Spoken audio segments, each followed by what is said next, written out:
may not realize it, but do you know you can always show your love for others with simple gestures?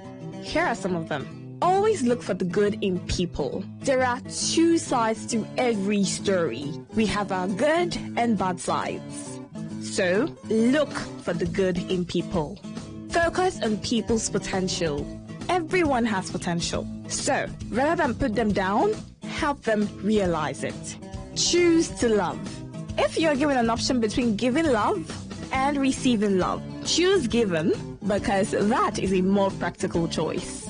Treat everyone as equals. This means letting go of all the prejudice and partiality. See people for who they really are, not their jobs, not their apparels or bank accounts. If everyone does this, then the world would be a better place. Love yourself. You cannot give what you don't have. So, before you try to love other people, love yourself first. Forgive. We all make mistakes. So, whether it's a family or a stranger, the best way of showing love is forgiveness. Everyone deserves a second chance. Show compassion. Care for other people. Care for what they are going through. Do what you can to help. Give back to the community. Remember that a single drop of water can cause countless ripples. That donation, no matter how small, can inspire others to do the same. Smile, even to strangers. Remember that you're never fully dressed without a smile. So, do not underestimate the power of a smile. Not only does it lighten up your face, it will also brighten up another person's day. Be the spark of positivity you want to see. When you smile, the whole world smiles with you. This message is brought to you by Today95.1 FM, the voice of the people.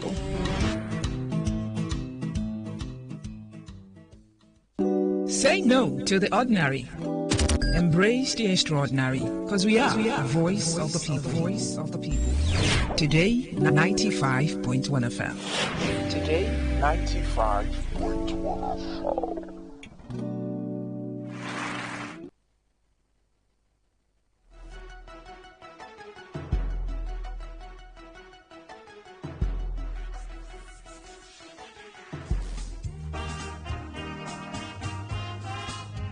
God's Kingdom Society, GKS, the Church of the Living God, Rumukoro Branch, cordially invites the general public to a doctrinal service. Topics to be treated include God's Kingdom, the only hope of the world. Who are those going to heaven? Is there fire in hell? Beware of false prophets. Meet face to face with the ministers of GKS for satisfactory Bible explanations to your questions. Date Sunday, April 27, 2025. Venue GKS Service Hall, number 3 to 5, GKS Lane, behind Johel Filling Station, East West Road, Rumukoro, Port Harcourt, River State. Time 10 a.m. For inquiries, please call 0808 028 4124. And ye shall know the truth, and the truth shall make you free. John 8:32. Signed, God's Kingdom Society, Rumukoro Branch.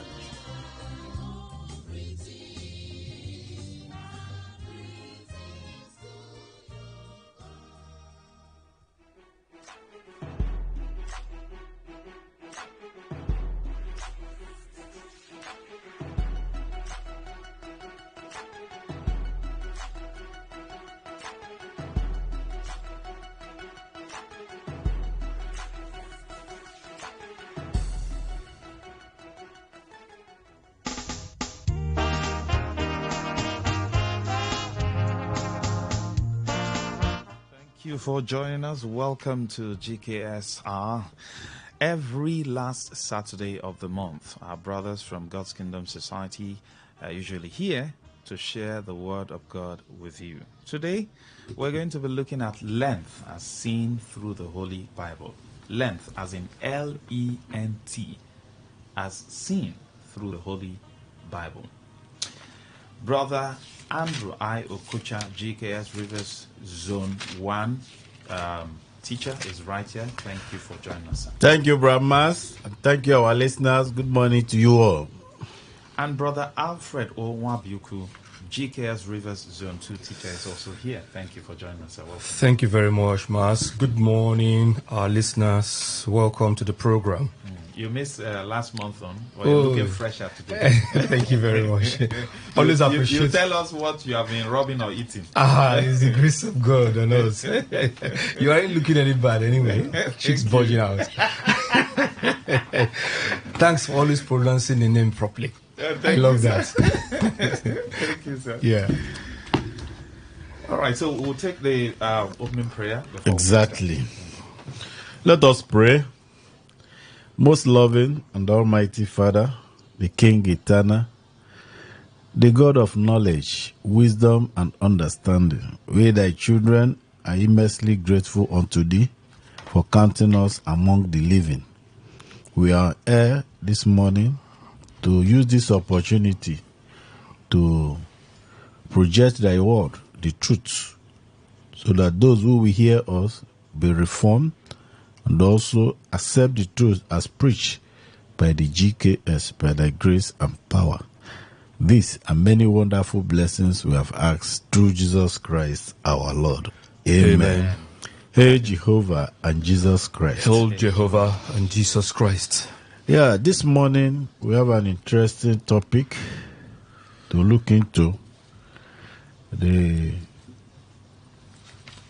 world just finished a celebration with the God's Kingdom Society. We have taken this opportunity to look at Lent as seen through the Holy Bible. Lent as seen through the Holy Bible. My fellow minister in charge of Rivers Zone 2, Brother A.O. Nwabiuku, will do justice to the sermon for this morning. Over to you, Brother Alfred. Thank you very much. Once more, I join the station minister Zone 1 to express gratitude to the Almighty God through His beloved Son Jesus Christ for the grace we have to be with our listeners once more. As stated already, the sermon for today is entitled Lent as Seen Through the Holy Bible. Lent as Seen Through the Holy Bible. Well, like he said in the introduction, that past days, almost a month, thereabout plus, seen activities that has to do with Lent, say Lenting, and then it went into Good Friday, Easter, and the rest. For purpose of those who have been asking questions to know, that is why we are bringing up this message, so that we look into the Bible and bring out the truth, so that men will not be doing things in their own way, in the ways of the Bible. So teaching for doctrines, the commandments of men, which people do. That's Matthew chapter 15, 7 to 9. And then Apostle Paul, talking to the believers in Rome, told them in Romans chapter 10, verse 1 to 3, that he bear them record that they have the zeal to worship God Almighty. But this zeal is not according to the knowledge of God. That thereby, whereas there is the will of God to do the knowledge of God, but they have gone about their own way, doing their own things. So we want to follow through with what God says in the Bible. So let us look at it. Lent. Lent is a 40-day period of fasting, starting from Ash Wednesday to Easter, quote and unquote, excluding the Sundays. So commemorates the sufferings, crucifixion of Christ, which took place about 2,000 years ago. And it is said that it begins about the first day of 6.5 weeks before Easter. That is the first day of the Lent. Begins about 6.5 weeks before Easter. And the Encyclopedia Britannica tells us that Lent is a practice in Rome whereby penitents, they show penance on the first day of Lent.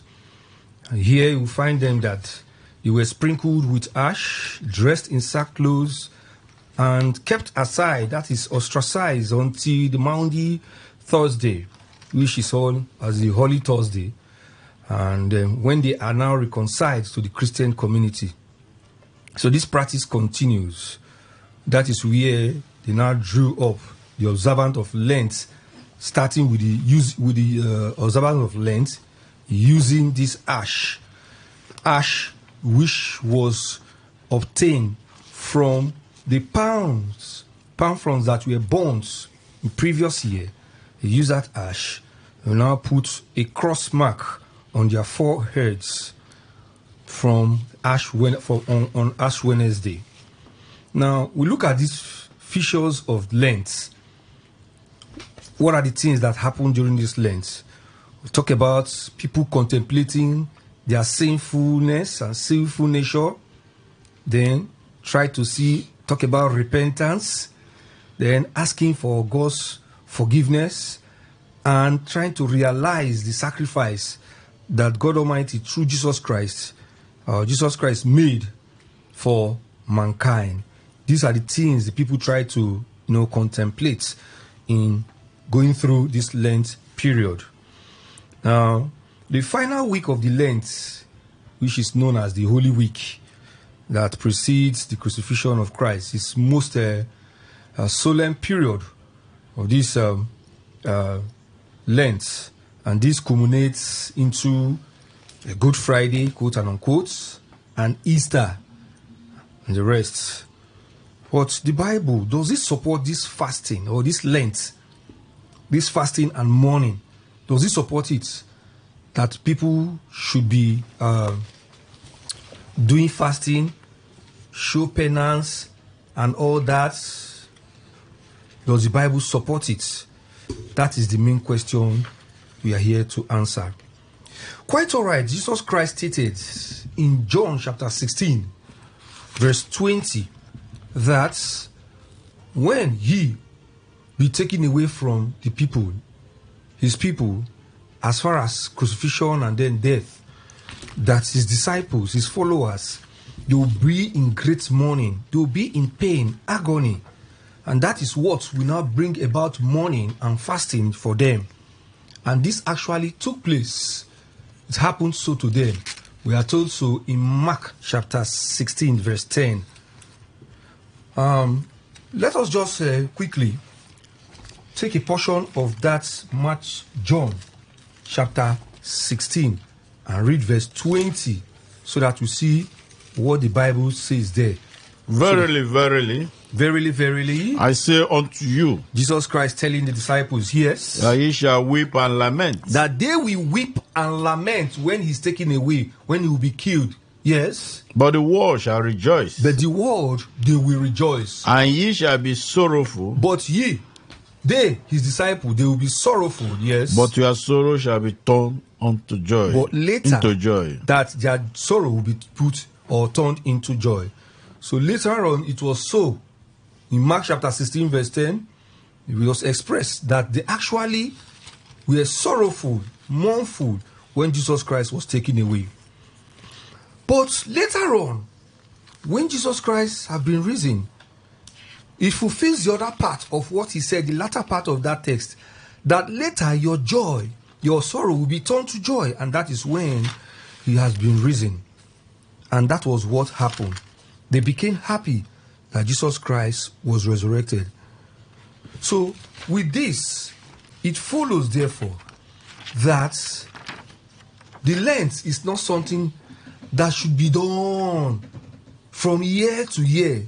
From year to year, people say they are remembering, they are contemplating situation of sin, repentance, and then how Jesus Christ was killed.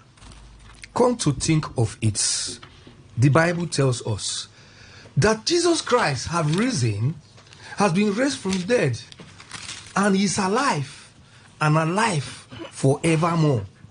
And that is what we are told in Revelation chapter 1, verse 18, which we will still consider.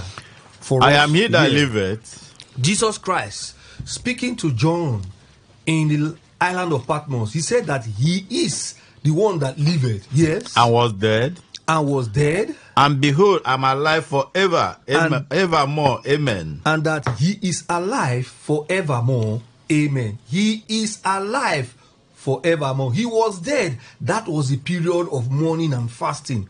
but now he is alive forevermore. And I have the keys of hell and of death. And that he, being alive now, God Almighty has glorified him. He has the power over death and grave. The keys of death and hell. He has the power to condemn it, to put it away finally. So, the joy of the apostles came back fully when he was resurrected, and he remains resurrected, glorified in heaven. Now, let us look at it with what we have said so far, that it is not necessary that we continue all the time throughout the year, from year to year, to be mourning, to be fasting about somebody who is alive forevermore. It is a wrong practice. It is not necessary. The Bible does not support it. Now, calling people to fast, to mourn, does the Bible still support this? And when they do it, this fasting that they do, is it according to the Bible's specification? Our Lord and Master Jesus Christ never left us in doubt. In the book of Matthew chapter 6, from verse 16 to 18, we will still read that. Moreover, he told us, I'm coming, he told us that, look, when we want to fast, there is a way we are going to fast.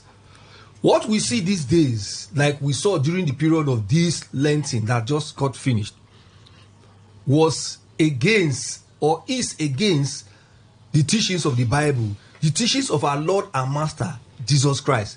Rather, according to Matthew 15, 7 to 9, which we cited before, it is, or they are, the commandments of men. This putting of ash on the forehead and all that they do, it is not according to how the Bible says we should do fasting.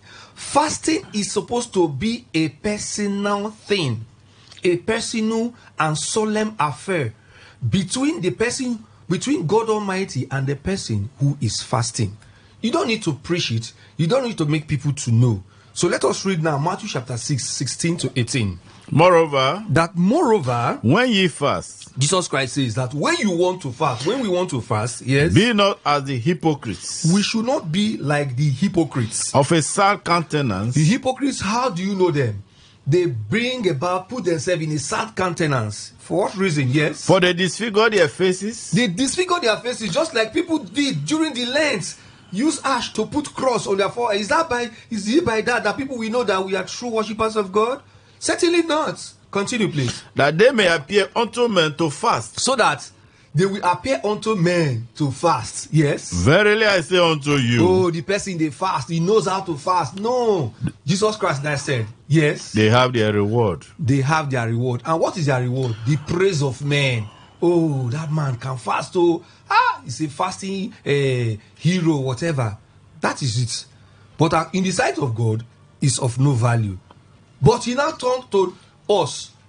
What are we supposed to do? But yes. But we won't want to fast. When thou fast, carry on, please. Anoint thy head. We should take our bath, clean ourselves, and wash thy face. Wash ourselves. That thou appear not unto men to fast. We should be normal. We should behave well. Don't mark something in our body so that people will not necessarily know that we are fasting. Yes. But unto thy Father which is in secret. But that our fasting will only be known to God Almighty who is in secret, and we ourselves. Yes. And thy Father which seeth in secret shall reward thee openly. So, as we do it, that fasting solemnly, quietly, prayerfully, with faith in God and hope of whatever we want that will making us so fast, God Almighty, who we prayed to and did all this quietly and secretly, he will now reward us openly. People will now come to see the result of that our fasting, which they never knew. They will see it openly. So that is how Jesus Christ said we should fast. Moreover, it will interest us to know that when people say they are fasting, you understand, the things they do these days is you really know that it is just men's commandment. They do not do the fasting it's supposed to be. Some people now talk about dry fasting, wet fasting, and the rest. They will begin for the morning. At a point, they will break it. Some, they even hide to go and eat or drink, whichever. No, those are not it. But why they are doing all this as they proclaim this fast, and they are doing it for people to see hypocritically, they are immersed in wickedness. They are seriously immersed in wickedness. And that takes us to the real facts that God Almighty expects us to do. As recorded in Isaiah chapter 58, from verse 3 right down to 9. But we'll not read all of them. Maybe just 6 to 9. The people those days, they were saying, how is it that they fast? And God Almighty does not take record of it. Does not take cognizance of it. But God Almighty, using Isaiah the prophet, answered them. We will now read Isaiah chapter 58 from verse 6 to 9, please. Is not this the fast that I have chosen? God Almighty told them, what you are doing there is rubbish. They are all rubbish. This is what I have asked you, that I have chosen. This is the right fast, which are to loose the bounds of wickedness. Stop wickedness today in our country, in this world, every corner, every place, every hamlet. We see wickedness of men against their fellow men. Yes. To undo the heavy burdens. Those who are carrying bodies in their hearts and life every now and then, to help them, to release them.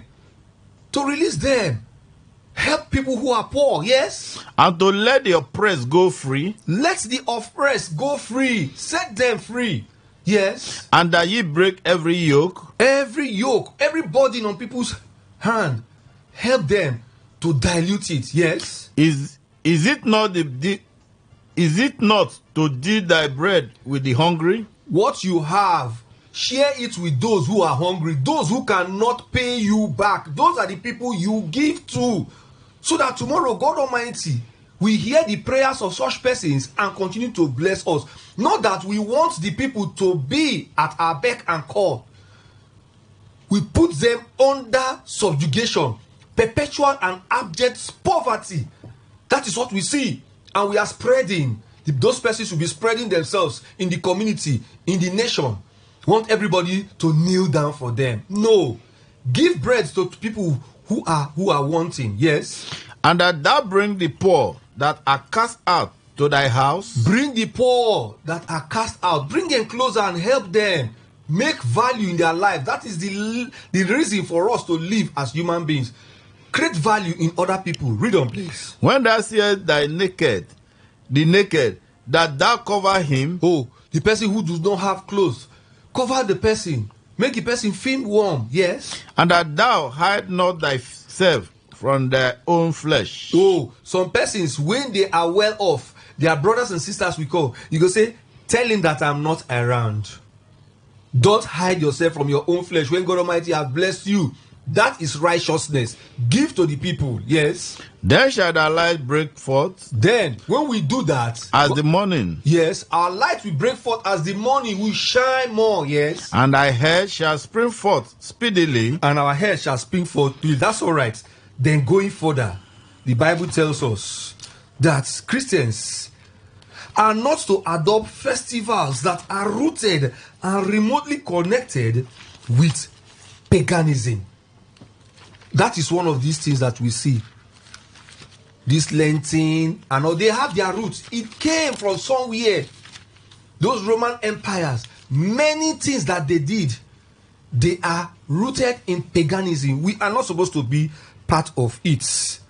Then let's just touch this alongside, because we said that this Lenten will now lead us into Good Friday, so-called Good Friday. How would you call the day that Jesus Christ was killed? A good day. How would we call it a day that he said he was so sorrowful? His disciples sorrowful. The Bible accounts that he went to pray. When he went to pray, that if God Almighty will take away this burden from him, so be it. If it not, let it be so. We were told in portions of the Bible, Luke chapter 22, verse 44, that even when that time has come, that the sweat that came out of his body is like blood, was so thick. The sufferings that he went through. The people who killed him, they killed him that they have killed a deceiver, the man who is giving them problem. They did not kill him with the mind that they want to fulfill the mind of God, the will of God. No. They killed him because they see Jesus Christ as an opposer. They want to do away with him. Malicious, the wicked Jews, the unbelieving Jews, and wicked men of this world. So we cannot call that day good. Neither should we now start saying that I beg your pardon, Judas Iscariot did right for killing Jesus Christ. After all the warnings that Jesus Christ gave, and he went forth to do that. When it was said that a familiar friend will betray him, was his name mentioned? Was anybody's name mentioned? Why would he not undertake that foolish act? So the Bible says that we should not call that day good. It wasn't a good one. Good, so the people who killed Jesus Christ think he or see him as an opposer, a deceiver. I want to put him away. I want to stop the work of God. But for the believers in Christ, the disciples of Christ, his apostles, they were in pain and bitterness. So we cannot call that a good day. Going further, when we see a situation where they say that Jesus Christ was killed on a Good Friday, you cannot juxtapose that Jesus Christ was killed on Friday. You cannot juxtapose that against the Bible teaching, because the Bible, according to Matthew chapter 12, from verse 38 to 40, dear Jesus Christ, when the people, the Pharisees, they sought for a sign, he told them that he, Jesus Christ, would just be in the grave for 3 days and 3 nights. 3 days and 3 nights, then he'll be resurrected. If you want to count the 3 days and 3 nights from Friday, which they claim that Jesus Christ was killed, you cannot get 3 days and 3 nights. Because they say he was killed on Friday and he resurrected on Sunday, which is not true according to the Bible. But Jesus Christ was killed in the midst of the week, and that is Wednesday. So Jesus Christ, if you want to get the 3 days and 3 nights, you will have it from that account. In that case, 3 nights will give us Wednesday night, Thursday night, and Friday nights. We know he was killed towards the evening, and then he was buried. He was taken to be buried by Joseph of Arimathea and others. Then, if we talk about the nights that he was in the grave, we now have Thursday nights, Friday nights, and Saturday nights. Before it was sunset the other day, Jesus Christ was already risen. As we are told in Matthew chapter 28, reading from verse 1, when the women, Mary Magdalene and others, went there. So he was reading, he was risen before the dawn of the other day. Let us take note of that. Then, let's just talk briefly about this Easter of 18. Obviously, Easter is a misnomer. It's a pagan festival. It is in honor of the goddess of Saxon, where sacrifices were offered to it about the time of the Passover, which was wrongly termed in the Bible Easter, as according to Acts of the Apostles chapter 12, verse 4. If we go to the Bible, Luke chapter 22, verse 1, you will still find similar thing. So, Jesus Christ was not killed on a Friday. Lenten is not according to the Bible. So, let us know that contrary to Christ's injunction that fasting should be a quiet or sober or private affair, the churches today prescribe fasting, making it an annual ritual, setting aside 40 days for fasting, which is never commanded in the scriptures. Not commanded in the scriptures, and we are not supposed to do it. Now that we have heard it, let us take note that we should not follow pagans, heathens, to do whatever they do, all calling the name of Christ into it. Jeremiah chapter 10 verses 1 and 2 tells us that we should learn not the way of the heathen. Then, having known the truth now, we should now depart from all these things and cling to that which is the truth. The Bible says, come out from among them and be ye separate, because light and darkness have nothing to do with each other. Righteousness and unrighteousness have nothing to do with each other. So we should cleave to righteousness and face what is good, do what is right, do fasting as God Almighty commands. From what we have said, it is very clear that one who eats food and does his normal thing, takes his bath, can still be seen to be fasting, and God Almighty will accept that fast because the person is immersed in righteousness, righteous deed. Whereas the one who claimed to abstain from food, marks his face with ash, goes around people seeing him or her, but they are soaked and immersed in wickedness, ungodliness, sitting on people's progress, being wicked to people. All these cannot be said to be fasting. The true fast is to do righteousness of God. We thank you for listening. Thank you. Thank you very much, Brother A.O. Nwabiku, for eloquently taking that sermon. Lent ascend through the Holy Scriptures. We have told you the truth. Christ said, "Ye shall know the truth, and the truth shall set you free." Brother Max, I don't know if there are others there online who are following. Let's hear them. There's any question, but meanwhile, we want to also invite you to our Sunday activity tomorrow. Just tomorrow, the 27th of April, at GKS Service Hall, behind Joel Filling Station by East West Road, Rumokoro. The service, special service at that doctrinal service, will start by 10 a.m. You meet face to face with GKS ministers. Bring your questions. We address them from the Holy Bible as God will direct us by His grace and power. The venues of our service hall, you can also announce it. Meanwhile, our telephone number, even when we have left the studio, you can also reach us. Me, AI Okocha, you can call 08080284124. That is 08080284124. Brother Alfred, You can reach me on 070 82 77 4710. Again, Brother Alfred Nwabiku, Station Minister, GKS Zone 2, Port Harcourt or River State branches, 070 82 77 4710. So talking about the addresses of our branches here in Port Harcourt, we have first Port Harcourt Town Branch at GKS Service Hall, 215 Bende Street, Port Harcourt.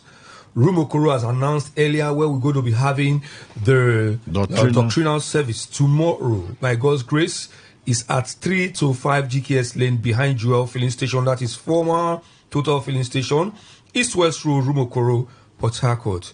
Sogo, we have the service all along Ogoni Uyo Expressway on Sogun Town in Kana local government area.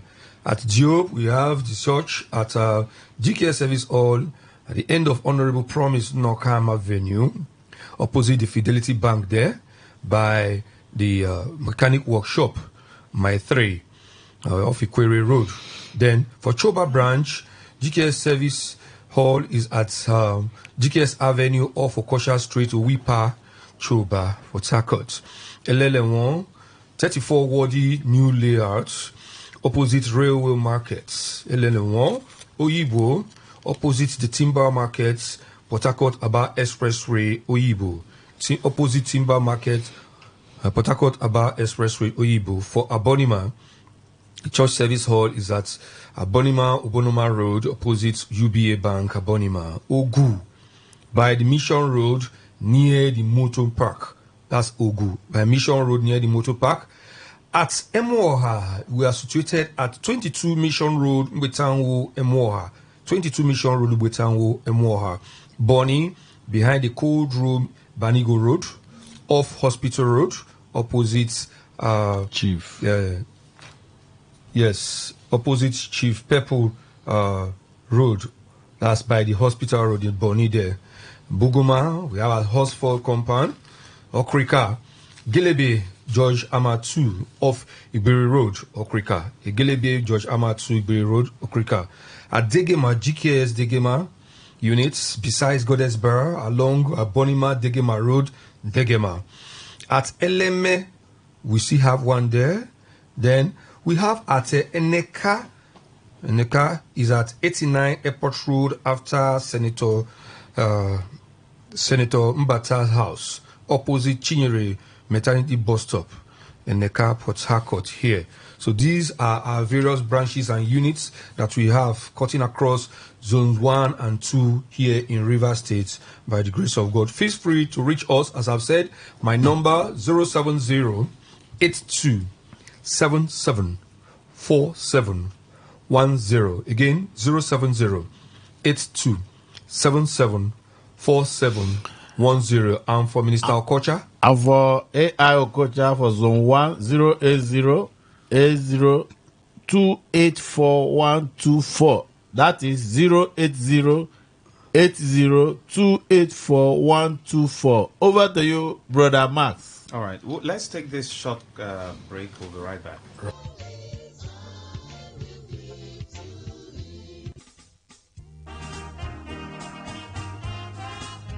God's Kingdom Society, GKS, the Church of the Living God, Rumukoro branch, cordially invites the general public to a doctrinal service. Topics to be treated include God's Kingdom, the only hope of the world. Who are those going to heaven? Is there fire in hell? Beware of false prophets. Meet face to face with the ministers of GKS for satisfactory Bible explanations to your questions. Date Sunday, April 27, 2025. Venue GKS Service Hall, number 3 to 5, GKS Lane, behind Johel Filling Station, East West Road, Rumukoro, Port Harcourt, River State. Time 10 a.m. For inquiries, please call 0808 028 4124. And ye shall know the truth, and the truth shall make you free. John 8:32. Signed, God's Kingdom Society, Rumukoro branch.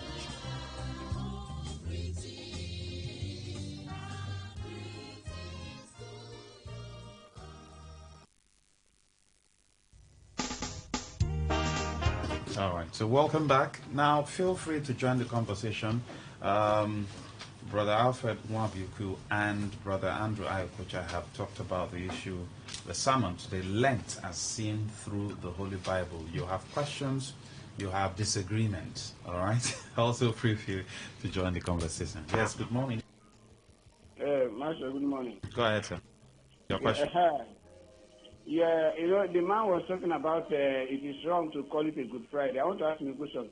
What was the reason why Jesus Christ came on planet Earth? If it is for the redemption, if it was to die for our sins, now the man died of the reason why he came to set mankind free. To me, that he said, "I'm coming to deliver you. I will die for you." Am I not supposed to call that day, the day of his death, as a good thing to me? Because that is the starting of the freedom. All right, they'll talk about it. They'll emphasize on it. Thank you. Yes. Thank you very much, our brother. Unfortunately, we did not get his name and where he's calling from. Please, you guys do us the good to always tell us that. Well, he's trying to justify why that day was called good. Yes. To us, as we say, John, we take you back to John chapter 16. By this time, we are going to read it through so that we hear what Jesus Christ said as at that time. John chapter 16, we are going to read from verse 19, maybe right down 22, because Jesus Christ, we are saying that the people who killed Jesus Christ, they did not kill Jesus Christ with the mind that they want to do a good thing. They want to bring to pass what God Almighty has for man as far as the sacrifice, the ransom sacrifice that Jesus Christ came to pay. No. Jesus himself was in agony, serious agony. Various portions of the Bible said so. So we cannot name that day just because you think that, what he came to do that day was fine. Like we said, if you say that day was good, you are also saying what Judas Iscariot did was right. Was he right? So let us look at John chapter 16. John, You will not see me you will not again. see me again. a little while, the other way, and ye shall see me. after sometimes you will see me. Verily, verily, Truly, I say unto you, I am telling you and re-emphasizing that ye that shall weep and lament. you will weep and lament. When I will be killed, when I will be taken away, crucified and killed. Yes. But the world shall rejoice. But the unrighteous, the world who wants the work of God terminated, they will rejoice. Yes. And ye shall be sorrowful. You, my disciples, we will be sorrowful. Yes. But your sorrow shall be turned into joy. That was that time. But later, that sorrow will be turned into joy. That does not justify you calling that very day a good day. Carry on, please. A woman. I think that's so. Yes. About 20. So, if you read verse 22, Okay. he said, and ye know therefore, ye now therefore have sorrow. That as at that moment now, when he's taken away from them, they will have sorrow. But I will see you again, and your heart shall rejoice, and your joy no man taketh away from you. So you will not say that that day is a good day. No.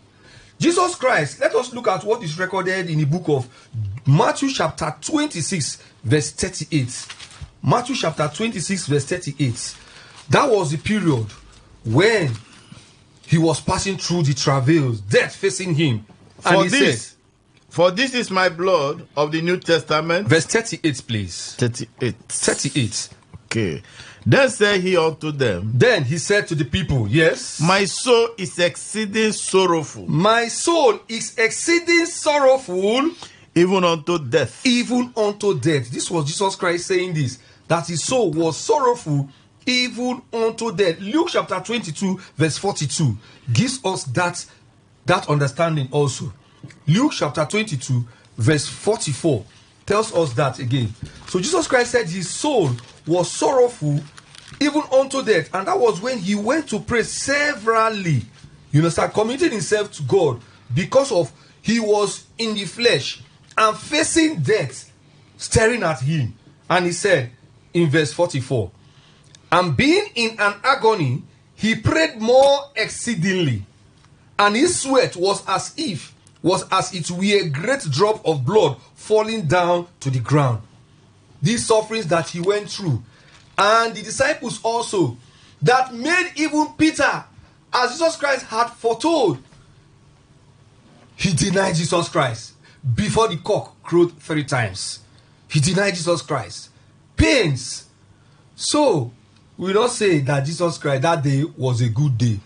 True, the death of Jesus Christ and his birth and resurrection is of paramount importance to us, but that doesn't make it a good day. Else you'll be saying what the Jews did and Judas Iscariot is fine.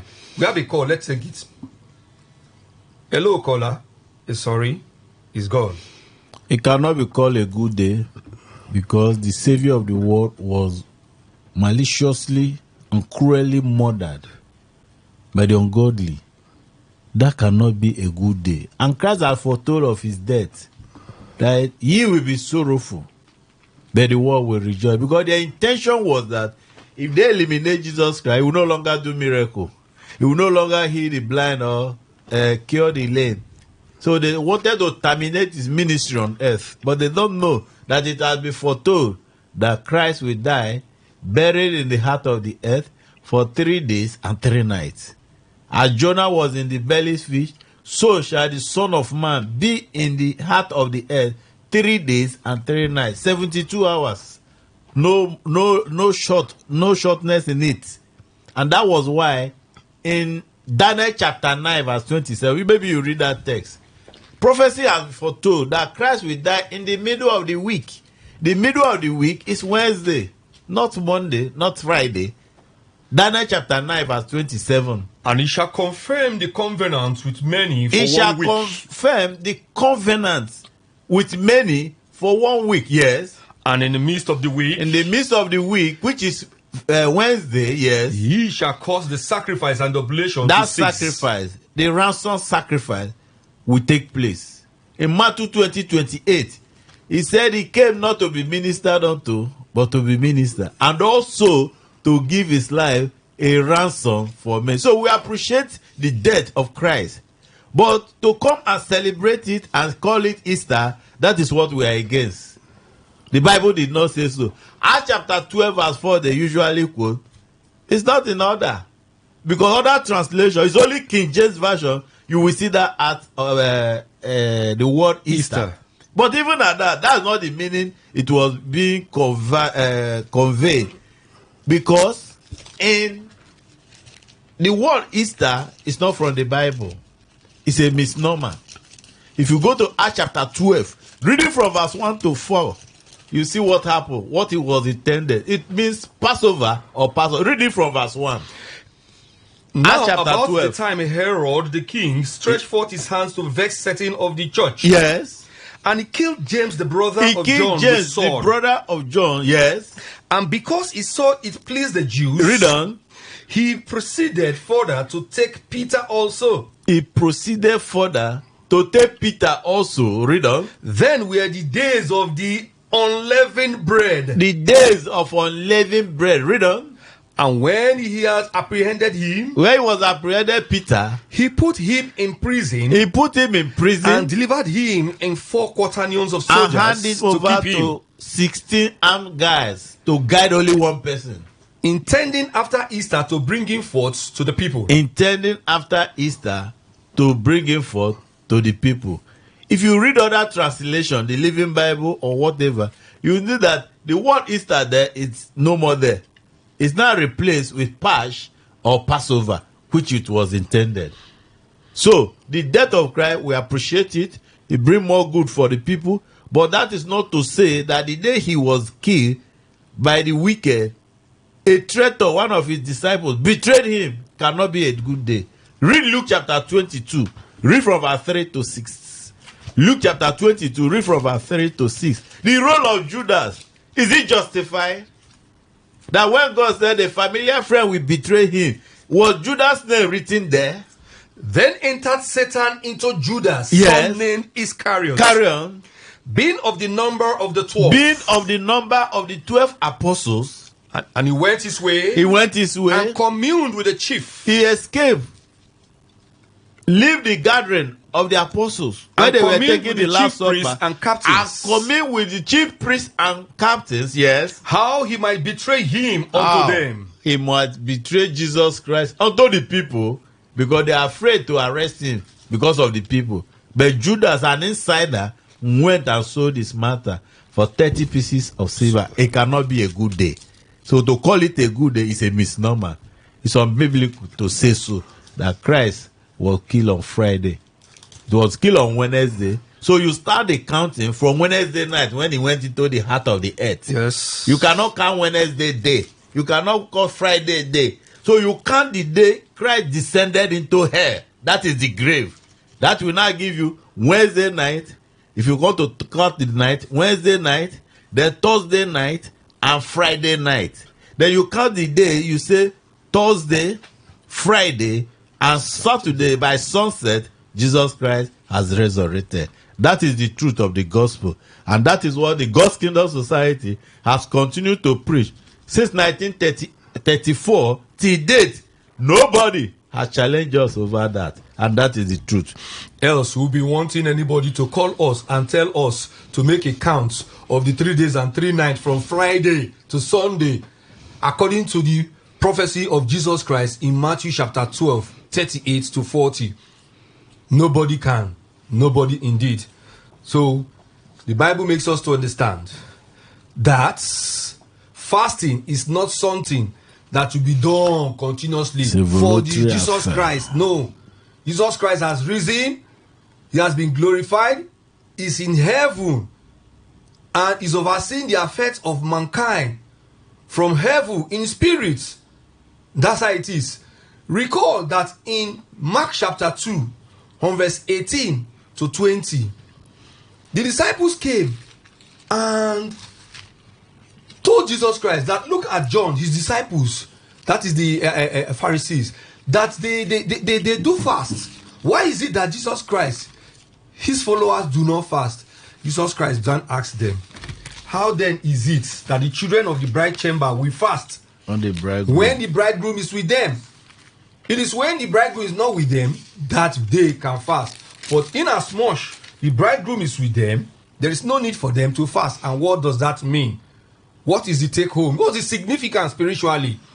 That Jesus Christ, who is the bridegroom, he is there, alive, taking care of the spiritual needs of the faithfuls, of the disciples those days. When he was with them, there is no need for them as such to do fasting. So it is with us now. Jesus Christ has been raised up from dead. He is alive. And the Bible says forevermore.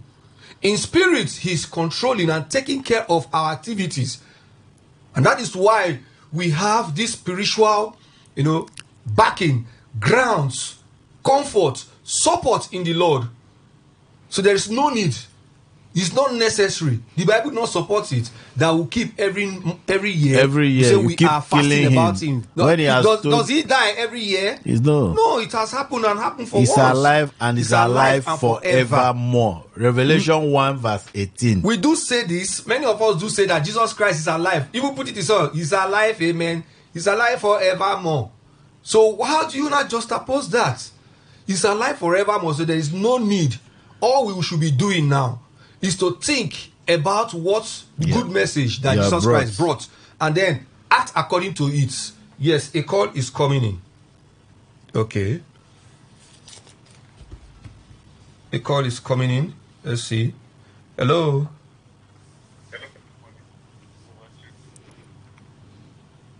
All right, it's okay. The call has gone down. So we are saying that fasting, if we even want to fast, we do not go against fasting. Take note. The God's Kingdom Society does not condemn fasting. But when one fasts, he should fast in righteousness. He should fast quietly. He should fast in obedience to God's will. Not what we see these days. People are immense in wickedness and they say they are fasting. That is hypocrisy. And Bible does not want hypocrisy. God Almighty hates hypocrisy. Love that we should show our neighbor or anything we do in God should be without dissimulation, should be without hypocrisy. That is what the Bible tells us. Fast, avoid things that are bad, and you are eating and drinking your food and you take your breaths and you do the normal thing, God Almighty will bless you. God Almighty will hear.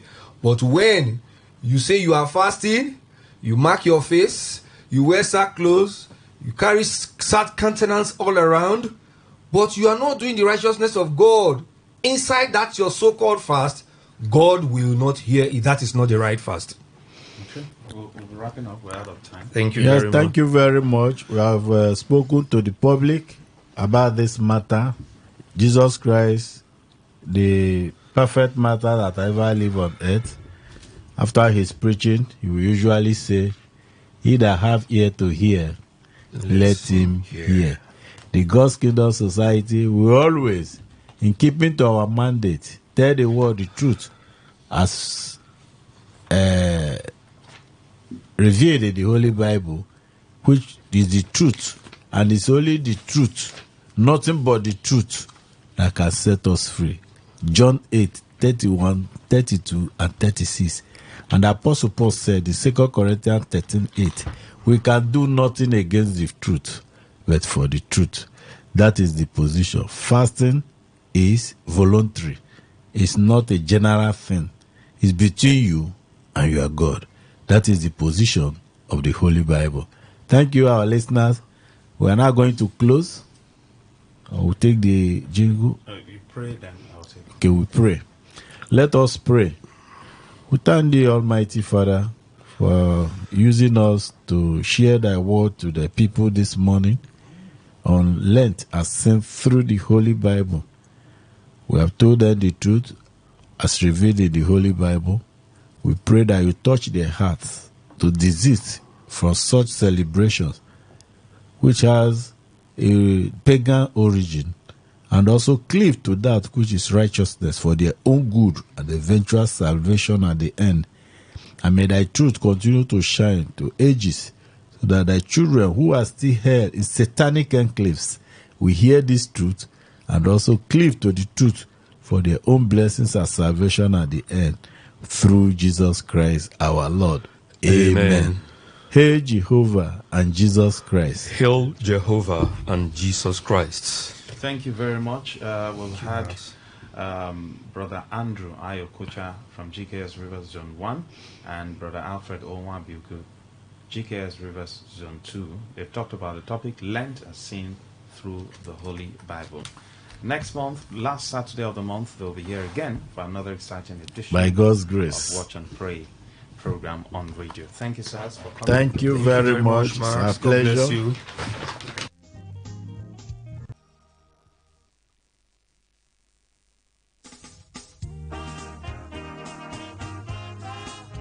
God's Kingdom Society, GKS, the Church of the Living God, Rumukoro branch, cordially invites the general public to a doctrinal service. Topics to be treated include God's Kingdom, the only hope of the world. Who are those going to heaven? Is there fire in hell? Beware of false prophets. Meet face to face with the ministers of GKS for satisfactory Bible explanations to your questions. Date Sunday, April 27, 2025. Venue GKS Service Hall, number 3 to 5, GKS Lane, behind Johel Filling Station, East West Road, Rumukoro, Port Harcourt, Rivers State. Time 10 a.m. For inquiries, please call 0808 028 4124. And ye shall know the truth, and the truth shall make you free. John 8:32. Signed, God's Kingdom Society, Rumukoro branch.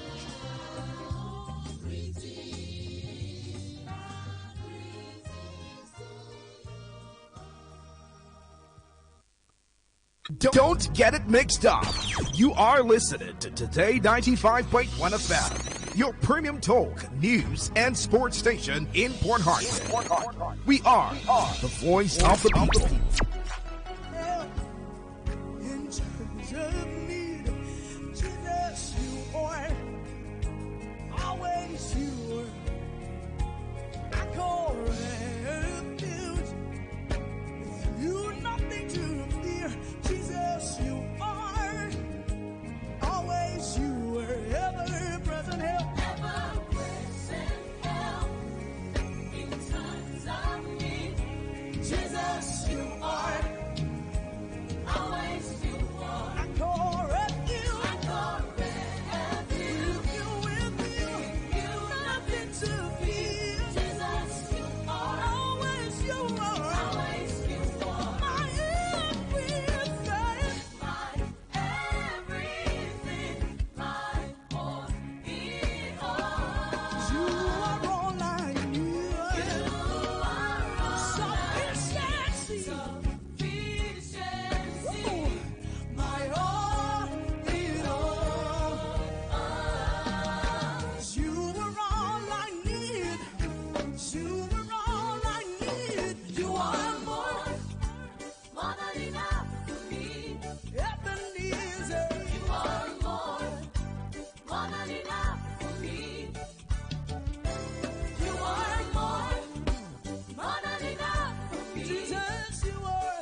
I am satisfied with you. Your grace is enough, I'm satisfied with you. Jesus, I am satisfied with you. Your word is enough, your will is enough, your grace is enough, your love is enough. Jesus, you are enough, Jesus, you are enough, you are enough. I am satisfied with you. Jesus, oh, you are more than enough for me. You are more than enough. You are more than enough. Let's go. You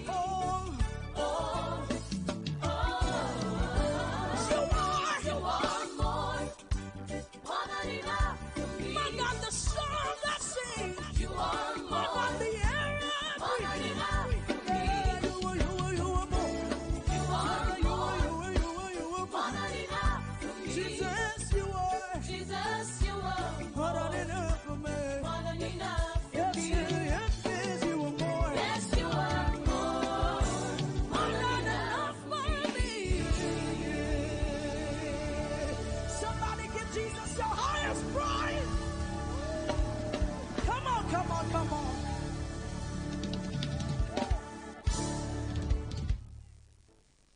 This is your premium talk radio. Today, 95.1 FM.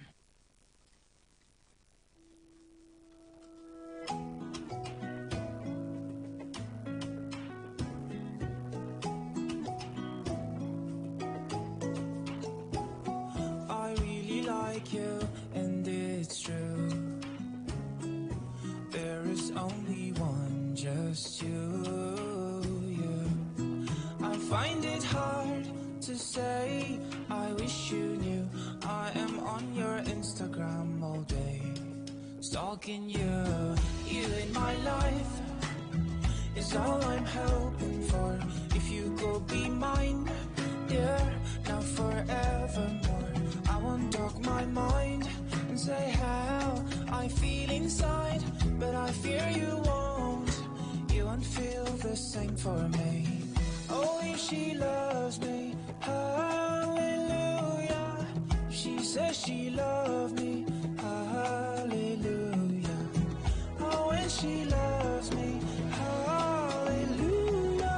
If she says she loves me, hallelujah. I see the way he looks at me. I know the things he does for me. What if I could read your mind? I wonder if I'd be inside, if you could be mine. I feel like I've been drinking wine. If you call me baby, me I don't go mind. Oh, I know you want me, baby. Make you talk your mind. Oh, you see that I've been waiting. Me I don't go lie. Oh, me I don't go lie. Maybe I'm just crazy, but I think he loves me. Hallelujah. Oh, if he loves me, hallelujah. One day he'll tell me, hallelujah. I think he loves me, hallelujah. I don't really love you for a long time, my dear, yeah. It be like say you no, say I care. I wish you knew what I'm feeling for you, darling. You're so extraordinary, and there's no ordinary thing. You say you love me, hallelujah. My baby loves me, hallelujah. The way you love me, hallelujah. Because you love me, hallelujah. You say you love me, hallelujah. My baby loves me, hallelujah. The way you love me, hallelujah. Because you love me, hallelujah.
just hold my body for one corner. See, I've been naturally for the corner. Me no, but I don't party. Money they flow, no stop. Body expecting this up. And me born dead, now me they pop. Waiting me love with the money no day. Waiting me love with the rubber no day. Waiting me love with the money no day. No day, day, day. Waiting me love with the money no day. Waiting me love with the rubber no day. Waiting me love with the money no day. But I tell me, sister, and me.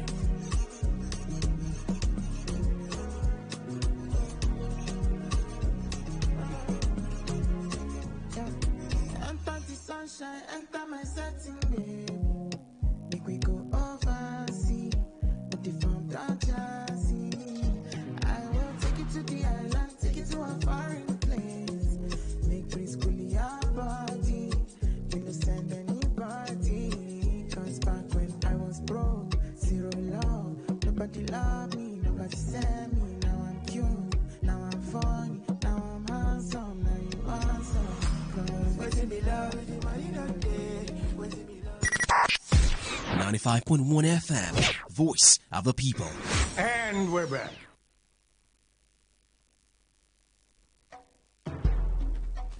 Welcome back. Okay, let's move into another round of conversation.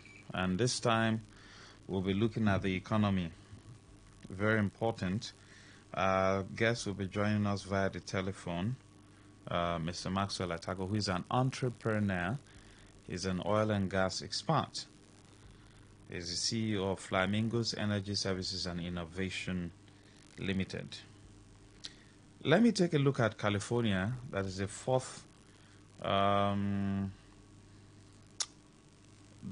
the world's fourth largest economy, overtaking Japan. California is a state in the U.S.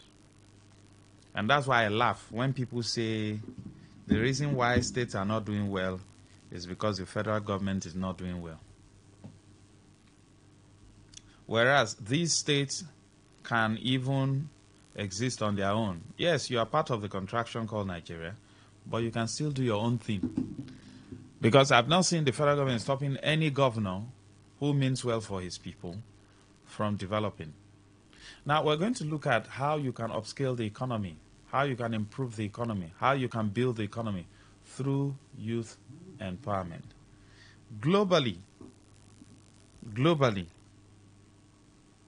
there is no economy that can grow without human capital development. California is the fourth largest economy in the world today, not because they have oil, not because they are into, large-scale manufacturing. It is human beings who drive this system. Because even the AI you're talking about, it is human beings that will use AI.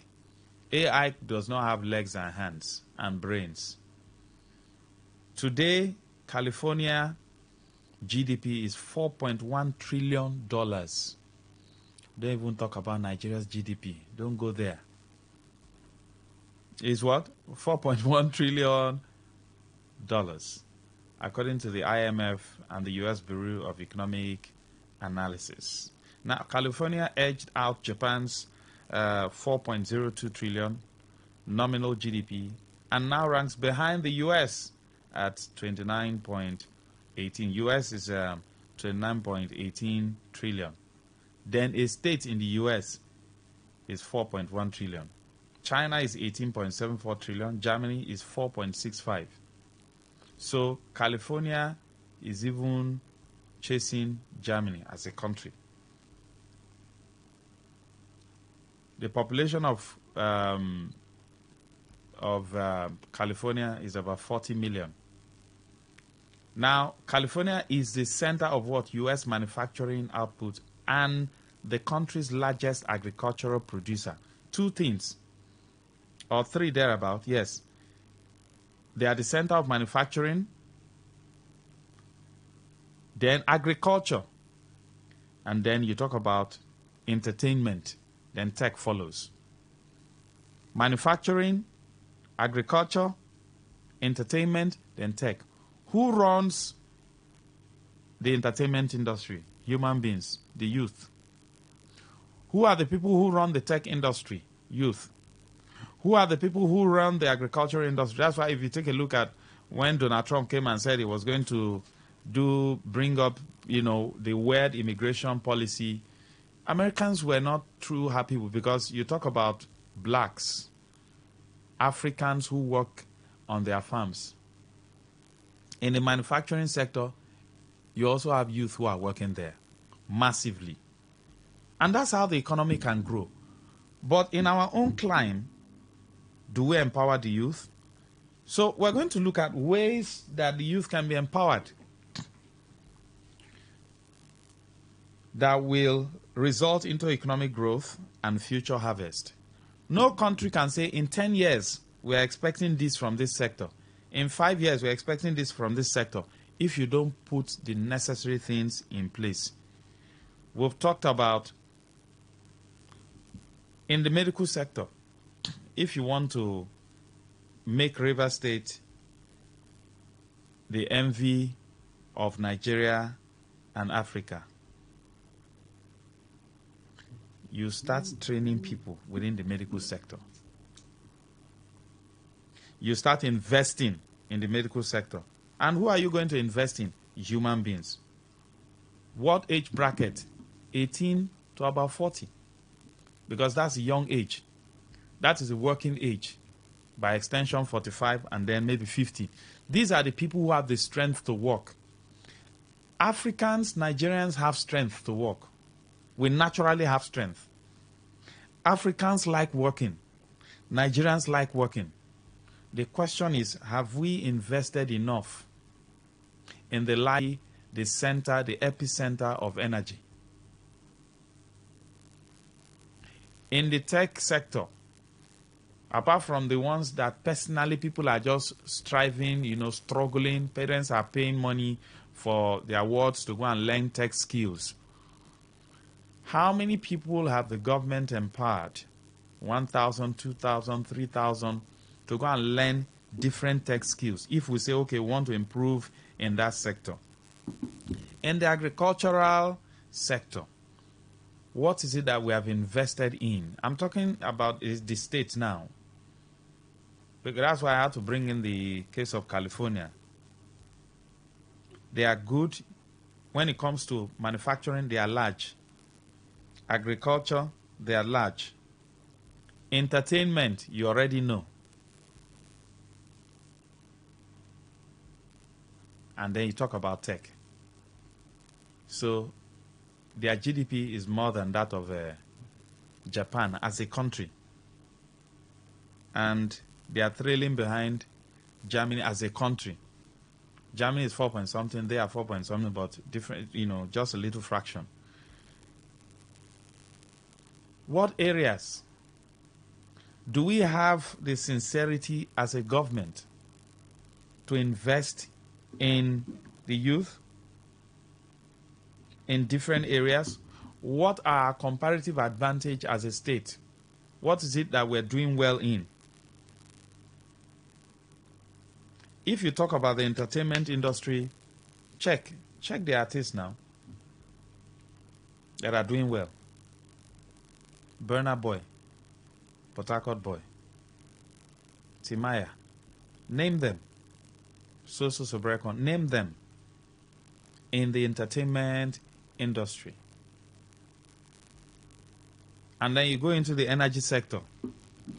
We are the epicenter. Have we invested enough in the entertainment industry? Have we even created that enabling environment in the state with all this political rivalry that is ongoing right now and coupled with the state of emergency? Have we created that enabling environment for entertainment to thrive here? Note, entertainment cannot thrive where you just have a single economy. Okay, even the corporate headquarters of all the oil companies, they are in Lagos. How do you have a thriving entertainment industry when you don't have organizations here, when you don't have corporate bodies here, headquartered here? Because they are the ones who sponsor these shows. the corporate headquarters of even the banks, they are all in where? In Lagos. So how do you want the entertainment industry to thrive? Then if you take a look at even the oil industry, their corporate headquarters are all in Lagos. The health industry is dying. Are we investing in that area? These are a few questions I want you to answer. While, I try to reach out to our guest to give, to expatiate on this particular topic. Upscaling the economy, improving, rejuvenating the economy by investing in the youth for future harvest. The future we're talking about might be 10 years from now. It might be 5 years. You might have a short-term, middle-term, and long-term plan. In agriculture, fish is not supposed to be an issue. You have water surrounding the whole of River State. How have we invested enough in that industry to ensure that even if it's fish and plantain from Gokana and Eche and Gari, fish, plantain, yam, then where is reason palm? And it is the youth. Check, the average youth in River State today wants to be following a politician because he feels which other industry does he want to venture into. So if he's, if I follow this man and be chanting and be gyrating, one day, anyhow, they'll give me PA to the PA to the PA. Let's take this short commercial break. We'll be right back. Stay with us. 95.1 FM, voice of the people. And we're back. I am Malario, the king of malaria parasites. My mission is simple: to take over your body, to cause fever, chills, headache. But one thing stands in my way. Come on. Effective relief from malaria. Comal on. Malaria gone. If symptoms persist after 3 days, consult doctor. Say no to the ordinary. Embrace the extraordinary, because we are voice of the people. Voice of the people. Today, 95.1 FM. Today, 95.1 FM.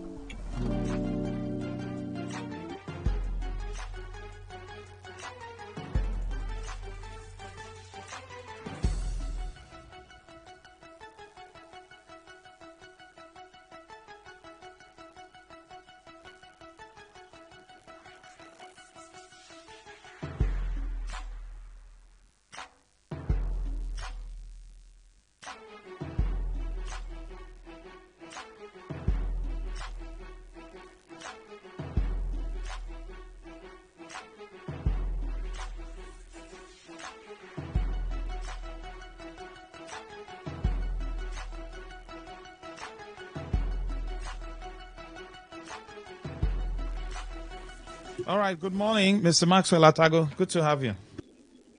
Good morning, Lucky Maxwell.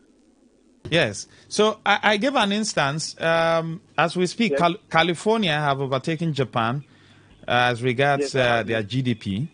And when it comes to manufacturing, agriculture, tech, and the entertainment industry, California is at the peak compared to other states in the United States. And if you take a look at these industries, you have the youth scattered all over. In fact, when you talk about entertainment, it's the youth. You talk about manufacturing, is the youth. Agriculture is the youth.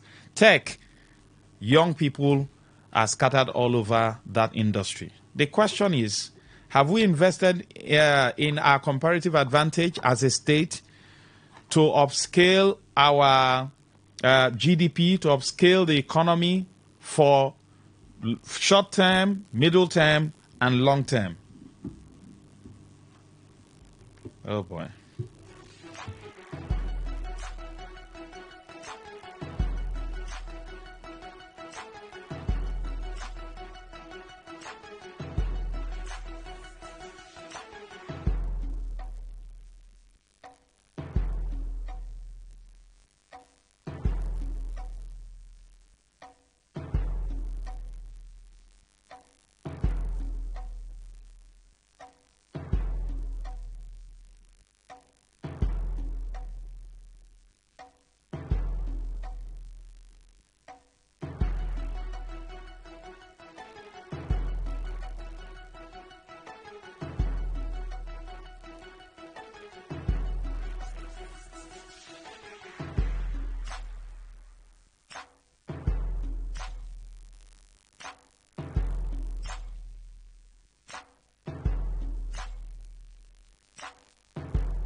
All right. Thank you, sir. Welcome once again. Hello, sir. Yeah, I can hear you. Lucky Maxwell. Yes, sir. I have had you do.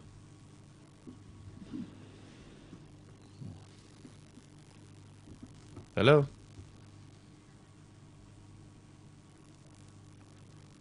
Hello, Mr. Tago. Oh, boy.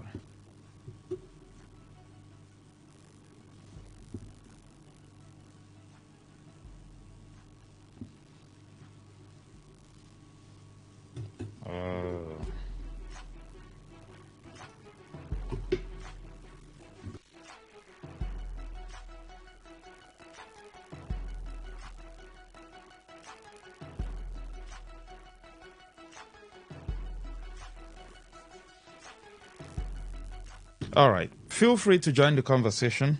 The network guys are doing their thing.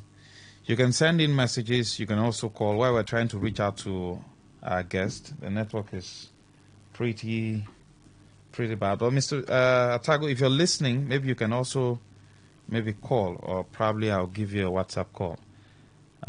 Let's see if that will go through. Have we invested enough in areas that, of course, suggest our comparative advantage to be able to upscale the economy of River State, grow the GDP, engage the youth as well, which will, of course, ensure that insecurity is reduced? These are the questions we're asking. Which area can we boast of? Which area have we invested in as a state? We're talking about California. It's not the country. It's not Donald Trump. He's a governor that is working in California. It is not Donald Trump that is working in California. Of course, there you know they practice true federalism. Here, to a large extent, state governors have power over some certain things. Of course, you look at the concurrent list. Now, okay, for instance, electricity is now in the concurrent list. Am I correct? You now ask, are the governors investing in that area? Why are they not investing in that area? Who is tying their hands from investing in that area? The energy sector is a key area as far as River State is concerned. River State is the epicenter when you talk about energy, oil and gas. Why are we not investing? Have we invested enough in that area? You talk about modular refineries. This clamor for Port Harcourt, Warri, and Kaduna refineries to work. Can't we have a Riv refinery, modular refinery? Have we invested enough in the agricultural sector? Fishery, to be precise. What about banana plantation? What about palm oil? Where is reason palm? Because it is only in sectors where you have invested you can say, okay, you are expecting harvest. It is only when you've been able to invest in those sectors you can expect a harvest.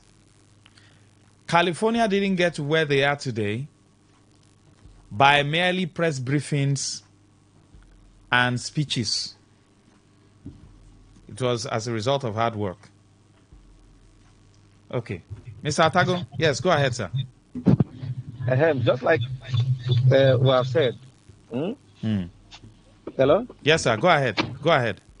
Every state, every country has what works for it. Now, in developing your model, you must look at the peculiarity of your environment. Because if you borrow that which is done in Japan and come here, my brother, honestly, it won't fly. And that is a major challenge. Depending so much on what we read in schools and all that, those who schooled in Harvard, we've had them as governors. I think Soludo schooled in Harvard and the rest of them. They are not doing so fantastic. The reason is because, first and foremost, you are supposed to look at the culture of the people. Look at the understanding of the environment. Look at the challenges. Because challenges differs. Now, you look at our state in terms of youth empowerment. This one, they give them 50,000 and 30,000. No way. And then this one, they make promises and make promises at the end of the day. It cannot come because they have not been able to identify what works here. Now, the only way forward for a state like Rivers State or a state even in Nigeria, let me not talk about other African countries because of our peculiarity, is to ensure that the government is directly involved, is to ensure that it is not just about sending people to go and take up the training and they will not have where to use what the skills they have acquired. You understand? So it won't yield any fruit. Now, at this level of, what's it called, level of economic this thing, we have to take an approach of one, identify the sectors that you intend to invest on. Now, as a government, invest in such sector. Now, the way the youth can be empowered and developed is because at the age they are at the age of working. They are at the age of their strength. Now, for instance, probably you go to Ogoni. Ogoni asks what is best, what is the comparative advantage in that Ogoni? Let's say Gari procession. Do you understand? And plantain. You establish an organization that deals with that, just like Amechi send the Sungai farm to tie and all that. Do you understand? Now, at this point, the youth in that environment will be engaged. And then they will get paid, even if it's 20, 30, 40, because at that level they have no wife, they have no children, so their bill is low. So the government can take advantage of that age bracket where they are to ensure that the government, makes fortune, makes dividend out of them. Do you understand? Probably you engage 2, 3, 4, 5,000 are going to use into plantain farming and processing. I'm sure the government will be making a lot of money. Of course. The machine to process it. You understand? Some are planting, some are processing. Every day, probably they come out with 3, 4, 5, 6, 7 tons of plantain and all that. Government will make money from it. Now, you go to the Calabar area. Hello? Yes, go ahead, sir. You go to the Calabar area, establish a massive fish farm that can produce, even if it's catfish, 10, 15, 18 tons on daily basis. Froze it, export it for within local and international market. My brother, billions will be yielding to the state. Do you understand? And then rather than giving handout in the name of this is what the federal government is doing and all that, it makes no sense. It will be better because it's not sustainable. But if somebody is working for his fortune, he's working for, he's earning out of his work, he will be glad. You understand? Now, let's assume that 14, 5, 8, 7,000 youths are engaged there. One, they are learning the skill in the first place. They may not be there to work for you forever. Do you understand? Now, the government have the capacity, the fund to deploy all forms of technology in terms of fish farming. So at that point, they identify, they see, even though the government will need to partner with the private sector because of the culture of behavior of Nigerians in government institutions, partner in private sector to develop it. Probably identify maybe like Norway, countries that are doing better, just like Amechi brought those guys in Songhai farm. You understand? So the youth will be part of it, they will be trained on it, they will work on it, all the experiences they needed, because it does not end in training. You too have to develop your personal experience and at the same time identify your skill. Even your trainer does not know. Do you understand? And then go into, a lot of them will desire to go into start bridging fish. The one that can be sellable at 1 month, the one that can be as big as they deploy. They bring out their skills in that particular field. Some of them at a point will no longer see a need to work with government, to work with that institution, to work with that establishment. On their own, they will go. Some of them will identify new things that even the government does not know. At that point, they will break out. In this form, you have made that local government a center for fish supply within Nigeria and outside Nigeria. They will, all this bunkering, all this crime, all this jumping day, they won't be there because they're engaged. Now, you look at the manufacturing sector. What do we, is it cellophane, is it plastic or not? Something in the manufacturing sector, and get them engaged in all of this. You partner with the private sector and get them engaged. By the time they engage in that, at a point, some of them will see a need for them to establish on their own. So at that point, you are creating entrepreneurs. Not competent entrepreneurs, not entrepreneurs that just jump off from somewhere. I'm an entrepreneur, I cannot deliver. Do you get? My brother, I want to fix my gen. It was so difficult because they don't have training. They don't have the required entrepreneurship skills and all that. Somebody that you want to pay, and they say, come and work for me. He will give you, post you and post you and post you and post you and post you and post you. He lacks the requisite entrepreneurial training, and that drive is not there. You understand? So by the time they work in an organized institution, they will know how things are done. They will know their accounting model. They will know their visions as an organization, so that when you want to start your own, you'll be able to define what you intend to achieve from day one, which is a vision. They understand how these things works globally. Do you understand? Now, so, but if you say you want to be giving 5,000, 5,000, 10,000, 20,000 could have been as their wages, then being useful to government. The government is making money out of them. The state economy is blossoming. Let's even assume that in terms of plantain processing, Rivers State government is making, let's say, 15, 30, 40, 50 billion from export. And then they are making 30 billion from the local market. After paying this one, the money that is being paid to this youth every month will bounce back to the economy. They will buy sweet, they will buy beer, they will buy and all that, which in turn will affect that sector. Do you understand? You know, now they will buy shoes, they will buy clothes, you know. So now, rather than allow the youth to waste, rather than use them for political reasons, get them engaged. There are some countries in the world like Qatar that nothing grows. They depend on other countries for survival, for food. Now you have an idle youth that are completely doing nothing, wasting their life. These are high level of human resources that can be tapped. Let's even forget that we don't have oil. And with the population we have, we intend to tap in the populations we have, the economy of the state will become something else. Do you understand? But the problem is that we are not interested in direct investment, and it could not work if the government is not ready to to champion to champion the investment in all of this sector. The reason is because now you want to access facility. The banks don't even have money. They will say bring CFO. How many people have CFO? Do you understand? They say bring out your previous account statement. Let them know how well your business has been doing. You don't just start like that. So what hope is left for the youth? A youth that just left from school, he has done nothing. He has nowhere to have to do, probably to work and get experience. The parent does not have so much work to leave CFO for him. Even though he had all the potential, he will die with his potential because there is nowhere to exercise it. There is nowhere to exhibit it. So you look at state youths that are fully, energetic, that have all the potential, that have all the skill, have all the knowledge, wasting and dying for nothing. Some of them you see can discover some agri product that can be something else tomorrow.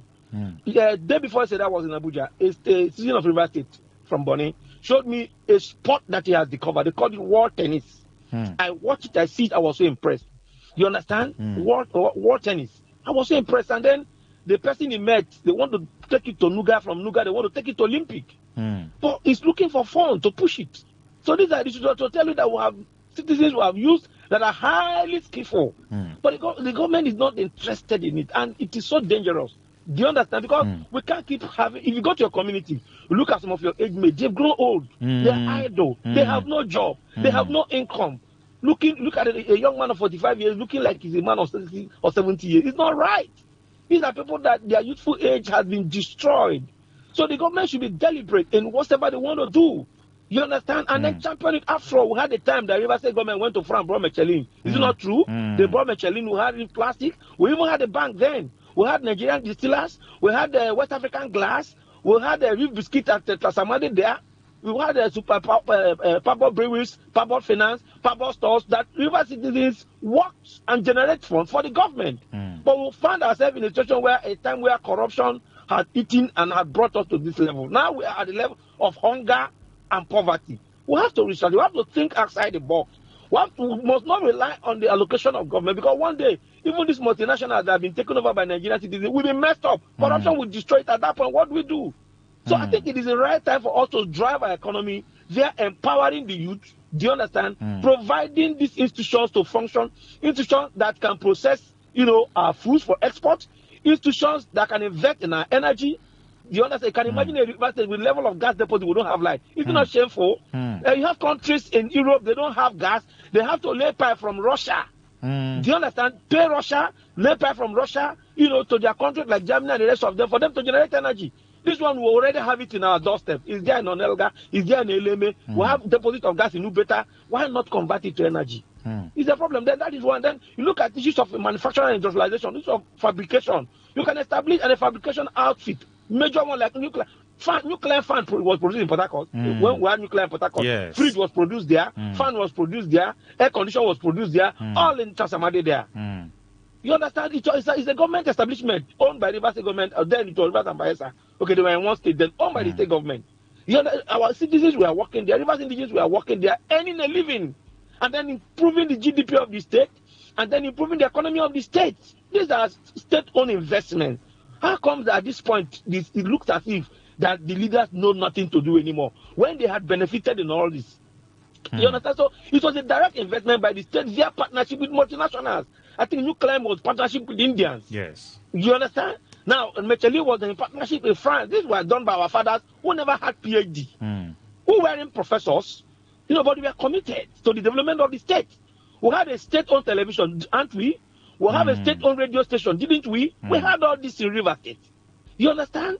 We had all this in River State. So we had the Saka Sport Institute to develop those who have interest in sport. So you can't just leave the youth. An average university youth today have no direction, does not have where to go.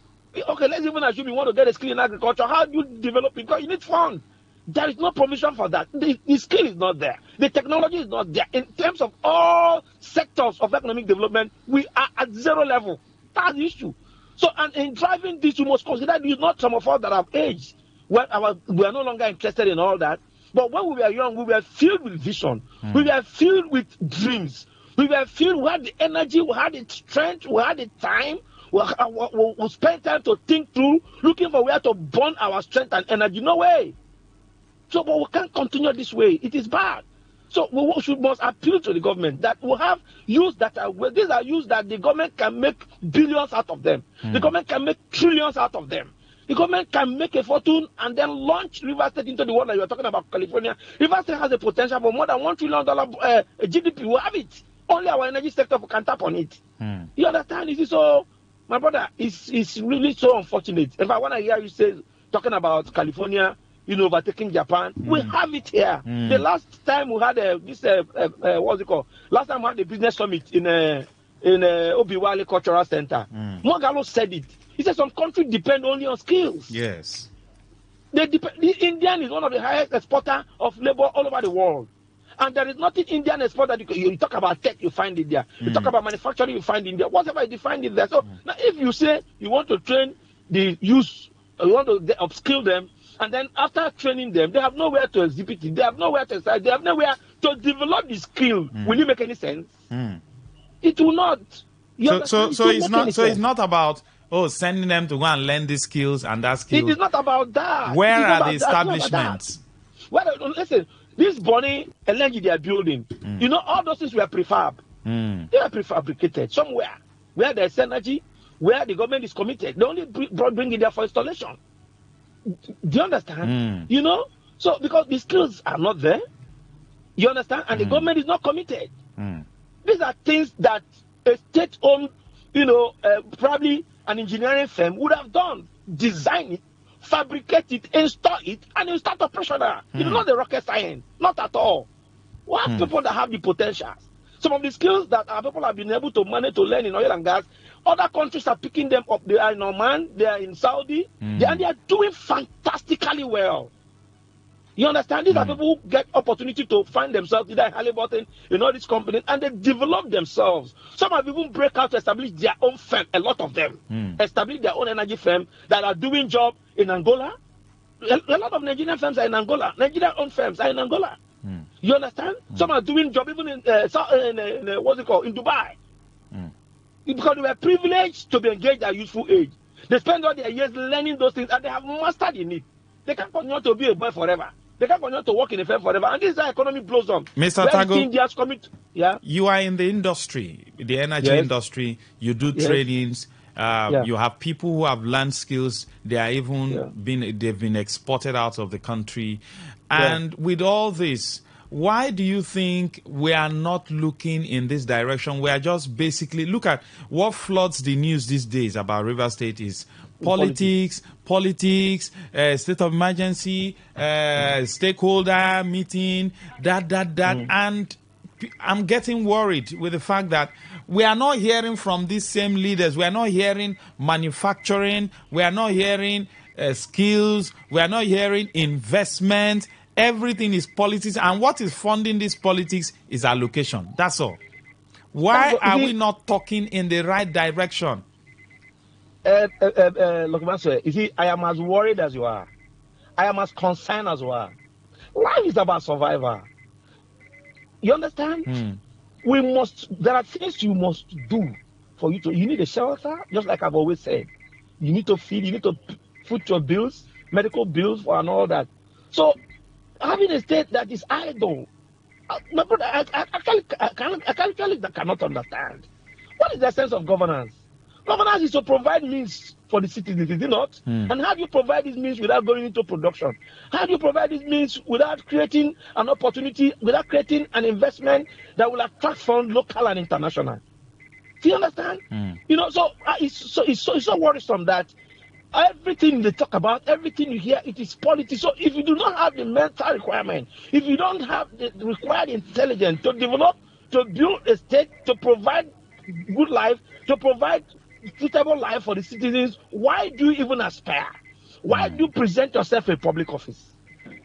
It's so unfortunate, and nobody's bothered. They are not bothered. Everything you hear is Fobara say, we can say, that one say, this one say, not understanding that every day we are giving birth. What is the future of our children? What about even those who are 40 today that will be aged? Sometimes you get aged with one illness or the other. How do you foot those bills? And they are not concerned. So, meaning if you are up to 45 or 50, and then probably you've been infected with what's it called, maybe an asthmatic infection or something, or let's say diabetes, you can't afford the drug, you die and go. When you have a state that could have put this in order, that will be able to, you'll be able to, must have been able to save on, or even have a head manager, an HMO, this thing, that you can foot your bills. You understand? So they behave as though we are stones. They act as though we are wood that we don't need to eat, we don't need to get sick, we don't need those things. So it's not right. So I'm as worried as you are. Okay, if you ask me, you understand? But the unfortunate thing is that we had a government that was functioning, that were run by our forefathers. When they were growing, a lot of them today, when they were growing up, they enjoy the best of UST. If they tell you the way they enjoy, my brother, you will marvel. They never looked for work. There were a lot of investment when our population was even less than 1 million. You understand? The investment potential and the capacity of the state is more than 1.5 million, where you have a Kwabomite who come here, litter everywhere, to do some menial jobs. The energy sector was there. The marine sector, the seaport in Borokiri was there. You understand? The one in Lememe was there. The Trasamade was there, fully filled with industries. And then the state was something else. You understand? So, but my brother, as we speak today, no governor is interested in that. All you hear is construction of road. Even our health system has collapsed. Our education system has collapsed. You understand? The state solely depends on allocation from Abuja and the IGR. The IGR you are generating from companies that are working. What if it gets to a point where these investments can no longer stand? How do we survive? Nobody's thinking about the future. You understand? So I want to believe that Rivers people, they should rethink. They should change this current narrative.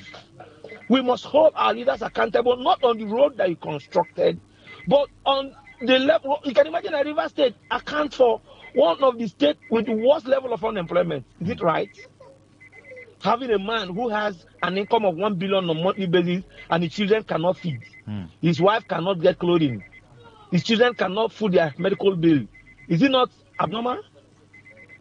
Is it not unfortunate that River State will be part of the state with high rate of unemployment? What are all these billions for? You understand? So they must know that all this taking used to lend all this 50,000, taking them, it doesn't work. We must drive the economy. We must refuel the empty economy. The can of the economy is empty.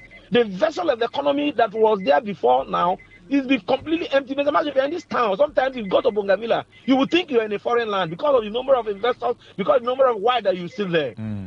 Port Harcourt was a bubbling town. Because workers work in Reebok, they work in Zenith Plastic, they work in Comfort Plastic, they work in Michelin. In fact, at the point, Michelin staffs were more even recognized than that of Shell. Yes, it's true. You understand? So, but today the town is completely empty. And what they were earning was trickling down into other sectors. The market women were also enjoying. Definitely. You know, when we go to school, you see a lot of company vehicles coming to drop our co-students where their parents are working as personnel managers, admin managers with their official vehicle coming to drop their kids. It was that fantastic. You understand? So, but unfortunately today, my brother, we only hear one song. They are not even bothered. Now, they are not persecuting Fobara because the GDP of the state has gone down. Imagine River State with $27.5 billion GDP. River State. Do you understand? Meanwhile, what's the cost of Dangote's investment in Lagos? Over $20 billion. That is to say that only that investment in Lagos is almost like the GDP of River State. That's about 3 billion or let's say 6 billion different. Is it making sense? When River State itself could own a single investment of over $20 billion. River State as a state could own such an investment. You understand? So, but I want to believe that people should be learning. So when you want to elect, you don't elect because A bring, B bring, because they brought them for their selfish interests. And then if we continue to encourage this selfishness, if we continue to empower this selfishness, we will run into crisis. That is certain. We will definitely run into crisis to get to a point where survival will become problem. And then people will revolt. At that point, what do we do? Well, let's even say we get to a point where nothing is anymore working. The little investment that the Europeans had made in oil and gas sector had all collapsed. And then we don't have, because of exchange rate, probably we don't have the capacity to reinstall them. What do we do? You understand? Thank you. So it's a sad situation, honestly. Thank you It's very a sad much. situation. Thank you very much, Mr. Maxwell. Thank you, Dr. Maxwell. We appreciate you. Thank you. All right, so feel free to join the conversation. What's your take on this matter? How can we change the narrative from what it is now to what it should be? How can we change the narrative? Because we can't continue like this. Okay, the former governor was talking yesterday. What was he talking about? I didn't hear investment in his mouth. I didn't hear infrastructure. At this point now, Fubra should come back or should not come back. Is that what we should be talking about in a state like Rivers State? Where are the investments? What is it that we have invested in? What is the comparative advantage that we have? Have we invested in it? All right, this one says, good morning, Maxwell. We can shout and clamor till next century. In Nigeria, there's no continuity in governance. Godfathers of governors determine what happens. If the governors mean well, Rivers governor tries to deviate from Godfather's instruction and there is hostility. Interest is also a problem. Radio has talked and talked, but the governors are not interested. There's quick money from oil, and that is where their interest is in. Governors are not ready to think outside the box. What stops Rivers from going into mechanized agriculture? They are not interested. Industrialization, we can produce a lot of things in Nigeria, but our government, both federal and state, are not interested. For instance, the federal government is after palliative all the way. They know the right thing to do. They've traveled wide, but they are not interested. Sending youth to learn things is good, but not giving them resources to start at the end of the day. No. Okay. Bode George from Ruma Hollow, you made your point clear. Good morning, Maxwell and the guests. Federal and state government do not build industries today because of contemporary... I don't understand. Okay, they do not build industries today because of contemporary IMF and World Bank policies. 0810-9510951, 0817-00000951. Good morning. Good morning, Dr. Maxwell. Go ahead, sir. And greeting to my brother. Atago, Thank you, mother. God bless you. And God bless 95.1 FM. So this gruesome information that are being given out. You see, I am worried as well. Maxwell Atago is worried. Not Maxwell is worried. I, Robin Mother Farmer, am worried. Look at the Gary processing plant. The River State government wasted billions of naira. That was commissioned by the former Central Bank governor. Producing nothing. Look at the cardiovascular hospital at Mokuta. Billions producing nothing. Mother and Child Hospital producing nothing. And when I was shouting amongst you that Governor Fubara should bring in trawlers that will go to the sea to provide jobs. The international airport there should be revived. And other sectors critical that will create jobs for River State. Some people thought it was too early. Too early for what? What is too early? And I'm sure if I become the president of this country, I will not travel to anywhere. I will remain where I am in Asorok. And other countries will come to see me. It's unfortunate, but we should continue to talk. God bless you. I remain another department. Thank you very much. 0817-00000951. Mr. Maxwell Atago, are you listening to me, sir? Yes, I am. Someone talked about IMF policies. How does that affect our growth? You see, I don't believe in that. You know why? You see, when you want to fail, you blame your parent. Meanwhile, those who don't have parents at all, yeah, they survive. Do you understand?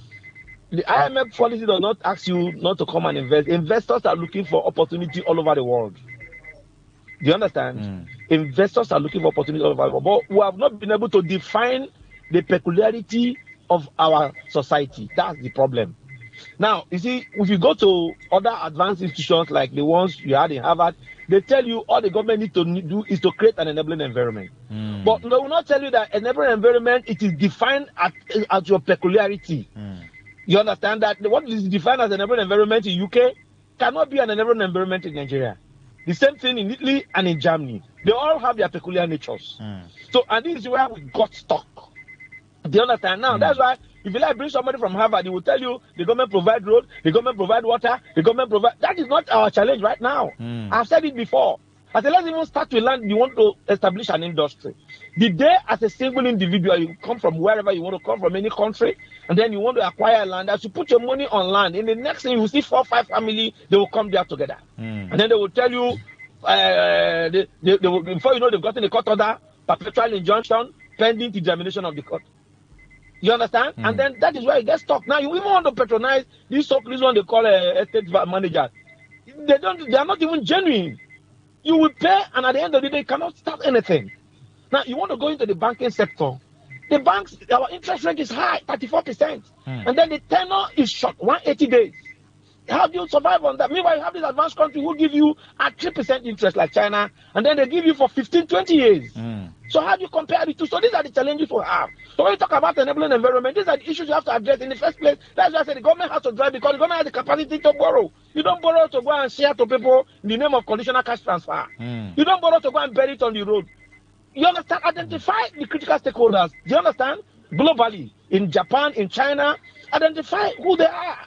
What their investment line is all about. Is it in automobile? Is it in manufacturing? What sector of manufacturing? Bring them in like our fathers went and brought Michelin. We didn't have such technologies. We have technology that was owned by France. But they need to bring them here to make money out of it and then create employment for their citizens. And that was what they did. So they strike a deal. River State government took 40%. They provided land, provided some certain part of the fund. Do you understand? And then established it. Let's even look at Indorama. Indorama was put together by Nigerian government. But at the point when it got to a point where they cannot be able to manage it, they brought in Indians. Then they struck it in the community, element community to some percentage, because they are the owners of the land. It was converted to percentage. So these are the economic models that you can develop, that will be suitable. Then you market the model globally. If you market this model, advertise this model in World Economic Forum, not going to World Economic Forum and be lying and talking lies, like the president will go, our policy is yielding. Reason which result? It's yielding no result because you don't even know the problem. You understand? Because first and foremost, before you be able to treat a patient as a doctor, you first and foremost diagnose the illness. That is when you can put in the right medication. Not somebody say you're giving paracetamol. Will you yield any result? Let me take one or two. Of course, they know they are aligned, though. Thank God, ability at who says, Maxwell, greetings. You see these greedy politicians we have today? They have no plan for us. How many factories did Wike attract throughout his 8 years in office? All right, good question. Good morning. Yes, go ahead quickly. Good morning, my dear. Go ahead, sir. All right. You don't need to expect anything from this our Pharaoh. I call them Pharaoh leaders. They don't mean well for us. The problem they have is that they were appointed a commissioner for education. Meanwhile, the man is a lawyer. So I wonder what concerns the lawyer with education. Because they will not appoint somebody commissioner for agriculture. Meanwhile, he's a doctor. A doctor. So tell me how this can work. So, my dear, it's quite unfortunate. Thank you. We can't see that. Thank you. Well, that's much we can take on the show. Thank you very much, Maxwell Atago, CEO of Flamingos Energy Services and Innovation Limited. We appreciate you for coming on the show. We hope that they will yield to the advice because, from what you've stated all through this conversation, it's not rocket science. It's just simple ABC. Things that our fathers did, the Dietes Pips of our time and co. did it and it worked. Michelin, Daewoo, Reef, Biscuit, name it, Reason Palm and all that. Why is, are we talking about peace, politics, peace. I wanted the governor removed. I wanted this one removed. That's what we're talking about now. Very unfortunate. Thank you very much, sir, for coming. Thank you. Thank you very much. All right, that's what you can take on that conversation. I want to hear something different from our politicians. That's when I'll take them serious. I want to hear something different. I want the former governors, Peter Odili, Amechi, Yesom Wike. I want them to talk about, I have spoken with XYZ in Italy. They will be coming to River State in the next 30 days. They are into syringe production, this one. That's what I want to hear from them. Anybody who goes to anywhere to start talking about peace, remove governor, no remove governor, that person, I will not take that person serious. And you too, don't take that person serious, because that's not what is going to put food on your table. You can't rely on all this stealing of oil money and then building big houses, driving plane up and down, and then making so much noise and giving us restlessness in our state. Don't take such people serious. If you call such people leader, then we should examine you. Stay with us for Law Today. We're going to be looking at the Corruption Perception Index of Nigerians in the Nigerian judiciary. How does the average Nigerian perceive the Nigerian judiciary? There was a survey that was carried out, and it was 60-something to 30-something%. According to the survey by that NGO, 60-something% of Nigerians believe that the Nigerian judicial system is cash and carry. Do you have such perception? Barrister Victor Orokor will be joining us soon. Stay with us. This is your premium talk radio. Today, 95.1 FM.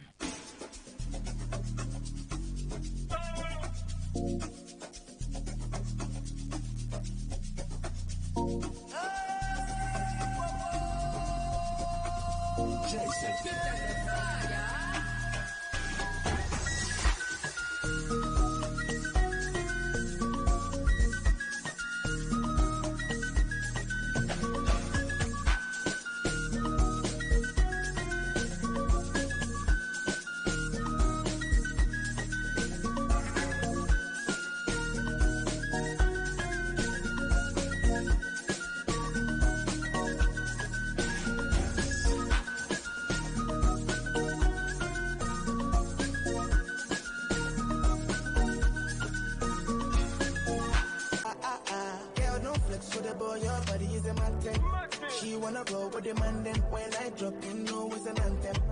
Oof. Girl, you wanna play with a big playboy like me. Oof. Girl, you wanna play with a big playboy like me. Oof. Girl, don't flex with the boy, your body is a matter. She wanna roll with the man, then when I drop, you know it's an anthem. Girl, you wanna play with a big playboy like me. Wanna play with a boy like me. Girl, you wanna play with a big playboy like me. Do you wanna play that? Two bad girls in the Maybach. And I've got more on my radar. So all my man them pull up in a black Bentayga. Montana Mera. Been a bad boy since way back. Girl, I'ma see you later. And I know you in love with me, but please don't say that. Done that, Godfather, none bother. Not jealous, but that, all of that. Make nobody do my paro. Make nobody follow my shadow. Bring more cups, let the sea flow. Sweet white wine and anything goes. Even on my friends and my enemies know. There's never been a time when my energy low. Yeah, girl, don't flex with the boy, your body is a mountain. She wanna roll with the man, then when I drop, you know it's an anthem. Oof. Girl, you wanna play with a big playboy like me. Playboy like me. Girl, you wanna play with a big playboy like me. Girl, don't flex with the boy, your body is a mountain. She wanna roll with the man, then when I drop, you know it's an anthem. Girl, you wanna play with a big playboy like me. Playboy like me. Girl, you wanna play with a big playboy like me.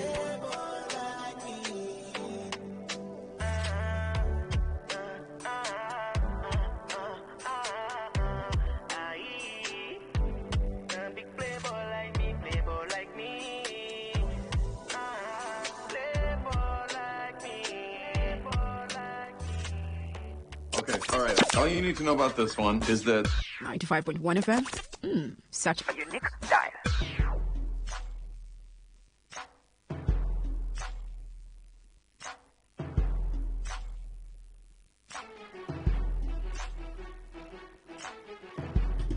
I guess we'll soon be coming in. The Nigerian judiciary is, how do I put it now? Is under the lens. Nigerians are worried that the small democracy will be patching and patching with all the leakages. For some, they believe that democracy has finally collapsed. If you take an egg and you smash it on the floor, you will hardly regain every content of that egg, because egg is very fragile. If it has been cooked before it fell on the floor, yes, it has coagulated, so you can pick it up, wash it, take off the sand, and still eat it. If it's been fried also, and it fell on the floor, it depends. So if it is on a tile, yes, you can sweep off the sand and still eat it and manage it. But if fried egg fall for sand outside, that one you won't be able to eat it. So democracy can only thrive with the rule of law. We have heard the rule of law, the rule of law, the rule of law. What is the rule of law? What is the rule of law? That's the question I keep on asking. We have seen flagrant disobedience of court orders. We have seen all manner of ex parte this, ex parte that. We have seen all manner of judgment. And some people say, oh, you hear some lawyers or some sons who say, as an ordinary person, you don't have the right to start extraying judgment of court. And I ask, why won't the people extray court judgments? Is it because the people are dummies? Are they not part of the democratic system?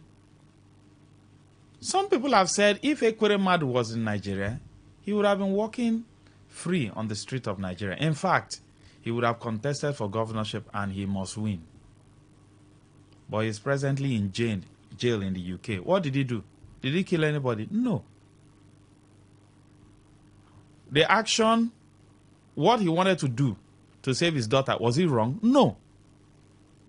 Why was he jailed? He went to do that thing in the wrong way. Only.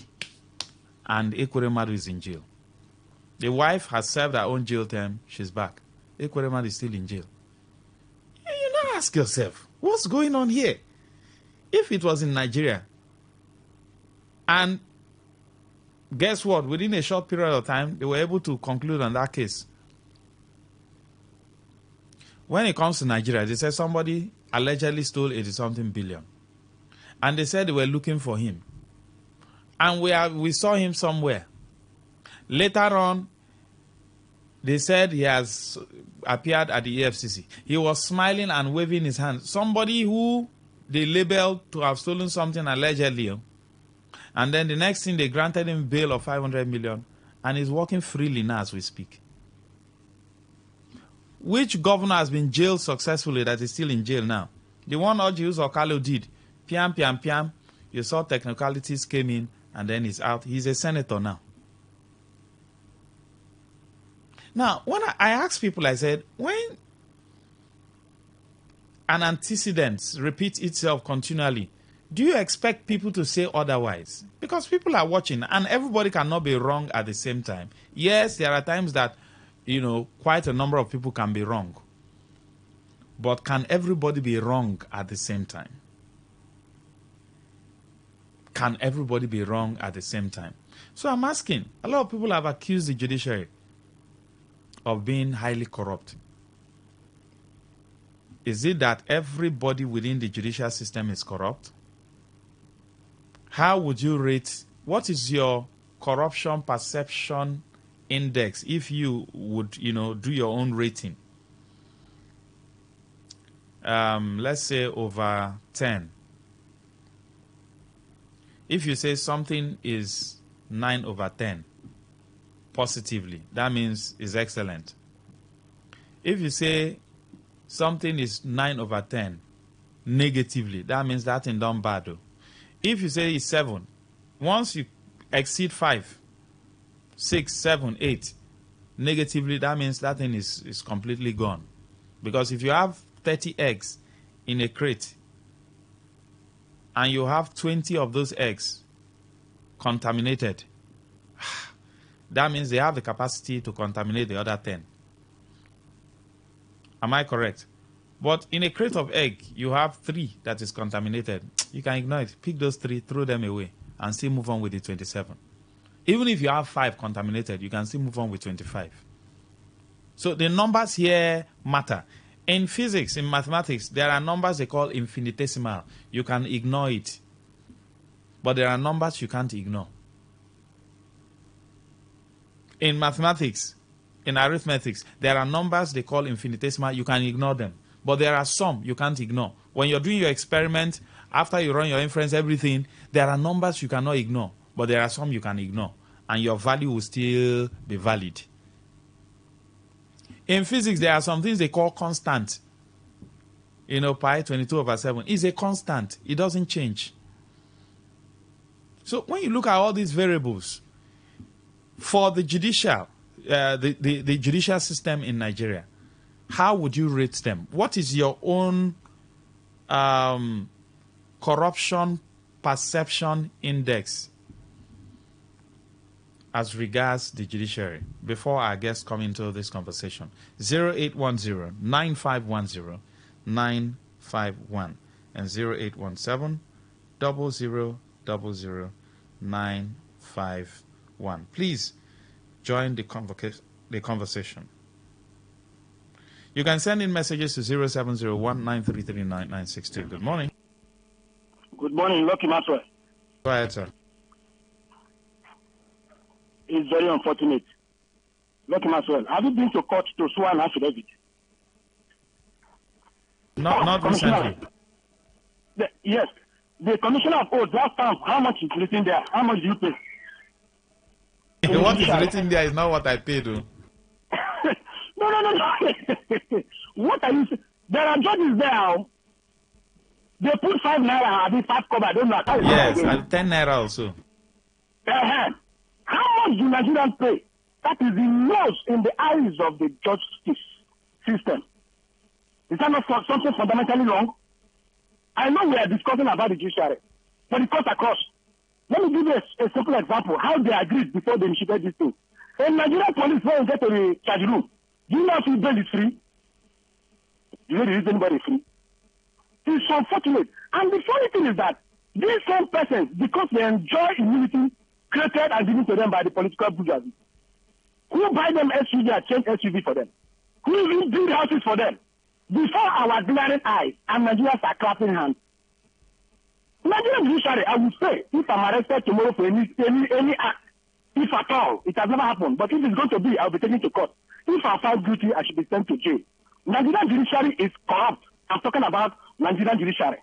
The percentage from 10%, from 1 to 10, if you ask me, it's about 80% corrupt. This is my take, Robin Maga the farmer. And they need to change. Because they're keeping us where we are today in Nigeria, the judiciary. They know the wrong from the right. They know that the constitutional provision of a certain section does not provide any interpretation. They will bring the matter to court. Go to court. Judiciary is the problem. Why are the politicians telling you go to court? Because they know their friends and cronies are there. Just what Socrates said before Christ was born. That you see democracy is going to fail. When criminal-minded people put themselves in position and take over the place. That's exactly why we are in Nigeria. Good morning. Let others call. Thank you very much. All right, please feel free to join the conversation. What's your own corruption perception index? Good morning, Max. For me, I rate the corruption 9.9 over 10. Young Alaji. Good morning. Yes, go ahead. Hello. Go ahead. Okay. I think, my brother, I want you to remind me something. I think this Supreme Court judges, I think there is one of these people that one of these Supreme Court was saying that if the state governors in Nigeria does not conduct the local government election, they give them deadline. Remember something like that? Okay. Then before you now, all the states, All of them, they are now running around to conduct the local government election. And they now put chairman. Now, in the case of River State, the same court who give them order to conduct the election, local government election, it is the same to Supreme Court. He now come again and nullify the election of the River State, that's local government chairman. So, my brother, if you look at the whole thing, these people are corrupt. These people have been forgetting all the politicians. I'm not saying that they are not good ones. They are good ones, but they will not go to those ones. They need to go to the ones that are eating the same table with them. Because there are many. So that's the problem we are having. Thank you very much. Thank you. All right, let me take messages. Let the messages pour in.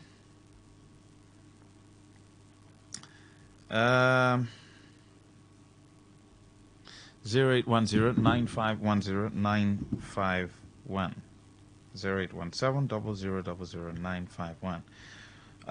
Also, Hansen says, I read the end. Okay, you mean the Nigeria judiciary 0/10 because they are 100% corrupt, and they are the real problem in Nigeria today. But they can't be 100% corrupt now.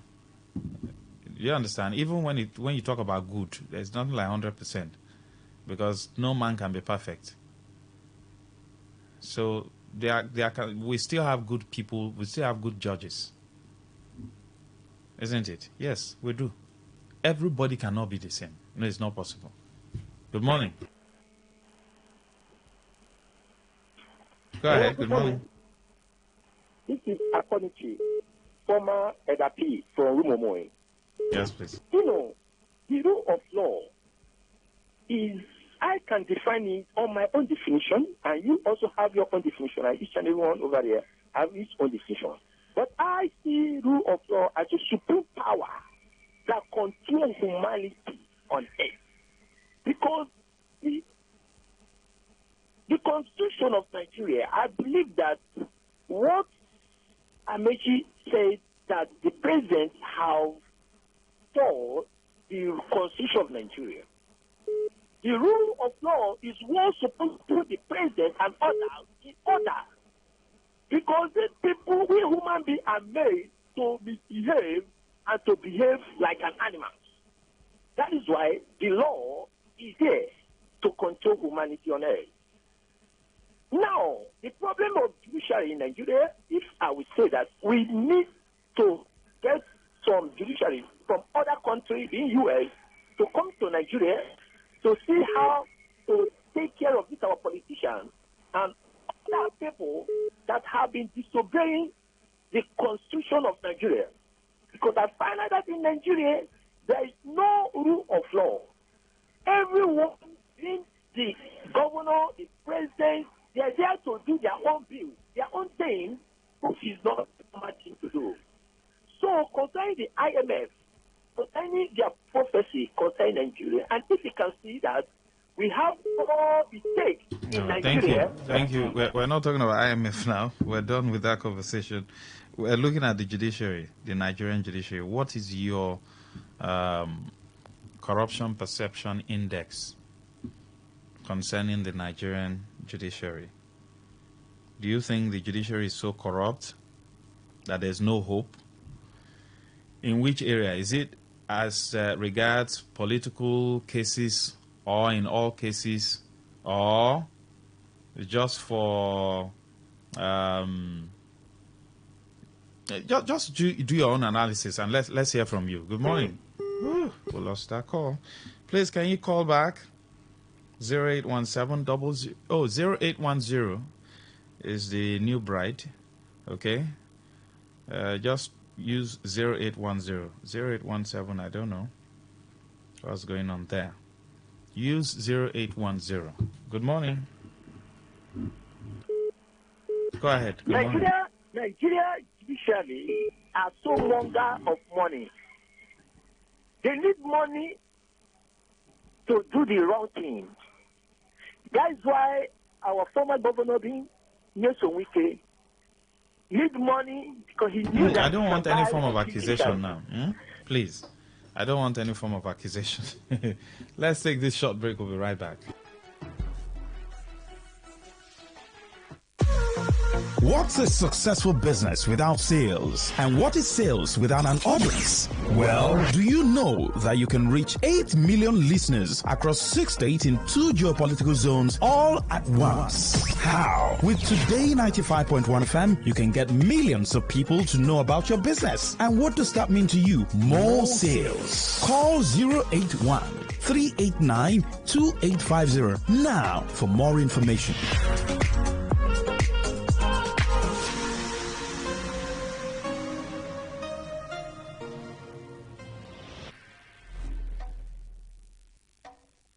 All right, welcome back.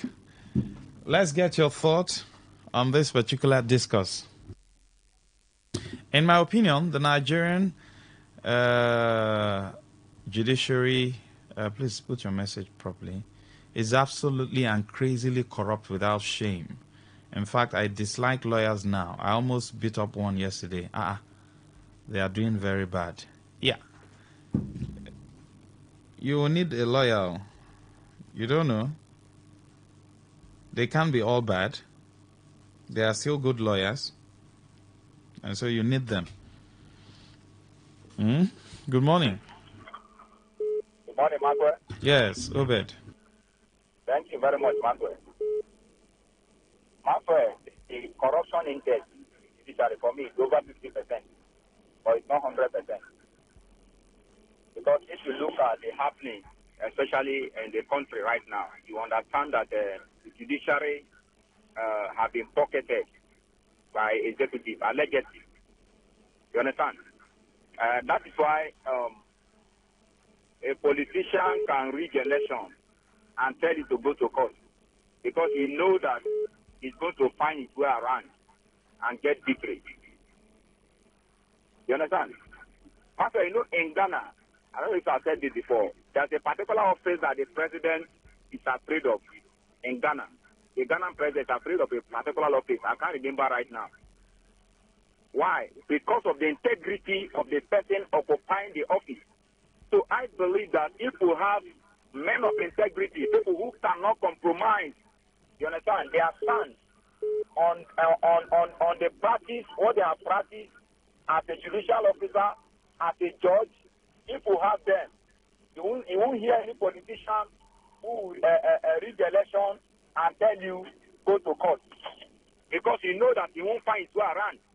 But we can do better because there still need for amendment and all that if we can, for us to get it right.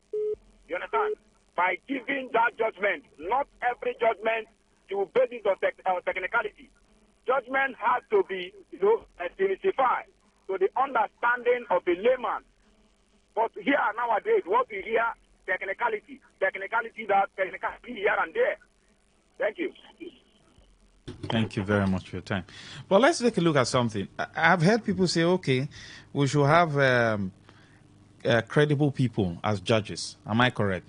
Now, if these judges are credible, they have integrity, and they are working, how can we take care of their welfare so that they will not be influenced? It's easy for a man who is thinking about his children's school fee, feeding and other things to compromise. How can we take care of their welfare? Because we are talking about, this is Nigeria.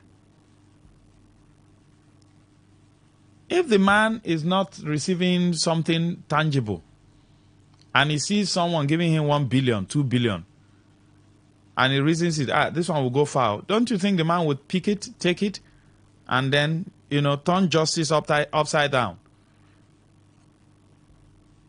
How can we also take care of these people's welfare? Because you talked about, for some people, they say, why would they be building houses for judges? Usually, judicial officers are supposed to get, but a government is supposed to be doing that, not a particular governor. It is from government purse that is supposed to be done for them, just like teachers are supposed to have houses. And that was why my argument was that if you're building houses for judges, what about teachers? What about medical doctors? They're also working in government now. You didn't build houses for them. Now only judges. Now only judges, 9, they sleep for night. Yes, because if you want to build houses, build it across board.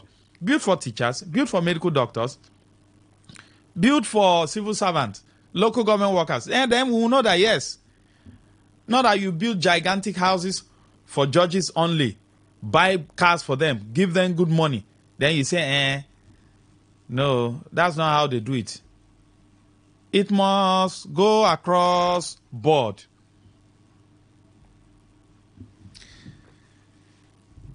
Maxwell, that's why I've told those that care to listen that the PDP governors are not going to get justice because of corruption.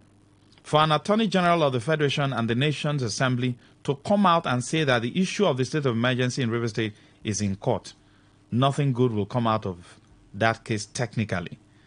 It's a deliberate attempt, and the corruption ravaging the judiciary will sit on that case, and PDP governors will leave the court room with long face while we keep talking and deliberating. Prosper from Alu. This one says corruption index is 95%. Wow. That's okay. Good morning, Maxwell. Every department or sector from the Aso Rock down to the bottom in Nigeria, including the judiciary, is equally 99% corrupt. Goodness. Okay, Dede. Thank you. Good morning. Oh, we lost our call.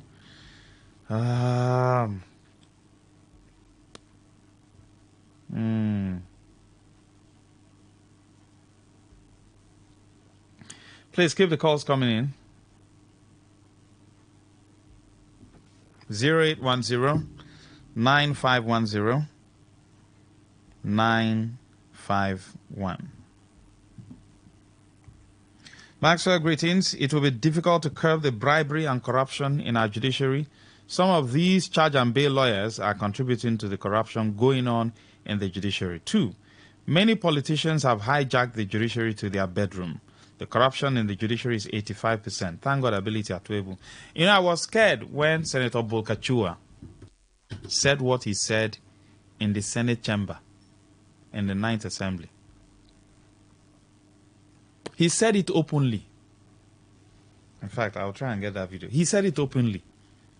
That he had, in the other room, compromised his wife to help some of his friends. Ahmed Lawan, who was the Senate president, said, Honorable, that road you are taking us is not good, though. Probably he didn't want some things to be revealed. But Senator Bolkachua said it and the wife is in the appeal court. Good morning.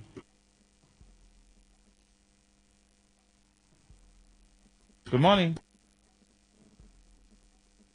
But can we just use that to judge and say, oh, almost everybody in judiciary is corrupt? We still have fine judges.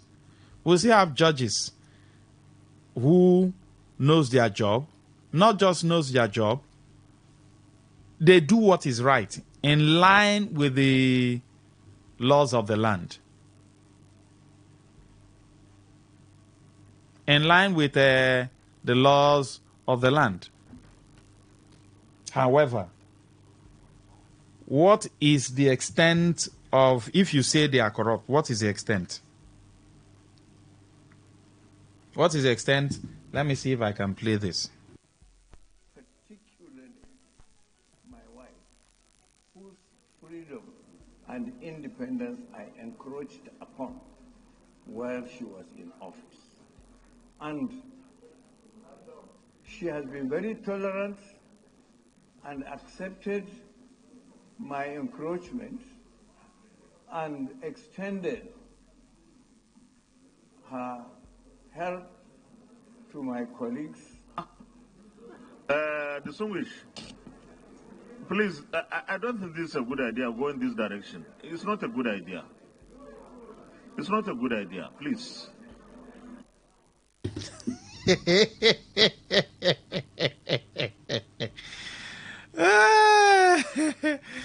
Please keep the calls coming in. 0810 9510 951 and 0817. Yes, good morning. good morning. Go ahead. Sir, do you know that Constitution... What's your name? What's your name? This is Edda. Go ahead. That comes from Unibo. Hello? Go ahead, Elder P. Please, the Constitution is the act that is written by nobody. So a time will come which Nigeria now will be looking into this Constitution. If someone steal, and we look into this Constitution, if the Constitution says that the person needs to be stoned to death, the person needs to be stoned to death. So there is no how a judiciary will manipulate the issue. So I will advise the Nigeria, the male and the female, the older male, to be looking to Nigeria Constitution, and we have to take it off from there. So there is no how the Thank you, Elder P. manipulate the system anymore. Thank you. Thank you very much. I was trying to get the full video. Let me see if I can get something out of this. Take 10 minutes. And why should you reject me? Because I can cross-carpet it? No, I don't want anybody to interrupt you or disturb you. So just round up. Mr. President, at my age, I don't think I will lobby anybody under the sun.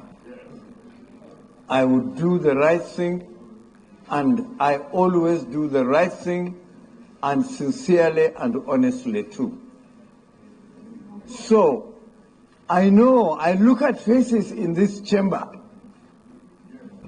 whom have come to me and sought for my help when my wife was the president of the Court of Appeal.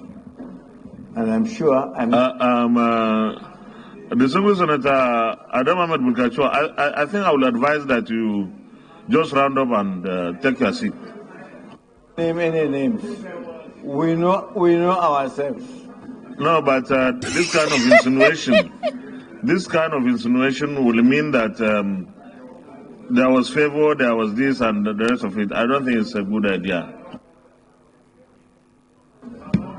Well, Mr. Chairman, I must say that, okay, to round up, since that's what you want me to do, I will do that. And I must thank particularly my... Please, I don't think this is a good idea, go in this direction. It's not a good idea. It's not a good idea, please. She's not there. Well, Mr.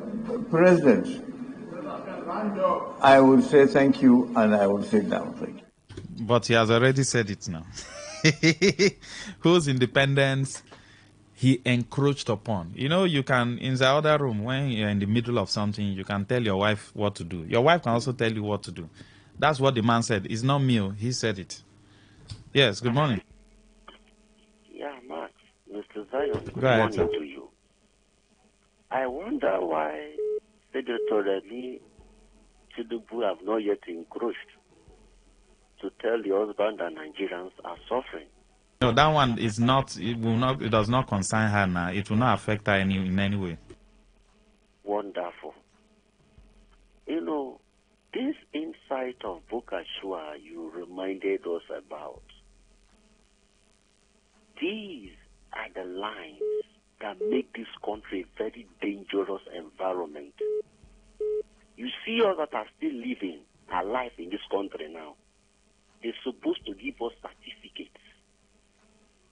Serious certificates that should print us. Look at it. She's the president of the Federal Court of Appeal.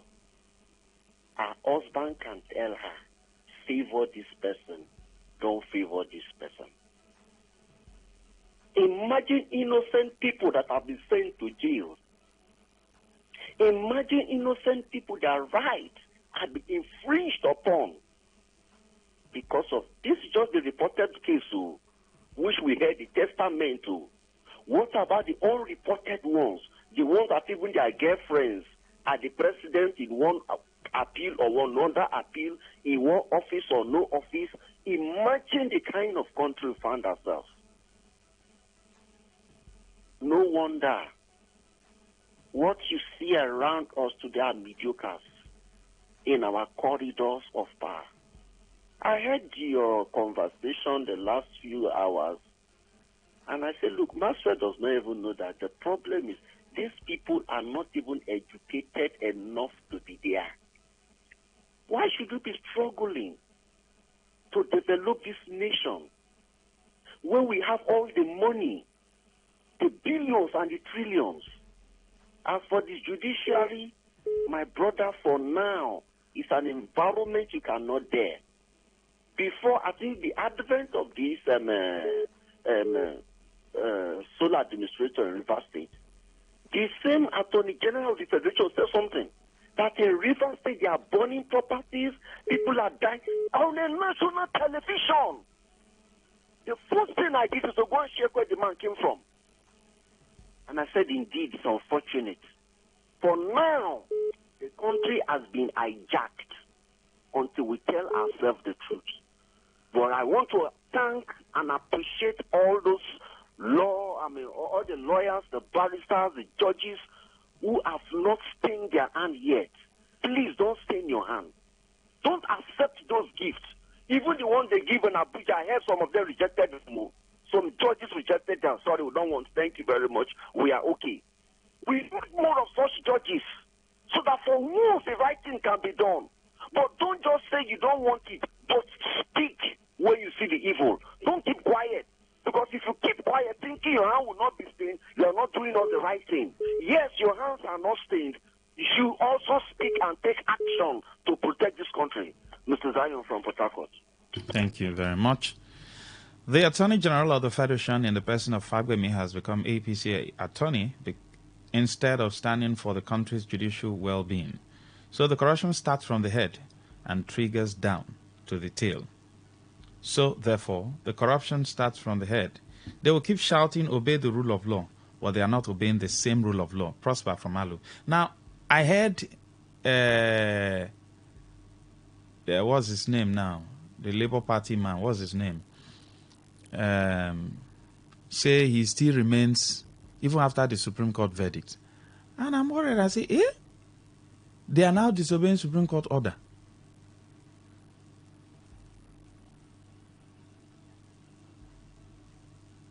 What's that his name? I've even forgotten his name. So many things on my head. In this state, a sitting governor disobeyed a court order that says reinstate these people. Okay, on a normal day, even if the court did not give a verdict, does the governor not have conscience? Okay, let us leave judiciary now. Does the man, is it that the man does not have conscience? That when you sack people from their legitimate work, not that they did anything wrong, that their families will suffer, their children will suffer, their relatives will suffer. Okay, don't you have conscience in the first place? What is government? What is the duty of government? Is it not to help people? If government is now the one destroying people's life, so what's the essence of having government? But the court gave a verdict and the man disobeyed, and he's a live bencher.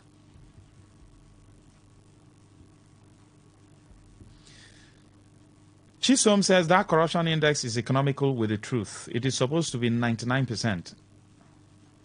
As for PDP, they are gone forever. All right. Max, this country is dead and buried by our politicians long ago. The only thing that will make the country work again is only for Tinubu to do 4 years and let another person complete the remaining 4 years for him. If we continue with Tinubu, the country is gone because Tinubu has nothing to offer in this country. The same way he ended up putting Lagos State in his pocket. Ndu from River State.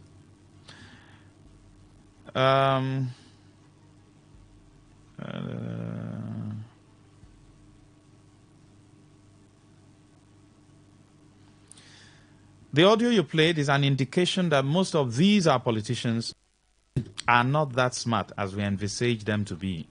That's to tell you the high level of connivance between the three arms of government to keep us down.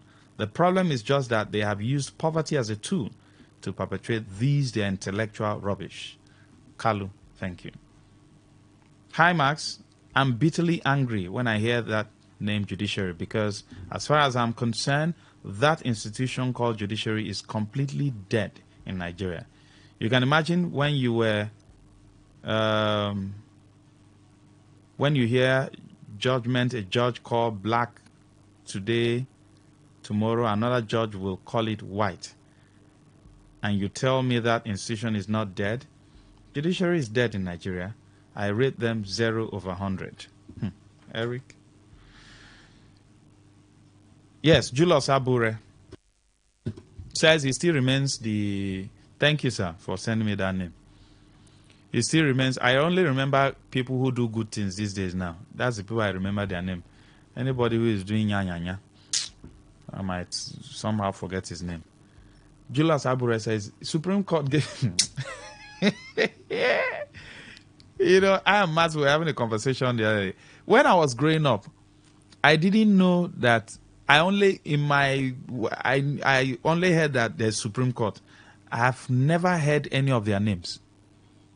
You hardly hear the judge of the Supreme Court.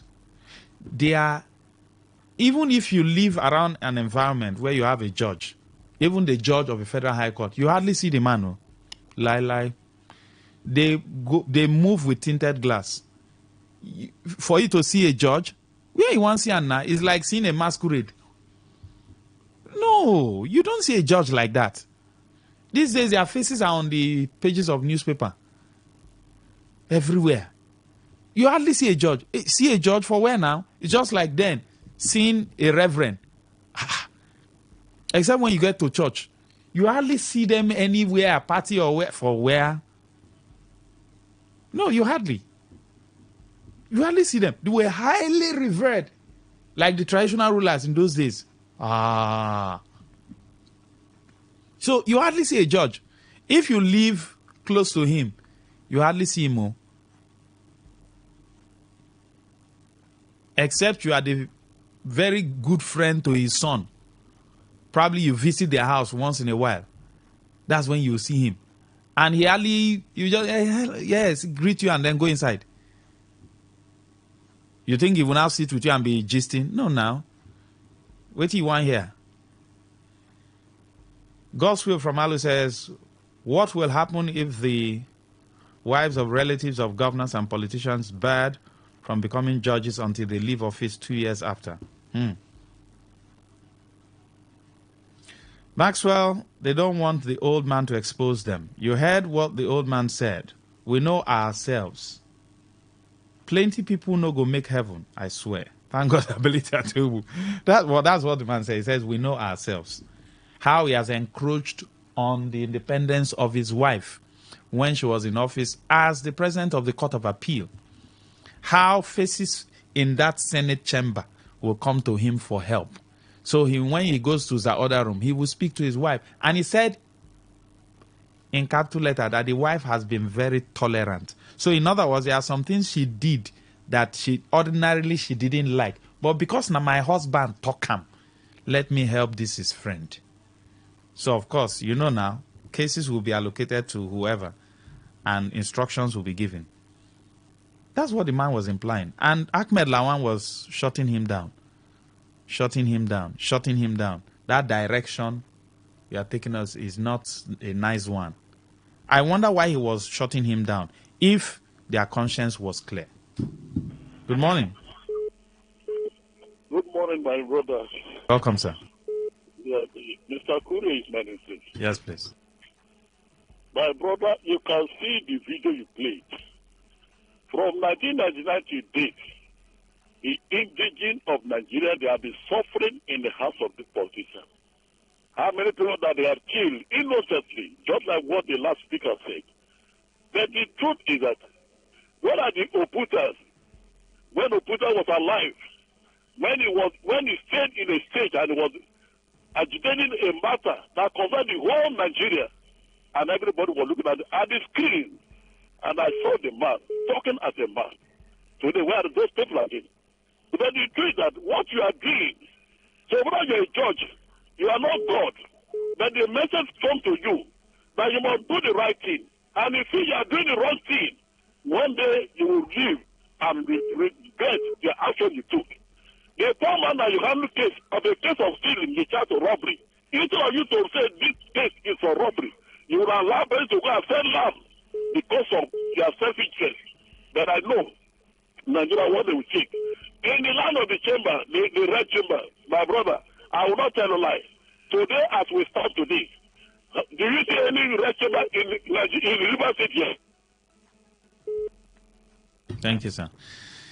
Quadri Alabi, we treated his case yesterday, and he's been released, as facilitated by Peter Obi. A team of lawyers led by Nibe Effiong got him out. The DPP, by their verdict, says we can't find anything that this young man has done. 70-year-old. They framed him up and said he was doing street fighting and conniving. They now added him to 3 other people that they were trying to rob. And the magistrate court remanded him in prison without any evidence, nothing, no investigation. Ha! Ha! Ha! Hey!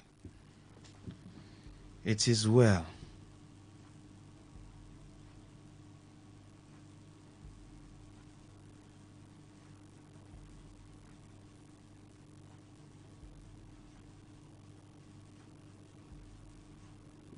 Good morning. Hello, good morning. Go ahead. My name is Farina St. Antonio from Port Harcourt. Yes, please. Yeah, it's very unfortunate that we should be talking about judges and corruption, because I think judges are people that are supposed to be respected to the high esteem as far as Nigeria is concerned. Now, this corruption that you are talking about is in different dimensions. You see a situation where a case is supposed to be tenured, like the case of a local government chairman that we are disbanded by, I think, Wike last time, and they went to court. Knowing fully well that the tenure is supposed to be 3 years. And the case was dragging till after the 3 years that elapsed, they now gave judgment. Then you will not say it's academic exercise. If it's academic exercise and you are judges, don't you know that this thing is supposed to be 3 years and it's supposed to give it expedited hearing to hear the case quickly? They will be there because they have collected allegedly money from different angles. So judges should improve. They should improve. If you ask me, I think I will rate them 70 over 30. 70 against them. Thank you very much. Innocent is my name. Thank you very much. Thank you.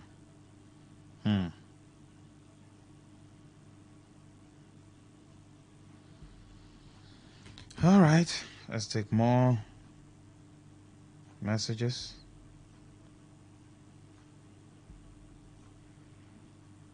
Okay. Listen, Max, my dad was a lawyer who dropped his job very long time ago and went into business, telling us that the system is corrupt. This was in the 90s. We were very angry at him for leaving a high-level job for a struggled business. Maxwell, now I understand what my father saw then. He is late now since 2013. May his soul rest in peace. Young Alaji. He left the job in the 90s. Wow. Maxwell, good morning. That name, judiciary, makes me angry. Judiciary has made Nigeria to remain bad. So it will change red and then go off completely. Everything worsened since the All Progressives crisis came into power. Love day from Eneka. A country's judiciary is always a fearsome tool and a terror to every other sector. But in Nigeria, an Attorney General of the Federation will attend an ordinary birthday because a politician is involved. And in the end, he will receive prayers in his mail. Prosper from Alu. Thank you. They ordered Donald Trump to bring a man from El Salvador back that he deported. They ordered him. Supreme Court, one man. Supreme Court ordered that bring that man back. We have checked his case. No, you can't just throw him like that. Yes, good morning. Master, good morning. Quiet, sir. Master, you were saying a story when I came in that they brought somebody up and Tito B and his legal team went and released him. Yes. Master, see, Nigerians should step up to the occasion because these people don't want you to talk. But what you do in the streets of Nigeria, each time you want to talk, make a video. Each time you are confronting them, make a video. And not allow them to carry you. Don't allow them.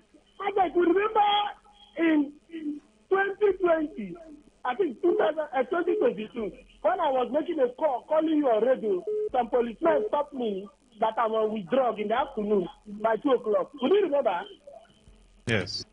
And I told the man categorically that I would die with you in this place. I don't smoke. So where did you get this ego from? And he was looking at me and I told my boss, if this church, push him. We are ready to fight. We are ready to die here. So Nigeria should step up the location. Don't allow them to carry you. They will torture you to succumb. That is not the truth. When they take you there, they will just throw you behind the bar. You begin to cry. Don't allow them to carry you. Keep fighting. This our country will go nowhere. Thank you and God bless you. Thank you very much. But you didn't address the issue of the judiciary.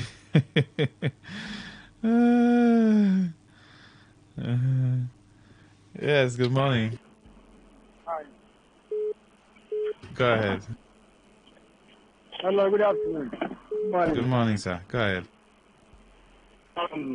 The judiciary you're talking of is well with them because,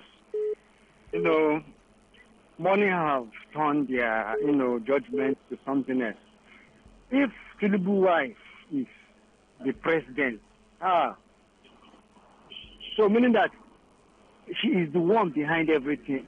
Woman, she and Tinubu, they are the one behind our calamities in terms of the judiciary side because Tinubu knows everything about the judiciary, how they have cheated, how he has worked with them, how they have robbed. But all I'm saying is that to make judiciary better for us, maybe everybody have to. For me now, I don't have anything to say about it making the judiciary better for now. Maybe I'll have to think later because I have to really go through the word of God to know what to say now. But please, can you tell me the name of the Supreme Court, the man that gave the River State judgment? I don't know his name. What is his name? Because I didn't need to put that man in prayer. Let me see more about him spiritually. Thank you.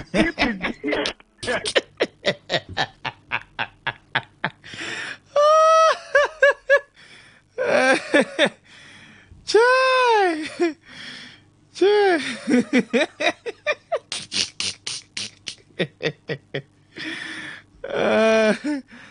Chai!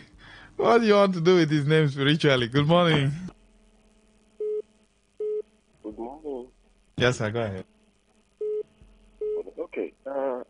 The thing is, Nigeria, we don't have a judiciary.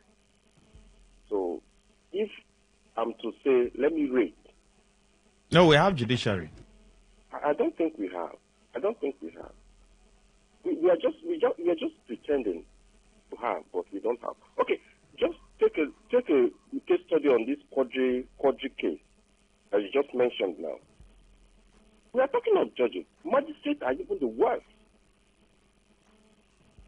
You remand a 70-year-old without any evidence, without nothing. You remanded a boy of that age. If not for social media, that boy would have rotten in jail. And we have a lot of people that have rotten in jail. Thank God for social media. And you come and tell me that we have judiciary in this country? A messed up system. Nigeria is gone. We should not pretend about it. Nigeria is gone. At least not in this generation that will be good. We should not pretend about it. We are finished. We are finished. Thank you very much, sir. Thank you very much. Well, that's much we can take on the conversation this morning. Quite interesting. Max, the institutions in the Nigerian context is coming. The more you look, the less you see. For the judiciary, 5 in 100 Oh, it's only 5 in 100 that are good. Maxwell, information reaching my left ear has it that Rivers State National Assembly members have dumped PDP for APC. Maxwell, is this not corruption? Okay, well, people are moving, everybody's moving into this thing now. Max, good morning. This kind of lawyer and barristers that are behaving like this, they need to be plugged. No. Emma, thank you. That's much we can take. Thank you very much for being a part of the conversation. We'll pray for better days. This is our country. Even if we travel abroad, we'll still come back here. We'll pray for better days. But while we pray for better days, we all can put hands together to make this country work. Look, listen, if this country works, it will be better for everybody. Rich, middle class, poor. But the poor will not be so poor that they can't afford basic things. There are poor people all over the world, but those poor people have access to basic things. And they are, they are okay with their life. The rich is also doing their thing. Just like I was having a conversation, which country is that? I think in China. In China, you won't know the difference between a poor man and a rich man. You won't know. But in Nigeria, you will know. Good morning. Stay with us for Family Circle. Don't go anywhere. Premium Talk Radio. Today, 95.1 FM.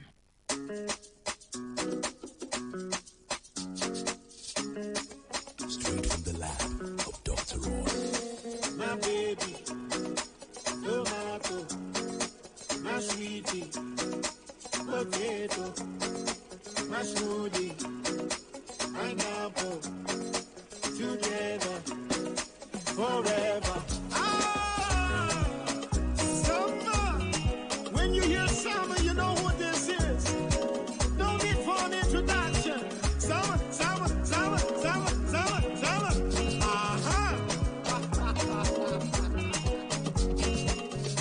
You're the best, you're my best, now you be my own. When I see you, I'm lost for words, I speak in Chinese. So. Oh, baby, you're the one for me.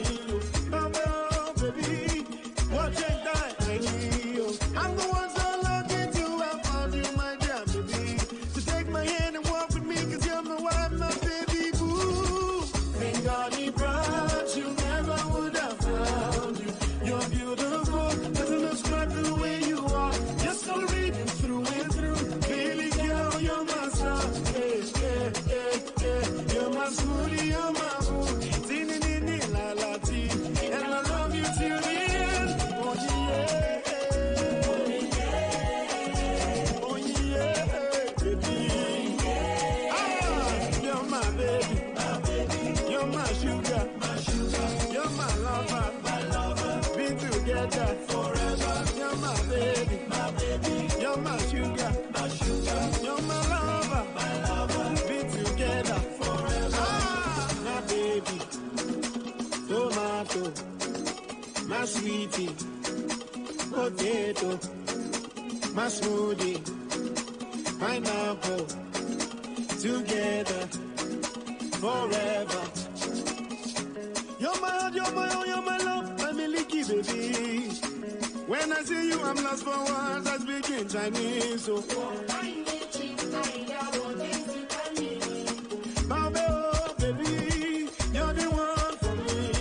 Oh, baby, what you die, I need you. There's no other one who's made for me, my darling baby.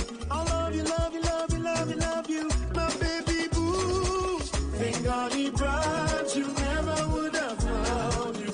You're beautiful, doesn't describe the way you are. You're so reading through and through. Baby girl,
You changed me to brand new.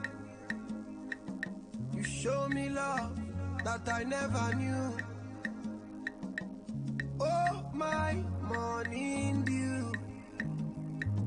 I can't stop thinking of you. Yeah, you set me on fire. You take my love, you go higher.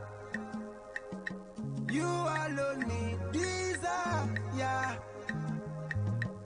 You want to come with desire. Yeah, yeah, my baby, my sherry, my baby, my sherry, my baby, my sherry, my baby, my sherry. Oh, yeah, my baby, me da. Oh, yeah, my honey, me da. Oh, yeah, my if me da. Oh, yeah, my hospital, me da. Oh, yeah, my baby, me da.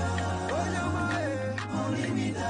Oh, yeah, my if me da. Oh, yeah, my hospital, me da. Oh, yeah, my if my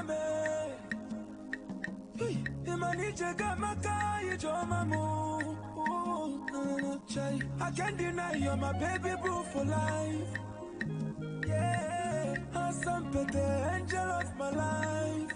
Oh, you make with the dangboro. For your side, I go dumbororo. This is love on a son in it. Make we take a moment and oh, yeah, baby, musangara. If you don't mind, yo, I go make you my screensaver. Oh, Mr. Flavor, my baby, I like I ain't taleno, shell, look back in Beleka, my baby, I like I ain't taleno, shell, look back in Beleka, my baby, my sherry, my baby, my sherry. Oh, yeah, my baby, me da. Oh, yeah, my honey, me da. Oh, yeah, my if me da. Oh, yeah, my hospital, me da. Oh, yeah, my baby, me da. Oh, yeah, my honey, me da.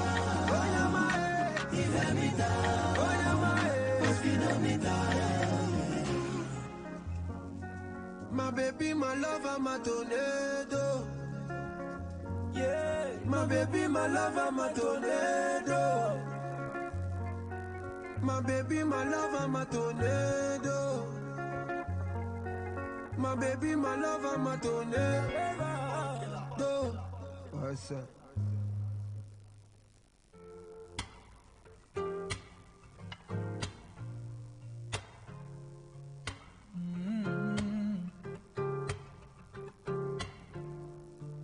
Sometimes you get lucky, sometimes your stars collide.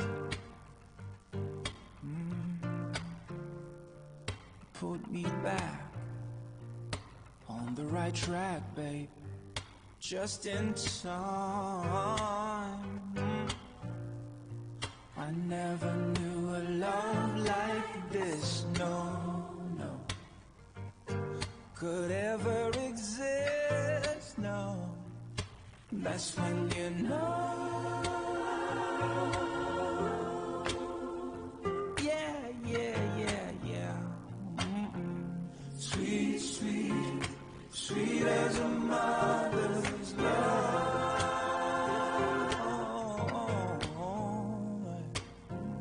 Sweet, sweet, sweet as a mother's love. You know it's not easy. You know it's hard. Yes, his name is Johnny Drill. Women are very important. Women are wonderful people. That's why most times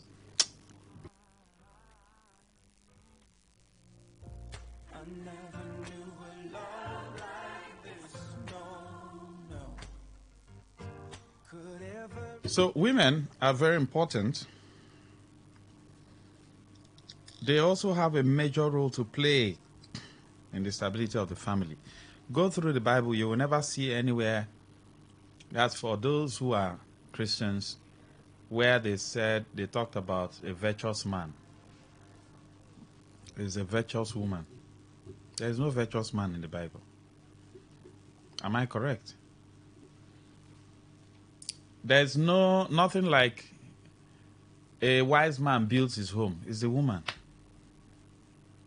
I'm not the one who put it there, so it means the responsibility of building a home rests on the woman. That does not mean that a man or the man will now be doing anyhow because the responsibility is on the woman. The man is the visionary. The man is the leader. The man should chart the way forward. I've also said severally, please, for people who want to marry, shine your eyes. Know who you want to marry. There are some things that are red flags. Avoid bitter people.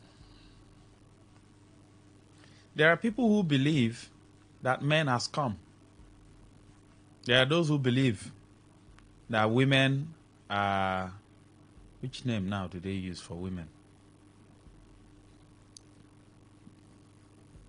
That women are they only come for money, or women are something. There are people who have that belief.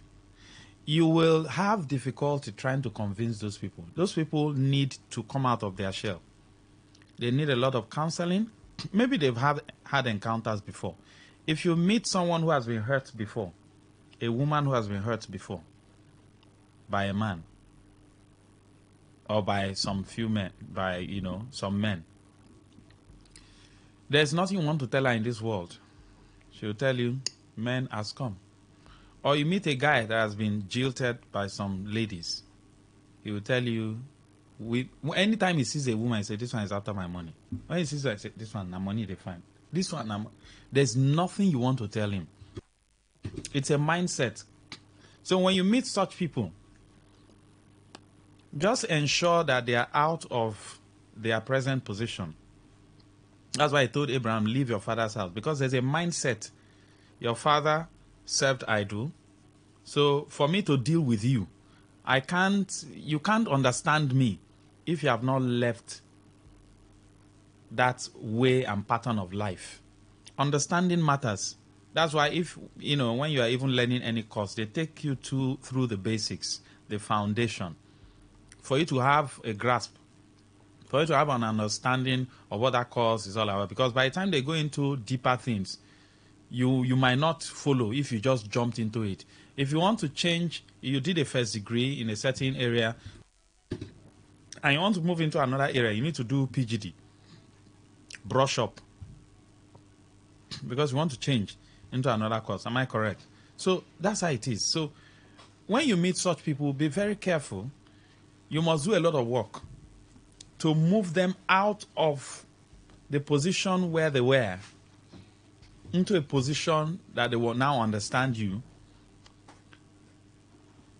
so that both of you can flow. Now, when you also meet manipulative people, you need to be very careful.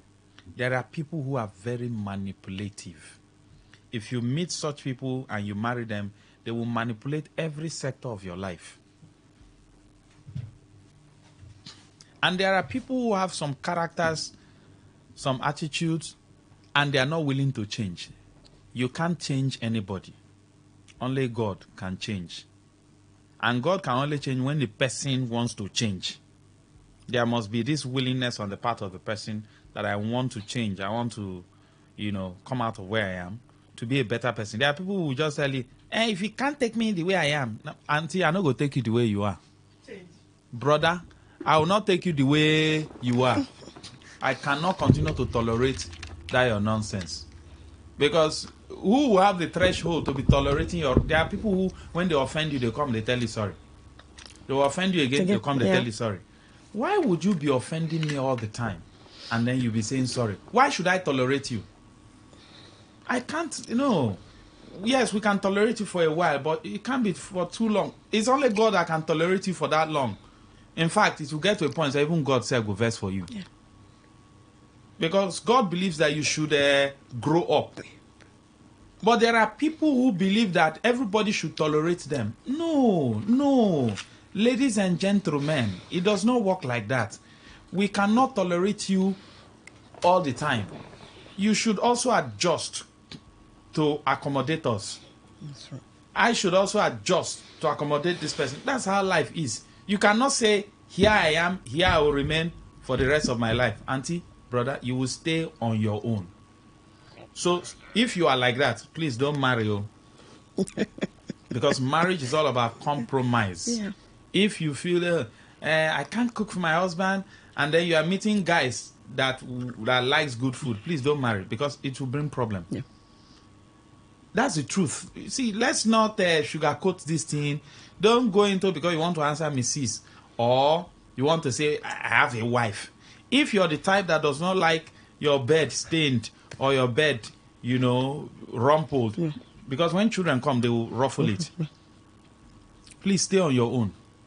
Don't even marry. Or if you marry, before you marry, tell the lady that I don't want born, I don't want children. If she agrees, fine. Yeah. There are people who will not tell the person that they don't like children, they don't want children. They just go into it. Then when they are now in the marriage, that's when they will now, say some ladies will be taking pill. You'll be having intercourse with them, they'll be taking pill. Yes. Taking pill. You wonder, this woman need a carry belly. One day you go and find pill. You don't say, auntie, what's going on here now? One born. Actually, I don't want to give birth. I love my structure. I want to pursue my career. So why you carry me reach this level? Auntie, two things is either I don't even like second wife thing because I don't have the energy to carry one woman. It's very fast to agree. Then conquer another. So you find your way because I love children. Yeah. So if you don't love children, carry your wala and go. Then if you meet manipulative people, that will form the basis for our discussion today. Yeah. They will manipulate everything in your life. There are people who are very subtle, very manipulative. Subtle. They will not shout. No, they won't shout. No. But they will manipulate you. But you just discover that something is not right. Something is not right. You just discover that you are lost. Yes. You are lost. From reality. You just be wondering, what's going on? Am I then doing juju? They will manipulate you, manipulate your finances, manipulate everything will be about them. When you see people who believe that everything should be about me, be careful. Be careful. Be careful. Yes. When people, everything me, they don't consider any other person, and they are like that even in offices. So absolutely, everything should be about them. They are the only ones who go and report to Oga every time. Oga, you have a problem. Yeah. If you marry such people, you might die in that marriage. Yes, absolutely. It has happened now. Yes. A case in Delta State. Absolutely. She's even a government woman. I saw her picture. I said, this kind of financially stable. This kind of fine woman. I'm for married person like me now. Make her skin they glow. I go to pet her like this. They pet her. It's unfortunate. I don't know why good people they usually marry Ngongwa people. I don't understand. It's why unfortunate. Is it like that? It's unfortunate. You see a very good, nice lady. She will go and marry Ngongwa man. You see a very nice. Do you know there's a guy in my former area? It's the girlfriend that killed him. Let me tell you what happened. This one is life story. It's not somebody told me. If you see this boy, fine boy. He used to do modeling. Okay. Now, in secondary school, he had this girl that, they used to write love letters to each other. So she later, everybody went to the university. She later traveled abroad. Okay. So he was now dating this other one now. That one now, got back to him years later. Say, what are you doing in Nigeria? I saw your this on so. Man, you're good in modeling. Yeah. You can come over now. They started talking and talking. I feel the guy I don't know if he trusted this guy. If you see this other lady, the day I saw her, and say so person girlfriend, I say, what didn't this guy they find? She not even fine. Waiting be the thing. That's the irony of it. he now told his girlfriend that, sorry, this person wants to arrange visa and everything for him to travel. So she felt he was going to leave her. Yeah. Do you know she poisoned him? Oh my goodness. Oh yes. I killed him. The day he died, I went to work. Then, my goodness. Because I usually see him every morning, but I didn't see him that morning. So I just went to work. I came back. I saw people crying. When I now inquired, he died. She poisoned him. Ran and left the house. Was on a flight to Abuja. The grandmom, because the father had him out of wedlock, so he was staying with the father after school. But the grandmother was there. So the grandmom usually, is fond of him. So when she didn't see him around 8 a.m., 9 a.m., she now went to knock. There's a nickname he calls him. No response. No response. They had to break the door. Foam was coming out of his mouth. Same thing that happened to this lady. Yes. Now so them poison my man. Oh no. Fine boy, just go like that. Wasted. I don't know if they later got the lady, but I heard she was on a flight to Abuja. Oh my goodness. If they were able to trace her. That's the reason we must talk about emotional regulation, emotional manipulation. Emotional manipulation. You see, Maxwell, people could fight wars outside and they could win battles. You could be a CMD, you could be an MD, a CEO of a company. You understand? You control a lot of people and you succeed. But you see this emotional war. It's regardless of class. Whether you're intelligent, you are not, you're financially stable or not, or you're educated, it's regardless, it does not discriminate. So a woman can be financially stable and emotionally vulnerable. Yes. Same thing with the man too. Same thing with the man too. It has to do with your emotions, your feelings, how you react to things. So it's quite different. Because somebody asked the question, when I wrote something, an article on my page, and somebody asked the question that, with all the status of this woman, she's financially stable, but how come she fell prey to the husband? So you'll be wondering. So listen, look at what happens. These people that are even financially stable, they are more emotionally vulnerable. Because women sometimes want to feel, okay, let it not be that because my status, I'm so rich. You understand? People will not look, my husband will not look at me that I'm not submissive. Do you understand? So they are easily, you understand? Because they have this thing in them, I want to keep my marriage. I want to save my marriage, not because I am financially capable. Mrs. Harriet, don't you think we could look at this issue from the foundation itself? No. Which was when they met before they got married. Didn't she see some red flags? You've talked about red flags. True. She must have seen. That there are some things that people will see, but we ignore. We ignore. Yeah, she must have seen. But look at how it goes. It can happen to even you. You wouldn't know. Do you understand? So let me see. So there's no discrimination. There's no I too strong. When it comes to emotional manipulation, there is no I too strong. It does not discriminate. It's regardless of class or financial stability or whatever. Look at how it happens. It is even more dangerous than physical abuse. Why?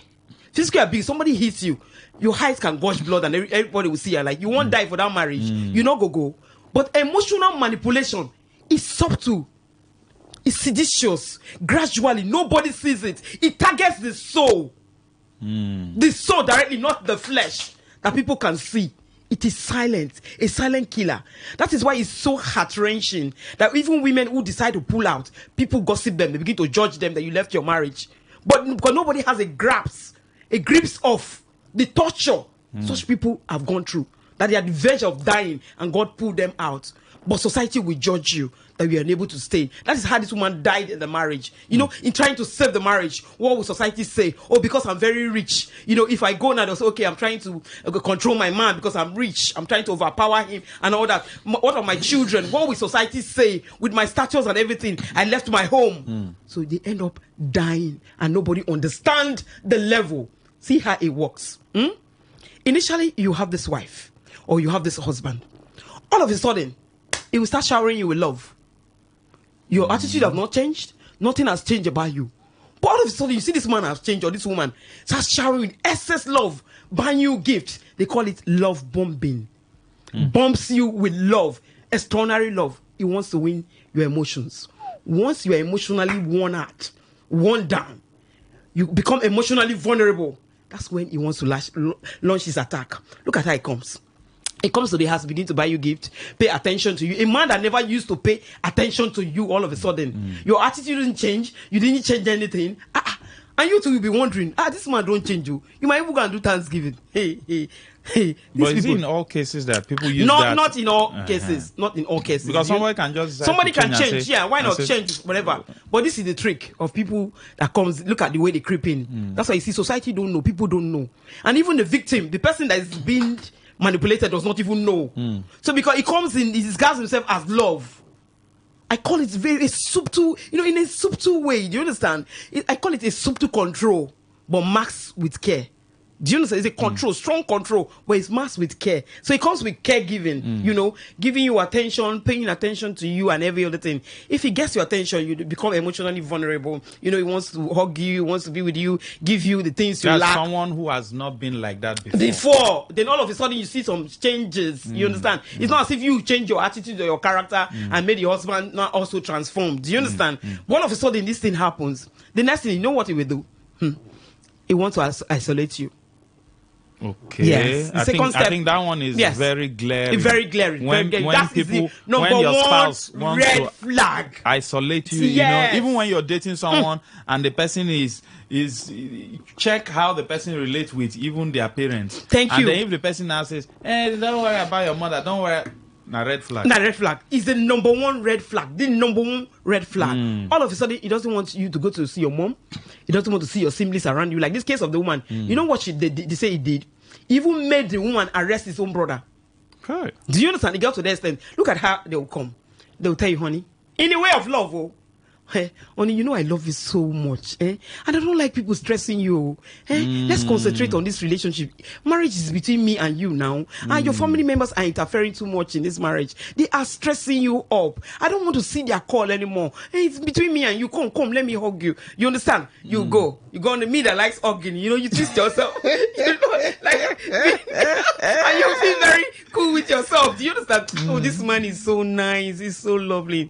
Your phone will ring. Who is that calling you? Your mom. Give me the phone. They are stressing you, darling. We should have time together for crying out loud now. In your mind. You understand? Let's have our peace. You keep the phone. You switch off the phone. You answer call to your mom. You go and rest under his bosom. He hugs you and you do whatever you do and all that. And you feel, but gradually you do not know that you're going away from your people. They call, you don't want to respond. It's a gradual thing. Do you understand? It's a gradual thing. The man is always with you. Do you understand? Trying to every time. Not telling you this your friend is a bad person. No. This your sister. I don't want to see that your sister. And you wouldn't know gradually. When they call you now, even when he's not around, you're like, you people are disturbing me. Your problem is getting too much. This is what my husband is talking about, because he gradually entered you. And when he has finally isolated everybody away from you, that is when he will now launch his attack. Because now you're emotionally vulnerable. Do you understand? You don't have that emotional resilience anymore. There's no mental clarity anymore. Then you look at yourself. You can't think for yourself. You can't think for yourself anymore. So that's the target. Emotional manipulation is when a partner now makes you lose your sense of memory, your sense of self. You have this self-doubt. Do you understand? You lost reality. They confuse you. They twist you emotionally just to get what they want. That's emotional manipulation. So when he has done that, he will now come and launch attack. Because there's nobody you can complain to anymore. Do you understand? You are not totally dependent on him. His validation, his approval, everything is on him. The world, your circle is around him. You don't have any external person. Your mother, your father, your siblings, everybody will give away. Because yes, if you insult them, they will go away. You don't talk to them, they call you, don't respond, they will go. Do you understand? So you are left with this person alone. That's what happened to the case of this lady. She was left alone. You understand? Between you and the man. If the man said, no, don't do this, you sit. You become a zombie, like a robot that they can press anytime, any day, anyhow. So what it does next, it will go to dripping. They call it guilt dripping. It accuses you for something that you did not even do wrong. It makes you accuse you innocently. That's why you see when men start accusing you, you are cheating. I know you are cheating on me. You are cheating on me. What was that call that came in? Makes you feel guilty for something you did not commit. That's why when you see people accusing you wrongly, that is the number one sign. They have problems. They have problems. Do you understand? It's possible that they won't even cheating, but they want to pull the blame on you so that you feel so bad that you are the problem. Meanwhile, you are not cheating. You've never thought of that. That thing has never come into your memory. They accuse you wrongly. They say they call it guilt dripping. When They now also move, find fault in everything. everything you do, they will now move to gaslighting. Gaslighting is even the father of guilt tripping. Gaslighting is when somebody now makes you twist your memory. You not doubt yourself. You even doubt your memory. You feel you're not good enough. Yes, you doubt your memory. Look at what happens. Supposing he spoke to you the way you didn't like in presence of your children. So on a good day, you went to meet him and said, Oni, I didn't like the way you spoke to me in presence of my children. No, it doesn't tell well. He looks at you like, you are insensitive. You are becoming too emotional. This thing never happened. Are you daydreaming? When did I scream at you in presence of your children? I tell you have to go to the psychiatrist. Something is wrong with you. We need to check you. Then you look at yourself like, is he kidding me? Honey, you spoke to me 2 nights ago in presence of my children, and you say, look, I thought you need to go and visit the psychiatrist. Something is wrong with you. It never happened. How will I do that in presence of my children? Then you begin to doubt your memory. Then are you stupid? Do you understand? You begin to lose that self-confidence, that self-esteem or your level of intellect. You begin to doubt it because the person will so twist you. So you feel that everything you're doing is not correct. It's not correct, thank you, because your own memory. Only what he does. That is correct. Because you have also lost your own memory. You have also lost. It is a killing, it kills gradually. Is worse than physical abuse. Worse than it. Physical abuse, people can see it, but this one, people will not see it. Even when you go to your mother says, "Na lie." What did the man they do you? You are dying mentally. It drains you. Before you get to depression stage, chronic disease come in, and you finally die. The man goes to marry another woman. Nobody knows. It's only few people, few sensitive parents that know that this is not my daughter. Do you understand? There are some changes. My daughter used to call. They will not rest until they bring you out. Few sensitive people. So it's a gradual thing that nobody knows. The society cannot even have a glimpse or grasp of it. So women who pull out, that's why it's so, it's so disheartening that women that finally pull out, you feel, they don't leave their husband. This woman for come marry me. She find rich. So you go marry this guy, Ngongo man. You can imagine, look at himself. Do you understand? But that guy got her red-handed. She became emotionally vulnerable. They say she cannot even go out. Some of her duties, sometimes you say sit down, she will sit down. You become a zombie. The message I sent to you, when they said, they did an autopsy, blah, blah, blah. I was now wondering, untreated hypertension. How did she get hypertension? That's what I told you. May I ask questions? Yes. How did she get in the first place? You are the husband. Am I correct? You have small change. She has small change. Yes, of course. The hypertension, was it from birth? Okay. So how did or is this something she acquired while she was now married to you? Yes. How come she got hypertension if she was happy in the marriage? Yes. Was it as a result of stress at work? Okay. If it was as a result of stress, a good husband will ensure that work life and family life is balanced. So that she will not have hypertension. If you love your wife so much. If you love your husband so much, when you see that the man is stressing to a certain extent, you will call him to order. Thank you. My husband, I beg, I don't want to become widow. Calm down, cool down. You will intervene. Yes. So where did she get the hypertension from? Now, even if she has gotten the hypertension, it can be managed. Yeah, Am I correct? Yes. With the money you have, you can get medical care. How come hypertension now got to the level that killed her? That she started foaming from the mouth. Oh. What are we telling stories? What kind of stories for crying out? I just laughed and I smiled. So we'll see what they do. They now give you this silent treatment. You understand? You find out that I feel discovered that you're always saying I'm sorry all of a sudden. Yes. Please now. Every time. A woman offended you. You will be the one to go and be begging the woman. It happens to men. Men own is even worse off than the women. Do you understand? Because ego will not allow the men to explain. You understand? A man doesn't want to feel that he's too weak, that the woman is controlling him. So we rather die in silence. That's why Saint Obi died, that actor. Yes. Yes. Do you understand? Because all men have this complex ego. Do you understand? So they don't want to see you. They don't want any society to see them as weakness, as if they are weak. They cannot control their home. So you see, they will keep quiet and die in silence. Their voice will be muted. They will be silenced as men. So that is even worse off than the women. Do you understand? So they give you that silent treatment. You find out that every time you are begging, please now, I'm sorry.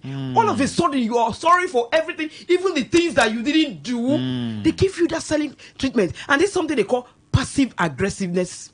Passive aggressiveness. You agree that okay, this is fine. But behind them, what you will do to hurt them, to harm them. Oh God, it is horrible. It is the worst thing that can ever happen to any man or any woman. So when you see people in such situation that they finally died, just know that society is not doing enough. Do you understand? Pressure from the society, what they will say, I'm trying to keep the marriage, I'm trying to stay put for my children. But when you die, you have to be alive to protect that marriage, isn't it? Now she's gone. Can she protect that marriage anymore?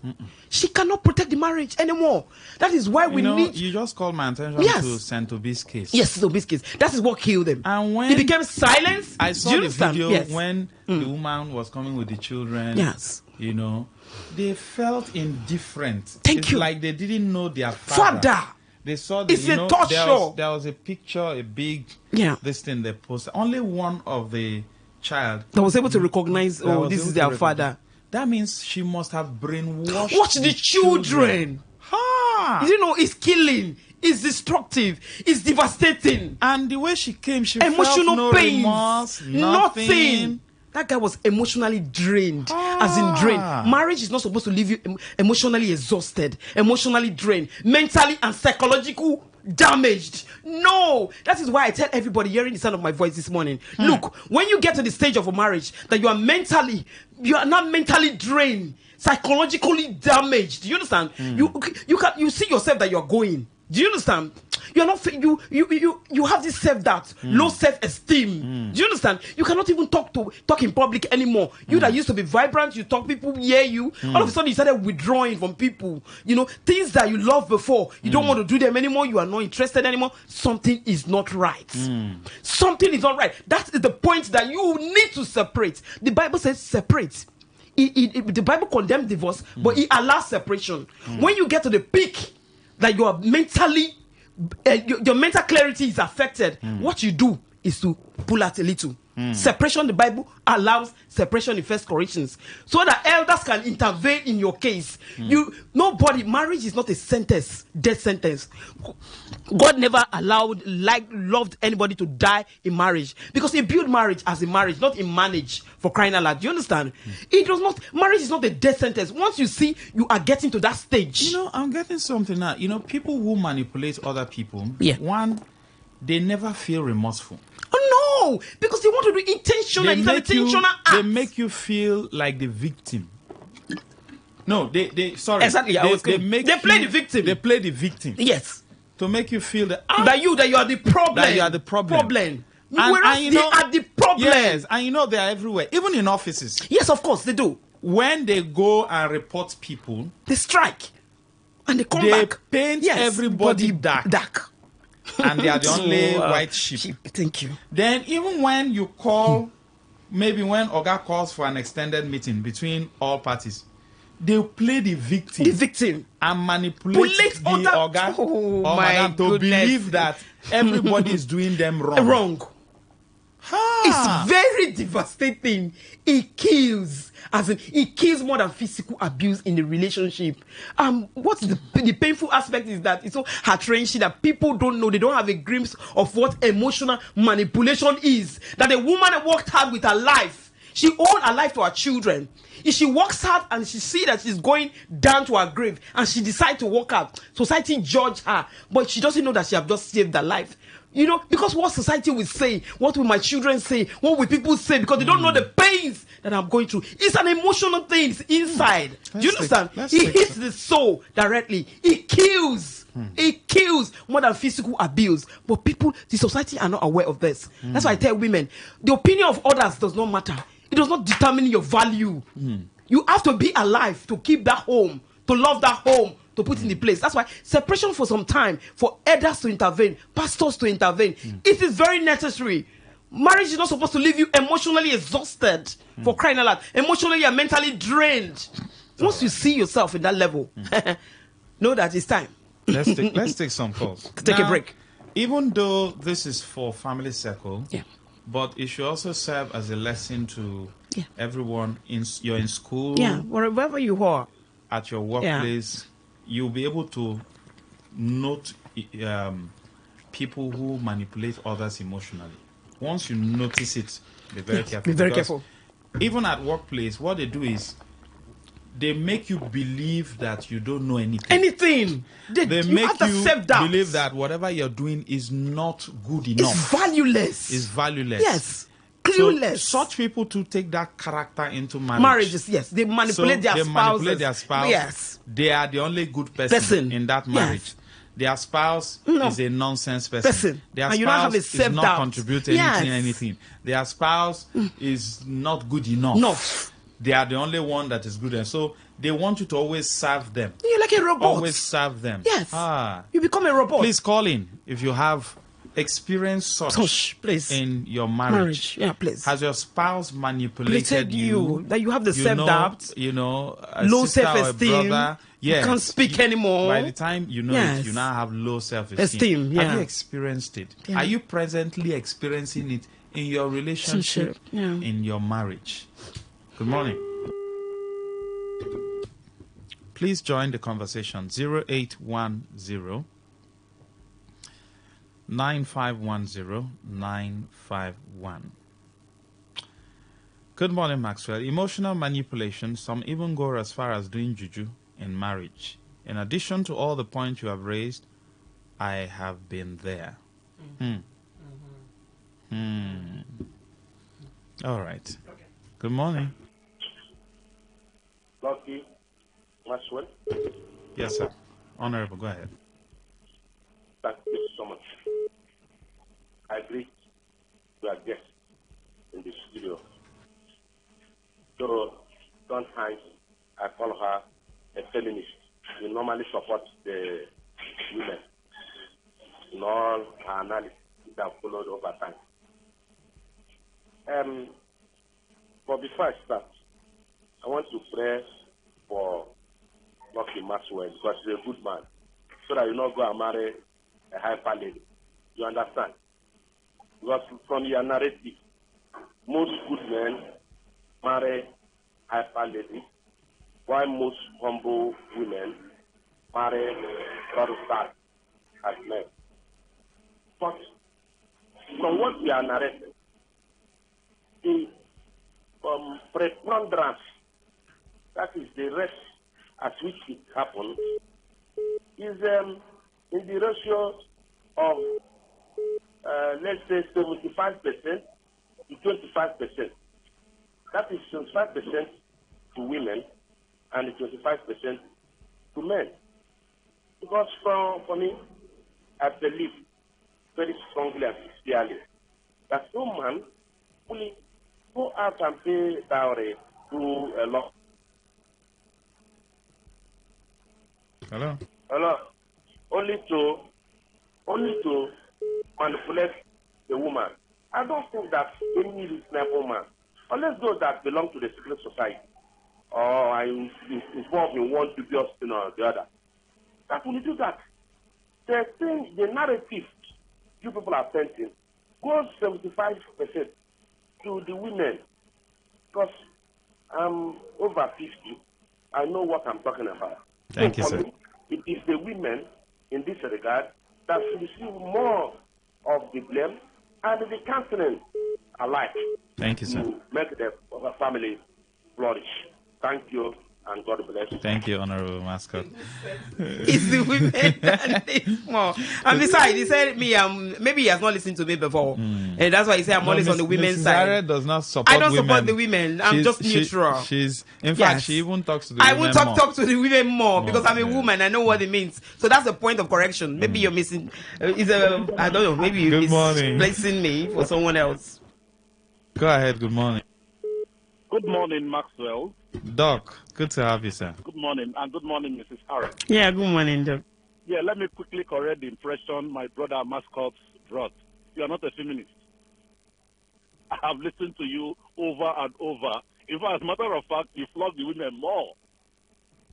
But quickly, Maxwell, let me say something. You know, at the beginning of your interlude, you talked about why good guys fall into the hands of the wrong yes, and vice versa. But I want to believe you that when you talk about these ladies, this very ugly lady, ugliness is it in character or in outward? I want to understand that. No, the ugliness is physical. You understand? So I now conclude that, okay, maybe she might have good character. That's why this guy. But for her to have the heart to poison the guy, no. No. Like, you know, when you say, ladies, I want advice to any man listening to us now. If you come close to any woman who tells you does love exist, run. Run and save your soul. If you come to any woman that tells you men are wrong, guy, run and save your soul. No matter how beautiful she is, no matter how beautiful she is, I beg you, a woman, you come across a man who tells you, is there any good woman? Is there any virgin? There are plenty.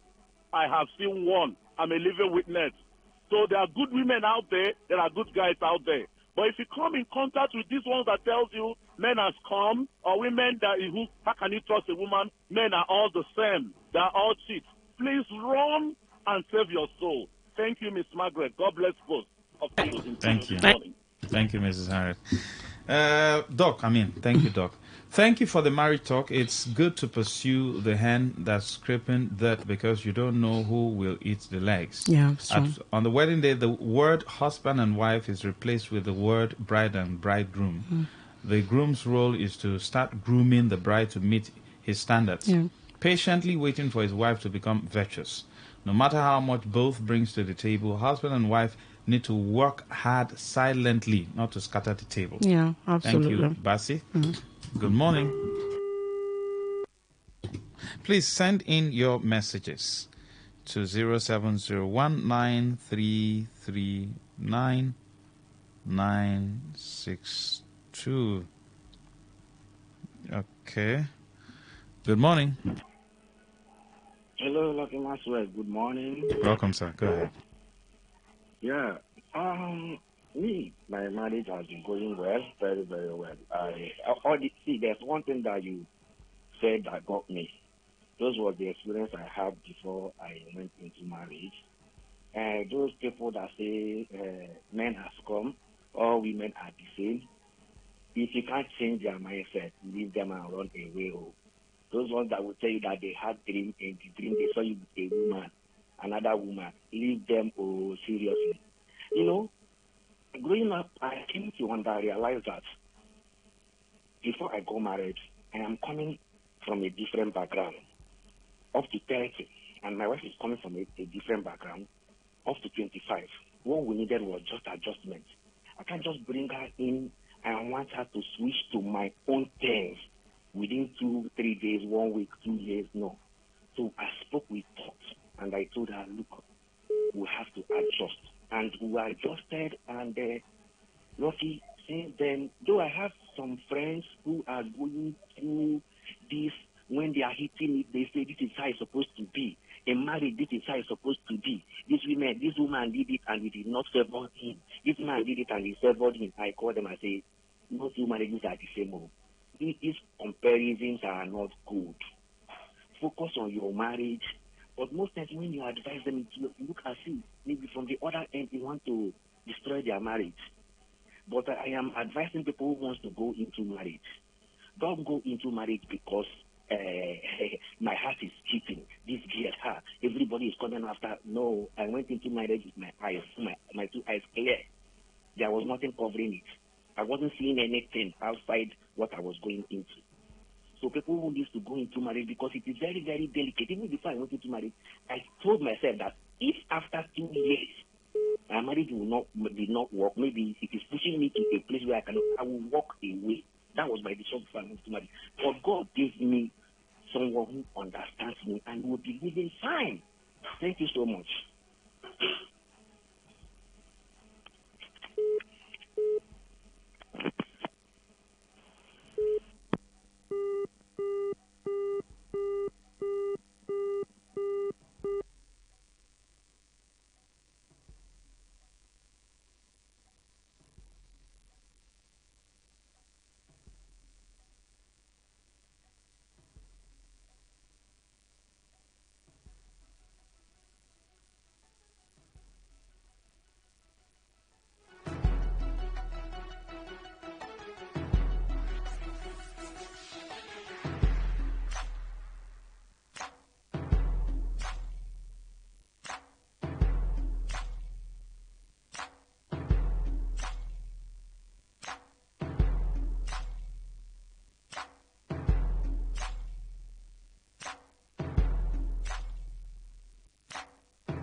All right, welcome back. So we must make just some few clarification. What happened in Delta State? We are not saying because investigations will have to go on. Yes, go on. Allegedly. Yes, the word allegedly. But what we are saying is that yes, in marriages there are manipulations. Yeah, there are manipulations. Yeah, but we cannot authoritatively say, oh, that is what happened in the case of the lady in Delta State. Yeah, so yeah, absolutely. We just it's allegedly yes, for we now. just needed to correct that. Yeah, but just know that in marriages, manipulation takes place. It takes place. Emotional manipulation happens. So and you it kills. Know. And it kills. So that it can send you to depression. Exactly. Yes, anxiety, and you can lose touch of reality. Yes. So you can absolutely. Take precaution. It's very right? deadly. Please. Very deadly. We just needed to correct that. That's okay. Investigations will go on, and then they will ascertain what truly killed her. the lady. Yeah. So, but in marriages, there are manipulations, and you need to know the steps. The stage. When you see it, and then you take precaution. That's why we are lighting them. Let's take this. Good morning. Yeah, Max, Mr. Zion, go ahead. Good morning to you. And yes, to sir. the guests, you are welcome, as usual. I stand to be corrected. There is one of our callers then of blessed memory now. It should be one Jehovah. Okay. Yes. You know, that guy has always complained about his marriage. But you know, Mr. Zion, we were unable to probably reach out to really investigate, so we cannot conclude that was probably what happened. I know he's late now. Yes. We abandoned that case. Even he was our colleague. He calls, he flows opinions and ideas. He made this mention, cases over and over. We abandon him. Consign me now, he and the family now. This how he stores. You see the man? No, but Mr. Zion, for cases like that, except you are invited into the matter, you cannot, yes, even when he calls on my show, but except probably someone is invited into that matter, you might not really go into it. No. But it's family issue now. Max, I've involved myself into marital issues when I was not even invited. I only heard the gossip. I only heard them talk. And I took it upon myself. I must go to that family. I must go into that marriage. So this idea, now they don't invite us, is another problem. Can we see that marriages are under attack? I've shared this before. Let me bring you up to speed. I was running a program one time in Uniport. Coming back home in the evening, of course, spaces are there. My friend and I at the front, they'll just pick two ladies. Discussion ensued. To a point, one of those ladies talked about this. Madam, listen, oh, madam in the studio. This girl said, this guy I am dating, don't show me Pepe. And I will end this relationship. But the man when I go marry, I will show that man Pepe. Madam, you know what that means? Which means an innocent man that will marry this lady is already in danger. Before we talk about manipulation, do you know, or can we also consider that it's being triggered? You know what I did? I pulled over and asked both of them to come down. Please, Mona, come down. People must do their facts, as in fact check, due diligence, background check. Know this person, how many person will he or she don't date? How was their character? If you can even go and find one of their ex-boyfriend and ex-girlfriend and ask them to save us from this problem of marriage. Today now, some people have seen marriage like a life imprisonment or a sentence. I don't know, but marriage is too good for us to start demonizing it by few who don't know what marriage is all about before they went into it. Mr. Zion. Thank you, Mr. Zion. Thank you. I understand what he's trying to say. Do you understand? Marriage is a beautiful place to go in. That's why I say, people, you must investigate before you invest. It is key. That's the primary stage. Don't be carried away by physical factor, beauty of a woman. You understand? Because there's some of the things you see. You understand? It's about me all the time. Do you understand? It's not about you. It's about your hair. It's about, have you asked this guy one day, have you eaten? Did you call him, ask him how he's faring? You know, how his work going and everything. Everything is all about you. So when you get married, it's still going to continue.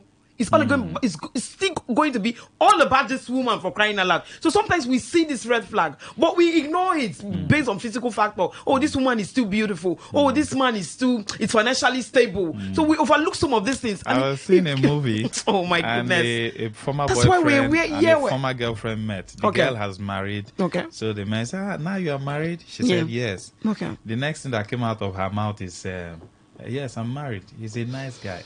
Then the former boyfriend now said, is he a nice guy or he has money? Okay.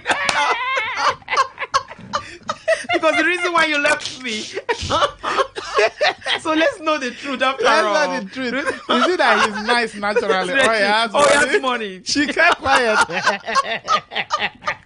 So all these are the physical factors. Do you understand? The material factors and everything. So we overlook the basic thing. You know, marriage is beautiful. It's a covenant. You know, it's not for competition, collaboration. It is beautiful, and I encourage people to go into it. But you must investigate before you invest. It is key. The make and break of any relationship is in the selection stage. The selection stage is crucial. The next 20 or 30 years of your life, how it's going to turn, depends on your partner you chose. You can choose one of the best professions. A wrong partner can come and destroy that profession for you. So it is that very important for crying out loud. That's much you can take. But let's state, what happened, the case we brought in is we are not authoritative on it, saying that's the reason why she died. We just needed to make that clear. That clarity. We are just borrowing from that you should know that in marriages manipulation happen. And the stages. And the stages. When to pull out. When to pull out. When someone is cutting you off from your family. Your family, your work, friends, your entire circle. From everything that makes you. You should know there's a problem. Yeah. When the person is also always playing the victim. Yes. And making and blaming you, making you feel good enough. Adapting whatever yourself. You're doing is not good enough. No. Be careful. Be careful. Because before you know it, you will lose your mind. Your sense of self. Slide into depression.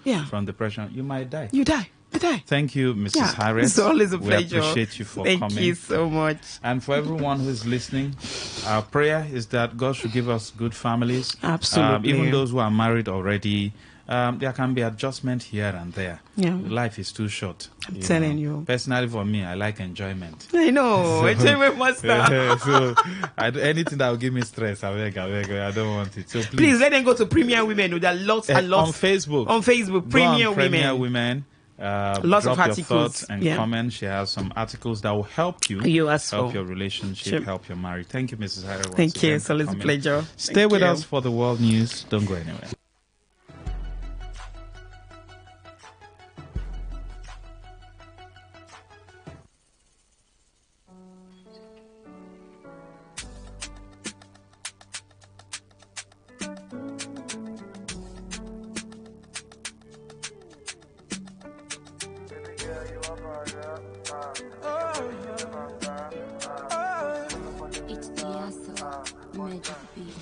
Baby, you are just too fine. Anytime I see you, my body they get alright. You are steady on my mind. See the way you find, you too fine, girl, you fine like wine. Anything you want, I do. I be your lover and your fool. 'Cause I want to marry you. Anything you need, I buy. Anything where they are mine. I wanna spend my life with you. I wanna make you my only baby. Baby girl, now you are my only baby. I give my heart to you, and you know my heart is true. I wanna make you my only baby. Baby girl, you are fine now. Yeah, your body is a final. One of the guys see you the mental. Ooh, I done lose my balance. Baby, carry on my finance. I wanna give you love and romance. And if anybody want come for you, come for you. Girl, I be your fighter, girl, I be your ninja, kung fu. I fight for you. If you need a soldier, I can be the man if you want me to. Anyone you want, I be for you. 95.1 FM, voice of the people. And we're back. Whether it's happening in Port Harcourt, South, Nigeria, or around the world, we've got you covered. On air, online, delivering balanced news and unbiased analysis. Today, 95.1 FM. Today, 95.1 FM, Port Harcourt. News.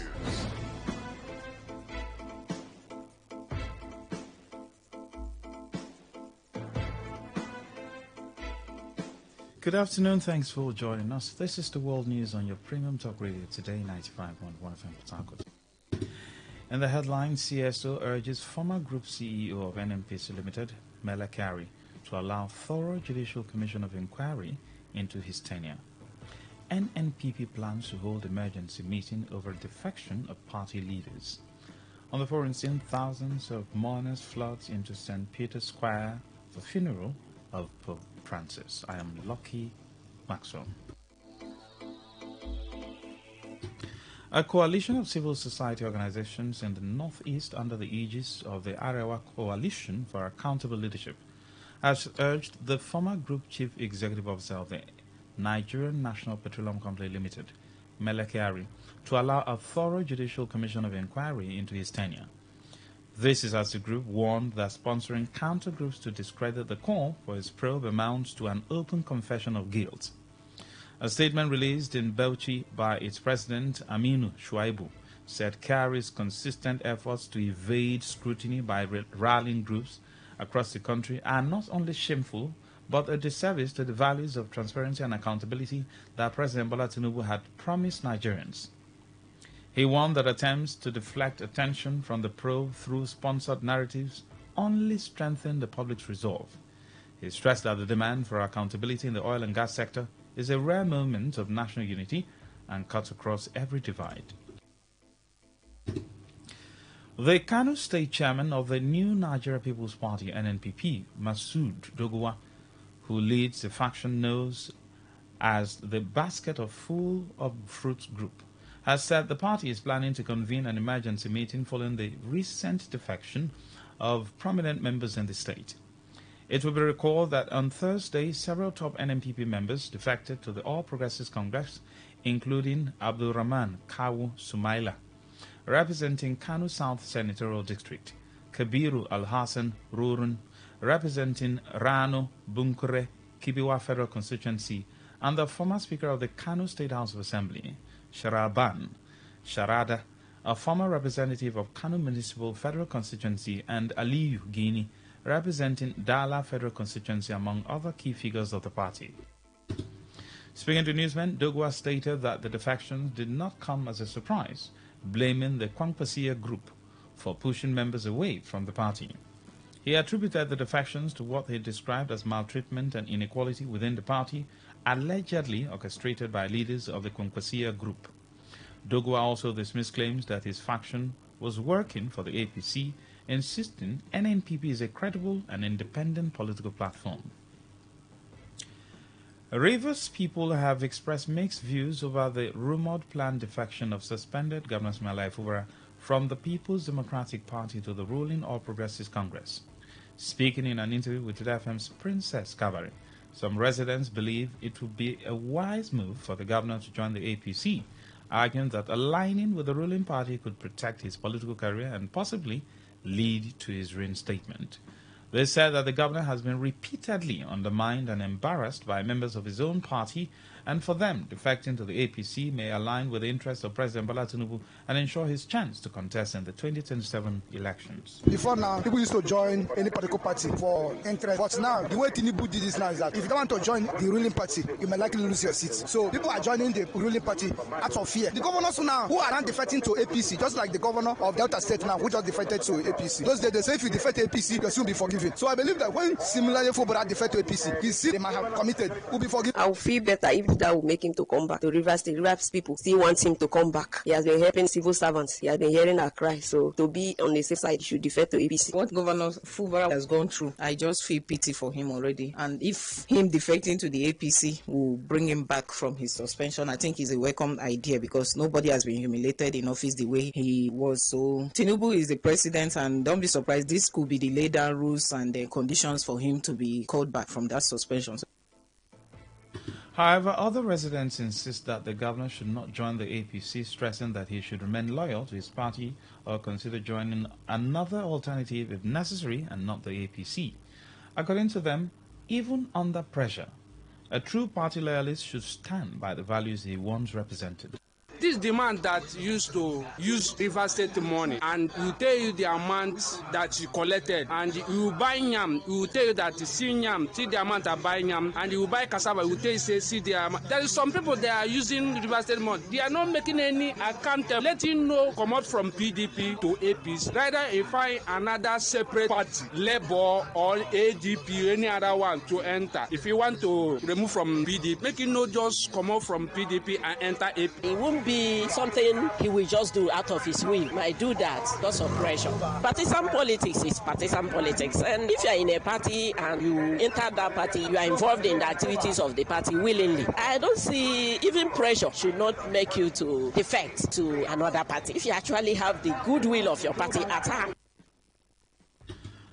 A report had claimed that Governor Fubara, alongside his Delta State counterpart, Sheriff Ogberevori, and Akwa Ibom State Governor Omoyeno were planning to defect to the APC. Governor Ogberevori of Delta State defected on Wednesday alongside his deputy, his predecessor, Ifeanyi Okowa, his commissioners and major PDP leaders in his state to the APC. Meanwhile, former Governor of Rivers State, now Minister of the Federal Capital Territory, Nyesom Wike, has emphasized the need for all critical stakeholders to be involved in achieving true peace in the political crisis in the state. Speaking during a church service in Port Harcourt, Wike expressed his disappointment with certain clergymen who abandoned him after he left office as governor. He also condemned those spreading false information about his death, wishing them the same fate. Wike also berated his political opponent for allegedly mobilizing elderly women to strip naked in protest against the emergency rule in the state. embarrass your mothers to be naked in the public when you know you are not being sincere. If you are sincere, everybody would have known. I told our leaders, yes, some people have tried to approach me. As a man of peace, I received them. I did not pursue them. But seeing me alone does not bring peace. There are critical stakeholders that must be involved in this process of peacemaking. If any one group is excluded, there is no total peace. Members of the State Assembly must be involved. Members of National Assembly must be involved. The two major political parties must be involved. Other leaders must be involved. In that way,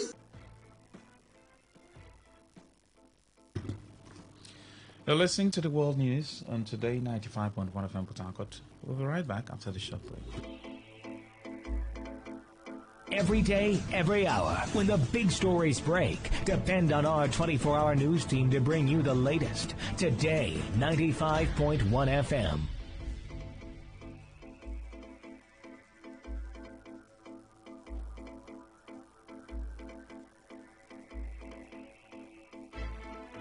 Thanks for staying with us. Now the rest of the news. The sole administrator of Emoha local government area in River State, Franklin Ajomo, has pledged to partner with relevant security agencies to ensure the safety of lives and property within the LGA. Ajomo made this known during a stakeholders meeting with service chiefs and traditional rulers at the council secretariat.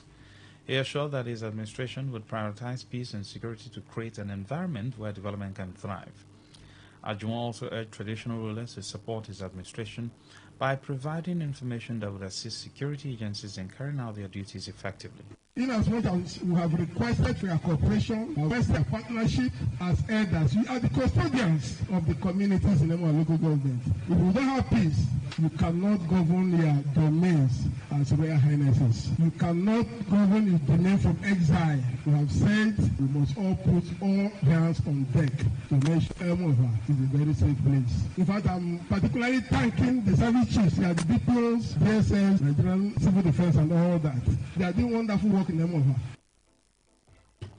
On his part, the River State Commissioner of Police, Olugbenga Adepoju, said security agencies have been deployed across the 23 LGAs to prevent crisis and protect federal government facilities. The Air Force, we have the Navy, we have the DSS, all working together as a team in all local government to ensure that the government's infrastructure and critical assets are being maintained and properly well monitored to ensure that your security and safety is guaranteed and that you work with all our agencies together and ensure a lasting peace in the community.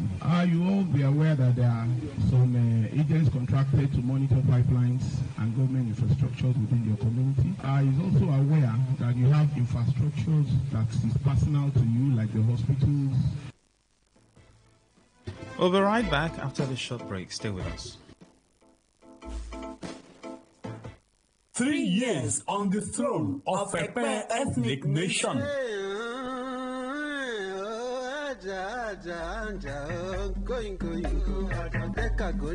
His Imperial Majesty Eze Sir Ambassador Kelvin Ngozi Anugwo, PhD, DSSRS, FNIM, MNIMN, CNA, SFALPP, JP, AP, Ezekwe the third, and Aklaka the 12th. Is 3 years on the sacred throne of Ekpe Kingdom. He visits Olaobi, the ancestral home of Ekpe people, on Saturday, 26th April 2025, to commemorate his 3 years on the throne, as it's mandatory to reactivate the vibratory ocean of the semi-independent existence of Ekpe ancestral consciousness, known as the egregor of Ekpe land. And on Sunday, 4th May 2025, there will be a special Thanksgiving service at St. Peter's First African Church, Olaopata, in Ahoda East local government area of River State. Happy anniversary!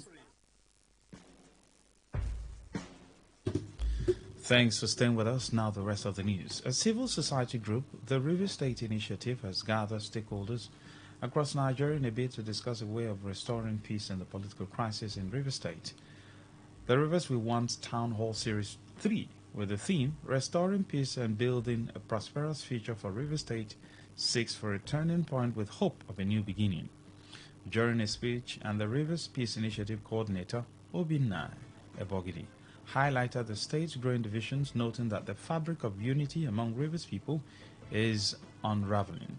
Ebogide also said that the state has become so divided that advocating for peace is now often misconstrued as accused of betrayal, neutrality seen as weakness, and silence mistaken for consent, adding that peace is not a sign of weakness but power. We have become so divided that to even seek peace is to be accused of betrayal. Our neutrality is seen as weakness, our silence mistaken for consent. But I will state this in very clear, unmistakable terms. Peace is not weakness, peace is power. And to choose peace in a time like this is one of the bravest things we have done. So we are here not because it is easy, but because it is necessary that we must come together. Not because we have all the answers, but because we still believe in asking the right questions together. It's a moment. It's not about who wins or loses. It's not about validating one side over the other. It's about something far greater. It's about saving that which still binds us. The keynote speaker, who is the Director Center for Politics, University of Port Harcourt, Fidelis Allen, emphasized that peace requires collective effort and to openness to dialogue, consultations, and yield to reconciliations among political actors. Allen said that seeking the well-being of River State requires only seeking the well-being of individuals and their families, noting that personal prosperity can be hindered by society prosperity. To seek peace, actors in the political system must be open to discussions and consultations. They must yield to reconciliation. You know, life is really full of contradictions. Because conflict is such an indispensable element of our existence, we need always to be willing to make concessions and to yield to the need for restoration of relationship. Originally, we were meant to live like brothers. We were meant to live like brothers and sisters. But because we are human beings, we can offend each other as we seek political power, as we struggle for political power.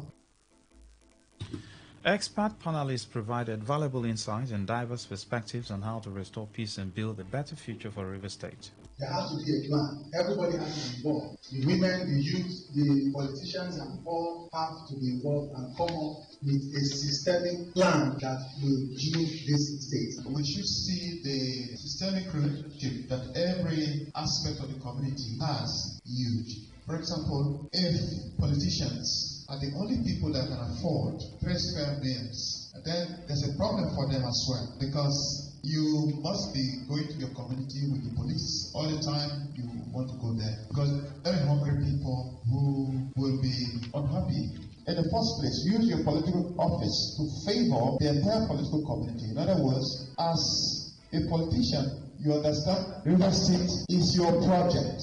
River State, a piece of River State is your personal project. The leadership of the indigenous people of Umebulu community in Eche local government area of River State has condemned a man they identified as a self-acclaimed king, Bright Abie Iyo, over what they describe as baseless claims to land ownership in Umebulu. Abie Iyo allegedly laid claim to a parcel of land known as Okrika Plantation, citing a 1962 Supreme Court judgment involving the Okrika people residing in Umebulu and the Oyibo people as a basis for his claim. However, the leadership of the Umebulu community refuted this, stating that the referenced Supreme Court judgment merely acknowledged that the Okrika people were in possession of the disputed land described as Okrika Plantation through the Umebulu people who are the rightful title owners. They emphasized that land in Umebulu is not privately owned, but is communal property belonging to the entire Umebulu community. According to them, in a deliberate attempt to claim ownership of the land in Umebulu, the Okrika settlers produced a deed of conveyance dated 1911, claiming the land was acquired from the Umebulu people by sale and grant. They noted that this claim was the subject of a Court of Appeal ruling in Njoko versus Dikibo, 1998, in which the court unanimously set aside the said deed of conveyance, as no valid grant or sale of land was ever made by the indigenous people of Umebulu to the Okrika settlers. The Umebulu community maintained that ownership of all lands within the community, including the so-called Okrika Plantation, has been legally settled in favor of the community as communal property, as subsequent legal attempts by the Okrika settlers, including a lawsuit in 2000 and a recent appeal were all dismissed in favor of Umebulu. The committee urged the general public to disregard what they described as a baseless and mischievous announcement by Abie Iyo, accusing him of inciting unrest among the peaceful people of Umebulu, just as they called on security agencies and the state government to investigate his activities and bring him and his associate to order. The position of the Umebulu community was contained in a joint statement signed by the Ochimba, traditional ruler of Umebulu, Eze James Nwagu, Chief Benjamin Nwafo, Chief of Aloma Umebulu Eche, Chief Victor Okere, Chief of Umonya Umebulu Eche, Chief Tony Anele, Chief of Agbaru Umebulu Eche, and Prince Njoku, Peace Committee Chairman. In response, the Amayanabo in Council, chiefs, youth, and opinion leaders of Okrikans in a settlement known as Okrika Plantation in Eche local government area of River State have faulted the claims of leadership of the indigenous people of Umebulu community over the ownership of a parcel of land. The leadership of the indigenous people of Umebulu community had claimed that the Supreme Court judgment simply affirmed that the Okrikans were in possession of the land in dispute described as Okrika Plantation through the Umebulu people who were the title owners of the land, and that Umebulu land is not the personal property of one person but communal property of Umebulu people. But the Amayanabo in council, chiefs, youth, and opinion leaders of Okrikans in a settlement known as Okrika Plantation in Eche, described as a total lie and misleading, saying that no lower court can overturn a Supreme Court judgment, especially the FSC/117/62, which they said stands tall and remains valid. In a statement by the chairman of the Amayanabo in Council and Chiefs, Elder Gitstaff George said the judgment as referenced by the Umebulu is not the same land, same issue, or same parties, maintaining that their claims are a effort in futility. Elder George clarified that Okrika settlement as a district community in Eche are still in occupation of the ancestral land since 1864 to date, despite the activities of those he described as desperate land grabbers. The statement called on the State Surveyor General to urgently come and delineate the boundaries according to the Apex Court and the recent consent judgment. On the foreign scene, thousands of mourners have flooded into St. Peter's Square for the funeral of Pope Francis, the champion of the poor and the Catholic Church's first Latin American leader. Some people waited overnight to be first in the queue for the ceremony, which will be attended by world leaders including U.S. President Donald Trump and Ukraine's Vladimir Zelensky, as well as royals and red-robed cardinals from across the globe. The Argentine pontiff, who died on Monday aged 88, sought to steer the centuries-old church into a more inclusive direction, including his 12-year papacy. Over 250,000 people paid their respects before his coffin during its 3 days of lying in state at St. Peter's Basilica, and huge numbers gathered from dawn on Friday to attend his final send-off. To end the news, as a summary of the major stories. We told you that CSO has urged the former group CEO of NNPC Limited, Melekere, to allow a thorough judicial commission of inquiry into his tenure. NNPP is planning to hold emergency meeting over the faction of its party leaders. On the foreign scene, we told you that thousands of mourners have flooded into St. Peter's Square for the funeral of Pope Francis. Priye Izogu, editor of the news. For comments and inquiries, please call 081-838-92850. Send your emails to news@todayfmlive.com. Read our stories on todayfmlive.com. Good afternoon. I am Lucky Maxwell.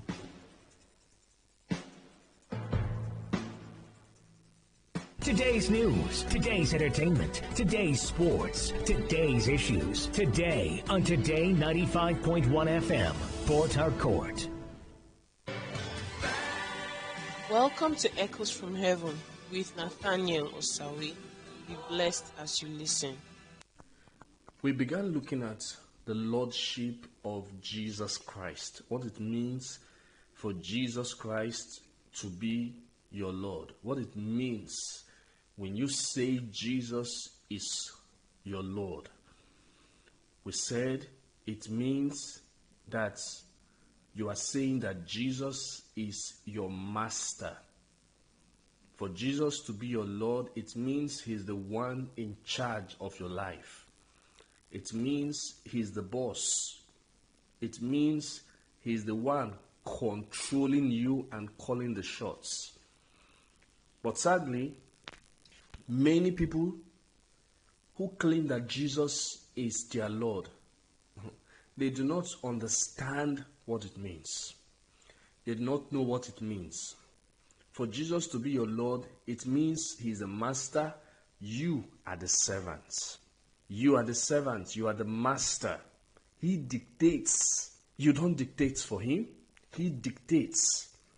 And so the issue of the lordship of Jesus is very important and it is very critical. I remember we read first verses from 2 Peter when the Bible describes the Lord Jesus Christ as Lord and Savior.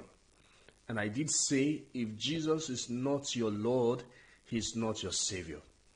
If he is not your master, he is not your Savior. Jesus cannot be your Savior while something else is your Lord, is your master.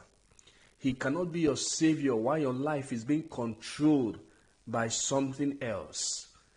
If he's your Savior, it means you have surrendered control of your life to him. When you accept Jesus Christ as your Lord and personal Savior, as your Lord and Savior, your Lord and personal Savior, you are simply saying, Lord, I surrender to you. What that means when you say you accept Jesus as your Lord and personal Savior is that you are surrendering to him. You are saying, from today, you will be my master. I will go only where you want me to go. I will do only what you want me to do. I will say only what you want me to say. Not what I want to do. Not what I feel like doing. Not what I like to do. There are many people who profess that Jesus is their Savior. Yet, it is what they like that they do. It is what they feel like doing that they do. They are not subject to the Lordship of Christ. They have not subjected their lives to the control of Jesus Christ. If it's so with you, you are simply saying that Jesus is not your Lord. And we have seen, if Jesus is not your Lord, he is not your Savior. He is both Lord and Savior. You cannot separate the two. That you have already seen. You cannot separate the two. You can't take the fact that Jesus is Savior. Oh, he has saved me, I'm saved. What about Lord? Is he your Lord? Is he your master? Is he the one controlling your life? No, I do what I want to do. I live my life the way I want to live it. Whatever I feel like doing, whatever I feel like doing, wherever I feel like going, I go. No, your feelings cannot be what control you. Your feelings, if truly Jesus is your Lord, your life cannot be controlled by your feelings. Your life will be controlled by Christ. Your life will be controlled by his word. I want to read Luke chapter 6 from verse 46. It says, why do you call me Lord, Lord, and yet you do not do what I say? This is Jesus speaking. He says, why are you calling me Lord, Lord? You say I'm your Lord. You say I'm your master. But you are not doing what I say. Jesus was questioning them. He said, this you call me, you profess and call me Lord, Lord. He said, your profession is useless. Why are you calling me your Lord when you do not do what I say? Do you know what that means? It means if you call Jesus your Lord, you ought to do what he says. Let me read down Luke chapter 6 from verse 46. Why do you call me Lord, Lord, and you do not do what I say? Everyone who comes to me and hears my words and acts on them, I will show you whom he is like. He's like a man building a house who dug deep and laid a foundation on the rock. And when the flood occurred, the torrent burst against that house and could not shake it because it had been well built. Now look at the other man. The man who all he does is to say, Lord, Lord, Lord, Jesus is my Lord, Jesus is my Lord. But that's where he stops. Talk. Just he's his relationship with Christ is just based on it begins and ends on his lips. Verse 49. But the one who has heard and has not acted accordingly is like a man who builds a house on the ground without any foundation. And the torrent burst against it, and immediately it collapsed, and the ruin of that house was great. Jesus talked about two kinds of men. The first man is the one who hears the words of Jesus, and then he acts on those words that he hears. He tries to obey. He puts himself, he commits himself to obedience to the words of Christ he hears. The second man hears but does not act accordingly. And that's why in verse 46, Jesus said, why are you calling me Lord? Am I really your Lord if you do not do what I say? No, I'm not your Lord. I'm not your Lord.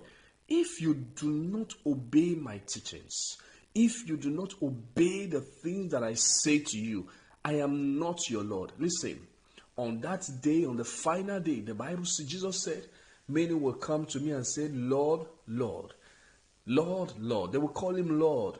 But he will say to them, depart from me, I never knew you, you workers of iniquity. That Jesus said he would deny many people on that final day. Why? Because even though they were calling him Lord, they did not submit to his lordship.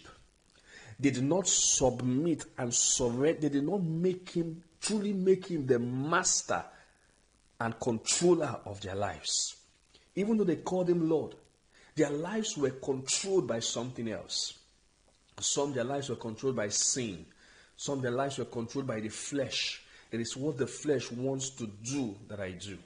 If the flesh sees a girl that is beautiful and the flesh wants to have something to do with that girl, because that's what the flesh wants, that's what you do. You see a woman that is not your wife and your body wants that woman and you go after her. You are controlled by your flesh, controlled by your body. You are not controlled by Christ. He is not your Lord. What then is your Lord? It is the thing that is controlling you that is your Lord. It is the thing that is controlling you. So I want to ask you, who truly is your Lord? Is Jesus your Lord?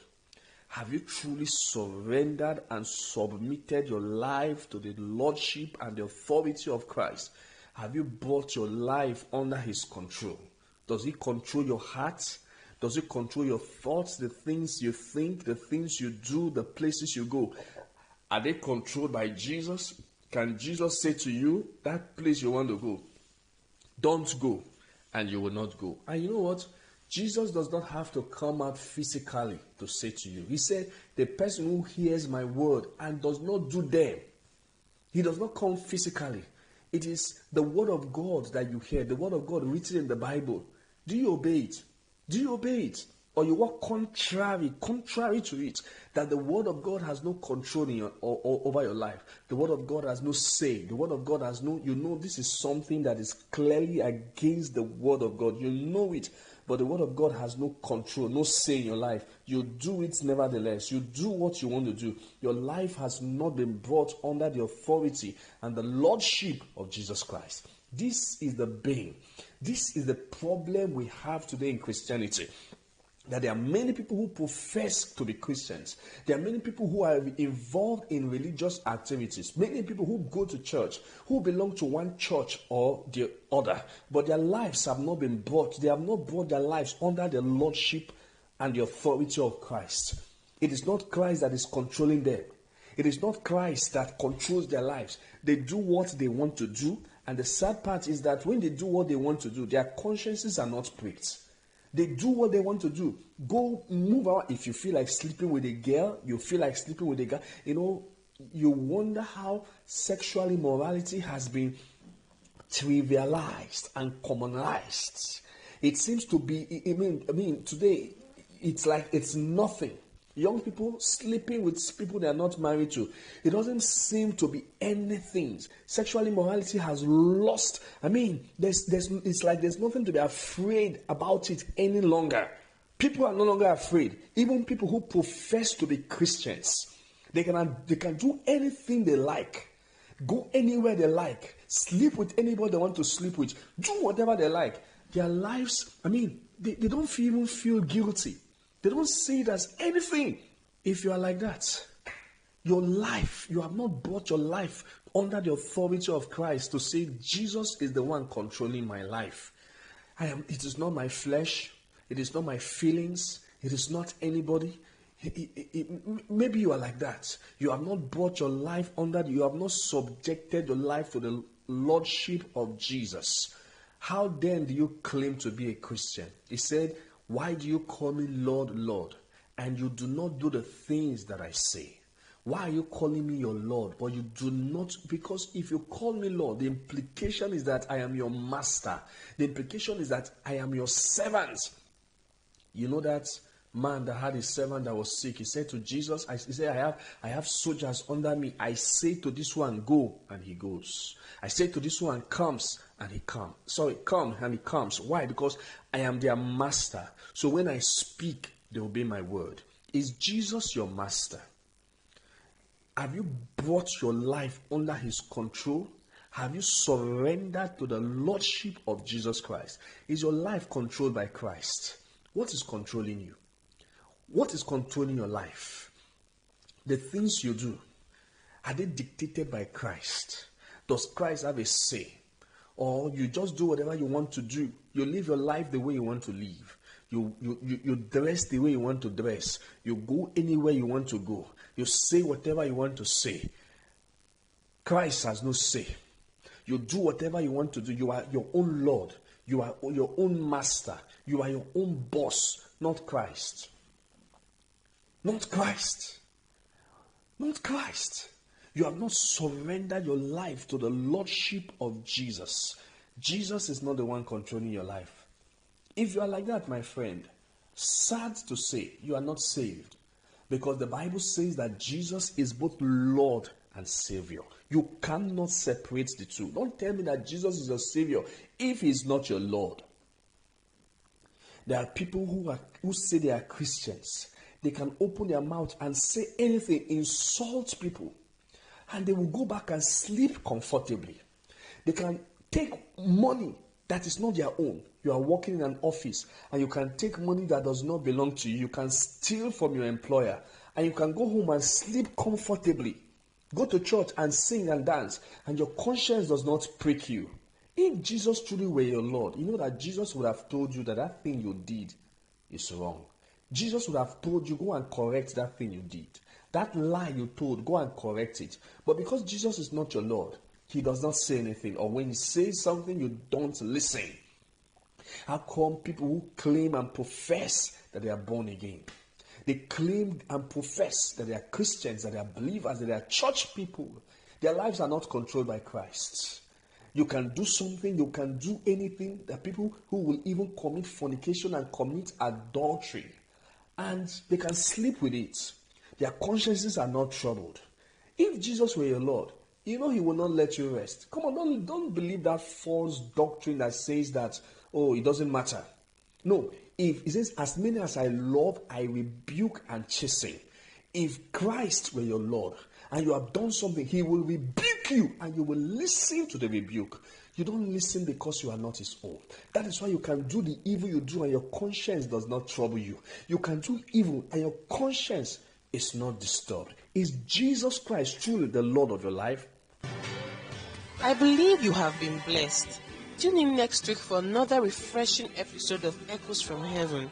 Please let us know how you have been blessed through this program by calling, texting, or sending a WhatsApp message to this number 081-355-57592. Once again, 081-355-57592. You can also send an email to echoesfh@gmail.com. echoesfh@gmail.com. God bless you.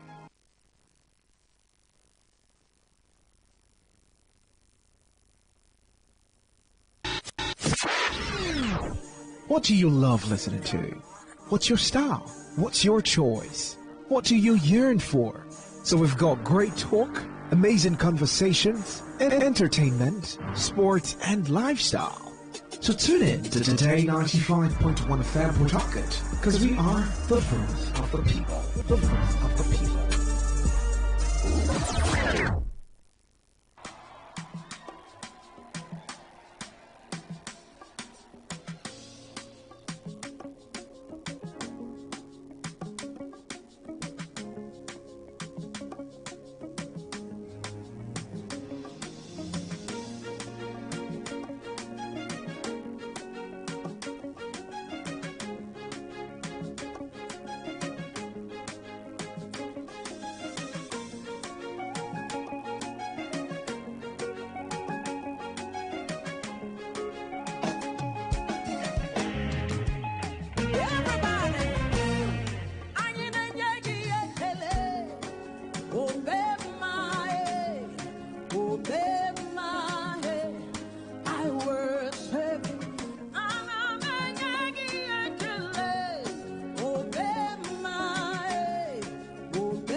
You've been so good to me, faithful God.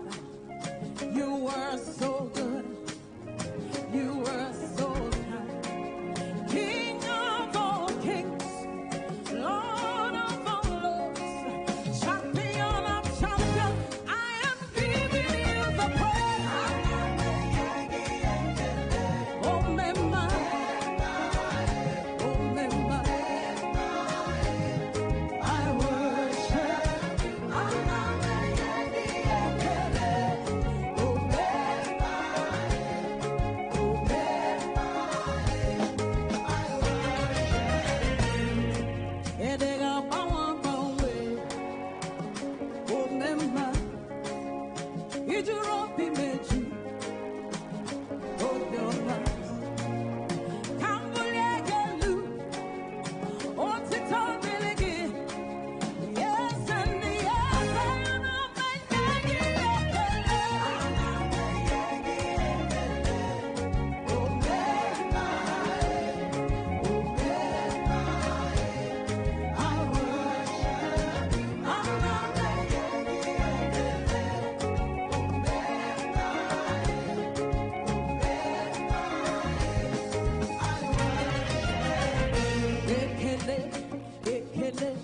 Can I hear you give him some praise? Let's go.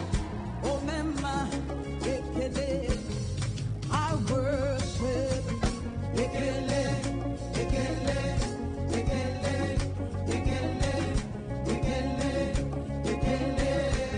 Everybody, let me hear you say.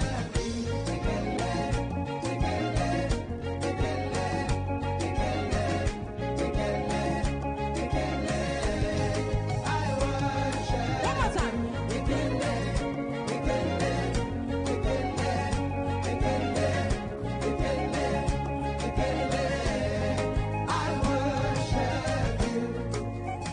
Wave your hands, come on.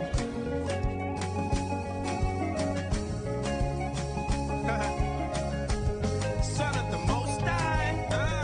Omema, abakule zulike. Akana warrior, etobie sike. Jesus, okwakibu wanotu aye. Odokwa kataka, esu wanide.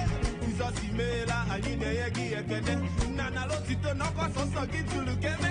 Odokwa kataka, aine yegi ekene. Papa di botito, papa na yegi aine yegi aine yegi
This is your premium talk radio. Today, 95.1 FM.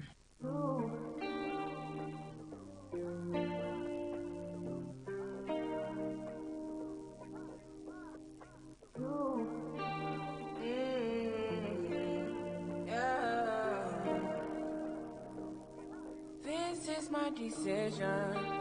This is my decision. I don't think you listen.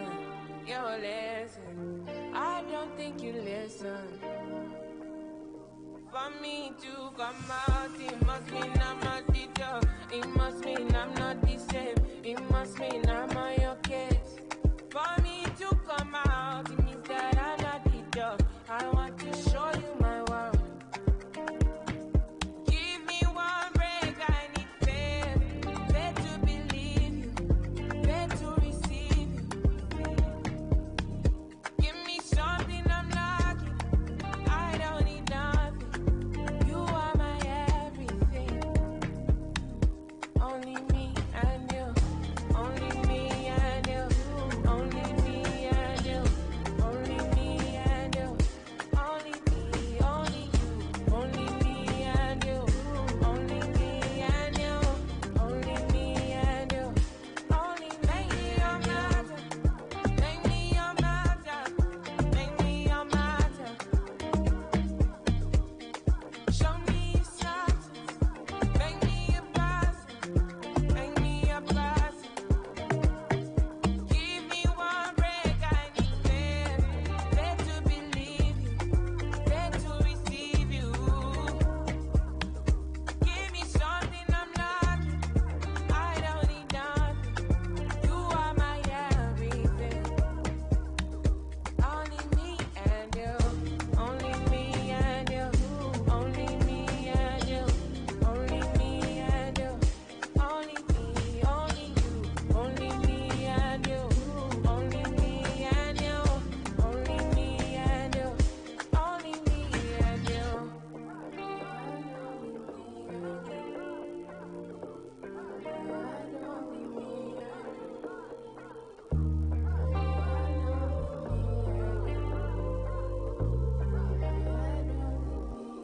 Only me and you.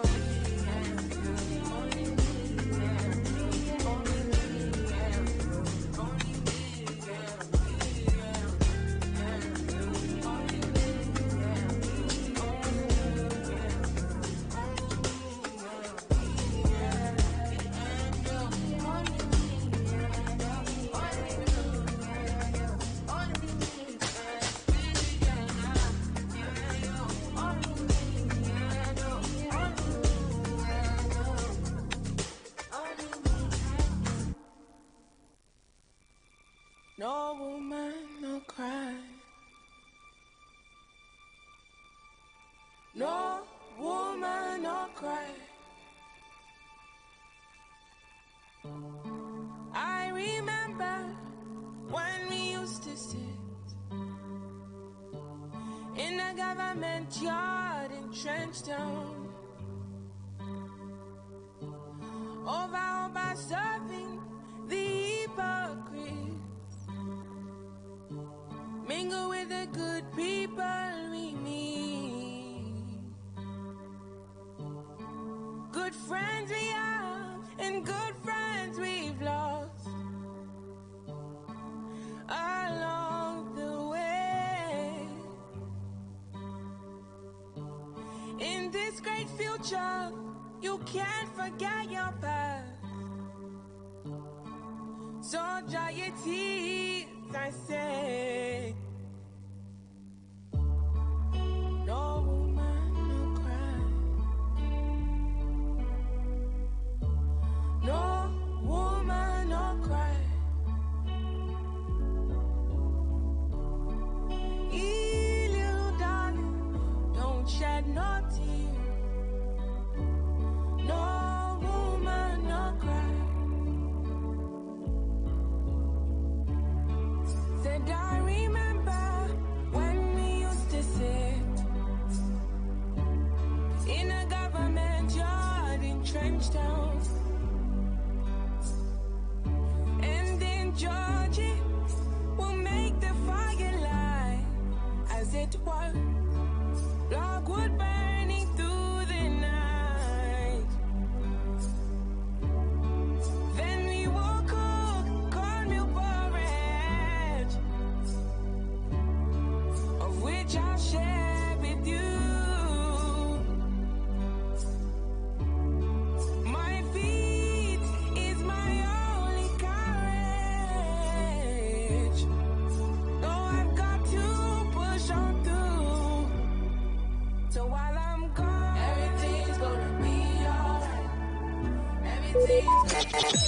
Talk radio. I listen to a lot of talk radio. 95.1 FM. Please listen to this paid infomercial. Herbal Heritage International, the Gokoroko, for herbal medicine, when they produce strong, correct medicine, they take it, they support with country healthcare system. Quatliman, correct, holistic, obonge herbal medicine, they know they come out for public anyhow, like a big basket. Food gram, as every Christmas, have a boundary. Seeking yourself, Sabi medicine will pass them. After all, monkey smart now, because tree near tree is a forest. Heritage International will use the technology of computer testing machine to see and know before attacking that your health condition. We don't become Ubaruba for your life with the correct treatment. Therefore, whether definition or without definition, make you visit Herbal Heritage International. Offices way near you. Herbal Heritage International. Now you. Hello and welcome to the program Roots and Herbs. Roots and Herbs is a program that discusses health-related challenges and suggests possible ways out from the herbal medicine perspective. Roots and Herbs is put together and sponsored by Herbal Heritage International, also known as Baba Yoruba. Baba Yoruba is currently having a special promo package. This promo package will give you the opportunity to enjoy 50% discount on all their products and services. This offer runs while the stock lasts at number 24 Ikwere Road, Mile 1 by Education Bus Stop, Port Harcourt. Number 24 Ikwere Road, Mile 1 by Education Bus Stop, Port Harcourt. This promo package will give you the opportunity to enjoy 50% discount on all their products and services. And at the same time, it will give you the privilege of meeting Baba Yoruba himself at the venue. For details and inquiries, the telephone number to call is 080 33 111 946. I repeat, 080 33 111 946. 080 33 111 946. On today's edition of the program, our topic for discussion is staphylococcal infection. And I have with me in the studio Dr. Otumba Abiodun. Sir, you're welcome to the program.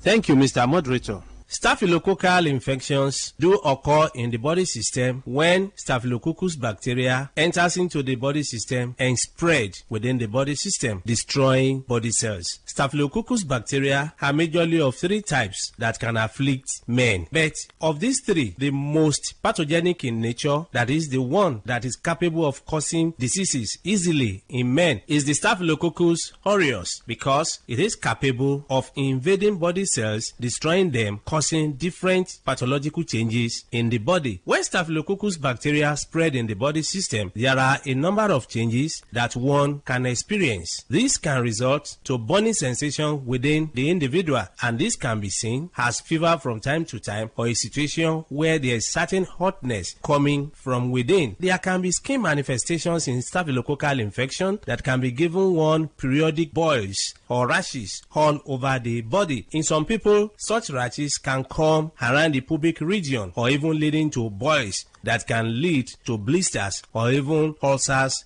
on the skin. It is possible for one to experience persistent headache in staphylococcal infection because the body fluid is already contaminated. Staphylococcus, as we know, is a form of bacteria. Any bacteria that is capable of spreading in the body system can lead to reactions in the body that can further damage body tissues. And when this occurs, it is possible for one to experience joint pains in form of infective arthritis. Part of this bacteria can spread deep into the tissues of the heart, affecting the valves of the heart. And when this occurs, you discover that there can be palpitation that some will start witnessing as if they have panic attack. When this is allowed to continue in the body system, it is possible for one to start getting tired easily. There are many people, by walking from one pole to another, they get tired, or by doing just something that is not supposed to be that tasking in terms of energy consumption, they discover that it's as if they don't have enough hair where they are located. All this can be as a result of weakness of the heart, resulting from infection or spread of this bacteria we're talking about. When this bacteria is able to pollute the body fluid, it is possible for one to witness mouth odor. Mouth odor is a form of changes that is called halitosis, where people will start coming up with breath coming from within that is already polluted. There is no amount of time such people wash their mouth, you discover that the breath coming out is very offensive. All this can be as a result of pollution of the body system. It is possible, if any bacteria is able to dwell so long in the body system, to contaminate the whole body fluid and even damage nerves. When nerves are damaged, there can be tiredness. Not only this, it is possible for men to suffer a lot because this can degenerate to a situation where a man is unable to stand like a real man. When a man is unable to stand like a real man, it is seen as a serious challenge because the whole family can be affected. Part of the joy of the relationship can be stolen, and this can cause different rancors in the family. A man that is unable to stand as he should can find it difficult to get arousal. The desire for opposite sex can disappear, and once that arousal is not there, that is the ignition point. It means such a man will not be able to stand like a real man. In some people, the arousal can be there, but you discover that because nerves have been damaged, the transmission from the upper center down to the power point of man, that is in between his two thighs, can be weakened. When such occurs, you discover that such a man can even get arousal or is able to stand, but the type of standing that he has is not strong enough to help him to even get into the act. In some people, they make efforts to get into the act, but you discover that they are unable to spend more than a minute or more before they are exhausted. Mind you, before a man can be called a real man, such a man must be able to have the arousal as desired and also be able to sustain the energy he has been able to gather for a considerable length of time. That is when such a man can be able to make his partner happy when it comes to man-to-woman interaction. So such men do suffer from this from time to time. It's after knowing the root cause of the challenge that one will be able to know the right step to take for one to be totally free. Whenever you experience anything that we have been able to mention or other things, it's very important for one to visit a competent healthcare giver who will be able to run tests on one and pinpoint where the problem lies and prefer solution. For more enlightenment and advice, the number to call is 080-33-111-946. I repeat, 080-33-111-946. Thank you all. All right, you've been listening to the program Roots and Herbs. Roots and Herbs is a program that discusses health-related challenges and suggests possible ways out from the herbal medicine perspective. Roots and Herbs is put together and sponsored by Herbal Heritage International, also known as Baba Yoruba. Baba Yoruba is currently having a special promo package. This promo package will give you the opportunity to enjoy 50% discount on all their products and services.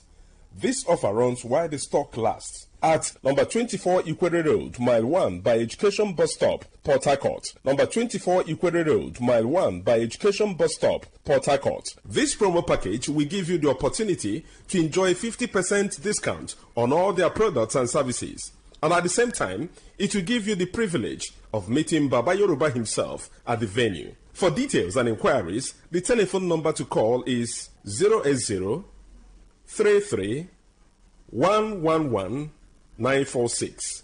I repeat, 080-33-111-946.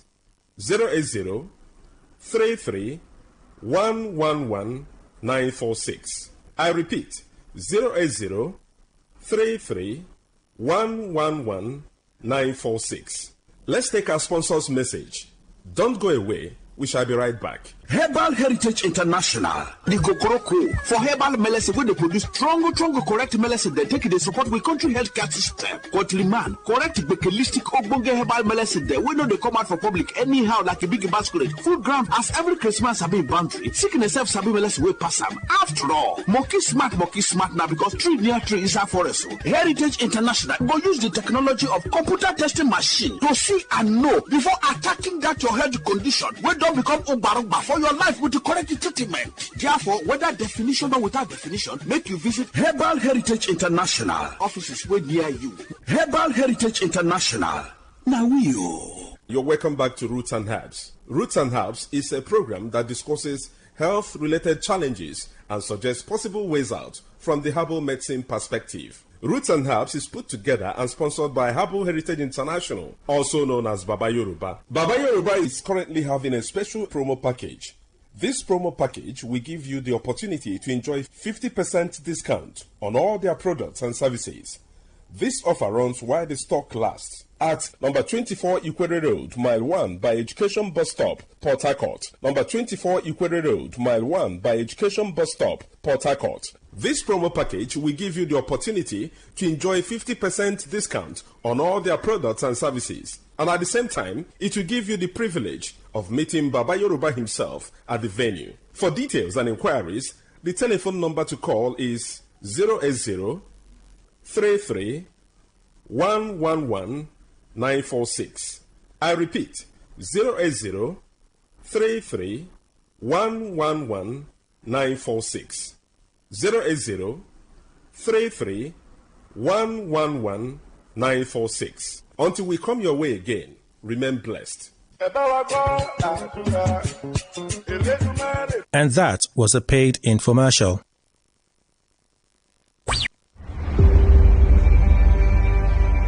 Maybe home is somebody's smile when they look at you for the first time.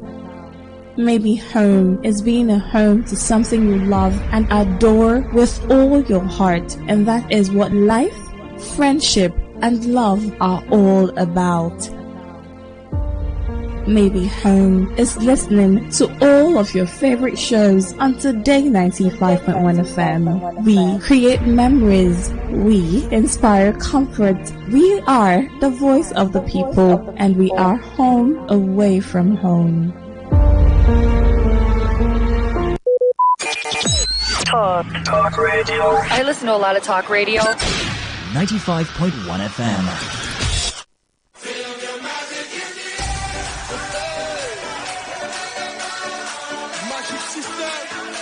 Ladies and gentlemen, boys and girls, lovers of the beautiful game, it's time for the Fans Arena, a 3-hour sports show that serves you the latest happenings in your favorite club sides, plus the banter and expert analysis. Are you a Rivers United, Eyimba, or Rangers fan? We have you covered. For the Arsenal, Chelsea, Liverpool, Man United, and City fans, be sure to get updates and biggest talking points from your clubs. The top teams in La Liga, Bundesliga, and Serie A, like Real Madrid, Barcelona, Bayern Munich, and Inter Milan, will all feature as well. The show comes your way every Saturday from 1 p.m. to 4 p.m. on Today95.1 FM with Emeka Dina, the Odogu one of sports in the center circle. It is informative, super exciting, and highly interactive. There will be giveaways and fantastic prizes to be won. Don't miss it. For adverts and sponsorship, call 0802-556-1258. The Fans Arena. Let's enjoy the beautiful game. Hello, football fans. Desire Paranozie here, former captain of the Super Falcons and 4-time African Cup winner. Keep listening to the Fans Arena with Emeka Dena, the Odogu one of sports. Don't touch the dial.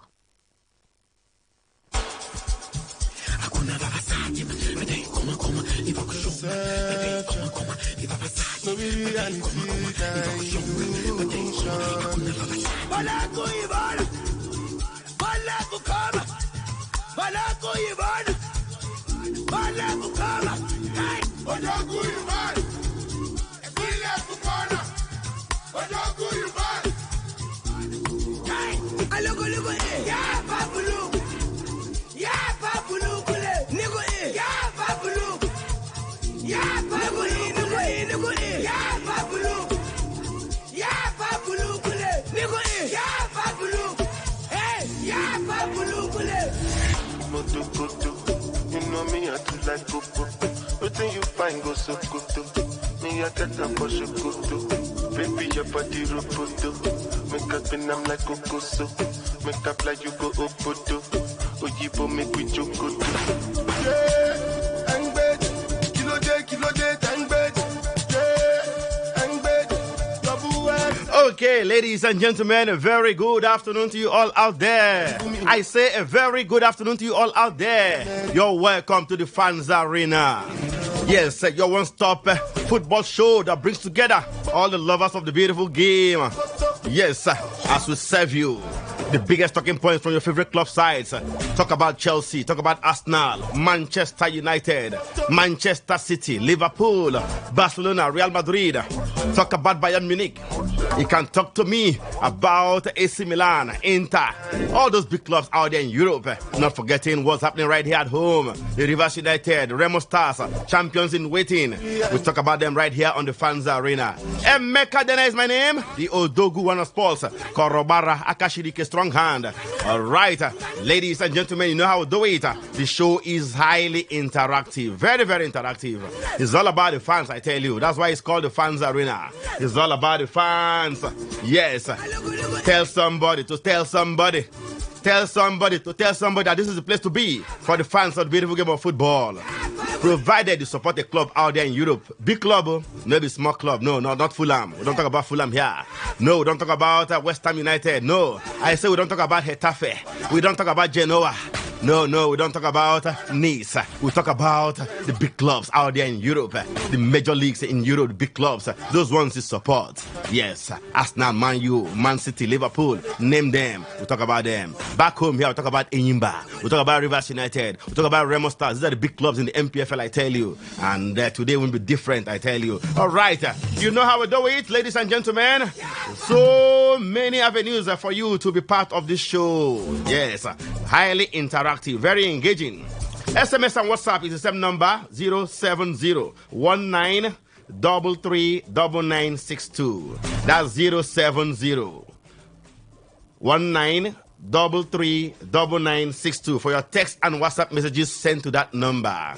All right, ladies and gentlemen, we are very active on Facebook. In fact, the program has a page on Facebook, the Fans Arena on Facebook. The Fans Arena on Facebook. THE for D.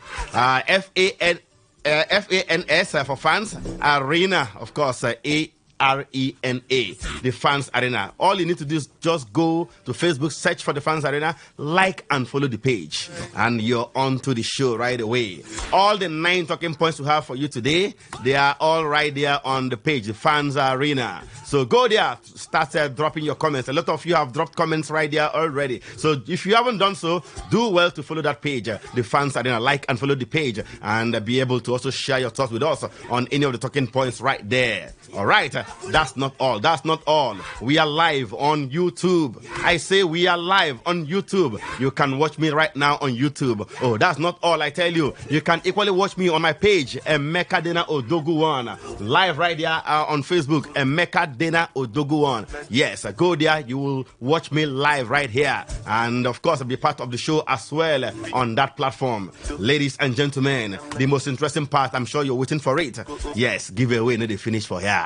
We know the tire for giveaway for the Fans Arena. Today is not different, I tell you. On Facebook, we're giving away 2,000 naira worth of airtime. Yes, 1K for 2 people. All you need to do is just to predict the Copa del Rey final tonight between Real Madrid and Barcelona. Real Madrid and Barcelona, Copa del Rey final. Tomorrow, Liverpool will also take on Tottenham Hotspur, a title decider. They just need a draw to win the Premier League. All right, so those 2 matches, predict the outcome for us correctly. First 2 correct entries, 1K airtime to those 2 people, okay? All right. Our first 3 talking points for today. Will also attract 1K each. We are giving away 1K each for our first 3 talking points for today. From the MPFL to the Bundesliga to La Liga and Serie A, right? We are giving away 1K each. All right. Yes, for our first 3 talking points. All right. And ladies and gentlemen, at this point in time, yes, it's time to go to the nitty-gritty of the show. But before I do that, I will tell you that's one game. There is one game in the Premier League between Chelsea and Everton. Chelsea have taken the lead already in that encounter. Nicholas Jackson with the goal for the Blues. Yes, it's first half, 36 minutes of football played. Make that 37 right now. And Chelsea are coasting 1-0. They are aiming to go back to top 5 in the Premier League to guarantee Champions League football next season. All right, at the moment, as it stands right now, they're in top 5 if they're able to hold on. All right, more updates on that encounter will come your way, but in the meantime, let's quickly go to the nitty-gritty of the show today.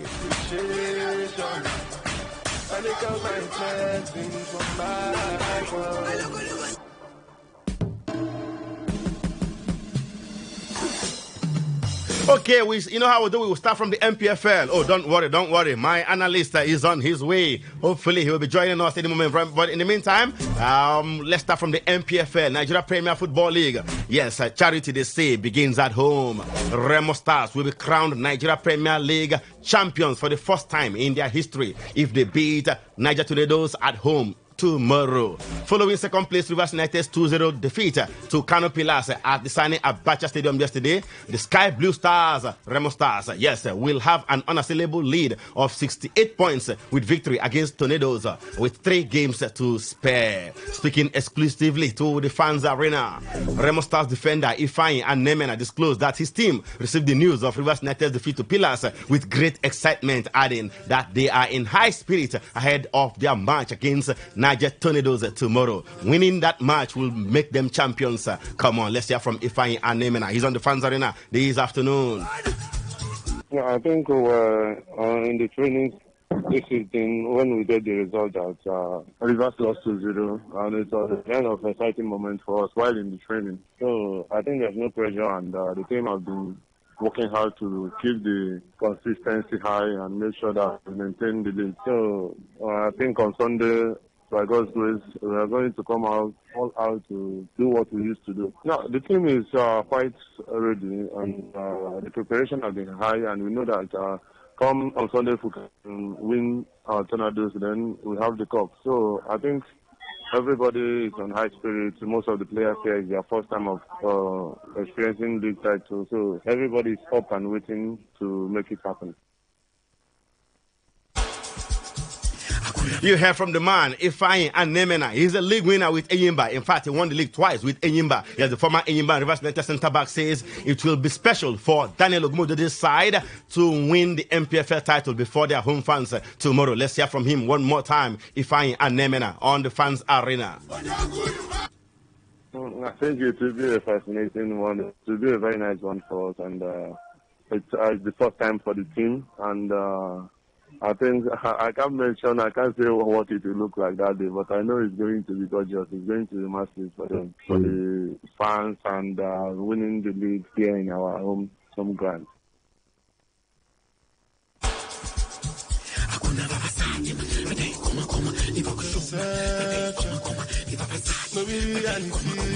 All right, of course, you heard from the man, Ifeanyi Anemena. I told you yesterday, Rivers United were beaten by Kano Pillars 2-0. And that result means if Remo Stars defeat Niger Tornadoes at home tomorrow, right there in the Kenya, their home ground, they will be crowned champions for the very first time in their history. I told you my analyst is on his way, and he has eventually made his way to the studio. The one and only Felix Chukwu, we love to call him Felix the Baka Man. Welcome to the show this afternoon, my brother. Good afternoon, Dogo of Sports. Good afternoon, Port Harcourt. I want to sincerely apologize for coming late. This is my first time. You know, therefore, inhabit. This is the first time I've ever not take less. No, yeah. I tell you, this is the first time. There are circumstances beyond my control, but I'm glad I'm here. Today is going to be exciting as always.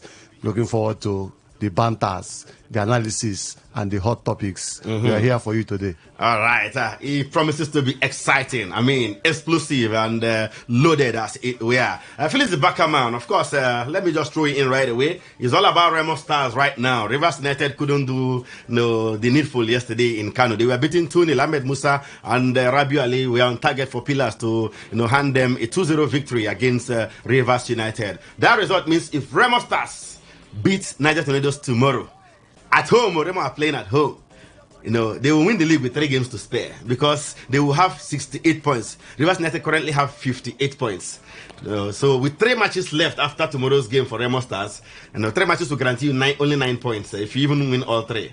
And then Remo Stars will be leading by 10 points, meaning they will be crowned champions, just like Liverpool and Tottenham Hotspur tomorrow and what have you. Do you see Remo Stars being crowned MPFL champions tomorrow? I have been saying it. I told you it is not just a matter of time. Those guys are fantastic. For them, even last week, going away to go and get that result was a fantastic result for them. So I'm not surprised. Tomorrow they will win the match. In fact, it's a motivation for them. First time winning the MPFL. So it's an extra motivation for them. So, and their chairman, has promised them extra incentive. So you know what that means. Tomorrow, the man they dash flamingos. I'm telling you, 4 million naira. I'm telling you, to play Algeria under 17. You can imagine. You know? So not about when own team now can win league for the first time in their history. The motivation, so I believe tomorrow now collecting they go collect Niger Tornadoes less than 3-0. So congratulations to them in advance. They have fought the battle and they have won. Just in case you don't know, the owner of Remo Stars is Kunle Soname. He's the owner of Value Jet Airline. He's the owner of Bet Niger. He owns the club in Portugal, CD Farense. He owns Beyond Limit FC. You can imagine. Beyond Limit, in fact, they were supposed to be playing in the MPFL, but somehow because 2 clubs owned by one entity are not allowed to play in the same league. That was why they sold their slots to Heartland. You understand? And he even has a female team these days in the top flight, Remo Stars ladies as well. So it will be Naira rain for the lads if they eventually clinch the title tomorrow. But Phyllis Bakaman, what will you attribute their success to? Remo Stars have been finishing second, of course, but this time around they're getting consistency. Anything you want to do, especially when it comes to sports, you must have to be consistent in your play, both in the management level and also in personnel. They have recruited well. They are paying their players very well. And we have not heard that they are owing anybody.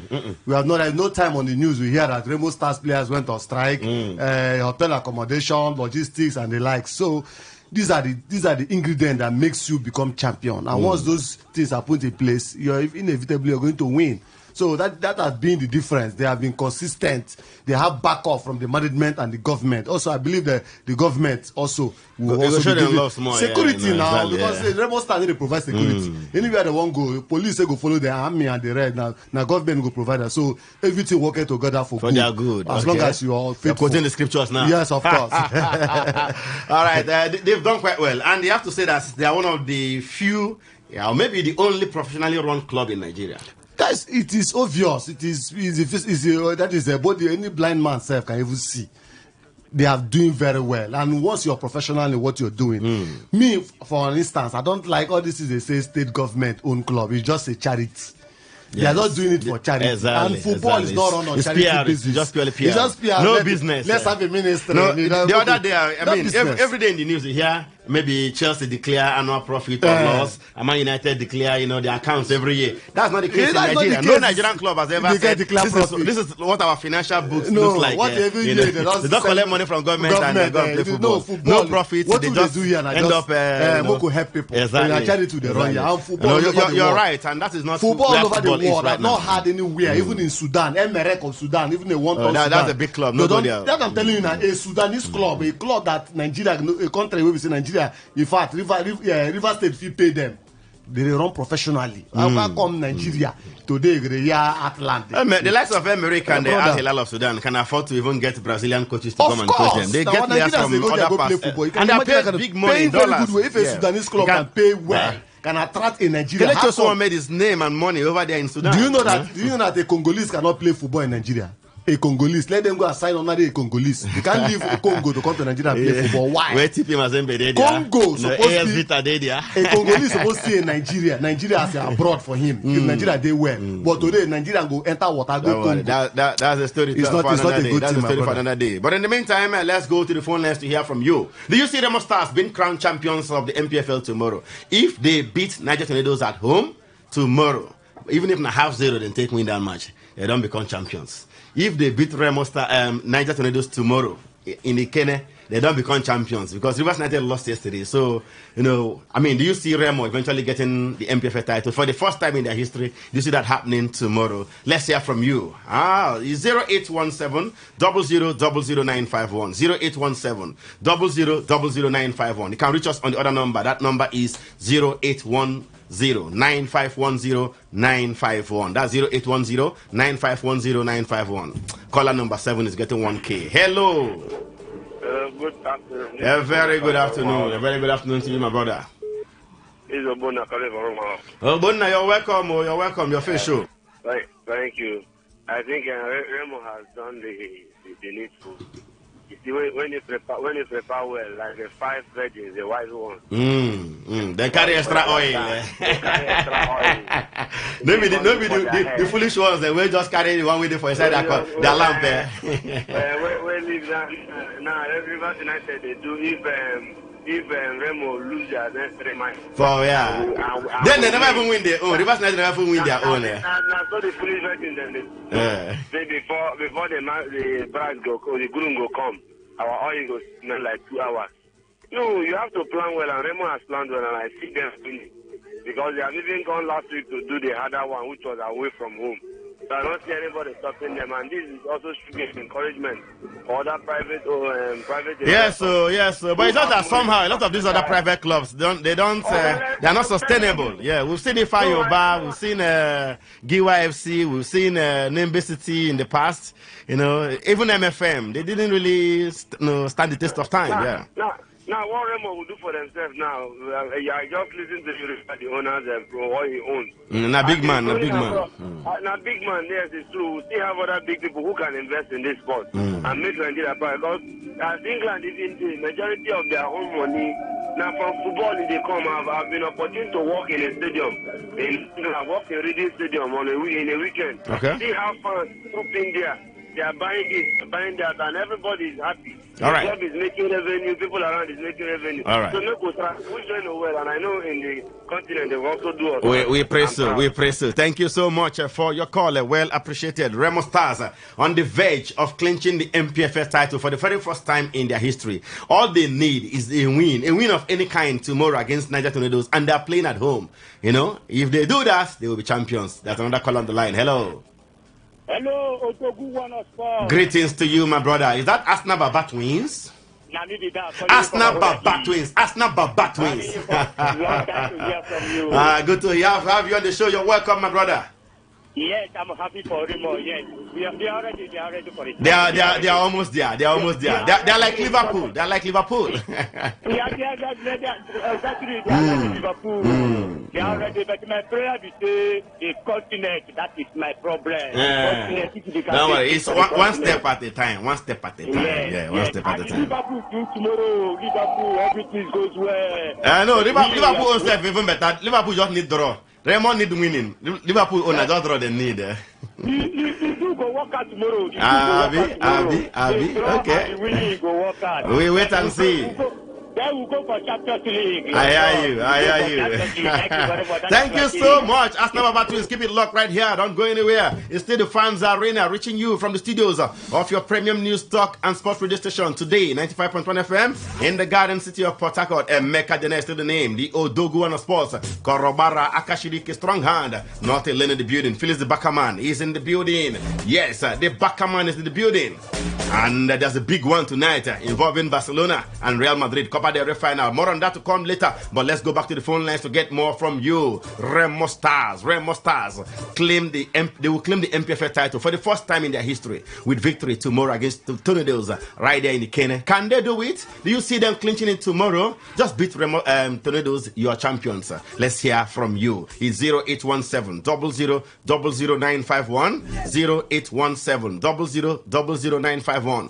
You can reach us on the other number. That number is 0810 9510 951. That's 0810 9510 951. Okay, let's reduce it to caller number 5 for the 1K airtime. Okay, caller number 5. We've got 2 callers already, so we go for caller number 5. Yes, to get the 1K airtime, courtesy of Victor Ezeji. Yes, the MPFL legend himself. But in the meantime, ladies and gentlemen, before we return to the phone lines, let's go to the Facebook page. The lines are acting up, but let's quickly get your thoughts from the Facebook page as well. It is the Fans Arena on Facebook. The Fans Arena on Facebook. Do well to like and follow that page and share your thoughts with us right there. Okay, we'll have this one from Ishaku Saribol on Facebook. It says, Baby, your body roboto. Make up in I'm like Cocoso. Make up like you. Ishaku Sadiball on Facebook says from Remo Stars, they are champions already. No one will stop them. They are very good at this season. Skifu Pero, a regular, super fan right here. He says Remo Stars they are closer to winning the MPFL. I don't see anything stopping them. That's according to Skifu Pero.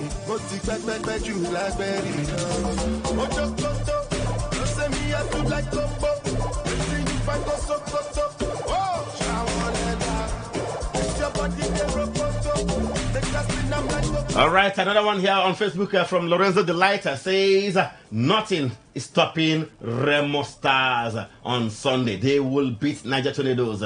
Now, their success so far is attributed to the management and club owner. Of course, club owner funds the team very well, I tell you. They don't lack anything. They attract some of the finest players in the MPFL. The likes of Ifeanyi and Nemena, Sikira Limi, Alex Oyowa, all right there. Their captain is Ndoka Jr. They are doing fantastically well.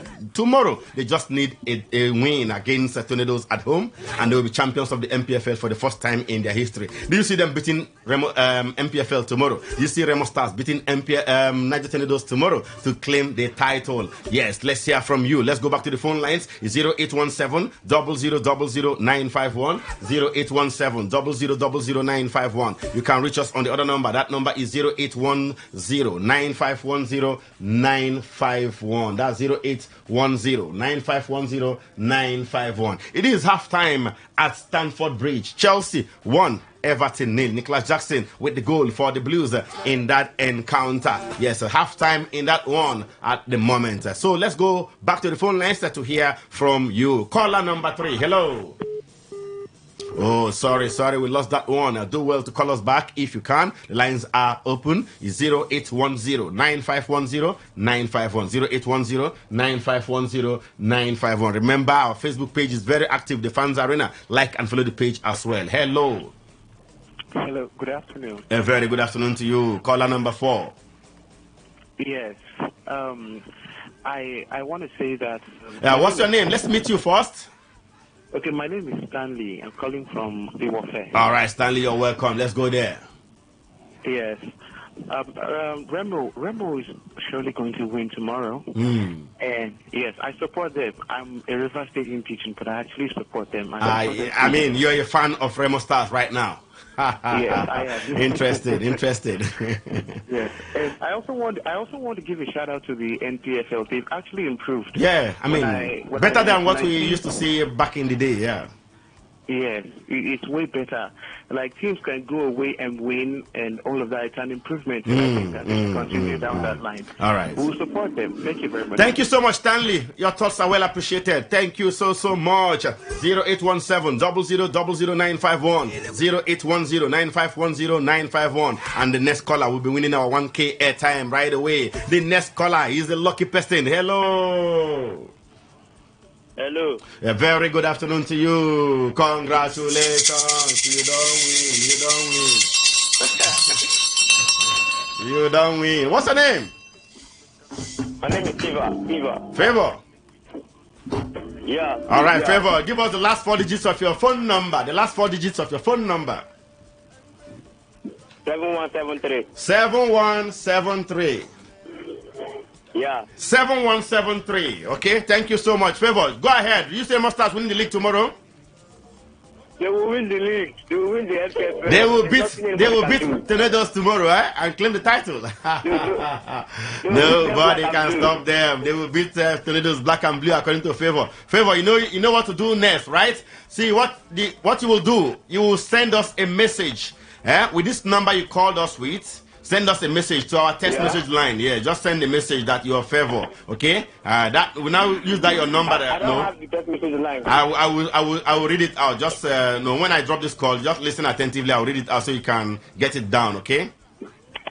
All right. Okay. All right. Thank you so much, and congratulations, Favor. Yes, you have won 1K airtime. Courtesy of Victor Isoji, the MPFL legend. It's a carryover from last week, anyways. Yes. So the text message line is 070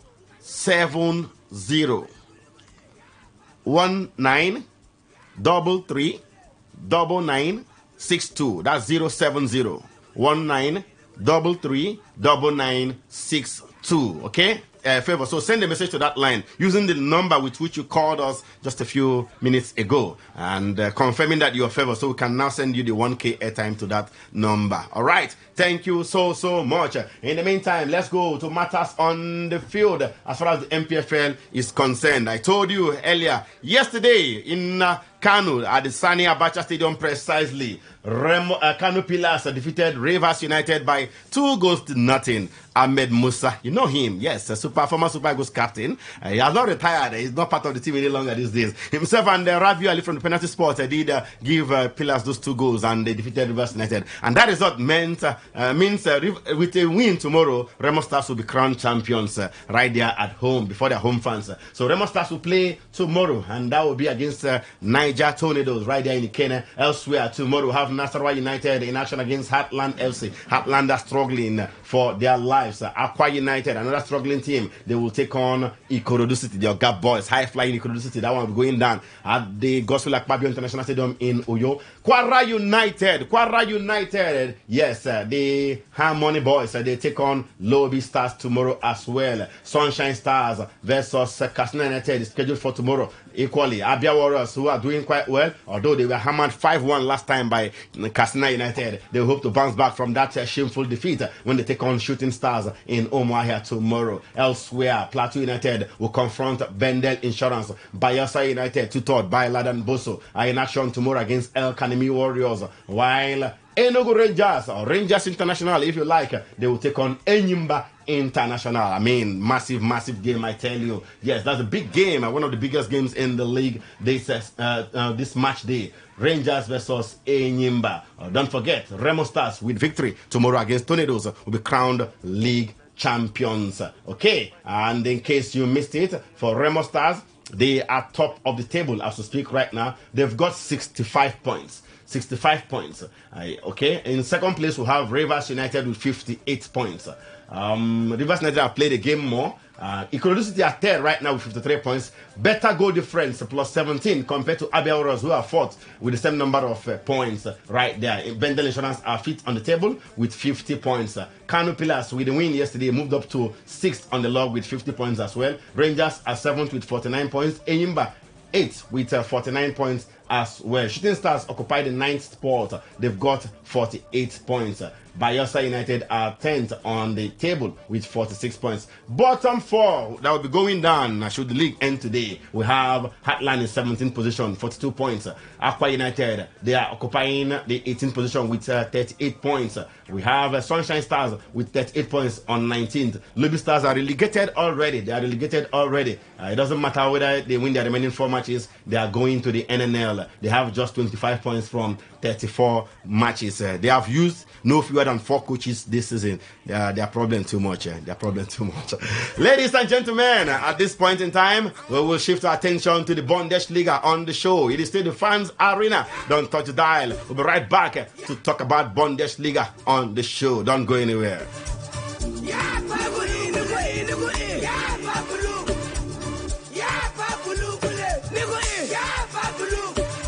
Hello everyone, my name is Finidi George, MON, former Super Eagles coach and current technical manager of Rivers United. Keep listening to the Fans Arena with Emeka Dena, Jodogu 1 of Sports.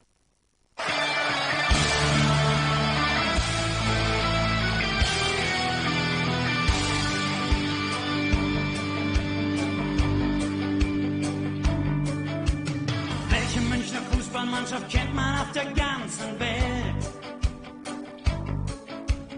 Wie heißt dieser Club, der hierzulande die Rekorde hält? Wer hat schon gewonnen, was es jemals zu gewinnen gab? Wer trägt seit Jahrzehnten unsere Bundesliga voller Trab? FC Bayern, Stern des Südens, du bist nicht. Okay, ladies and gentlemen, welcome back. Yes, that's the anthem of Bayern Munich. They are the most successful club in Germany by a mile. And I dare say they're also one of the most successful clubs in the whole of Europe, I tell you. Bayern Munich. Let's talk about one man, a legend of the club, no doubt. A man, one of the most accomplished players in the history of football. His name is Thomas Müller. He'll be leaving Bayern Munich at the end of his contract this summer. Yes, he will be leaving. And he's been linked to other European clubs and the MLS out there in the United States of America. Now, if it were up to Jürgen Klinsmann. Remember Jürgen Klinsmann? Yes, former German international, former German coach as well. Yes, he coached Müller in Munich in 2008 and 2009 and led the United States men's national team from 2011 to 2016. A move to the US will make much sense for Thomas Müller. He will instead want to make Thomas Müller go United States. Now, quoting Jürgen Klinsmann, he says, I think that once Thomas finishes this season and really thinks about his next step, he will be able to play a role.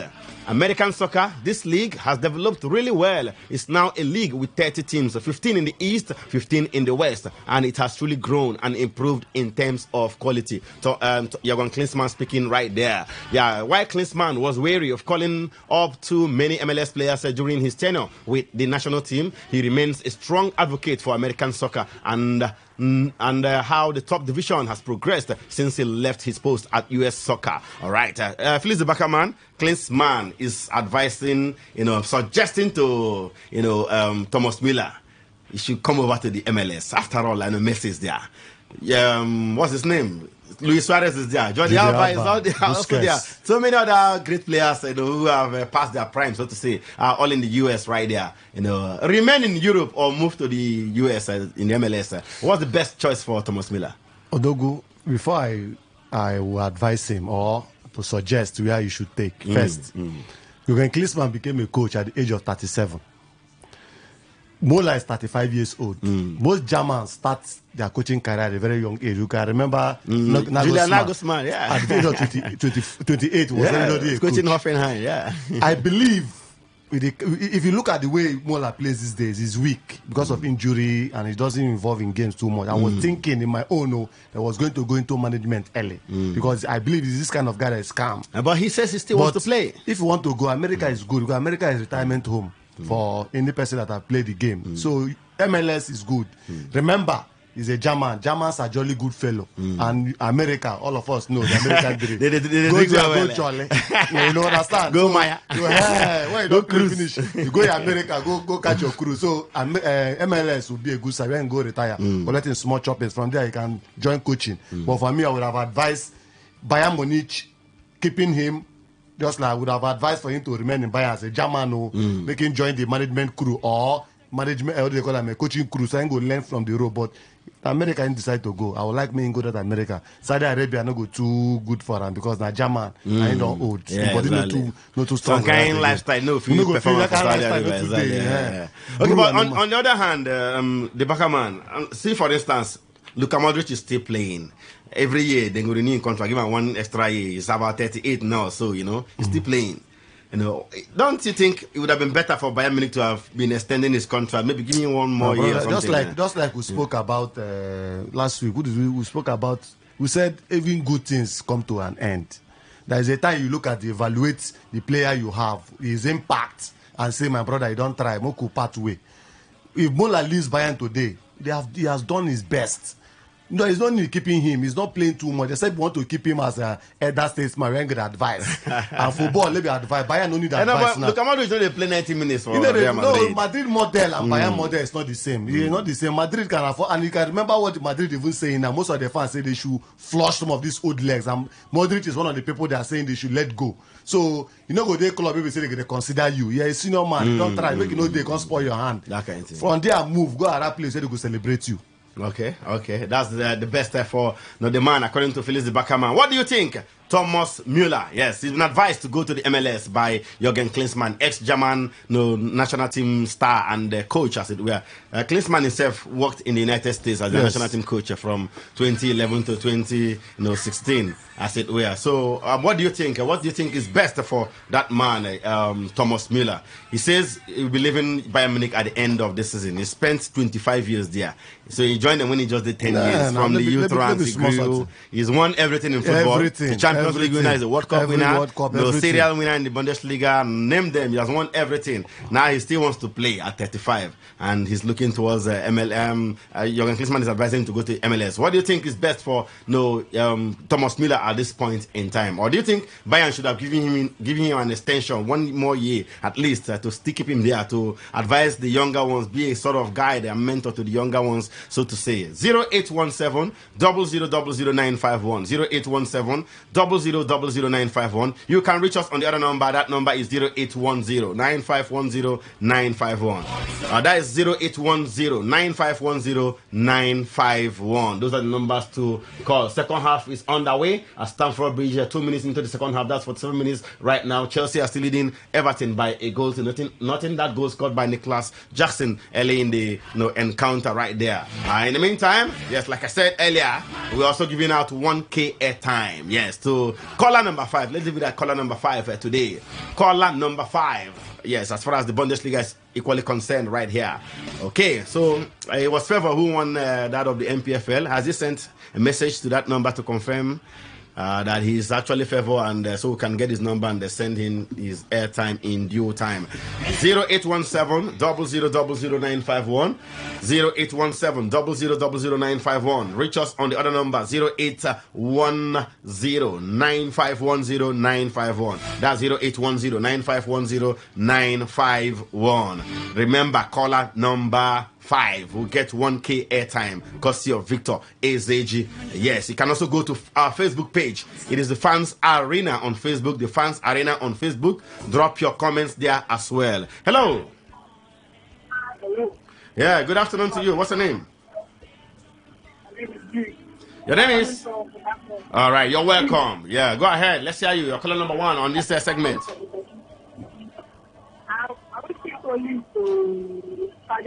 But Saudi Arabia are not offering anything. We are looking at some. Fiorentina is interested in him, and the MLS clubs are equally interested in him. So you want him to go to Saudi Arabia? Okay. But Saudi Arabia are not making any offers for him. Just like we noted earlier, the average German is a jolly good fellow. To the mania well, you know. And you don't go for Saudi Arabia and mania is prohibited. I remember in 2020 when we went to Algeria, for African Wrestling Championship then. I know see we are go buy Aki. No way. Aki no day there. No way.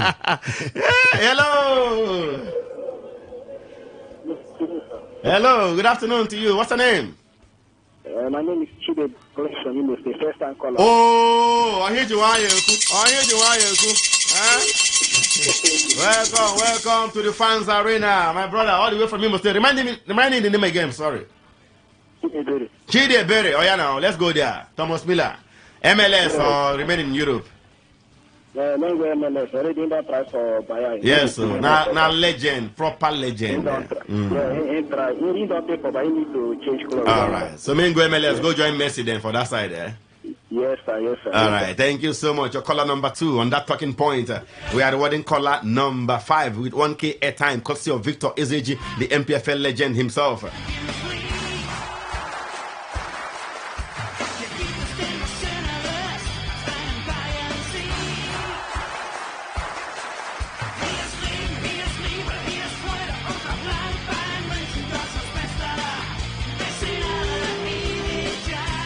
Okay, you keep those calls coming through. 0817 000951. 0817 000951. You can reach us on the other number. That number is 0810 9510 951. That's 0810 9510 951. We'll have a caller number 1 and caller number 2. So we are waiting for caller number 5 that will be getting our 1K airtime. Yes, courtesy of Victor Ezeji. Remember, you can also join us on Facebook. Yes, the Fans Arena on Facebook. Like and follow the page. I say like and follow that page, the Fans Arena. Hello. Oh, sorry. We lost that one. Do well to call us back if you can. The lines are open, okay? Let's get your thoughts. Thomas Müller, Bayern Munich and Germany legend. We'll be leaving Bayern at the end of this season. Yes, 30th June, the contract don't end. He's leaving the club after 25 years. 25 years. And that 25 years, I can assure you, he's won over 20 trophies. Bundesliga titles every other season they win. He don't win Champions League. I mean, DFB Pokal, he don't win so many of them. Come on. And he's been advised by by Jürgen Klinsmann, another German legend, to go to the MLS. Yes, what do you think? Will that be the best destination for Thomas Müller? Let's get to hear from you. Yes, caller number 5 is getting 1K airtime, courtesy of Victor Ezeji. But in the meantime, let's go to our Facebook page. Chelsea are still leading by a goal to nothing against Everton. That's in the Premier League early kickoff, the lunchtime kickoff for today. Chelsea are still 1-0 up against Everton. Nicholas Jackson's goal, the difference between those two sides.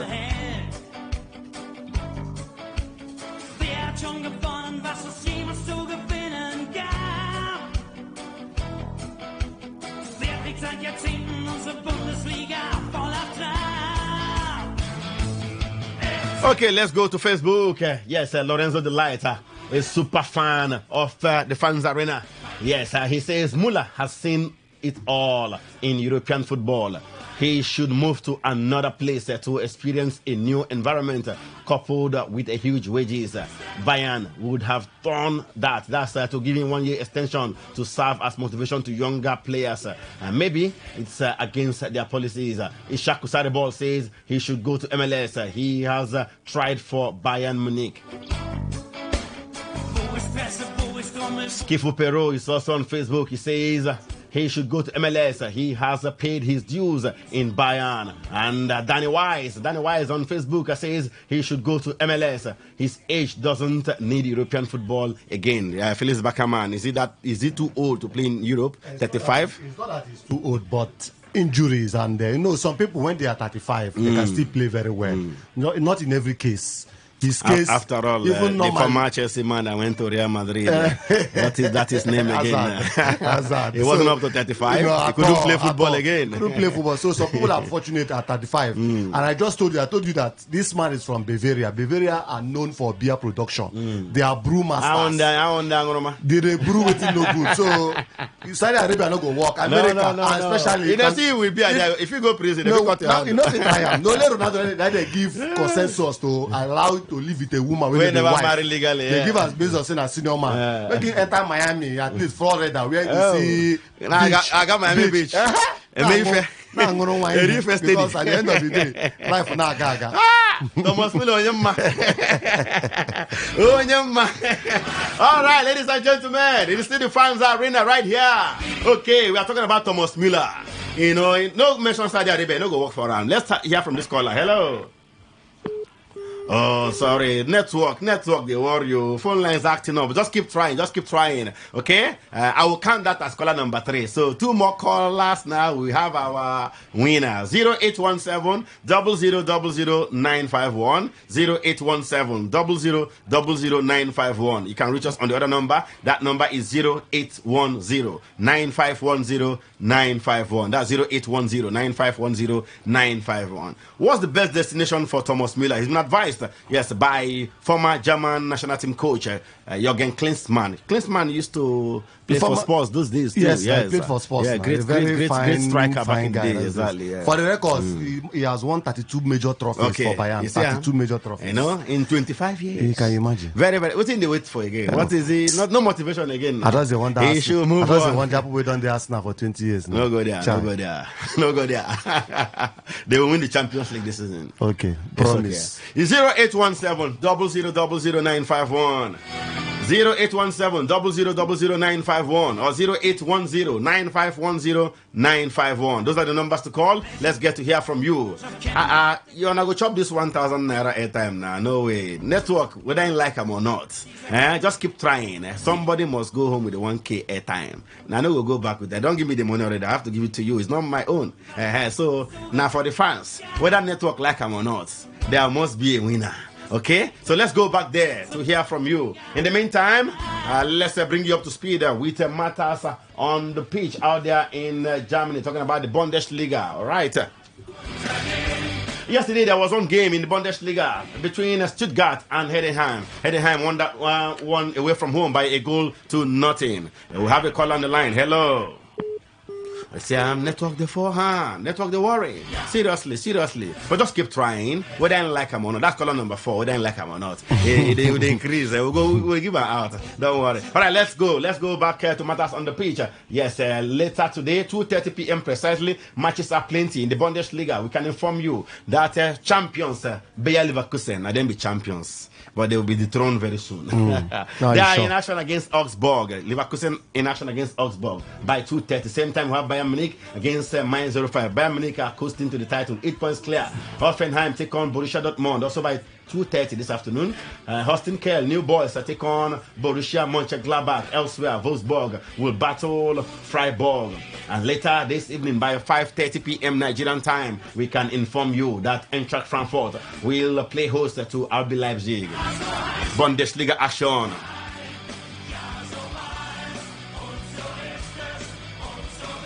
All right, action continues tomorrow in the Bundesliga with Bochum taking on Union Berlin by 2:30 p.m. tomorrow afternoon. And elsewhere, Werder Bremen will battle St. Pauli. That one is slated for 4:30 p.m. Nigerian time. It's now time to reward our winner. Caller number 5. Hello.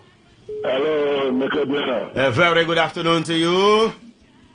Hello, my name is Tim McCoy. He don't win 1,000 naira a time. You don't win 1K a time. You don't win. What's your name? Sorry. Sachima. What the name? Sachima. Oh yeah, now. Give us the last 4 digits of your phone number. The last 4 digits of your phone number. 2652. 2652. Yes, sir. All right, 2652. Okay, noted. So All right. I want to also advise Thomas Miller to retire totally. Maybe you know, make money for football. It's making Kuma retire. Why you not advise Ronaldo and Messi? They made them retire. Both of them senior Thomas Miller. Luka Modric then senior Ramo. Yes. Pepe of Portugal, where they play for Porto. They're senior and well. They use up to 5 years senior and safe. They say they play. You know, advise them. Now, Mula, won't advise. Advise, I beg. Ladies and gentlemen, it's still the fans arena right here. Yes, on today, 95.1 FM in the Garden City of Port Harcourt.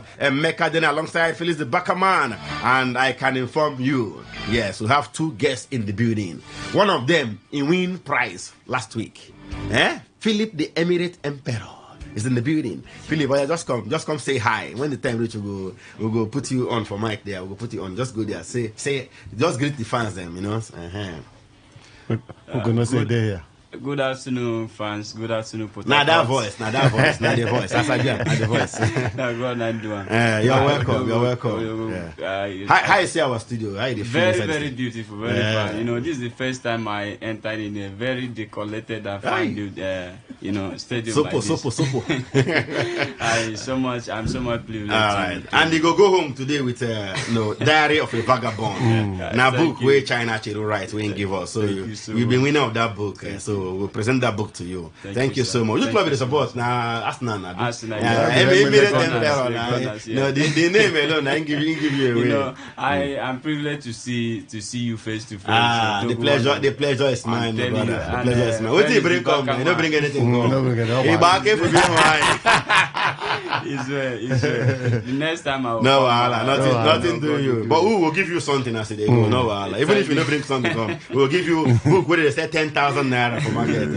All right. Thank you so much. You're welcome, Philip the Emirate Emperor. All right, ladies and gentlemen, we are done with Bundesliga. I say we are done with Bundesliga. We quickly go over to La Liga. And now soccer fire for Spain this evening. Now soccer fire. Don't touch it. We'll be right back to unfold the details. You keep it locked right here.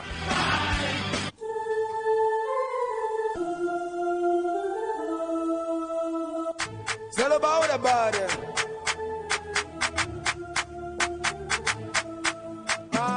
Kama vinga kama o, Vini Junior Vinio, Kylian Mbappé o, Jude Bellingham Belio, Aurélien Tchouameni o, Valverde Federico, Ada gula gula oh, go as Rodrigo. Ala Madrid, ala Madrid, ala Madrid, ala Madrid, ala Madrid, mon petit, ala Madrid, ala Madrid, ala Madrid, ala Madrid, ala Madrid, ala Madrid, ala.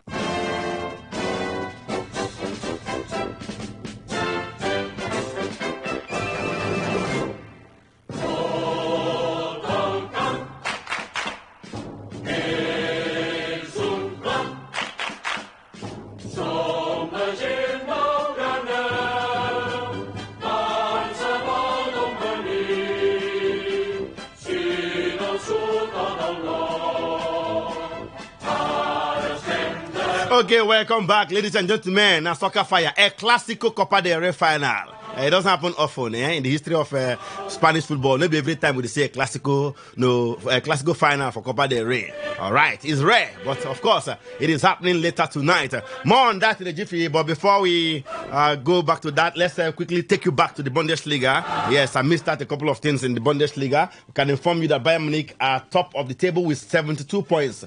8 points ahead of second place Bayer Leverkusen. We have Eintracht Frankfurt in third place with 52 points. RB Leipzig occupy fourth spot with 49 points. That's how the top four look like out there in Germany. And quickly we go to the sharpshooters right there. Harry Kane will definitely win the Golden Boot. The way things are going, he has 24 goals from 28 matches.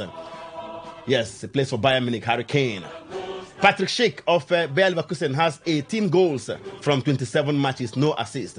Shehu Guirassy. I mean, Feliz Bakaman loves this guy so much. And the guy is a consistent performer. Yes, he has 16 goals so far. He's third on the standings as far as the top scorers in Germany are concerned. All right, that will do. Let's leave that and go to the main business, the cocoa of today. And ahead of that La Liga show, the Copa del Rey showdown, yes, we can tell you that we have a Real Madrid fan, a die-hard Real Madrid fan in the building. One of the most pronounced Real Madrid fans in Port Harcourt, I dare say. Rosie is her name, yes. In fact, the name is Rose Anthony, but we love to call her Rosie. Rosie, good afternoon and welcome to the Fans Arena. Good afternoon, Port Harcourt. Good afternoon, football lovers. This is your sensational Rosie. I hear. Sensational. Yeah, so I'm here. Feliz Bagaman done the threatening since say I will collect them this night. What do you say to Feliz Bagaman? You know, I'm making my debut in 91.5 today. 95.1. Oh, okay, 95.1, right? Yeah. Today FM. It cannot get better if not Today FM. I'm happy and honored to be in this the midst of this special and wonderful football analyst, the Odoguan of sports, and Felix Bakaman. And I tell you, today is a Copa del Rey final, a Clasico Copa del Rey final. Yes, sir. And now, Hala Madrid. If not Hala Madrid, where they collect 4-0, 5-2. Hala Madrid. Hala Madrid and another 5-0 and 4-2. I mean, 5-2 and 4-0. 2 matches this year. Don't collect 9 goals. They score only 2. Football is all about win, lose, or draw. Okay. Last season we dealt with Barcelona. So this season they can say that turn. So they're going to deal with them again today. Say that they are turn. They never even see. I know it's going to win cup. They have not clinched anyone. Okay. Today is Copa del Rey final. And the league is still, the title is still open. Is still very much open. Okay. And Champions League is still very much open for everyone. So we'll see what happens tonight. All right. But I'm still believing in my club, even though everybody has given it to Barcelona as the favorite to win Copa del Rey. But we are not giving up. All right. We are the Madrids. Ladies and gentlemen, the stage is set. It's delicately poised. We have a die-hard Barcelona fan in the building. Of course, you know him. Doesn't need any introduction. Feliz the Bakaman. And Rosie is representing Real Madrid today. Yes, making her debut on the show as well, the Fans Arena. Barcelona and Real Madrid will do battle in a Clasico Copa del Rey final later tonight. With the Spanish Giants currently embroiled in an exciting La Liga race, Barcelona are hoping to complete the first part of a treble, whilst Real Madrid can still seal domestic double after being dumped out of the Champions League by Arsenal at the quarter-final stage. Los Blancos, Real Madrid, we are forced to book their place in the 2024/25 Copa del Rey final after overturning a 2-goal deficit in their semi-final second leg against Real Sociedad to draw 4-4 on the night, but progressing 5-4 on on aggregate. Barcelona edged past Atletico Madrid by the exact same aggregate score as Ferran Torres netted the decisive goal in the second leg to pile on the misery for Diego Simeone's side. So a first domestic El Clasico cup final in over a decade is upon us, and ultimately only one side can be successful in getting their hands on the trophy. Who you go be? Barcelona or Real Madrid? Let's look at the team news first. Barcelona are set to be without Alejandro Balde and Robert Lewandowski for the cup final, as the pair have sustained injuries in recent weeks. Gerard Martin and Ferran Torres are the natural replacements, and Marc-Andre ter Stegen, Marc Casedo and Marc Bernal are longer-term injury casualties. For Real Madrid, they expect to have Kylian Mbappe available. Did you hear that? Madrid expect to have Kylian Mbappe. Yeah, with stress, you know, with muscle. Let them pronounce that one. Mbappe. Now two people in one. That one. They're supposed expected to have him available and to start the encounter. He limped off in their loss to Arsenal at the Santiago Bernabeu last week. However, Carlo Ancelotti has revealed Eduardo Camavinga and David Alaba are set to miss out through injury. Oh, where do we start? Okay, both of them will answer. Rosie, who wants this fixture the most? Real Madrid want to win today. Barcelona want to win pass. You know, who wants and pass? Who wants this fixture the most? Who is hungrier for this fixture? Odogu. Who need a pass? Odogu. If you come to who need a pass, I think Madrid is a serious winners, you know. We don't person where they for granted they fear fall again. We don't win and we don't tire. You understand? You know, Madrid nearly pulled out of this match from reports here. if you're a winner, you want to keep on winning. You want to keep on winning. You be picking where they take first for school. You take first every year. They take first. You go want to maintain that your run. So I think Madrid need this cup. Coupled with the fact that they are dumped out of the Champions League now, and they are 4 points behind Barcelona in the league title. I think winning this Copa del Rey will be an added advantage for them to push more in the title contender. So I think we need it more. Even though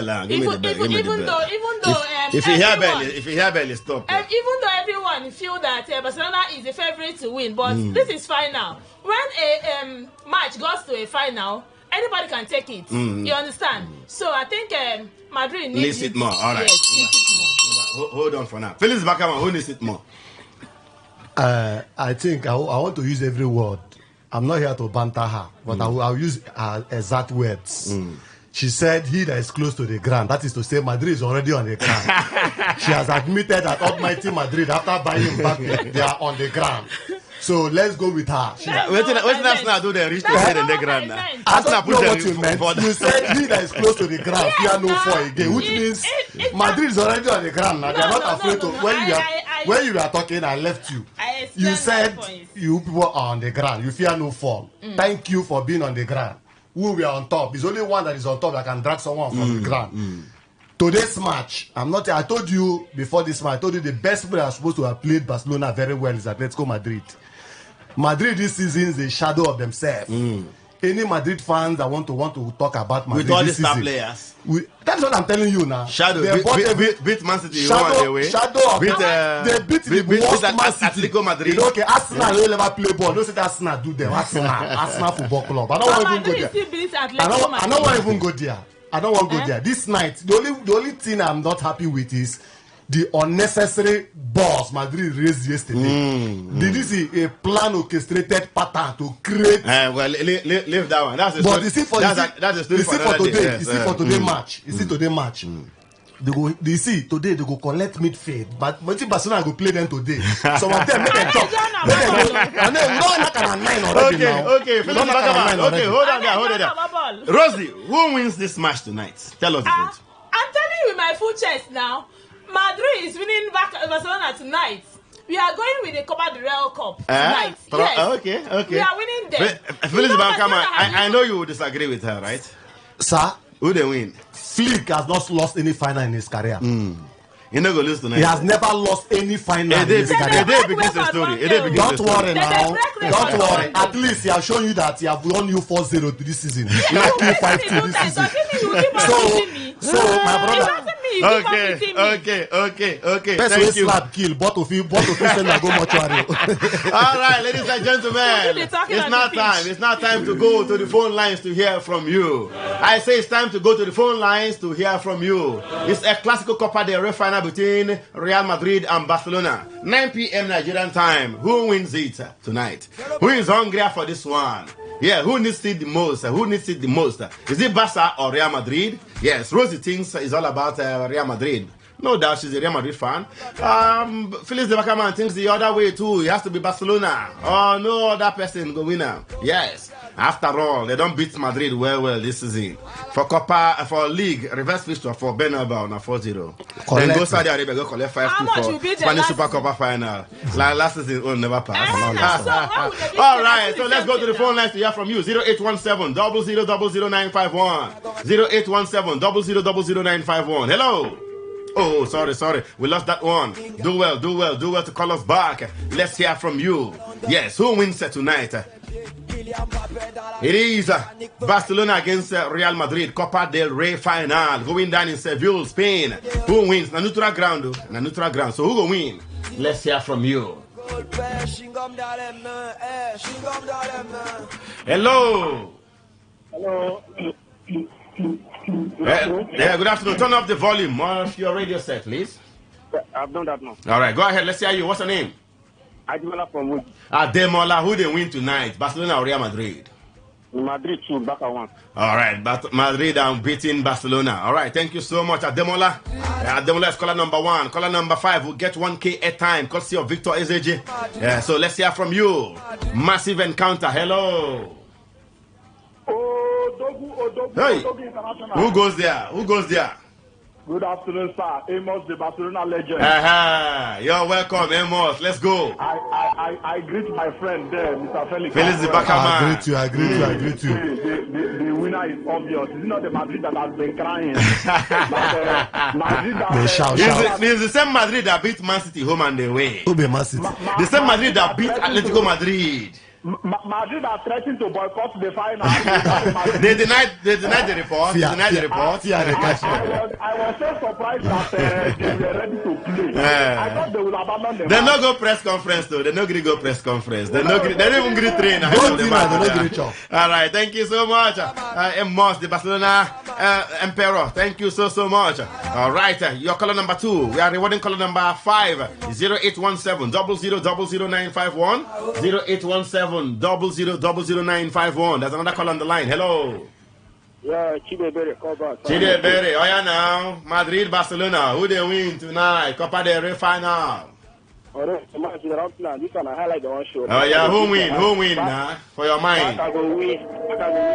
Barcelona go win them. Okay. We the wait. Thank you so much, Chidebere, your caller number 3 right there. He says Barca will win. Majority of the fans they give to Barcelona. Then they use math to play ball. I wonder. They don't use math to win them already. They talk. I tire. Hello. Oh, sorry. We lost that one from caller number 4. Sorry about that. Do it to call us back if you can. In the meantime, let's go to Facebook. Oh, messages are plenty on Facebook as far as that encounter is concerned. I tell you, lots of messages right there. We're asking you who wins tonight. Copa del Rey final. Copa del Rey final is an classical Copa del Rey final between Real Madrid and Barcelona. Who is getting victory tonight?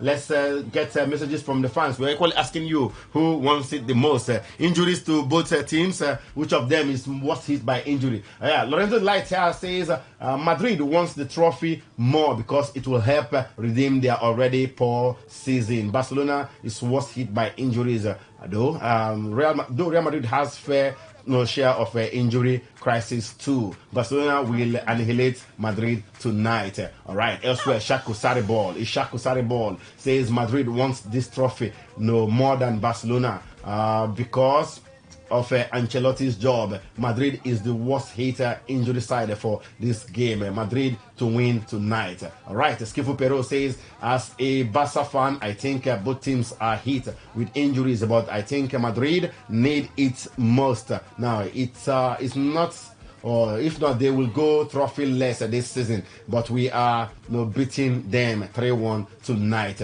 Alego Moses says Real Madrid to Barcelona 0. So Real Madrid win therefore. Alego Moses. Elsewhere, Danny Wise says waiting Madrid will take their eyes see tonight. Will be a history for their unborn generation.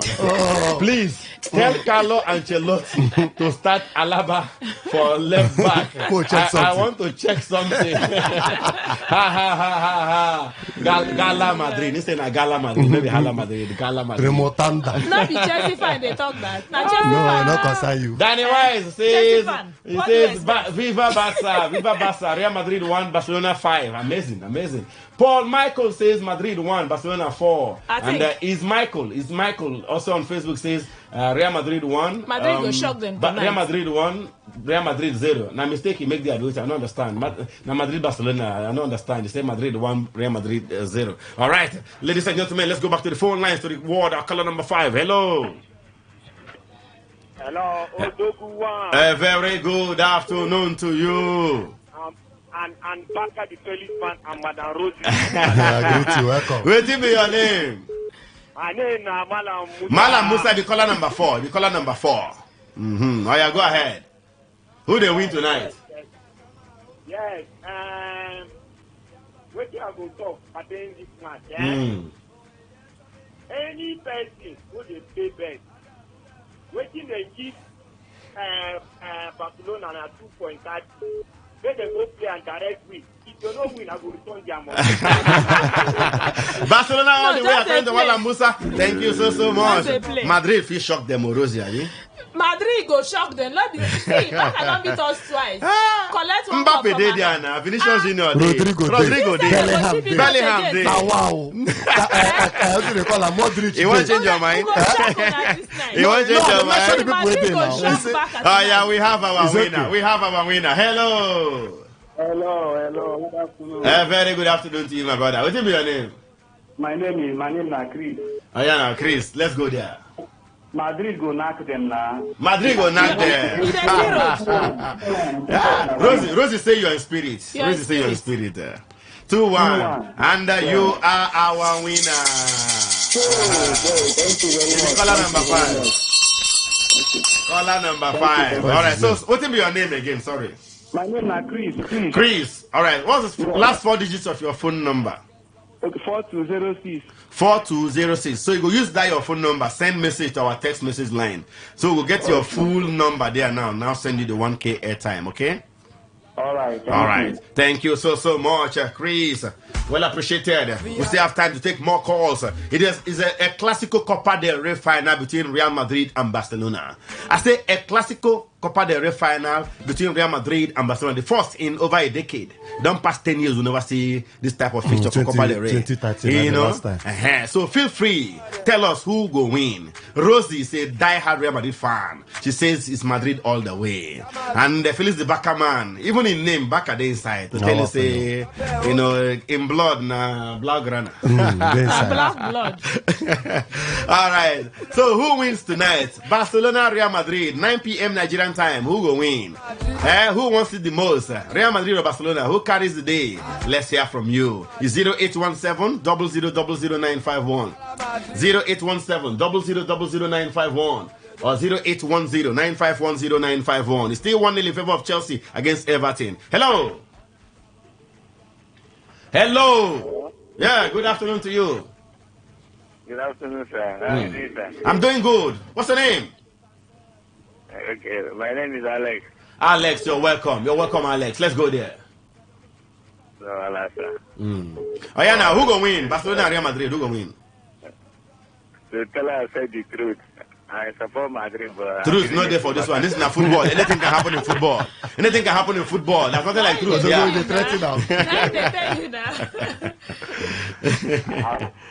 He support Madrid, but you don't believe Madrid, eh? No, na Man U fan, not the Madrid, na Man U fan. I want talking truth tonight, don't they, Jinjara? You don't believe Madrid, eh? Okay, no wahala. Thank you so much. To add flesh to this team where we talk here. When somebody say we carry mat play ball, Barcelona is the highest goal scorer in Champions League. Barcelona is the highest goal scorer in La Liga. Their players alone, only Barcelona has scored more than 150 something goals. And somebody say, midweek when they play match. How many they win? Wait. How many they win midweek? Last match. 1-0. What Madrid play? 1-0. Previous game before that one. Now see 1-0. What Madrid play? 1-0. Then they struggle to score the goals. Who they struggle to score the goals? Lewandowski no day. Lewandowski don't play match or play 1-0. Lewandowski no day. Lewandowski don't play match or play 1-0. Who go score the goal? Lewandowski no day. Okay, who will score? Who go score? Don't worry, this we will never play this match. The match is now by 9 p.m. tonight. Okay, and he say you don't win. Not the match you Oh John. You will say you don't win. What you carry He take head. Hello. Good afternoon. Yeah, very good afternoon to you, my brother. What's your name? My name is John. I come from Rumo. John, oh yeah, now let's go there. I give one to Madrid. You know why? I don't know. That thing Arsenal do them, they prepare them for. Then go vent on Barcelona. Arsenal rubbish them, my brother. No good there. Now. Thank you so much for your call. Well appreciated. Ladies and gentlemen, massive game tonight. You know, for world football, a classic on the biggest fixture in world football. Hello.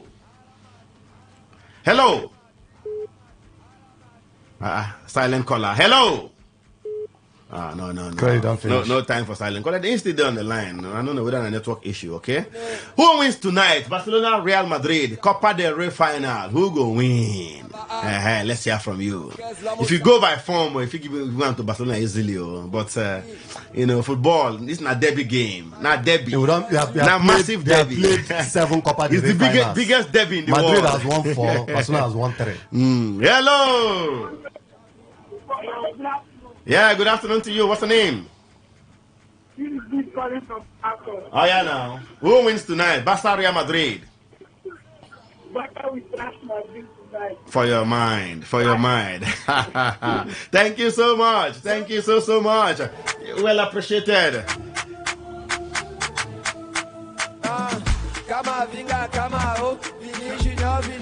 Oh, just one game in La Liga this weekend.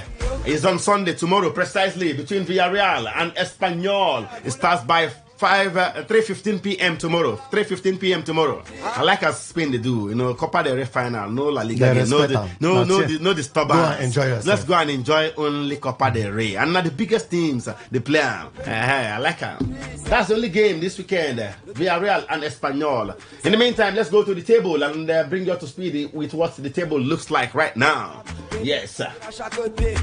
Barcelona 76 points, first position, 4 points ahead of second place Real Madrid, who have 72. In third place, Atletico Madrid with 66 points, and Athletic Bilbao have got 60 points in fourth place. Real Betis, Spain will most likely produce the fifth team, so Real Betis are fifth on the table with 54 points. Oh, Anthony is doing well over there, I tell you.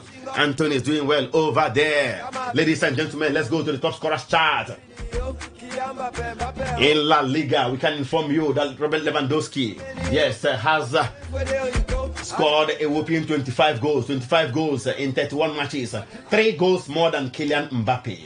But it doesn't look like Lewandowski will play any further part in La Liga this season from the waiting. No, he will play. If he come back, the league will soon finish now. The next match against Real Madrid, go there. Okay, we wait and see. Mbappe has 22 goals. I thought the mayor of Osasuna has 18 goals, 15 goals for Rafinha. All right, Julian Alvarez of Atletico Madrid has 15 goals as well. Joint fourth with Rafinha on the number of goals scored right there in La Liga. No Lewandowski, no problem tonight. No, of course, there is no problem. Everybody is scoring. In fact, Rafinha and I be the Achilles. We will give them a hat trick today. And that small boy, he don't die. Why not score hat trick before? Why never score hat trick Madrid for the last when you see better thing talk. When you see better thing talk. Rodrigo don't score one goal. No, he wants to go where Adagula score for midweek. He wants to go where Adagula scored. Adagula.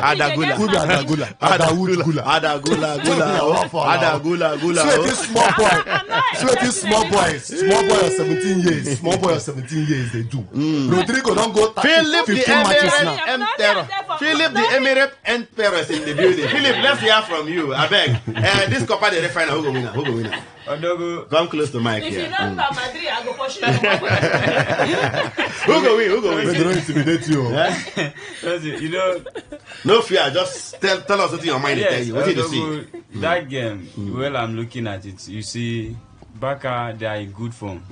But one thing is that they have semi-final Champions League to play, and Lewandowski is already out for injury, and so they will not leave analysis. Who go win? They will not risk their players. So I'm looking at Real Madrid because Real Madrid will come out all out. Madrid will come out. Okay, they will win. He don't support Rosie. Okay. No wahala. If he not support Madrid, would they collect Saka this season? Would they collect Saka at the end of the season? I will change man. Okay, ladies and gentlemen, we will leave it there. We are done with La Liga. The phone line is the boss. Okay, we can just take one last call. Yes, who wins this one tonight? Barcelona and Real Madrid, 9 p.m. Nigerian time in Seville, Spain. Yes, Copa del Rey final. Who will win? Now, Madrid will be Barcelona. Let's hear from you. 0817 000951 or 0810 9510 951. That's 0810 9510 951. Oh, sorry. We lost that one. And on that note, we call it quits as far as La Liga is concerned. Let's quickly go to Serie A. Yes. Football fans, my name is Mutiu Adepoju, former Super Eagles midfielder and 1994 AFCON winner. Keep listening to the Fans Arena with Emeka Dena, the Odogu one of sport.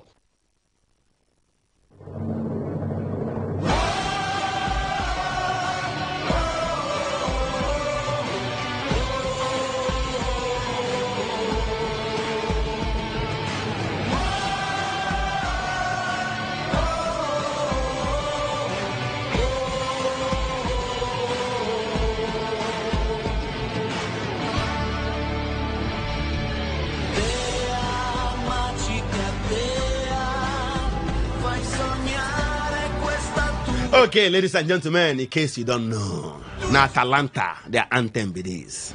Now Atalanta, Ademola Lookman club for Serie A, now their anthem be this. You know, Italian teams, they get fine anthems. AC Milan, they play their own here, if they can sleep for night. If you hear Inter Milan own, if they dance. Atalanta, what a song. Ladies and gentlemen, Liverpool have turned their attention to Atalanta winger Ademola Lookman, despite his history of playing for rivals Everton. According to Spanish tabloid Corriere dello Sport, according to Italian tabloid Corriere dello Sport, Lookman, who is 27 years of age, played for the Toffees between 2017 to 2019, but has finally found form in Italy after spells at RB Leipzig, Fulham, and Leicester. The Nigerian international has 50 goals in 114 games since moving to Atalanta in 2022, but his contract expires in a year's time, and the Serie A club are open to offers of around 60 million euros. Liverpool are reported to be interested, but could also face competition from Nottingham Forest, Manchester United, and Newcastle United. The Backerman, let's start with you. Would Liverpool be the perfect destination for Ademola Lookman? Maybe it should be perfect destination. The challenge I have with Liverpool is that they don't pay well. Nah, they don't change. Salah 380 now. Now the old hand they give. Now those who don't work. We don't show working. I don't give. But my last my challenge. But Liverpool. As a Demola Lookman being even if you see 150, you go collect for Liverpool. You go move. You go collect. So Liverpool already. Now side we say that they play fast football. Demola Lookman suits that kind of game. In they like play fast football, enter the midfield, collect ball. So if you call Liverpool, my brother, a very good move. Very already Salah. Very soon, he go weak. Diaz, he can be playing from that position. Him and Diaz will share that position once they come in. But if for that position, making no expect say that right wing, Salah still get still chairman for that place. So He's a very big boy. No, he ain't go play from the left side. But Diaz today, now is the wala they there now. Diaz said that the bench are sometimes now. What the Gakpo the bench are sometimes. Now when the one do rotation, but Diaz is the starter. Gakpo is not a starter. Okay, so may no go there. Let me say make no go sit off for bench now. Don't be problem. African ball of the except go usurp Diaz. Diaz already is an integral a key member of the team. So for you to go remove somebody that already did the game, they don't get coordination in that front line to come out they hard. But it will be a very good move if you don't. Rosie, it will make sense. Make you see Lookman for Liverpool. Liverpool will win league tomorrow now. You know they're going to play Champions League stadium. We're going to see them week in week out. Super Eagles win African Football of the Year. It will make sense. You would like to see them go Liverpool. Odogu, I'm a fan of Ademola Lookman to come to England to play. Okay. But maybe Real Madrid. No one may go Real Madrid. The main thing, what does he need? Does he need to win trophies? If his ambition is to come and win trophies, I think win for Liverpool, now. Liverpool is a good destination. But my challenge there is that he will face too many competitors in Liverpool. So I think Liverpool or Manchester United, now that they are trying to rebuild, to try to bring in some players, I think he will be having more playing time in Manchester United more than Liverpool because of lack of players. I think either Liverpool or Manchester United. Man United better than they are still a winning side. For 2 seasons now, they have won 2 trophies. I think Manchester United, despite that they are struggling now, you can't write them off in terms of competing for titles. Okay. I think he will have more playing time in Manchester United more than Liverpool. But right. Are they going for him? They want dash them. The reports are linking him to Man United, Nottingham Forest, and Newcastle too. If they have interest in him, I think he can as well move to Manchester. I bet Liverpool is another good destination. But this man don't play for England before. Maybe once, maybe twice. Don't play for Fulham, play for Everton, play for Leicester. Clubs. You don't even perform for those clubs too. For smaller clubs, and they are not playing to his strength. If you watch his playing technique, you will see that Liverpool is the type First of... First, if you play for Fulham, Everton, Leicester City. Now Liverpool, if you go play perform. Who be their coach? Felix the Bakama, put man for this matter. Who be their coach? You know if you perform for Leicester, Fulham, who is coaching Everton. Now Liverpool, you want to go perform. My brother. Sometimes life live like that. You don't see how it don't happen well. If I don't begin mention, we don't begin mention. They get players say no perform. Rafi, of course. I think Rafi have played. Now Leeds United from Barcelona. But if they perform for Leeds that time, I make Barcelona buy them now. Chelsea be one by themselves that time. But he almost left Barcelona last season. Yes, he didn't perform. It was Flick that revived him. So it depends on manager as well. So I think. It depends on the manager. Playing for Leicester City and Fulham and he didn't perform does not mean that if he go plays Liverpool, bigger club, after all they perform for Atalanta. Yes. All right, ladies and gentlemen, let's go to the phone line right now to hear from you. Let's go to the phone lines to hear from you. Will Liverpool be the perfect destination for Ademola Lookman? Would it make sense for Ademola Lookman to go to Liverpool? Because reports are linking him seriously to a move to Liverpool. Ademola Lookman from Atalanta to Liverpool. Remember, he's our own. Remember, he's winning African Football of the Year. He struggled at Fulham, Everton, and Leicester. What's the guarantee that he will do well at Liverpool? There's serious competition there, if you ask me. Diaz is playing on the same wing with him. Yes, Gakpo is there. You know? Salah Day. So let's hear from you. Moving to Liverpool, will it make sense for Ademola Lookman? It's 90 plus 3 minutes already. 90 plus 3 minutes already, and Chelsea are still holding on tenaciously to their 1-0 lead against Everton. There's no one here studio. Top 5 will make by fire by force. Nicolas Jackson with the goal early in the first half. All right, let's go to the phone lines to hear from you right now. In the Serie A corner of the fans arena, we are talking our own Ademola Lookman, the Atalanta hitman. Yes, he's been linked to Liverpool. Will that move make sense? Is it the best move for him at this point in time? 0817 000951 0817 000951. Reach us on the other number. That number is 0810 9510 951. That's 0810 9510 951. Those are the numbers to call. Let's talk Ademola Lookman, Super Eagles forward. Yes.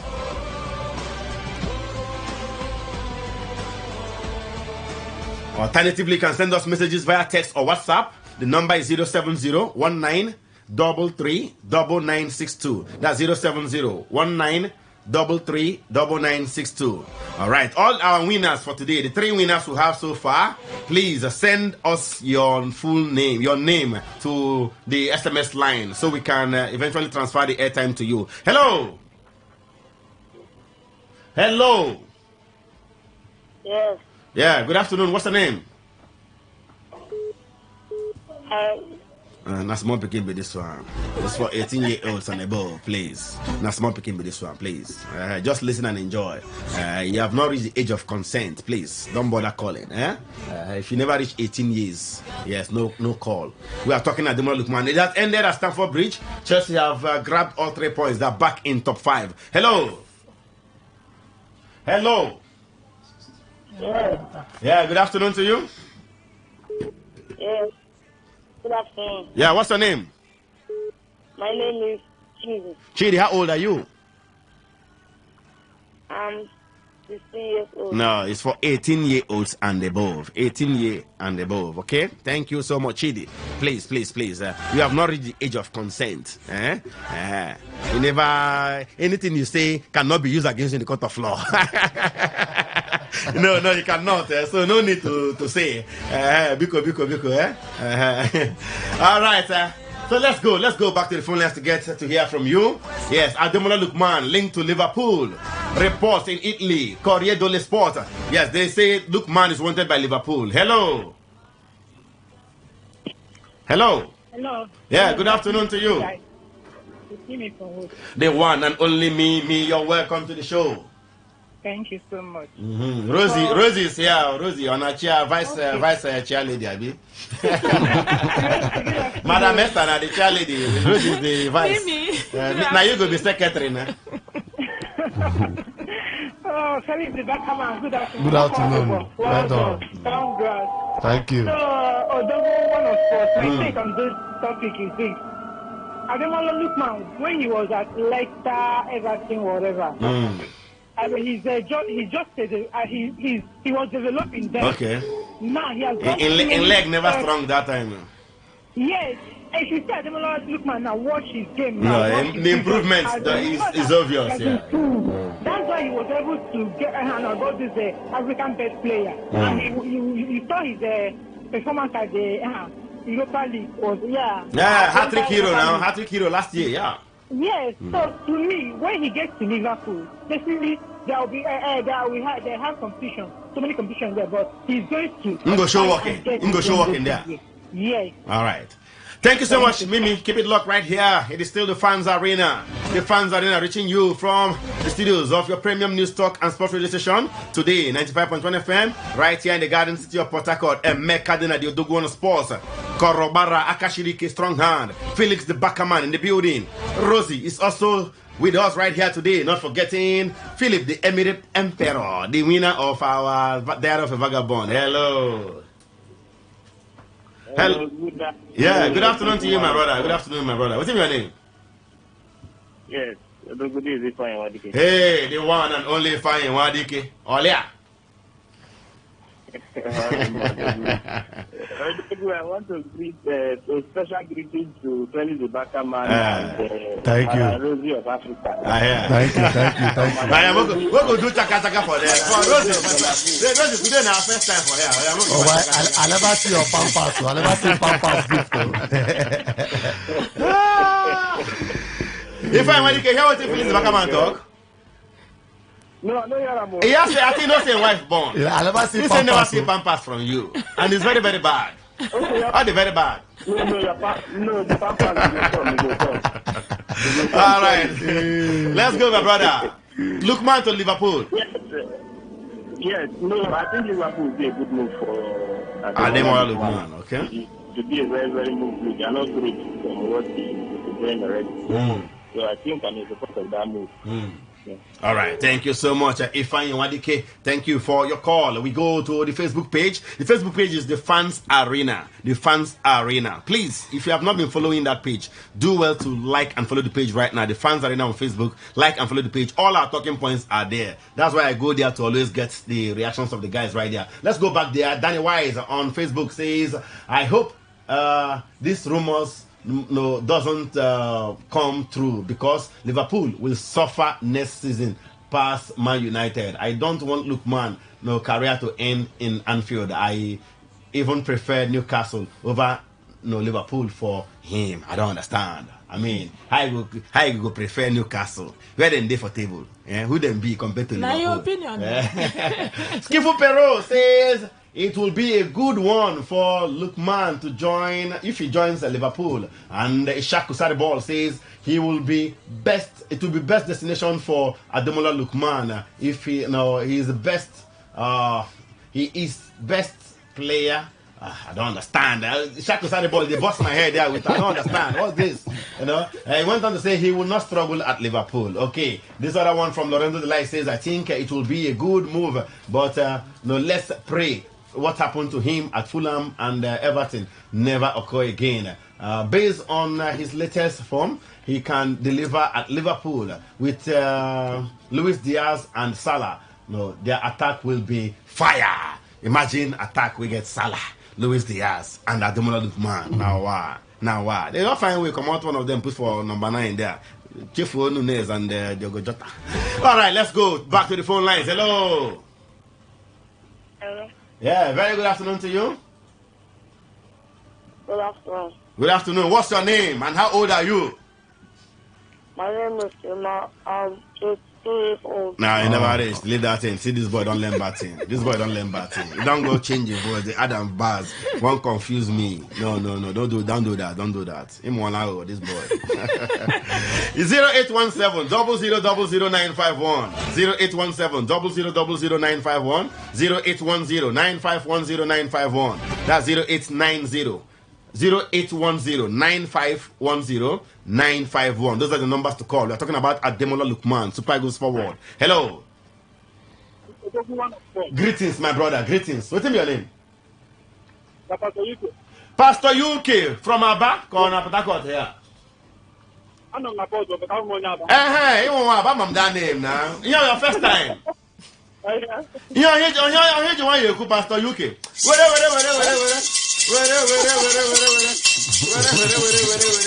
Pastor UK, you're welcome to the fans arena. You're welcome. Your first show. Yes. Ademola Lookman will be a very big plus to Liverpool. Yes, he will make it there. Sure, he will make it. Yes. It's all right. Thank you so much, Pastor UK. Your thoughts are well appreciated. Says it will be a big plus to Liverpool. He will make it right there. And let's go to matters on the pitch out there in Serie A. Yes, we'll start from fixtures for today. 11:30. Tomorrow, I should say. No matches today because the Pope is being buried today. Yes, the Pope is laid to rest today in the Vatican City. Okay. Tomorrow, action will resume. 11:30 a.m. Como take on Genoa to be Venezia against AC Milan. Also by 11:30, by 2 p.m. Fiorentina. With that man, David De Gea, doing very well. They take on Empoli. Empoli has a Nigerian in their midst. His name is Tyrone Ebuehi. Inter Milan, tabletoppers, take on Roma by 2 p.m. as well. Elsewhere, the old lady, La Vieca Signora, Juventus, they are in action against Monza. That one is by 5 p.m. Nigerian time. Atalanta, Ademola Lookman's club, will face Lecce by 7:45 p.m. Ladies and gentlemen, the action continues with Napoli against Torino, also by 7:45 p.m. Monday Night Football in Italy. Udinese against Bologna. We have, that's by 5:30. We have Hellas Verona taking on Cagliari by 7:45 p.m. while Lazio will trade tackles with Parma. All right, those are the matches in Serie A this weekend. Ladies and gentlemen, let's quickly go to the table out there in Italy. It is a two-horse race from the way things are going right now. Inter Milan have got 71 points. Same as Napoli right now. 71 points for both teams. Only goal difference separating them. But in Italy, you can't even win the league with goal difference. There will be a playoff if the two teams are tied at the end of the season on points. There will be a playoff, a shootout between those two, okay? And we'll see how it will end. But in third place right now, we have Ademola Lookman's side, Atalanta, 64 points. They are 7 points off the pace. All right, Bologna occupy the fourth spot. The old lady, have slipped to 5th on the table right there with 59 points. Bologna have got 60 points, just a point above Juve. All right, those are what the standings look like right there. Let's quickly go to the top scorers in Italy. Yeah, the top scorers. We have that man from Atalanta, not Ademola Lookman. His name is Matteo Retegui. He has scored 23 goals so far this season in 31 matches. In second place, we have Moise Kean of Fiorentina, 17 goals. Marcus Thuram has got 14 goals. Then Ademola Lookman of Atalanta, the man we are talking about, has scored 13 times. Hello. Hello.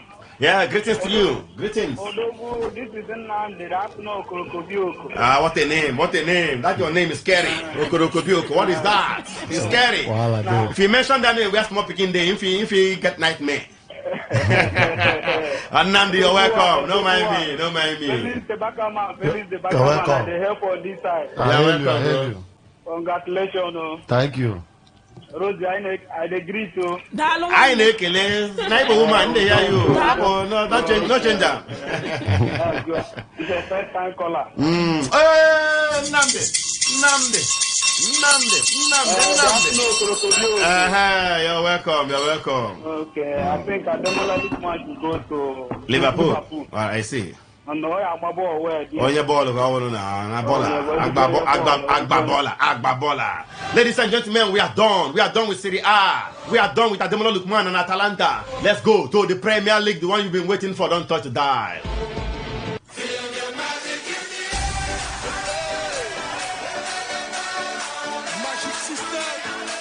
Ladies and gentlemen, boys and girls, lovers of the beautiful game, it's time for the Fans Arena, a 3-hour sports show that serves you the latest happenings in your favorite club sides, plus the banter and expert analysis. Are you a Rivers United, Eyimba, or Rangers fan? We have you covered. For the Arsenal, Chelsea, Liverpool, Man United, and City fans, be sure to get updates and biggest talking points from your clubs. The top teams in La Liga, Bundesliga, and Serie A, like Real Madrid, Barcelona, Bayern Munich, and Inter Milan, will all feature as well. The show comes your way every Saturday from 1 p.m. to 4 p.m. on Today 95.1 FM with Emeka Dina, the Odogu one of sports in the center circle. It is informative, super exciting, and highly interactive. There will be giveaways and fantastic prizes to be won. Don't miss it. For adverts and sponsorship, call 0802-556-1258. The Fans Arena. Let's enjoy the beautiful game. Hello, football fans. My name is Victor Ezeji, MPFL legend, CAF Champions League winner with Eyimba and former Super Eagles striker. Always listen to the Fans Arena with Emeka Dena, the Odogu one of sports. I also listen to him. Keep listening. Don't turn off that dial. When you walk through a storm, hold your head up high and don't be afraid of the dark. At the end of a storm, there's a golden sky and the sweet silver sound of love.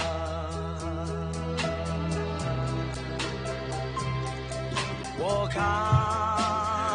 Okay, ladies and gentlemen, welcome back. We are in the Premier League. Yes, we are in the Premier League right now. Don't forget Chelsea. Yes, they beat Everton just a few minutes ago. 1-0-0. Nicholas Jackson with the only goal. Yes, they don't enter top 5 again. Hoping that results elsewhere will go their way so that they will end up finishing in top 5 so that they can play Champions League football next season. But right now, as you can hear, that's the anthem of Liverpool. Very famous anthem, You Will Never Walk Alone. Yes, we are at Anfield right now. We are Liverpool manager.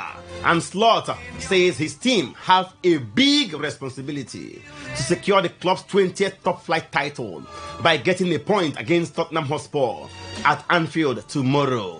Arsenal's draw with Crystal Palace on Wednesday means the Reds need just a point against Spurs to win the Premier League with 4 games remaining. Liverpool last secured the title in 2019/20 under former manager Jurgen Klopp during a time when fans were not allowed into stadiums because of the COVID-19 pandemic. The Reds lifted the trophy in an empty Anfield as they claimed their 4th top-flight win in 30 years. Let's hear from Anslot right now. First of all, that's a big responsibility because we are aware of the fact that the last time this club won the league, it was COVID time. So everybody is looking forward to Sunday. But we know that there's still a job to be done, and that's at least 1 point. And that's what we know, and hopefully our fans know as well when they come to the stadium, that they support us in the best possible way they can, which they've done the whole season, and are aware of the fact that we still need a point. And that's something we are definitely aware of here inside this building. So it's a nice game to look forward to, but it's also a responsibility we have for Sunday. When you All right, you heard from the Liverpool manager Anslot. Big responsibility for them to win the league in their home ground tomorrow. Yes, they take on Tottenham Hotspur. Spurs are without a win at Anfield since 2011. That's 14 years. And come into the game tomorrow having lost 18 league matches this season. And with their primary focus on a Europa League semi-final first leg against Bodo Glimt on Thursday. It looks like all things are working in favor of Liverpool. Phyllis the Backerman, how special will it be to see Liverpool lift the Premier League crown in front of their fans tomorrow? It's going to be a very, very, very, very, very special moment because this is what Klopp tried several times and was frustrated by Man City. In fact, he only won once. And when he won, it was in an empty stadium. Nobody did. No thanks to COVID. No thanks to COVID. Nobody did. Everybody they sick. He only him well. Go carry league. They're happy. Now people are serious now. So it will be a special moment. And this boils to the fact when all this would give excuse. Now the manager does come. Give him time. Give him time. We trust the process. Give him time. Next season FC. The only person we sign Chiesa. Chiesa don't even play ball. We use people we use carry Premier League. Exactly. So all this way they say leave him, give him time. 7 years when you blend like say now okra soup with Obono, then give him time. Or guy, if you know good, you know good. If you like they are 200 years, nothing come out. This man has done well, too much. Even played finals. Remember, say play final though. Yes, Carabao final. Even play go final, and the person beat them, then agree to win them. So kudos, a very good result and a very good championship for them to have won. Rosie, I mean, Liverpool eventually win the league, but it might not be tomorrow. That's if Spurs beat them. But if they get a draw, they will win the league tomorrow. You understand? Are Spurs likely to delay the party tomorrow? See, no, they don't delay any party. No, the party don't finish already. Because I realize Liverpool must do everything humanly possible to make sure that they get even a draw on that game yesterday. Because see, imagine how special it will be that you're coming out in your next game and your opponent will be giving God of honor for you, clapping and giving. I think it's a special moment for them. And coupled with the fact that the last time they won it, they were not able to celebrate it with their fans. I think this is going to be a very special moment for us. And Spurs not going to spoil the party tomorrow. No. Liverpool will beat them silly tomorrow. See, Spurs not say party don't. I watched them against Nottingham Forest earlier in the week. They were woeful. They don't say the party don't already finish. The only place they are hoping now is that Europa League semi-final. If they will get some, because they know that the league is done and dusted. All right. The Emirate Emperor. Yes. Liverpool Spurs. Liverpool they play home against Tottenham Hotspur. If they draw, they don't even need to win. A draw will guarantee them the league title.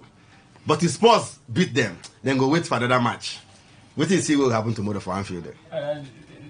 Tottenham didn't have anything to prove. For me, they would have just give Liverpool the title without kicking anything. Because it's already done. No, they must play now. They must play. They'll be rigged. It's already done because Tottenham cannot. And then get Europa League. Because this season, Tottenham are just collecting all the goals. Once you come, you must score them. Yeah, exactly. They've been woeful. In fact, they better pass Man United. Man United better pass them. As bad as Man United. Man United are better pass them. Yes, now then get Europa League. Yes. Mark my word. They go beat Man U for Europa League final. That's a story for another day. Thank you so much. Ladies and gentlemen, it's all about Liverpool. They face Spurs tomorrow at Anfield. Their manager say they have a big responsibility to win the Premier League in front of their fans tomorrow, right there at Anfield. Can they do it? Or do you think Spurs will spoil the party for them? Let's hear from you. 0817 000951. 0817 000951. You can reach us on the other number. That number is 0810 9510 951. Yes, Liverpool against Tottenham Hotspur at Anfield tomorrow. With a draw, just avoid defeat. A draw or a win, then don't win league. You know, it doesn't matter what happens in the remaining 4 matches. They will be crowned champions because they'll have an unassailable lead. Are they going to achieve that tomorrow? The last time they won the league was during the COVID era, where their fans could not even celebrate the title with them at Anfield. Wow. And Painful. All right, so let's hear from you. 0817 000951, 0817 000951, or 0810 9510 951. That's 0810 9510 951. Those are the numbers to call. Liverpool against Spurs tomorrow at Anfield. Yes, with Spurs, with Liverpool claiming the Premier League title. 20, it will become 20 now. Top flight titles. It will equal Man United. Man United, they will say it's impossible. It's impossible.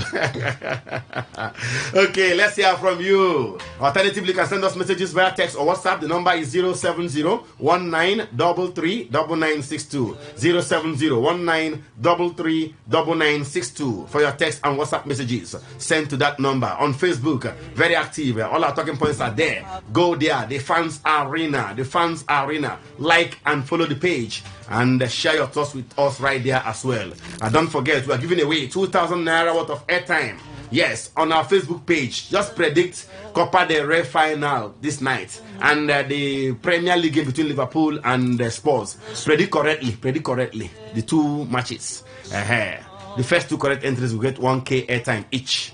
All right, so you can equally go there and try your luck. You know, if you did good at prediction, go there and try out your luck, as it were. But in the meantime, let's go to the phone lines to hear from you. Yes, let's get your thoughts.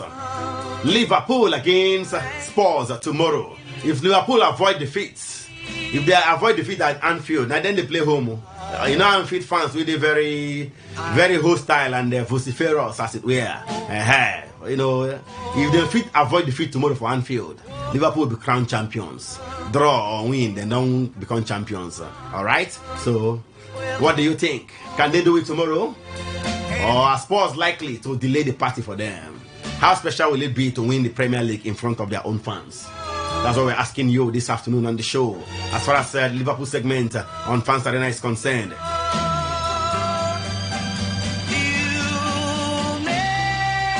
Last time when they won the league, they were walking alone. They couldn't celebrate with their fans. But tomorrow, if they do so, they will have the opportunity to celebrate with their fans. Are they likely doing it tomorrow? Or will Spurs delay the party? Let's hear from you.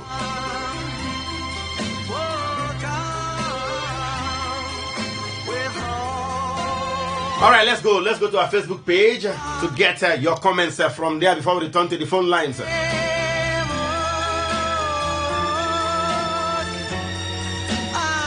Danny Wise is talking on Facebook. He says, Spurs has failed me a lot this season, so I give it to Liverpool. But help me tell and Slaughter that he should prepare for next season well. All right, or else trophyless season will arrive his way, because Etihad boys will cook them well next season up Man City. Okay, it's like he's a Man City fan. All right, the lines are buzzing now. We'll go back to Facebook in a jiffy. Let's hear from this caller. Hello. Hello, good afternoon once again. Yeah, very good afternoon to you. That's a fine Wadike. Welcome back. Yes. So Dogo, for Liverpool winning the trophy tomorrow is a done deal. Yeah. It's a done deal. Tottenham is not a football club. You're right, but Tottenham, you don't give them a pack out. They're not a football club. Then be family meeting. All right, thank you so much. Fine Wadike. Yo, keep those calls coming through. Let's hear from you. Liverpool, do you see them clinching the title tomorrow? They are playing at home against Spurs, knowing fully well that if they avoid defeat against Tottenham, they are getting the league for the 20th time. Are Spurs going to delay the party for them? Let's hear from you. 0817 000951. Try the other number 0810 9510951. Hello. Hello. Hello. Yeah, Mimi, welcome back. You're welcome back. Thank you. Liverpool, they've clinched the title already. No, they never clinched. They need a point. I'm telling you that the game has been one and done. They don't play for your mind already, Not playing anything this season. 1 point. They will win them, not even 1 point. Okay, I know that okay. now, as it stands. Tottenham, their focus is on Europa League. To salvage their season. Yeah. So maybe they will not even play their main distance tomorrow. So definitely Liverpool, there is no hustle. All right. They will clean the distance tomorrow. They will clinch the title tomorrow, according to Mimi. Thank you so much for your call. Well appreciated. You keep those calls coming through. Let's get to hear from you. Liverpool will win the Premier League this season tomorrow if they avoid defeat at Anfield against Spurs. Can they do it? Hello. Hello, good afternoon.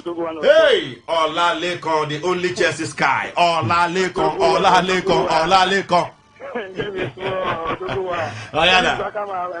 I greet you. I don't know. Rosie, I get you too. Ola Lekon, you're welcome. Thank you. My people for that way. Hello. Oh yeah, they go. We hear you. Yes, so you see, for me, they will all carry this trophy give Liverpool. They don't need to even play with Liverpool again. Play with Tottenham because I know Liverpool could beat them. Okay. So for draw. Liverpool all the way. A draw, Steph. Liverpool will carry league even with draw. All right. All right. Thank you so much, Olaleko. Your thoughts are well appreciated. Thank you. Keep those calls coming through. Let's get to hear from you. Liverpool against Spurs tomorrow.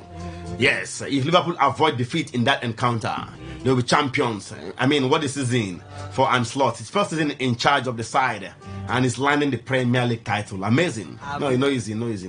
Some people don't do 5 years, 6 years. Nothing come out. They say they promise second next season. Trust the process. Hello.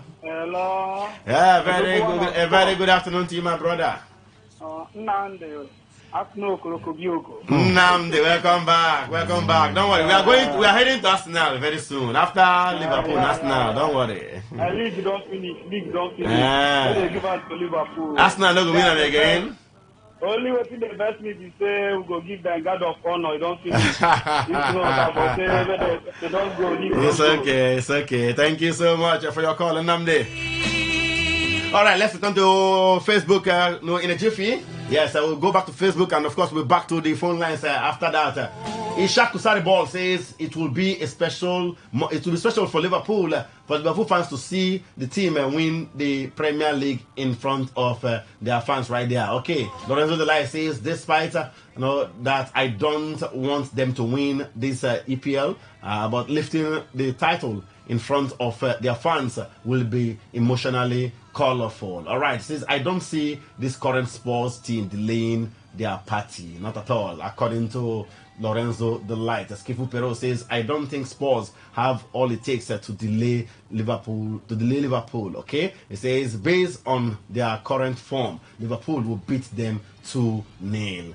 That's according to Skifu Pero right there. All right, keep those calls and comments coming through. 0817 000951, 0817 000951, or you can reach us on 0810 9510951. Those are the numbers to call to be part of the show right here. But I noticed that we have only one number going through today, just one of the lines going through. So maybe you just focus on that one. I think that should be 0810 9510951. But just keep trying. One of them has been going through. The other has not. I've not picked a single call from the other lines. It looks like it's having some issues and network issues or what have you. Hello, good afternoon. Hi, very good afternoon to you, my brother. Yes, Arsenal Baba is called back. Welcome back, bro. Yeah, that is a message I saw my screen just now.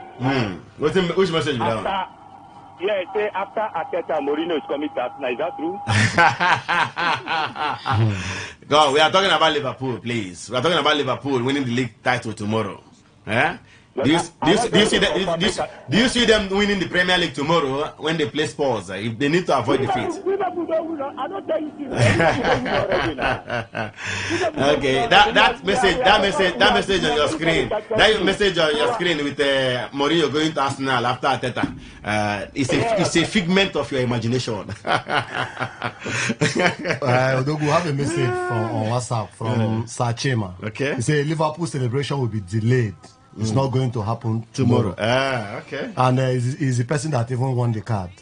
Okay. Sachema Bona, and I've confirmed his number. All right. So just write out those numbers. If you have not sent, you win. I think Favor also won. Favor, Sachema, and who again? Was it Chris or so? We have 3 winners. So please send a message. Just confirm that you are the ones. Do our text message line. Okay. I will call that line in the jiffy. Hello.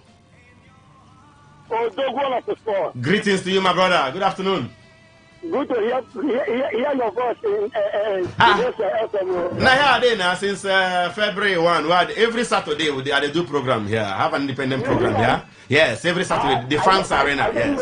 No, the Fans Arena every Saturday from 1 to 4 p.m. 3 hours. Yeah. Don't worry. That is to say, I'll be seeing you. Tell somebody to tell somebody. Oh, don't enjoy it alone. Oh. I am Christian calling from you. Oh, yeah, now. Now your first time be this? Now your first time? I've been calling the last time. This is the first time. Take her. You want to give a bell for me? Welcome to the Fans Arena. Welcome to the Fans Arena. I've been missing your voice all this while. Hey, yeah. Good to have you, my brother Vincent. Let's go. Liverpool, let's give it to Liverpool. Unless in the other way, Tottenham can try to spoil their carry their blues and spoil their if we lost, let us give it to Liverpool. And for Chelsea, we are coming up. Okay, don't worry. I'm not trying to win today. I'm not trying to win. Manage Akota 1-0. You know that kind of thing. All right, ladies and gentlemen, let's go to matters on the pitch in the Premier League. I told you earlier today, Chelsea defeated Fulham, Everton, I should say, by a goal to nothing. Nicholas Jackson with that goal after 27 minutes. Enzo Fernandez provided the assist for that one. All right, so. We go to other matches for today by 3 p.m. 3 matches will kick off. Brighton play host to West Ham United. It will be Newcastle against Ipswich Town. We have Southampton relegated. They take on Fulham by 3 p.m. Also by 3 p.m. we'll have Wolves versus Leicester City. Leicester are relegated already. All right.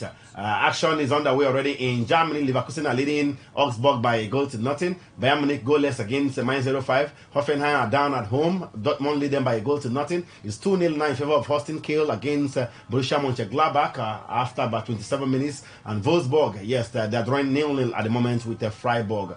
Later this evening by 5:30 p.m. Nigerian time, it will be Eintracht Frankfurt against RB Leipzig.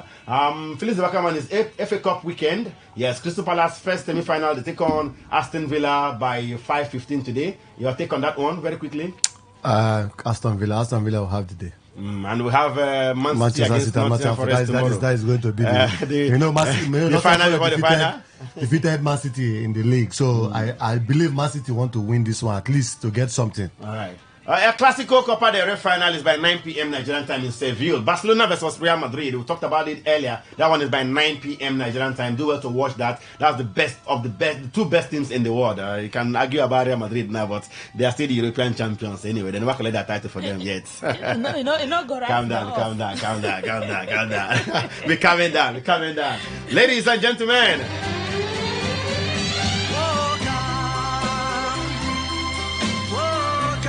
All right, let's look at action for tomorrow in the FA Cup. We already told you by 4:30 tomorrow we have Nottingham Forest against Manchester City. Anything coming from the Premier League? Yes, Premier League games for tomorrow. 2 matches. Bournemouth take on Manchester United 2 p.m. and by 4:30 to be Liverpool against Tottenham Hotspur. And like we told you, that's the match we're talking about. If Liverpool win that match or even draw, they will be crowned Premier League champions with 4 games to spare. All right. We will leave Liverpool right now and go to Arsenal. We are done with Liverpool. Yes, on the Fans Arena this afternoon. Keep it locked.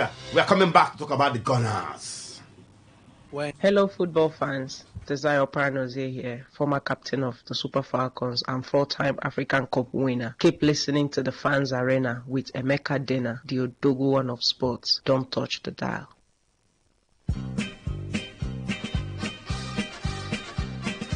all backing you. We're all backing you. Who's great, watch and high, very child. We're all backing you.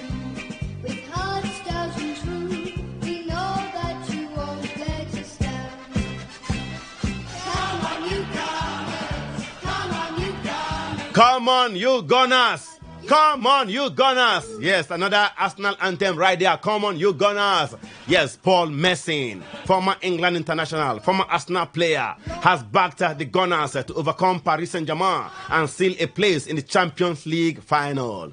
Mikel Arteta's team beat the current holders, Real Madrid, in impressive fashion over 2 legs in the quarterfinals of Europe's elite competition. Arsenal beat Real 5-1 on aggregate. Rosie, close your ears, close your ears. Yes, Arsenal beat Real Madrid 5-1 on aggregate to set up a last 4 clash against French champions PSG. Arteta's men will now have almost a week to prepare for the first leg against Luis Enrique's side after drawing 2-2 at home to Crystal Palace on Wednesday night. Now, the first leg takes place in North London on Tuesday, yes, by 8 p.m. with the return leg slated for Paris 8 days later. And the ex-Gunners midfielder Messing likes Arsenal's chances of securing a spot in their first Champions League final since 2006. Let's hear from Paul Messing. We still get carried away with PSG on first leg against Liverpool. When they played at the France, they were outstanding. I mean, one of the best team performances we've seen this season from anyone. But they still lost the game. They lost that game 1-0. People still forget that. They were outstanding. I thought they were hanging on, absolutely hanging on at Anfield. Then they go and play Villa and they dominated Villa. But, scored last kick of the game, which worked out to be a priceless goal in the end, to go 3-1 up. And then they went to Villa Park, and at times in that game, it got to stages where you were thinking there's only one winner here, and that's Aston Villa, and they had them on the rack. I think Arsenal have every chance. I'd just slightly go with Arsenal over PSG over 2 legs. I think Arsenal are very disciplined, and yeah, I think Arsenal win this. 1998. We are Arsenal. We're Ramona. We love Arsenal. Oh yes. We are Arsenal. No mercy. Okay, this one is titled Arsenal FC Forever. Another Arsenal anthem right there. Arsenal FC Forever. It reached like 7, 8 different anthems. We both then they finish work, leave them. Come here now for NPFL. Most of the clubs don't get anthem. Huh? Now, wow. All right, you heard from that man, Paul Messing, former Arsenal player. He's tipping the Gunners to beat PSG over 2 legs and reach the final of the Champions League on Tuesday night. At the Emirates, first leg, Arsenal will play host to PSG. They already beat PSG 2-0 in the group stage. But like they say in football, no 2 games are the same. Both teams are yet to win the Champions League. Felix the Backerman, who do you think are hungrier for the title? Arsenal, PSG.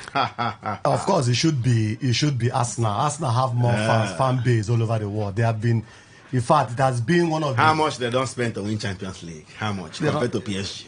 Now, what do they talk here? They check all the years. They come. They want Arsenal have more fan base. In fact, one of the I know I see who gets more fan base. No, they tell you now. That's the pressure for they the come title. from now. Now the fans they bring the pressure now. Now the fans they bring the pressure to the players. I be club won't make name for themselves. They give Arsenal player every day. Which Chelsea people they tell Arsenal people now they don't win Champions League. They don't win Champions League, and they have even heightened the pressure by defeating the greatest team in European football, Madrid. If you beat Madrid, just like last week, I say, what shall it profit you to defeat Madrid 5-1? I know can win Champions League. Win Champions League. They give certificate of participation for Champions League. Place no winner, they say no winner. Certificate of beating Real Madrid. No way, no certificate. So Arsenal must do everything possible to win Champions League. Okay, you think they are hungrier for the titles than PSG? Their body they hot. Rosie, do you agree with him? I agree with Felix Backerman 101%. Okay, Arsenal are hungrier. Is more hungrier. See, you know what PSG has invested in the team over the years to win this Champions League? Yes, nothing come out. Exactly, they managed to play in the final in 2020 when they lost to Bayern. Semis now, PSG is playing the semis. I think they still have advantage to win Champions League. But I think Arsenal over the years, they have not been winning league title. They have not been winning all these domestic cup. But PSG, you can guarantee that. Okay, they have already won the French league. They are winning their league title. I think Arsenal that have been trophy drought for how many years now is more hungrier to win the Champions League. Okay. But at the end of the day, they know they use mat to play ball. Okay, now. okay. See, I the wait for Arsenal fans. Wait, no, I come. Where Arsenal fans that Where beat am I? Madrid 5-1 on Rosie, aggregate. look, just no come out Wait now. the log of food where they you see log of Not food there the for your own matter eye. of log of food. There is a log of food on your eye already. Although, No, you never come out and you don't collect sand will enter another person's eye. see, although nothing like log of food. See, Madrid are the European champions. First Barcelona tonight, first. See, we dey talk about Champions League. If Barcelona matter, we don't finish that one. Arsenal, now they mention say they win Champions League. Your blood is hot. If they don't win Champions League, this Okay, then deal with you if they mercilessly. I don't win understand. Champions League, this is a big Now I Madrid know. I don't go allow Arsenal fans Now to I rest. know.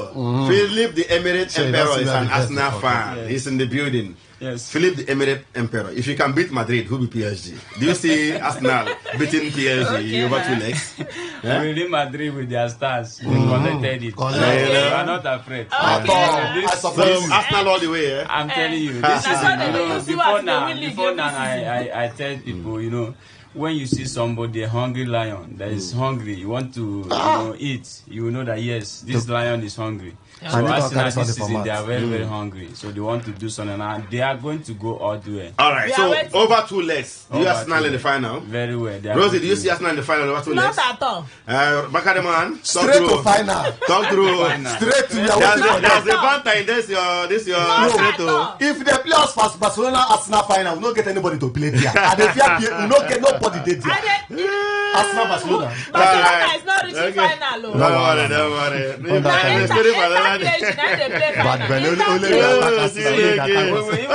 Okay, ladies and gentlemen, let's leave it there. The lines are buzzing already. Let's go to the phone lines right away to hear from you.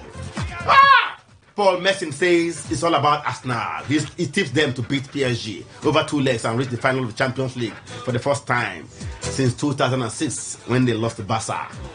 Do you agree with him? Arsenal hungrier than PSG for the Champions League title. Who wins over 2 legs? Who wins? Or maybe on Tuesday, who will win? Let's hear from you. It's 0817 0000951 0810 951 0951. Hello. Hello? Yeah, good afternoon. I greet you, my brother. I greet you. Arsenal Klokobioko. Welcome back, Nnamdi. Rosie say, that's Okorobioko. Now, Oka never won get that. Nnamdi, thank you so much for your call. All right, you will keep those calls coming through. That's another one right here. Hello. Hello, good afternoon. Yeah, very good afternoon to you. Ola Lekon. You're welcome back. Thank you, my brother. Yeah, so me, you see Arsenal, Arsenal the hungry, so PSG the hungry. Abi? Yes. PSG don't buy Messi. PSG don't buy Messi. Buy Neymar, buy Mbappe because of this Champions League. Spend money. Buy Sergio Ramos. Now, wow. Yes, yeah, they still say that match will really get tough, but yeah, still PSG will beat Arsenal. PSG will beat Arsenal according to Olaleko. All right, thank you so much for your call. Thank you so much. Bad belly is allowed. Bad belly is allowed. All right, let's hear from you. Who go win? Arsenal PSG on Tuesday night. Yes, 2-legged affair. First leg on Tuesday. Next upper week Wednesday will be the second leg for Paris. Who wins over 2 legs? Hello. I'm Jesus. Yeah, football na church matters. You say football na church matters. Wetin be your name? Wetin be your name? Wetin be your name? Wetin be your name? Pressure. Pressure. Arsenal. Oh boy. That's not. That one I know. Then get them out. Then get them out. Arsenal fans. Then get them out. You know, but one thing I like about Arsenal fans, they're very patient. Hi, they're patient. Patient Ozoko. Hey.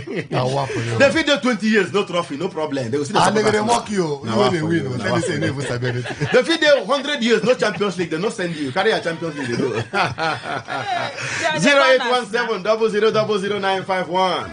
0817 0000951. Reach us on the other number. That number is 0810 9510 951. That's 0810 9510 951. Let's go back there. Hello. All right, welcome back.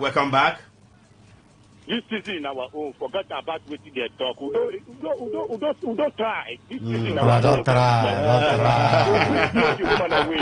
Okay, wait and see. You know, Felix the Backerman, you know, Arsenal in the group stage beat PSG, but that was a struggling PSG. I don't know what you think. But I just see. Today, PSG have one of the finest teams in the world. Only Barcelona have scored more league goals than PSG. I'm telling you, know? And they have played fewer games than Barcelona because, I mean, in the French league, there are 18 teams. They play a total of 36 matches, 34 matches, unlike in Spain where there are 20. But it is what it is. Hello. Hello. Yeah, good afternoon. Good afternoon to you, my brother. What's your name? My name is Wisdom, first-time caller. Wisdom, first-time caller. Welcome to the Fans Arena. Thank you. Yeah, let's go there.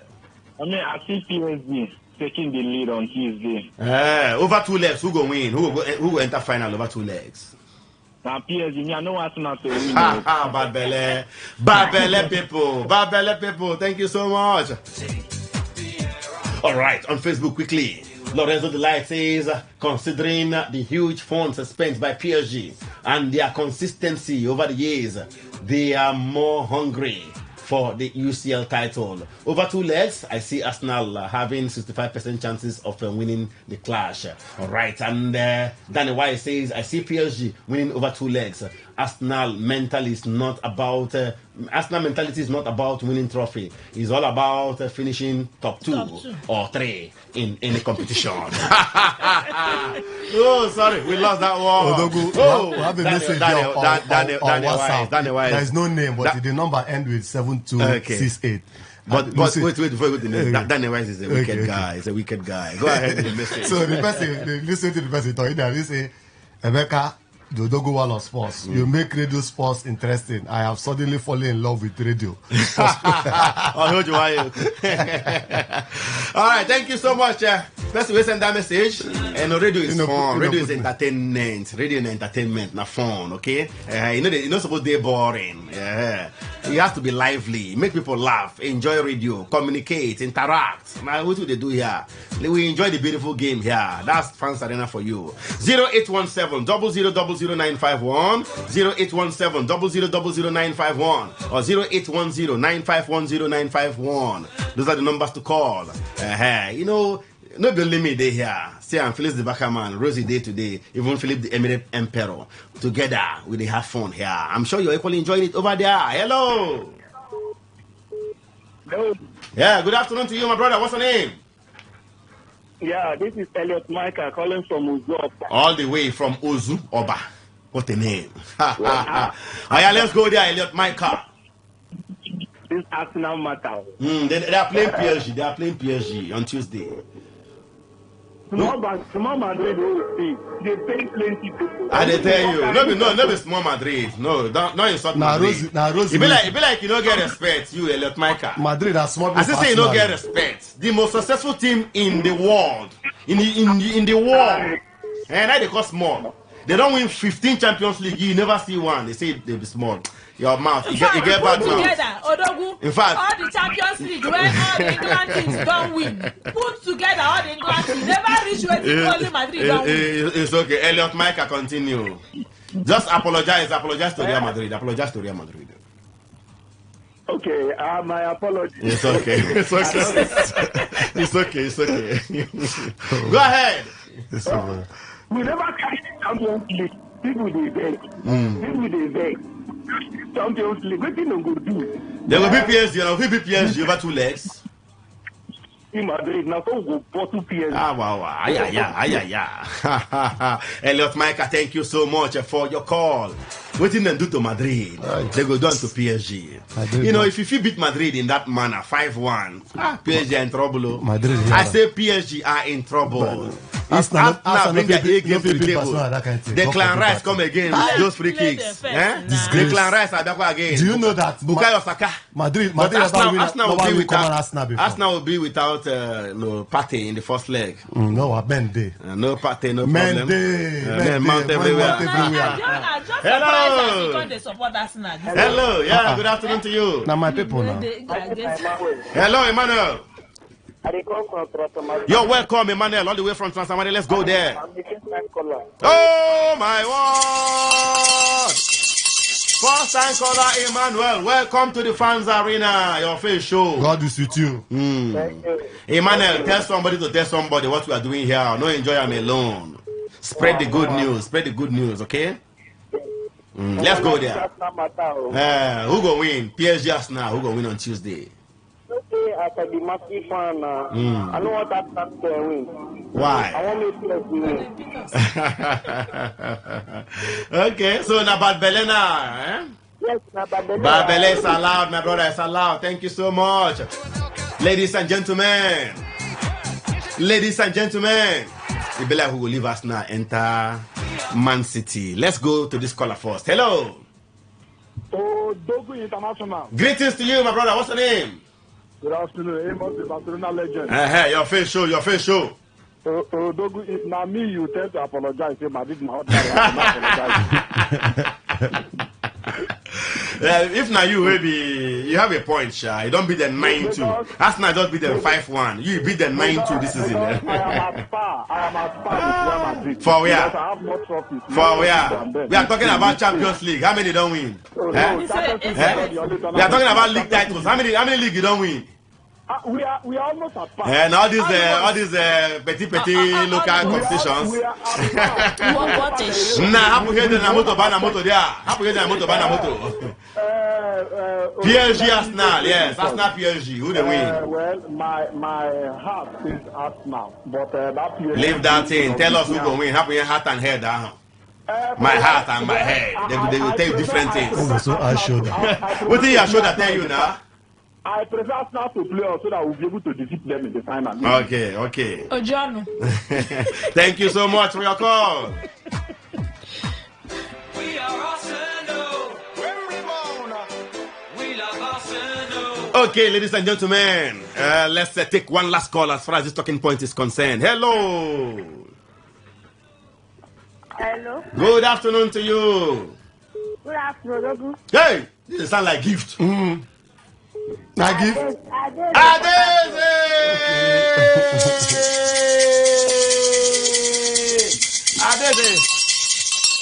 Adeze. Hey, the first lady of Collins P. Oya. Oh, yeah. You're welcome. Your face show. Okay. Arsenal and PSG, who they win? National. For your mind. I think you want Arsenal and Adeze. Okay. You just see so dig one at Chelsea. In the Blues. Okay now. All right. So all the way Arsenal, eh? Yes, sir. Thank you so much, Adeze. All right, ladies and gentlemen, we are done with Arsenal. If they like, may them beat PSG. If they no like, may them no beat PSG. Oh my God. May God help them, may them win. Otherwise, we will so deal with them. We will so deal with Arsenal. Let's go to the Etihad Stadium and talk about Manchester City. Don't touch the dial. See the fans are right here. Hello everyone, my name is Finidi George, MON, former Super Eagles coach and current technical manager of Rivers United. Keep listening to the Fans Arena with Emeka Dena, Jodogu 1 of Sports.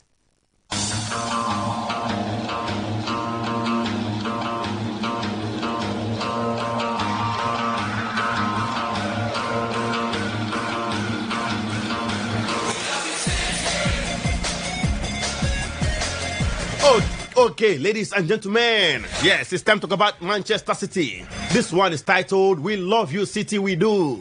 Yes, another Man City anthem, We Love You City We Do. All right, Pep Guardiola and his wife, Christina Serra, are reportedly trying to reconcile their marriage after the Man City boss spent 3 days with her in Barcelona over Easter last week. Can imagine. Guardiola and Serra, a fashion entrepreneur, met back in 1994. How many years with that? In 31 years. And married in 2014. They've been married for how many years now? 11 years. News of their shock split became public in January, with reports the following month that the couple had begun divorce proceedings. According to Catalan newspaper El Nacional, Guardiola and Serra are reportedly prepared to give each other another chance. and state that all is not lost in their marriage. The report claims the Man City boss had returned to Barcelona over Easter and stayed in the family's mansion in the city. Previous reports have claimed Guardiola's unexpected decision last November to renew his contract with the Premier League club for another 2 years had been a key factor in the split. All right, Felix the Backer man. I mean, I'm surprised when I see this story for Daily Mail yesterday. I say I'm surprised. Now, many blame City's poor form this season on their initial breakup. When the two been break up, they say Man City, the breakup, the family problem, say the man if he concentrate again, don't get emotional issue, feel sabi work again due to the marriage matter. But now they won't come back. If you say you got affect result for pitch, I don't believe that first one self. I don't believe him honestly. But go ahead. In 1976, hey, history. A great musician called Rod Stewart released a song saying "First Cut is the deepest." Hey, as I read the song, maybe First Cut is the deepest. I should have given you all I got, but there is someone that I've turned it up. But if he gives this type of first thing, you know, to make money. Oh God, let me this guy voice. So that's sports we talk here. Odogu in Nigeria, yeah, it's also because I want to take it in two angles. Yes, they say old firewood need a quench.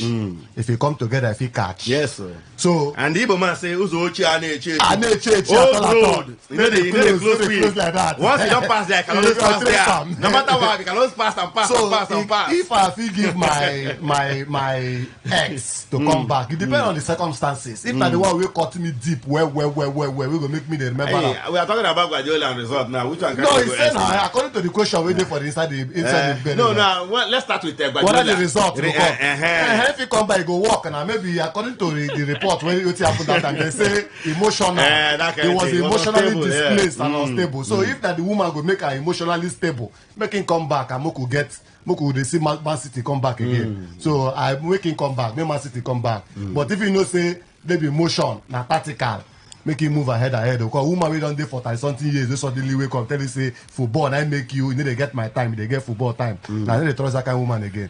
Felix the Backer man, not about the speed, Rosie. Okay, in jump, even they like that kind of matter well. You remember those days go the other side, yes, inside the area matters. Rosie, would you give your ex? Hey, voila! I hope your husband is listening.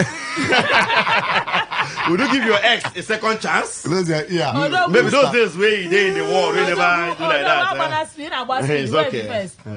See, me, before I go to that place you're asking me, I don't believe that maybe the divorce issue affected the Man City results. I don't believe it. Okay, we'll go to the see, we know that Guardiola is a master tactician. So if he's doing well, is it the divorce that is affecting the players on the pitch or give directive on what to play and all of that? So that one matter for another day. I don't believe him. Then if I'm going to give my ex a second chance, it depends on what the ex do. It depends. If sometimes some couples split to know themselves better or to be a better person while coming back. But it depends on the circumstances. But if not cheating matters, then although if when you see before you go cheat, you go see and finish there. There is no second chance. All right, Felix Backer man, you go give your ex girlfriend or ex-wife, second chance. So now they tell you if you think deep, if now caught way deep, where I don't move ahead.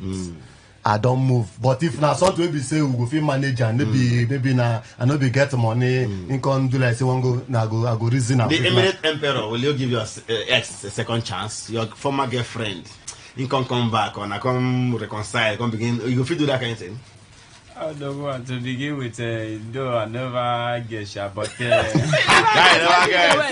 never get. You propose in Amu. Like never 30 years like this. But let's say you get if go feel give second chance. If the on a break up, you go feel allow money to come back again. Yes, if the issue is something that we it's dependent on the issue. Yes, okay. okay. No, Allah. Even after all, Jesus said, "Move to forgive." Anything person do, you forgive. Anything. 70. Anything what person do you? 70 times 70 times. 7 times. Now Jesus, remember that Jesus. Okay, Jesus now. But the instruction not to you, maybe you forgive. It's 0817 0000951. 0817 0000951. 0810 9510951. All right. Like Guardiola, you go give your ex-girlfriend or ex-wife a second chance. After a break up, you still bring them back again. You go do that kind of thing. Now, when you and the wife don't they reconcile now.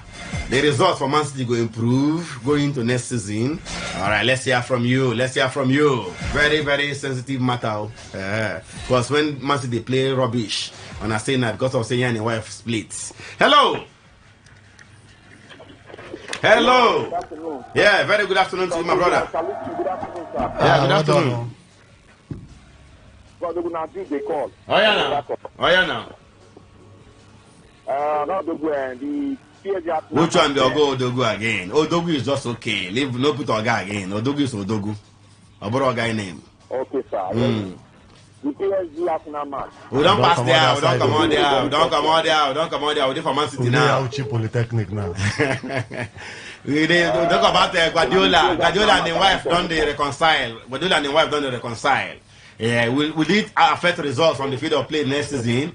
Or you go give your ex second chance after breakup? That's what we're asking you now. Why not? I should give my ex second chance. I see. All right. Thank you so much for your call. This one a Man City turn, a turn by turn. Each club get their own turn. No carry Arsenal turn. Go after all. We spend a lot of time talking about Arsenal. So let's discuss Man City. Guardiola, their manager.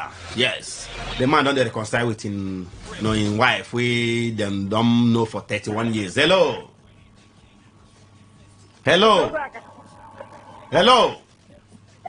Laugh. Who goes there? This can only be Adaman City now. They're not there too. Only Adaman City laugh like this. Oyaka Owoya. Adaman City, you're welcome. Felix Bakaman, good afternoon. Good afternoon. Baka the Felix man. Rosie. Sweetheart. Oh. No. Yeah, Adaman City, Burugawa. Philip the MLF Empelo.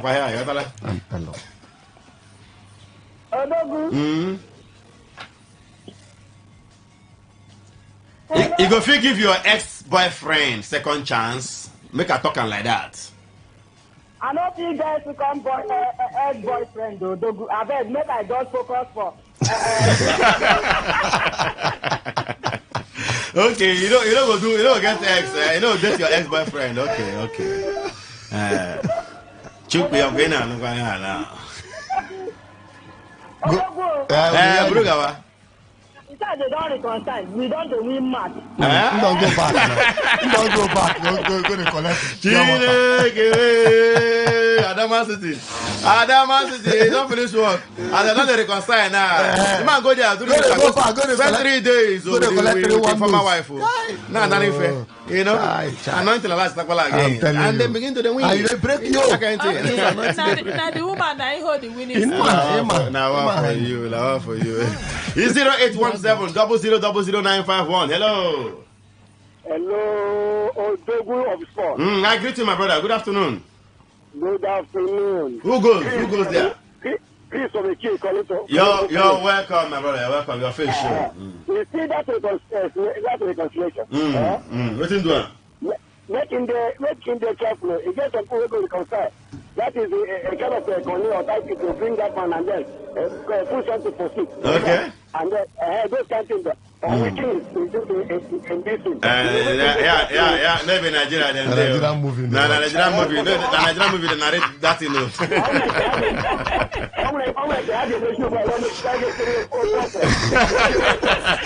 Go put juju for her. Go put no. What do they call that? Put for exercise for them. Okay, ladies and gentlemen, since the fans are really right here, we are talking Manchester City manager Pep Guardiola. Yes, there are reports in Spain that he's reconciling with his former wife. Okay, they've been divorced for December period. They say one of the problems Man City get. Say Guardiola need to concentrate again, saying emotional issue. Divorce. The problem that's the way I got Joe Guardiola. The woman now, that thing don't go. Hello. Hello, Dogwano. I greet you, my brother. Good afternoon. Now, wisdom, Wheezy. Oh, yeah, now. I be Man City fan. Burugawa. You don't hear the matter. You don't hear the matter now. Yes. If I me, I go let my ex come back. Because ever since to leave Guardiola, now it's losing. But this is way the one for recover now. Be like things don't they go well for the team. All right, bro. Thank you so much for your call, Wisdom. Well appreciated. Let's quickly go to the Facebook page, the Fans Arena on Facebook. The Fans Arena on Facebook. Please, I beg you, go our Facebook page, the Fans Arena. Like and follow that page, okay? And there too, they take reactions well from there. But before we go there quickly, let's hear from this caller. Hello. Hello. Good afternoon. Hola, Lekon. The only Chelsea sky. Yeah, after Man City and Chelsea we'll talk about. So no shaking. You see, for me, it's a very good one for people. But one thing I want to show them, they say next season, carry trophy again. For your mind. Yes. Okay, no wala. Thank you so much for your call. All right, at this point in time, let's go to Facebook. Get your reactions right there. Ishaku started ball. I think the breakup of Guardiola and his wife affected Man City's performance. And they says, for me, I will give my wife a second chance to test her fate. Lorenzo the Light says a reunion will definitely affect results on the field because state of mind will be sound, happiness and the focus will be restored. I will only give my ex-wife or girlfriend a second chance depending on the gravity of what led to the breakup initially. I agree with you. Says if it has to do with cheating with another man, no way, stealing or attempt on my life, no way. Second chance, no chance. Skillful Pero says, I think the poor performance of City is part of a Pep marriage issue. If they reconcile, if they reunite, City will improve. And Danny White says, I think reunion will also help City to progress in the season. Now let's see how it goes. City for life, Guardiola for life. Danny Wise, apparently a Man City fan right there. Ladies and gentlemen, we are done with Manchester City. We're going to quick break right now. When we come back to the time of Chelsea on the Fans Arena this afternoon. You keep it locked right here. Don't go anywhere.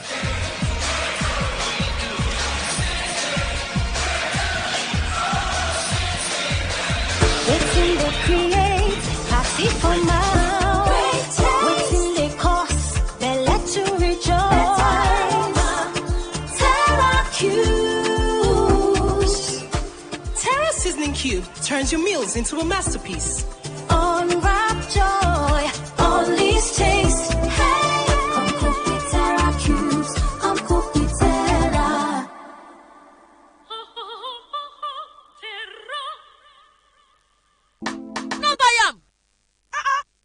No see say this big bull bag of rice no get the new big bull holographic seal. Not true. Introducing the Big Bull holographic seal tape, your favorite authentic Big Bull rice, 50 kg and 25 kg. Now with holographic seal tape. This is to ensure you get the premium product from Big Bull rice. Do not buy if the holographic seal tape is not on the bag or is broken. Big Bull rice, tasty rice, nourished you. How do we make our cooking come alive? Oh, Pepetera. For that tasty meal where you like, oh, Pepetera. I mean, you want cook food to impress, oh, Pepetera. Pepetera. Whether it's jollof or na stew, even for porridge or spaghetti, cook to impress with Pepetera.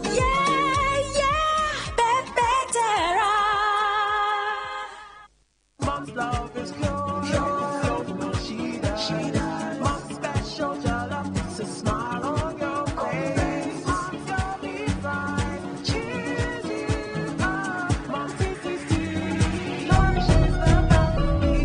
Golden Terra oil, tasty. Golden Terra oil, nourishing. Golden Terra oil, Golden Terra soya oil. Golden Terra Oil helps Mom pour her love in the tasty, nourishing meals she cooks for her family. Golden Terra Oil, pour pure love.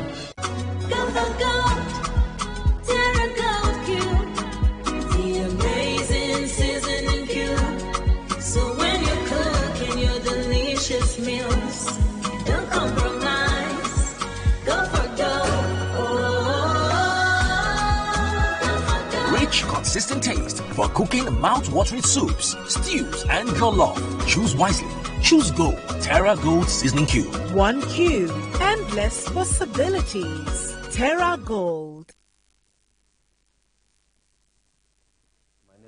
Adepoju, former Super Eagles midfielder and 1994 AFCON winner. Keep listening to the Fans Arena with Emeka Dena, the Odogu one of sport.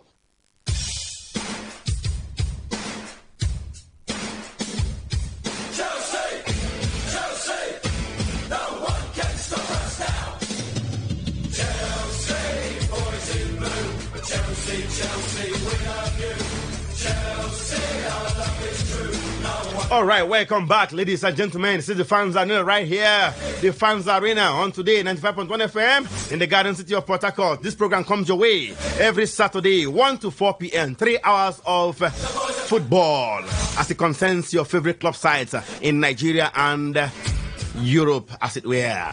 Yes, let's go to Stamford Bridge. Former Chelsea midfielder Emmanuel Petit has blasted Enzo Maresca for his side's disappointing season and accused him of sending a very bad message to the squad. The Blues sit in fourth place right now, following their win against Everton. Yes, 2 points behind Newcastle in the final Champions League bet. That was before the match today, anyways, and remain strong favourites to reach the Conference League final after being drawn against a Swedish side, Jogadens, in the semi-finals. But it could have been so much better for Maresca's men, who made a strong start to the campaign, and we are in second place, just 4 points behind leaders Liverpool at Christmas. The West Londoners have since seen their form dip. Yes, including a run of just 2 wins in 10 Premier League matches. Petit, who is 54 years of age, has spent 3 years at Stamford Bridge between 2001 and 2004. He has criticized the Italian boss for their troubles. Quoting Petit, says Maresca is probably responsible for a few things. First of all, he said that his team was not able to win the Premier League a few months ago, and I think that was a very bad message he sent to his players. Yes, Maresca insisted his side were not in contention for the Premier League title, despite moving just 2 points behind leaders Liverpool with a 2-1 victory over Brentford in December. You know, according to Petit, say the man sent bad message to his squad. They tell them, say, we are not title favourites, we are not contending for the title, we are just here to play, we are not contending for the title. Meanwhile, he did second, just 2 points behind Liverpool. Come on, that was in December, at Christmas. Felix Bakaman, do you agree with Petit that Maresca's message to the squad is partly responsible for their problem this season, their unimpressive season? Do you agree with Petit? Is Chelsea having an unimpressive season? Yes, they're having. No, of course. I have every fact to disapprove that. They are having a very, very unimpressive season. Very, very unimpressive. I would say that statement the coach made, and then we all of us condemn it, even most Chelsea fans, even some pastors use it to preach that your words have power. Yes. He shouldn't have said that, even though he knew he saw his squad, know that they may not win the league compared to other squad. But he shouldn't have said we are not here to win the league. But look at Chelsea's seasons. Where were Chelsea before? Chelsea finished 6th last season. Today they are 4th. They were 6th before the start of the game. They have played a game more. Because by the time they finish this match, you know where they truly are. As we speak to you now, Chelsea are 4th position. And that's because they won and they have played a game more than the other teams. If they have lost now, we still blame them. They have won their match. So if you give them the credit, they are 4th position and they are in the semi-final of a conference cup. What is Conference League? What is that? What is Conference? They are playing it now. Are they not playing it? Who are they playing? Conference League is better than Calabar Cup. Who are they playing? Sir, whether you like, it's a trophy. If they win it, it's a trophy. That's the lowest European football competition. But if they don't win it, still insult them that they didn't win it. But if they win it and finish top 4, Chelsea that finished 6th last season, you say it's a failure. They haven't finished top 4. They don't look like they're going to finish in top 4. But they are in top 4 now. Hey, others will need to fight for their position. Them they are there already. It's for you to come and catch them. But where have Chelsea gotten it wrong this season, Rosie? Where do you think Chelsea have gotten it wrong this season? Like from what they told Enzo Maresca from the beginning of the season, I don't think they have gotten it wrong at all this season, because they told him to stabilize the team. He should make sure that Chelsea team is stabilized and maybe probably finish in the European spots. And if you ask me now, Chelsea is in the European spots. The season has not finished, but they are in top 4. Maybe hopefully, even though they finished 5th or 6th, I think Enzo Maresca did not fail based on the target they gave him. But secondly, that statement from Enzo Maresca that they are not in contention for the title.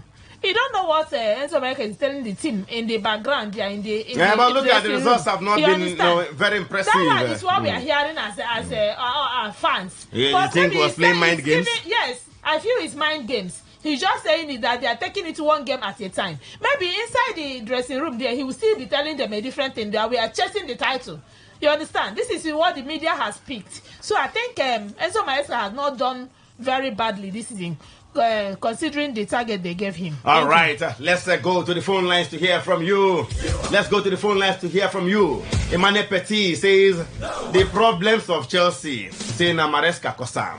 You go to the test squad, say we are not title contenders. We are not contending for the title. Even when they were second on the table, 2 points behind Liverpool at Christmas, the man was still insisting that they are not title contenders. They are not contending for the Premier League title. You think that statement played into the mentality of the players? Is that the problem Chelsea are having today? Let's hear from you. 0810-9510-951. Hello. Hello, Odogu. Yeah, Olaleko, Chelsea Sky. Let's hear you. Yes, thank you. Yes, our coach caused this problem for us. Yeah. Yes, that statement no dey good, because that statement him just make those players they all look small. At least he's supposed to danger them. If they look at the Premier League, just danger say yes, you are going for the trophy. If the Arsenal Football Club, every time they say they want kind of trophy, they want kind of trophy. If they could say one kind of trophy, but they come out second. So he's supposed to give them morale. Okay. Yes, we are going for the trophy. So that statement, every Chelsea players are small. All right. So they try, but they're supposed to go for the trophy. All right. Thank you so much. Olaleko is also agreeing right there with Emmanuel Petit, blaming Maresca for the woes of Chelsea as it were this season. 0817-0000-951. 0817-0000-951. You try the other line, 0810-9510-951. And that's 0810-9510-951. Hello. Odogu. I greet you. Good afternoon. Good afternoon. Chris Sobechi calling again. Welcome back, bro. Let's go. I read Chelsea. Actually, if you see the comments of our Oga, in no good at all. But that's where we're standing. They just maybe the thing don't enter the player's head now. After all, our guys say we know they contend for title. Maybe we go man relax now. Yes, now because I still talk like that now. The thing don't make them cool down because it's supposed to give. See, Palmer now. 17 matches no good. 17 matches no good. God bless you. See, Papa that was on fire. Well, yes, when league starts, he scored 14 goals in 20 matches. Why? So suddenly they came down, and the nothing is that we look at it, and Kufama is not doing well again. And some of the Chelsea players that we are scoring here and there, not depending on the striker. Look at what they're doing now. All right, let's leave it there. Thank you so much. Yeah. I need that they stand on that wall, maybe. Go push ahead. Because Bible said they overcome the devil through the words of their mouth. Yes, sir. Yes, sir. You overcome through the words of their the words of their mouth. And I don't forget that scripture about testimony enter inside, my brother. Thank you so much. Let's leave it there. Thank you. You know, there is power in spoken words. You know, as a man thinketh in his heart, so is he. You know, and you shall have what you say. Let me for Arsenal. Maybe for preach, my sister. Otherwise, Arsenal fans will don't take man to win Champions League. So hello. Hello, good afternoon. Good afternoon to you, my brother. What's your name? Hello from Ogi. You're welcome. I think that's a response to Chelsea coach Maresca. Presenter is the one give Chelsea the job to you. Are you not going to say that, knowing fully with the kind of fans that How you take no sir go talk like that? How you take no? Ateta say over his dead body. He will not give up on just pursuing the title this season. Ateta talk over his dead body. Ateta. Eh? They were like how many points behind then? I'll be 5 or 7 points there. He's coming now. He's coming second now. He's doing the kind of fans that you have that they are very aggressive fans. They are always want put pressure on you. Now, maybe Chelsea again when they win league title. I say tomorrow no day. At the beginning of the maybe season, Chelsea fans, they said they are not title contender. All of them say they are Chelsea. Looking at Chelsea, are you saying that Chelsea will win Premier League? Let's be sincere. So why are you okay, on Facebook, the fans arena, a couple of comments coming through from there. Lorenzo Delight says, even though we know too well that there is power in spoken words, but I don't think that statement is their issue because I took that comment as a mind game. Yes, their problem is tactical, the tactical deficiency of the coach and unseriousness of the players. All right, Danny Wise also on Facebook says there's a power in a spoken word. Now, we are not in the title race. Now, you are looking for top 5. He laughs. Chelsea will finish below 7th this season. Well, they are currently 4th on the table right now. Thank you so much for your messages on Facebook. Remember, the page is the Fans Arena on Facebook. Like and follow that page, the Fans Arena. Let's go back to the phone lines to get more calls from you. 0810-9510-951. That's 0810-9510-951. Hello. Oh, sorry, we lost that one. Do well to call us back if you can. Lines are wide open. Let's get to hear from you. Unfortunately, just one line has been going through today. So keep trying that particular one that's been going through. Let's get your thoughts right there. Yes, I guess it's 0810-9510-951. Or you try the other one. Which of them? Either of them. One is going through, okay? Let's hear from you. We are talking Chelsea and Maresca. Yes, my Petit says this man is responsible for Chelsea's woes because of his comments earlier on. He says they are not title contenders. They are not title contenders. What are you then? Just playing. That's not the Chelsea we used to know. Chelsea is a team where they go for title. They are title pretenders. All right.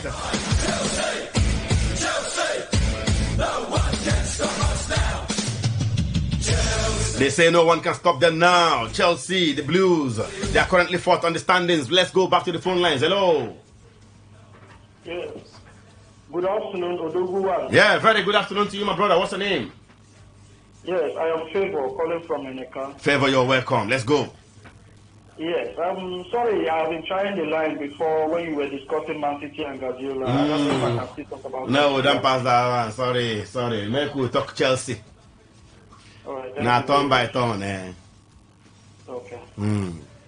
All right, thank you so much. Each team getting own segment. Try to reach us or you go Facebook, drop your comment. We also take them there.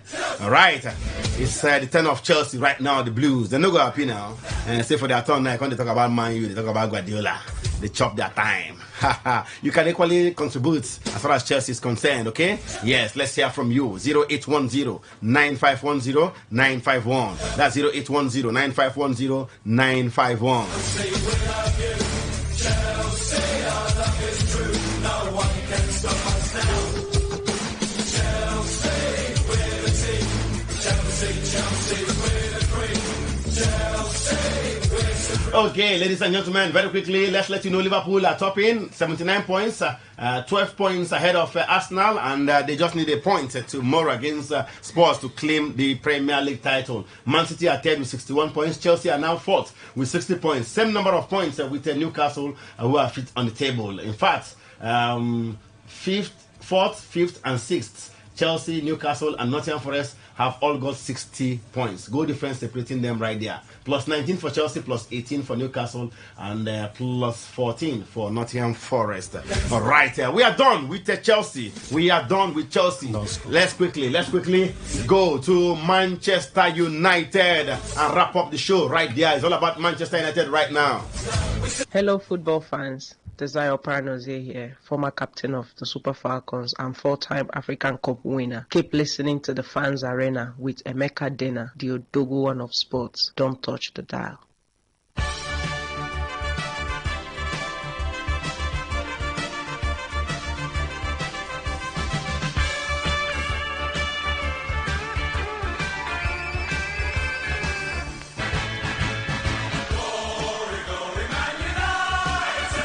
Okay, ladies and gentlemen, it's time for Man United on the Fans Arena this afternoon. Let's let you know that Man United manager Ruben Amorim says the club are having no trouble attracting potential transfer targets despite their lowly position in the Premier League table. United are 14th and are set to have their worst season in the Premier League era. But that is not expected to be an issue for Matheus Cunha, who has given the club positive indications he would like to join this summer. Amorim's side can also still secure Champions League qualification for next season by winning the Europa League as they prepare to take on Spanish side Athletic Bilbao in the semi-finals next week. But the United boss is confident the club's pool remains strong and will be enough to convince other targets to join, even if there is no European football on offer at Old Trafford. Let's hear from Ruben Amorim. It's Manchester United. What I feel is that there's a lot of players that want to play for our club, and I know that if you look at our club in the moment, it looks like sometimes with all the problems with the staff or people going, changing coach, the results looks like a little bit a problem in the moment. But we have a clear idea, and that is the easiest part to explain to a player. And then it's Manchester United. Everybody wants to play for Manchester United. You heard from the man. Everybody wants to play for Man United. It doesn't matter what they are doing in the Premier League. 14th on the table, things are not going on where results are not impressive. And no, it's Man United, big team. Everybody wants to play for them. Ruben Amorim. Felix de Bakaman, very quickly. Are United still attractive to the big players in the world right now? At the moment, you're a big player. You want to play for Man United? No Champions League. Big lie. That thing is that talk is saying. Players want to play. What caliber of player? Which caliber? Matheus Cunha. Matheus Cunha. Can you imagine? Matheus Cunha. The lap. From who? Liam the lap. The lap. Mango lap. Bright weight. Look at Manchester United. They carry Johan Sebastian Veron. Van Nistelrooy. Today we see Euro. Very quickly, Rosie. What would make a big player, a world-class player, want to play for Man United right now? This current Man United team. Is there anything that will attract them? Although this current Manchester United that you're seeing, I just pray this is Europa League that they are playing now. They are in semis. They should just try and win Europa League. Okay, that way they can attract big players. They can attract any big player right now, because you cannot tell me that a player like Victor Osimhen or world class players now that is playing for Champions League. You come but apart from one season in Champions League, the player wants to also look at the project, the consistency of the team. Playoff in Carabao Cup. I think the only savior they will have now is to win Europa League. That is the only way big players will come. But outside that, now only small players, Kotanjiko Kuhaland, Rasmus Highland, Philip the Emirate Emperor. Yeah. If you be big player today, if you be star player, world class player, say for instance, maybe Mbappe, or maybe Vinicius Junior, or Bellingham, you know, or Osimhen, all those big players, Haaland, you go Man United. This current Man United. Yes, it will be on that condition, and if they agree to pay big money, only big money, now they find it. Big money, the thing there is that if you want to win trophy, you will not go to Man, because when are they going to come back to Champions League? They are in 14, so you wouldn't like to go there. Okay. Let's leave it there and go to the phone lines to hear from the fans. Ladies and gentlemen, it's all about Manchester United right now. Their manager says everybody wants to play for Man United. Everyone wants to play for Man United. It doesn't matter what they are doing in the Premier League. They're a big team and they are very attractive to the star players. Do you agree with him? Ruben Amorim, do you agree with him? Are United still attractive to big players at the moment, considering their poor form, their poor run in the league, 14th on the table, struggling. 0810-9510-951. Hello. Hello. Yeah, good afternoon to you. Olaleko, welcome back. Yeah, thank you. Yeah, you see, for me, those players there, na championship they will play. They even get lost, say they for go play championship next season. Now with luck, but me, I don't think any big players will come. For now. Yeah, all right. Olaleko.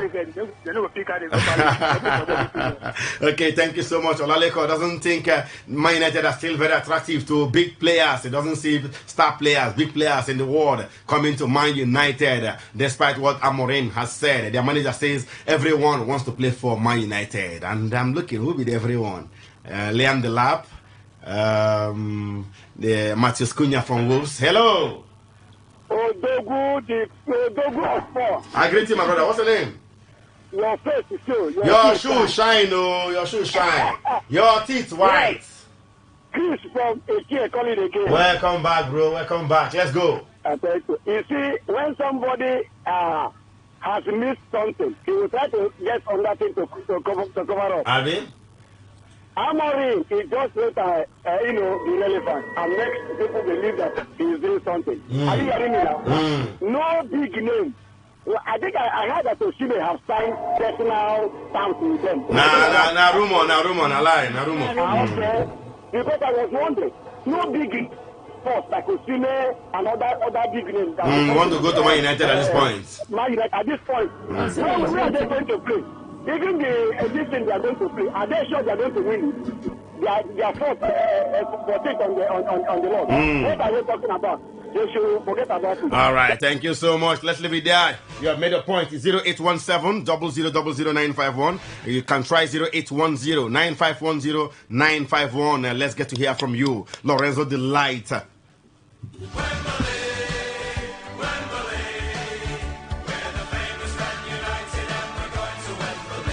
All right, let's get to hear from you. 0810-9510-951. Yes, on Facebook, Lorenzo Delight says, Man United can attract big players so long as they can match their wages and the club's pedigree is another advantage. All right, sorry, I'll leave it at that. Ishaku Saribol says, Man U are a traditional team that can attract big players because of what they have achieved. But for now, I don't think that any big player will like to come to Man United. Danny Wise says, Man United, they are a career killer. They are career killers. Check out Anthony since leaving United on loan. He's doing well. I for advise Cunha to check well before his career will be finished automatically. All right. All right. Ladies and gentlemen, very quickly, let's get more calls from you. Yes, I should begin to wrap up the show. 0810-9510-951. 0810-9510-951. Try 0817-0000-951. That's 0817-0000-951. Manchester United is still attractive, yes, to big players. Do you think the club can still attract big players at their current state? Their manager, Amorim, believes so. What do you think? Do you agree with him? If you are a star player, would you go to Man United? Hello. My brother, good afternoon. Hey, a very good afternoon to you. Hey, why I heard your voice now. Who goes there? What's the name? I was expecting you to console us. For losing. Oh, Cody, sorry over the loss of the legendary chairman, Christian Chukwu. Yeah. I was off for a while, Yes, I haven't heard from you for the past 2 weeks or so now. Yeah. I couldn't stand hearing that my boss, my infield boss, has left this mother earth. Yeah, so he has gone to rest with the greatest of men. We are waiting for his burial. I hope to be there. All right. Yeah, back to the business on hand. Man United is a business in football. whether at the bottom of the table or middle table or anywhere. It's a very big name. Okay. So they can always attract star players, eh? Yes, any good footballer from any corner of the earth. Okay. Would like to be associated with Man United. Yeah, with Man United. So I don't have problem if you whether they can, attract a good footballer. All right. All right. Next year will be a different ball game. Thank you very much. Thank you so much, Cordy. Well appreciated. And that's the last call on the show today. So many thanks to Felix the Baka man, to Rosie, who made it here to the studio for the first time, and of course, Philip the Emirate Emperor. He's gotten his Diary of a Vagabond book. Philip, your last words before we go? Yeah, thank you so much for Emeka. Thank you, Felix the Baka man. Thank you, Today FM 95.1. Yeah. And also China. Acheru, the author. The book. Thank you. The fans, you are Don't do. Rosie. Thank you so much. Thank you. It's always nice doing this with you guys. Thank you so much. You don't do it before, yeah? Thank you. It's always like, if you're talking football, it's like we shouldn't stop. No, time is not our friend when we have fun. Yes. All right, ladies and gentlemen, the show will make a return same time on Saturday, 1 to 4 p.m. Tell somebody to tell somebody. But in the meantime, Osas and the guys are in for the abridged version of Today Sports Live, the marathon edition. This one is the abridged version. Mecca Dena is my name. They do one of sports. Morakosi.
Talk radio. I listen to a lot of talk radio. 95.1 FM.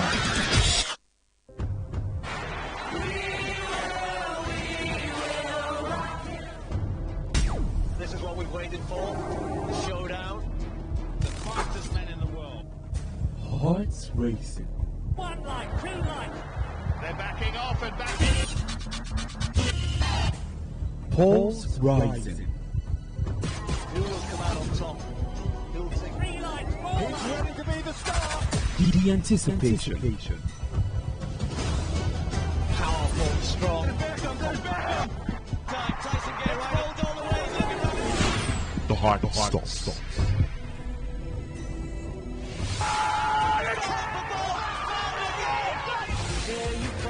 Catch the sports gang on Sports Attack Mondays through Fridays, 6:30 a.m. and Today's Sport Live, 3 to 4 p.m. and also on the weekends, 1 to 6 p.m. Only on your premium sports radio.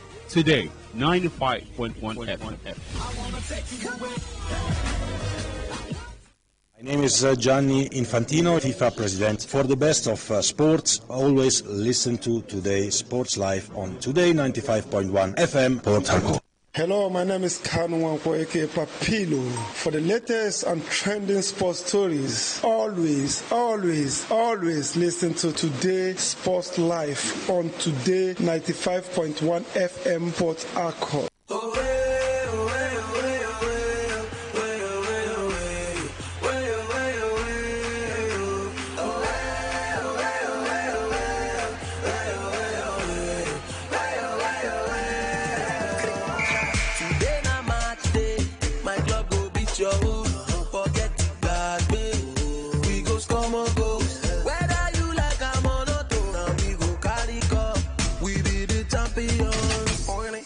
My boy, I pass the ball. Go on there. Who want the finishing? Go on there. Oh, yeah,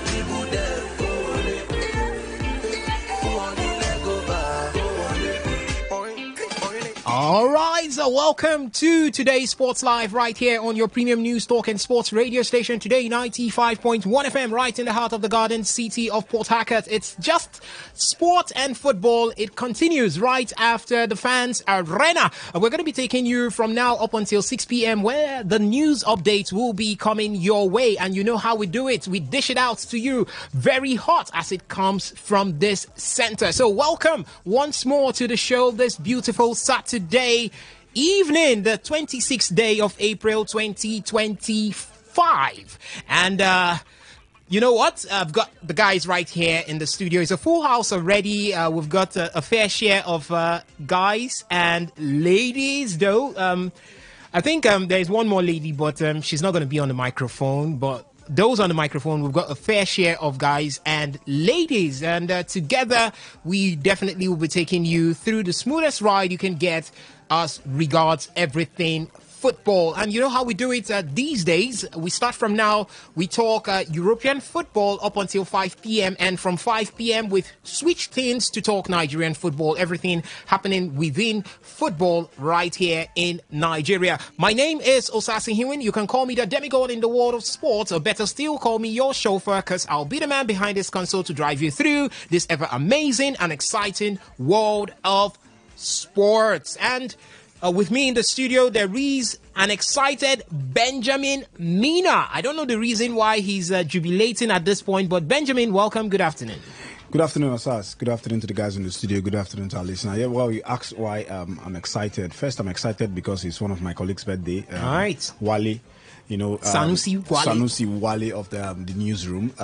It's good to always celebrate. Talking about celebration, Remo Stars will, if they win today, they would be crowned. Tomorrow, if they win tomorrow, they'll be crowned the MPFL champion for this season. And then, not forgetting Celtic that have won the Scottish Premier League, and they are one of those few clubs that have won 100 trophy in their history. It's a landmark. But if you pack all those 100 trophies, how weighty would it be? I think a trophy is a trophy because it's something Harry Kane hasn't had. And talking about celebrating, I think Harry Kane will be winning the plate soon. Next week. I don't know, you call it a plate, it doesn't matter. A silver-colored plate. The man has won a trophy in his life. A plate. That man needs to throw a party. And in fact, if I were to be Harry Kane, I'll just go and meet the king. I beg, hold one day holiday. I don't win trophy finally. Bam. On that note, please take a seatbelt. Just tie yourself. Strap yourself down. Arrange yourself. Use rope if you know. If you don't get seatbelt, use rope. Use your shoe rope. Tie yourself. Enjoy the show with us. All right, and the voice you heard also throwing in himself without a need for some sort of introduction is Henry Ogugwo. He sits next to Benjamin Mina right there. Henry, good afternoon, good evening to you, and welcome to the show. Good evening, Osas. Good evening to our lovely listeners. Great to be here. And yeah, a lot is happening today. The relegation threatened teams decided they will be tough. Harry Kane potentially could win a trophy by next week. We're looking at Remo Stars probably winning the league by tomorrow after Rivers United did lose to Caniculas by 2-0 yesterday. I mean, there's a whole lot happening in the world of football. There's the Copa del Rey finals, and everybody is writing off Real Madrid. And me here, I follow. Regularly speaking, but I mean, we will watch and see what actually happens. We could get the shock of our lives at the end of the day. But I don't think anybody will be surprised if Real Madrid wins. Will anybody be shocked? Will anybody be shocked if Real Madrid does? Yeah, I'll be shocked. I don't think I'll be shocked. I expect Barcelona to win, but will I be shocked if Real Madrid wins? For me, I don't think I'll be shocked. For me, Barcelona are favorites, but I don't think I'll be shocked if Real Madrid wins because, like I said, it's an El Clasico, so it's a heated. It's going to be a seriously heated game. But I mean, there's a lot to look forward to. Liverpool as well tomorrow. They just need to pass the ball around, don't score, and Tottenham doesn't score them. And you have to tell that to Salah because Isak has gotten 25 goals already this season. So Salah needs to score. If you like, keep them for room, tell them no score. Before you know, Salah don't go score. And there's a hungry Darwin Núñez. He might be playing tomorrow, and if he plays, see, Liverpool would, in as much as they just need a draw to actually get the trophy, Liverpool will go all out blazing. Reason because it is in front of the Anfield faithfuls. All right. That's number one. Secondly, it's the last. It might be the last time we are going to see Trent Alexander-Arnold in the Premier League. So they want to give, in as much as some Liverpool faithfuls are saying, they want to give the man a befitting goodbye. You know, so, and Virgil van Dijk, congratulations to him. The man is, Henderson lifted the Champions League. Henderson lifted the Premier League. And the Club World Cup. Van Dijk has just lifted the, I think that was the Carabao Cup. Yeah, Carabao Cup. So last season. It's time for the man. Congratulations to him. Pen the new deal, and this is a way of savoring, yourself and cementing yourself in history book. He's going to be one of the Liverpool captains that have lifted the Premier League in his time. All right, that's for Virgil van Dijk. Only the second Liverpool captain to lift the Premier League. Only how many Premier Leagues has Liverpool lifted? This will be their second. So why would he be the second Liverpool? You just said it like they've lifted like 30, and or they've had a lot, and they have 20 English titles. They will have 20 English titles by tomorrow. Okay. But I mean. But they're actually the most successful English side. Yeah, they're actually the most successful. Ahead of Manchester United. Yeah, and they've tied with United as regards English titles by this time tomorrow, or maybe by 5 p.m. That's if Arsenal decides not to. Arsenal does not have anything to do now. No one comes close. Unless Liverpool have to lose all their remaining games. And who says that can happen? Liverpool is not losing all their remaining games, and Arsenal will still drop points. Okay. All right.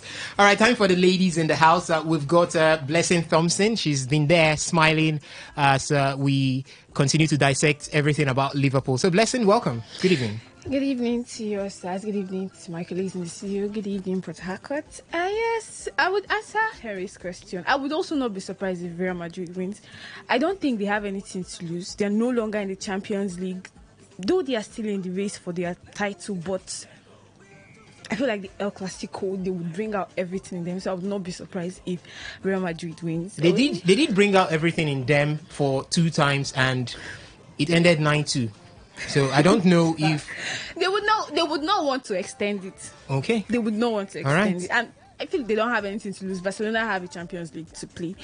So maybe Barcelona will be more conservative. We are going to still be seeing welcome to the show. All right, and there is also Gift Ejiogu joining us on the show this beautiful evening. Gift, good evening. Good evening, Osas. Good evening, PSCT. Well, Blessing has already said things that are more interesting right here, like things that caught my interest. The truth is, Real Madrid, it isn't actually a big deal for them, actually.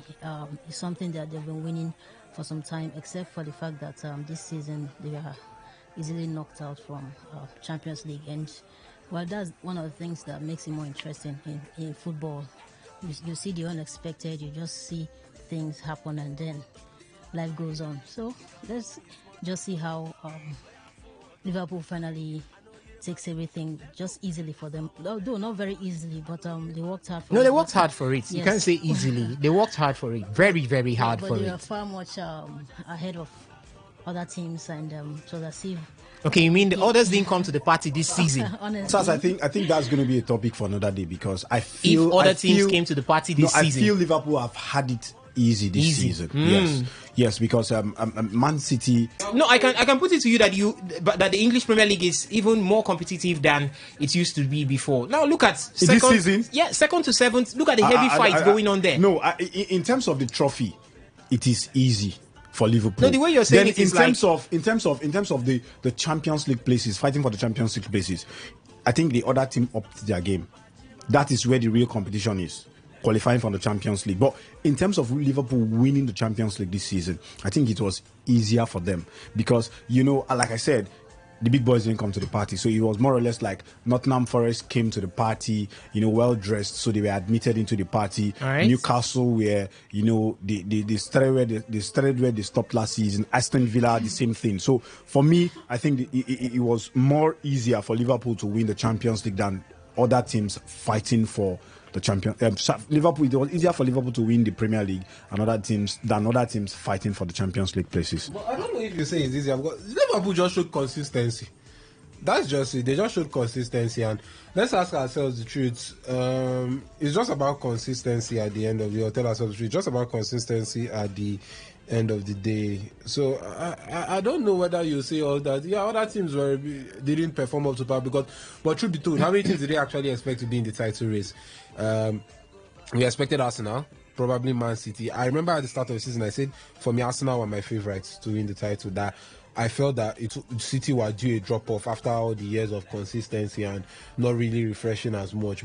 And it turned out to be so. But I didn't expect it to be this drastic a decline from City this season. But I think Arsenal disappointed. But barring Arsenal and probably let's say City, will you say, because you don't expect Chelsea to be in the title race, you don't expect Manchester United to be in the title race. Like Benjamin even said, they were even in the streets. Their plane crashed, United, so they didn't even blood. So that is the sad thing.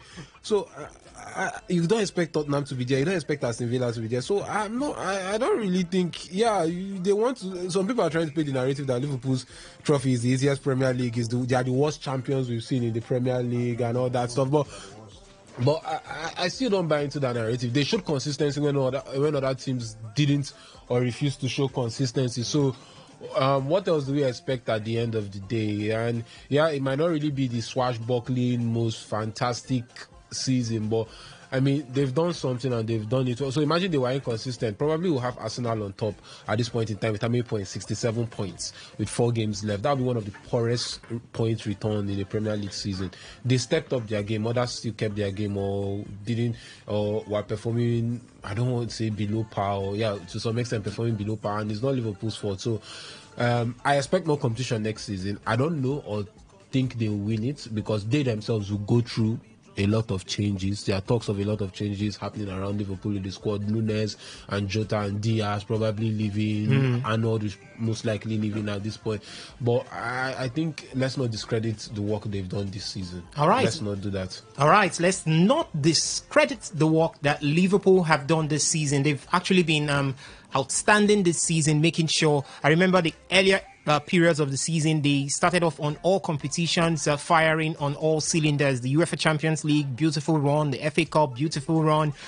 Even the English Premier League, beautiful run. The Carabao Cup, beautiful run. And for more than half of the season, we thought that Liverpool were going to go for the quadruple. So take nothing away from Arne Slot's Liverpool. They've been able to put themselves or write history with their performance. So, ladies and gentlemen, it's like we have already started the show, but the show is just at the preparatory stage, and we will definitely be delving into issues that we have on the menu today. For the menu, there is the UEFA Champions League. We're going to be looking at what's going to be happening in the UEFA Champions League, and from all we have right now, there are 3 new rules that UEFA is proposing for next season's UEFA Champions League. And Arsenal is also on the menu. We're going to be looking at what's happening with Arsenal. Then we pitch our tent with the Copa del Rey, which will be coming up later this evening. It's going to be an El Clasico, Real Madrid up against Barcelona, and we'll see what happens from that one. Both teams have lost key players, and let's see what those who are around can do for both sides later on this evening. Then from there we move into the Nigerian Premier Football League, where we look at what's happening from match day 35, and we move ahead looking at what's happening with the Super Eagles, 1 or 2 stories there. And finally we look at Super Eagles poster boy Victor Osimhen. His future continues to be the debate, the global debate that we are having right now. So it promises to be an exciting experience as you go along with us. Remember, you can join us from the SMS and the WhatsApp portal at any time by dropping your thoughts to 0701 933 9962. I'll take that again, 0701 933 9962. And accordingly, as we move ahead on the show, I'll be opening up the phone lines at one point or the other for you to contribute via the phone line. So 0817 0000 951, and the other is 0810 9510 951. So, ladies and gentlemen, without any further waste of time, sit back, relax, and let's enjoy the show together.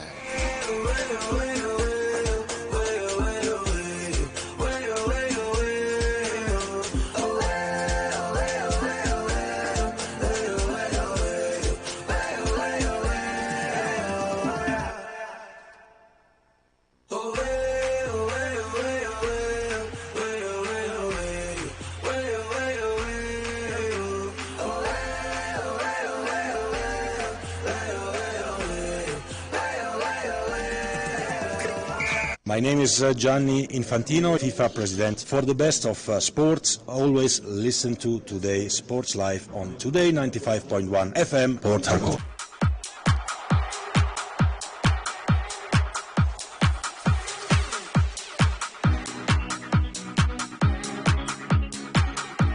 All right, so it's going to be the UEFA Champions League semi-final stage as actions will return this week. On Tuesday, it's going to be Arsenal up against Paris Saint-Germain.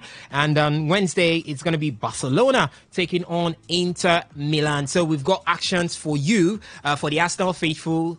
This is the one last chance, or will I call it the only chance you have this season in getting a trophy. And Arsenal have been advised. Paul Merson did talk about it over the week. He said, forget about everything in the EPL. You're not going to fall out of UEFA Champions League qualifications. Just concentrate on those both games with Paris Saint-Germain. And definitely, that Mikel Arteta doesn't need a soothsayer to tell him that this is what you need to do this season. You're not fighting for anything else but the UEFA Champions League. For Paris Saint-Germain, it's going to be, will I call it, a spark in the skies. It's going to be a lightning striking just for once if they are able to win the UEFA Champions League. It's one thing that eludes them. They've been able to rule the French capital. They've been able to rule football right there in France. But when it comes to Europe, it's one thing that has eluded them. They've been able to, they tried at one point or the other to bring in machineries. There was a Neymar, there was Lionel Messi, Kylian Mbappe, what's the Italian's name? Marco Verratti. Yeah, Marco Verratti was also part, Marquinhos was also part of it. So they assembled all of these guys, but none of them or combination contributing, none. They couldn't bring the UEFA Champions League. But this is Paris Saint-Germain getting to the semi-finals, and maybe in their heads they're going to be looking at it that it's pretty an easier opponent at this point in time, being Arsenal coming up against them in the semi-finals. But take nothing away from Arsenal. They've been able to survive through the latest being knocking out the Mercurial champions, the ones that we feel that the UEFA Champions League is theirs, which is Real Madrid. They did the unthinkable. So you just cannot take away Arsenal. You can't take it away from Arsenal at this point in time. They've got all it takes to go to that final. They've got all it takes to win the UEFA Champions League. But it returns. And I don't know, guys, what are you expecting this weekend? Let me start with you, Henry. I said this weekend, coming into this week. For the Champions League? Yes, please. I think a lot of people are still carried away by PSG's first leg against Liverpool. They were good in the second leg, but they weren't that fantastic.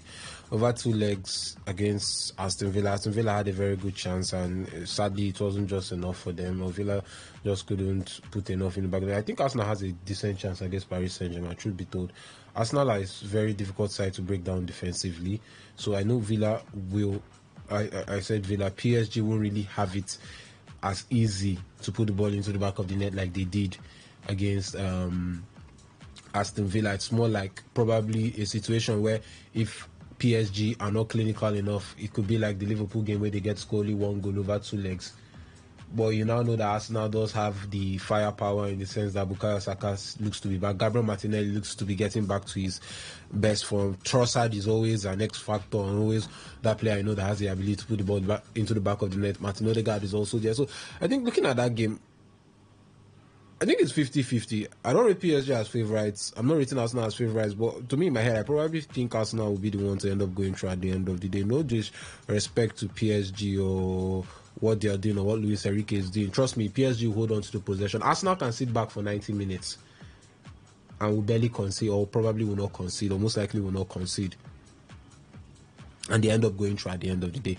So that's the sort of team Mikel Arteta has. That's how dogged they are. I mean, a lot of people felt after Gabriel being out that will Kivior be able, and Kivior stepped in over 2 legs against Real Madrid and was fantastic. Although you want to say PSG are a better oiled machine than Real Madrid this season, but I'm looking at that game and I'm telling myself that PSG of the first leg in Liverpool is not the PSG I saw in the second leg against Liverpool, in the first leg or in the 2 legs against Aston Villa. So it's very much doable for Arsenal.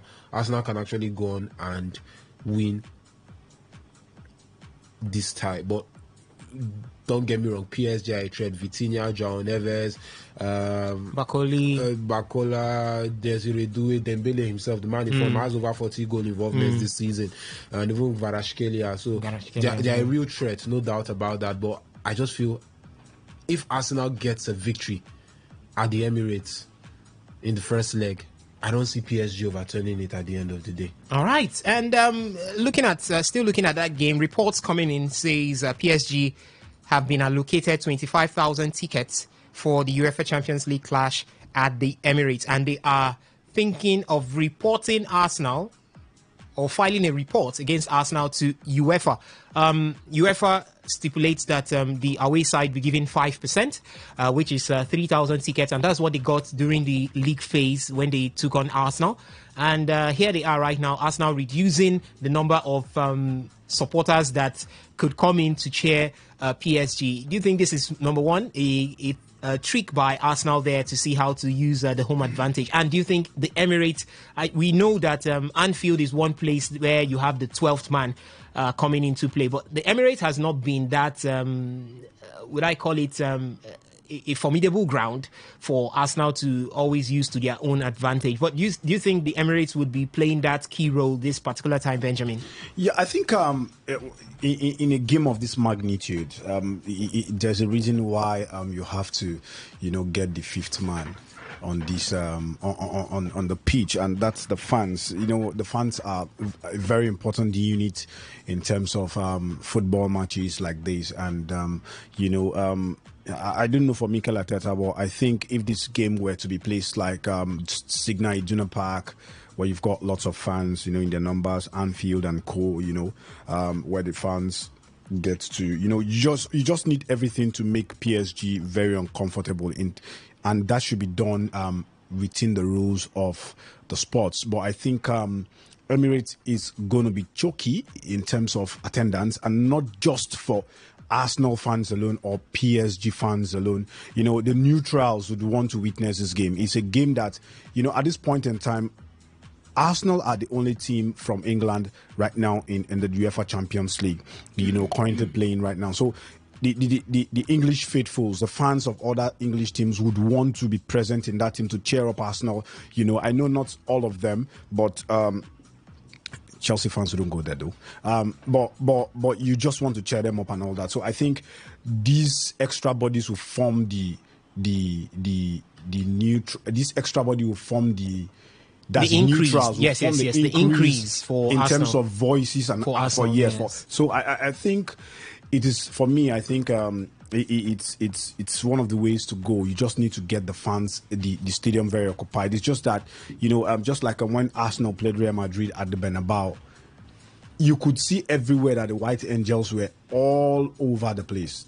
That's how it is. That's what you do. But, at the end of the day, it's not the fans that play the football, but the fans could actually do you some give you that extra strength you need to actually see the game through and all that. So, but for me, I think Arsenal would go through because you look at the record between Paris Saint-Germain and Arsenal.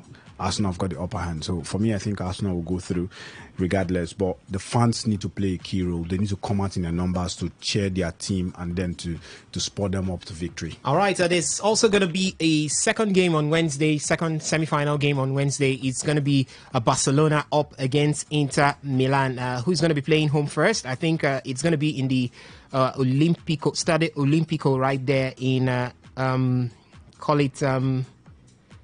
in Spain. Yeah, let me get a proper confirmation to that. Yes, it's going to be Barcelona playing home up against Inter Milan. And that happens to be, or that is fingered to be the premium clash for the semi-finals. It seems like that is where all stakes are going to be looking at. Maybe whoever comes out from there can go all the way to win the UEFA Champions League. By the way, UEFA have decided to propose 3 new Champions League rules for next season. Number 1 is the removal of overtime, except for the finals. In this case of a tie, if there is a tie, the 2 teams would be separated directly by a penalty shootout. There's no overtime again. That's what they are proposing. The second one is advantage. The teams that finish in the top 8 of the six team rankings, that's the league phase, they will play the second leg of their quarterfinals and semifinals at home. That is adding something for those who finish on top. And you know what it is for you to play your second leg at home? Most of the times, those who play first leg away from home usually have the advantage.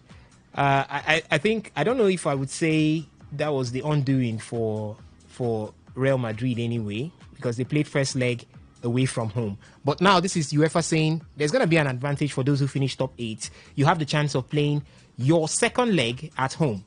You have the chance of playing and that is Fulham having through what's his name again, the former Arsenal man, Emil Smith-Rowe. Yeah, he has drawn one back, making it 1-1 between Southampton and Fulham at this point. But I would run through all that we have, the results coming in from the various centers right there, the top 5 leagues in Europe pretty soon. But let's look at this at this point. So advantage for teams who finish top 8, they will have the chance of playing their second leg of their quarterfinal games and semi-final games at home. And the third one is make clashes between clubs of the same country impossible before the quarter-final. So guys, you've heard the new rules.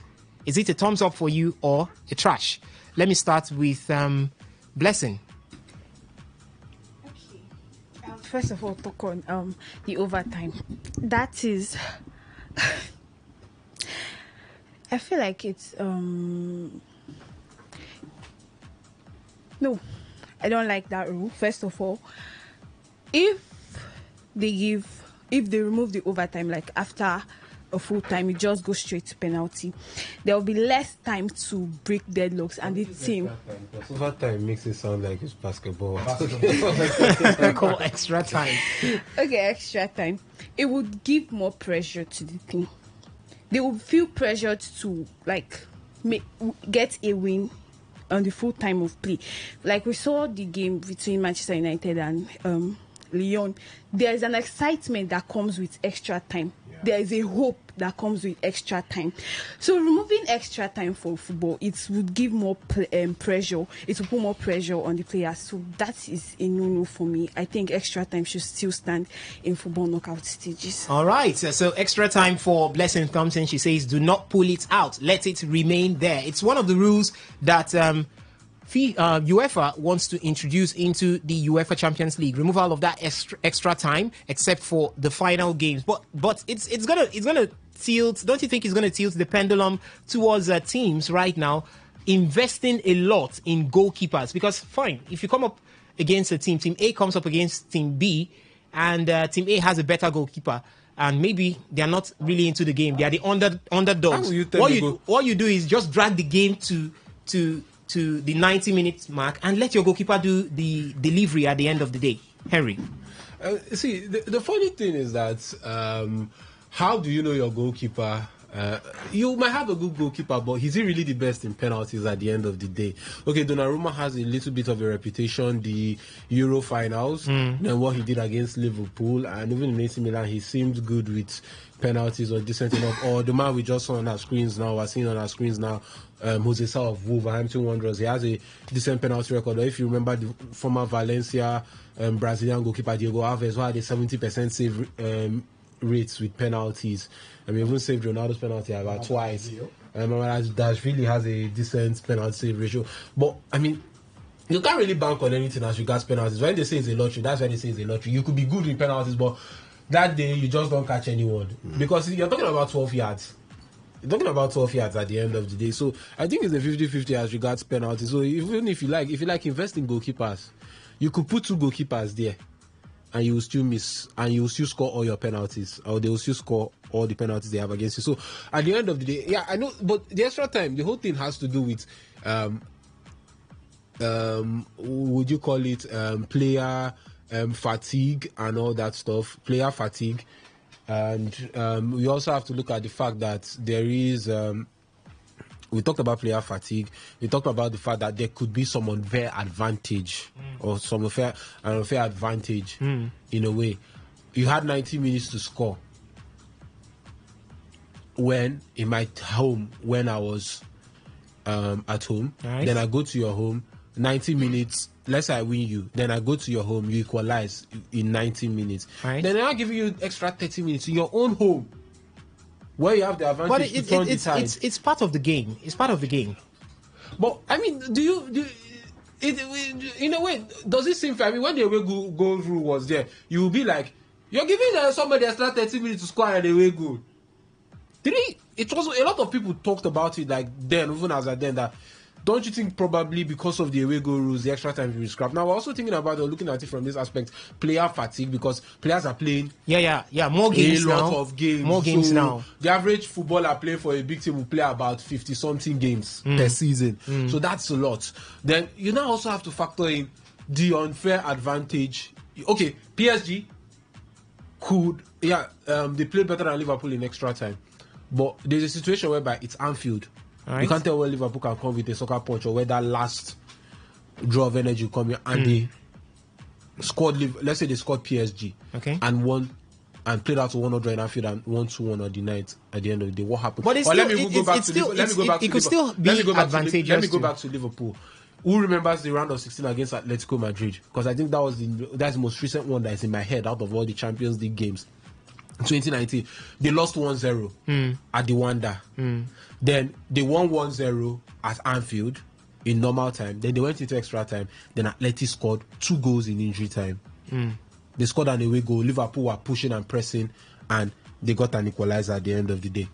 So when you look at all these factors, in a way, it sort of makes sense that you won't say take out the extra time at the end of the day. So I'm not really against it. I feel it's actually something that isn't bad, and I'll be happy and okay with it happening at the end of the day. All right, Benjamin, to you. I think it's same thing when the sudden death rule was taken out.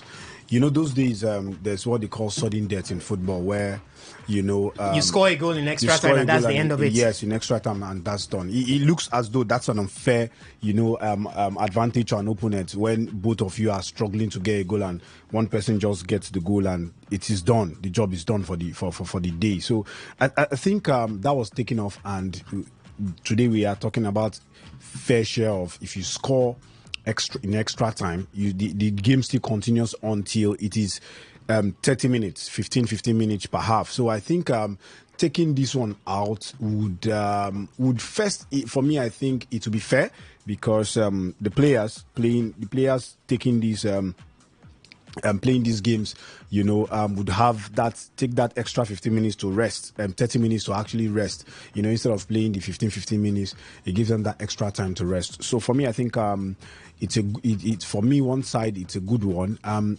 then the other side of me is trying to look at it this way, that just like what's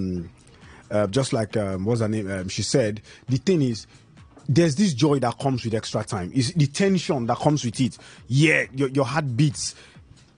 Any person that wins this one, any person can get the win over here. So I think the extra time. One thing we know about football is we love the tension that football brings. We love the anxiety. We love the excitement.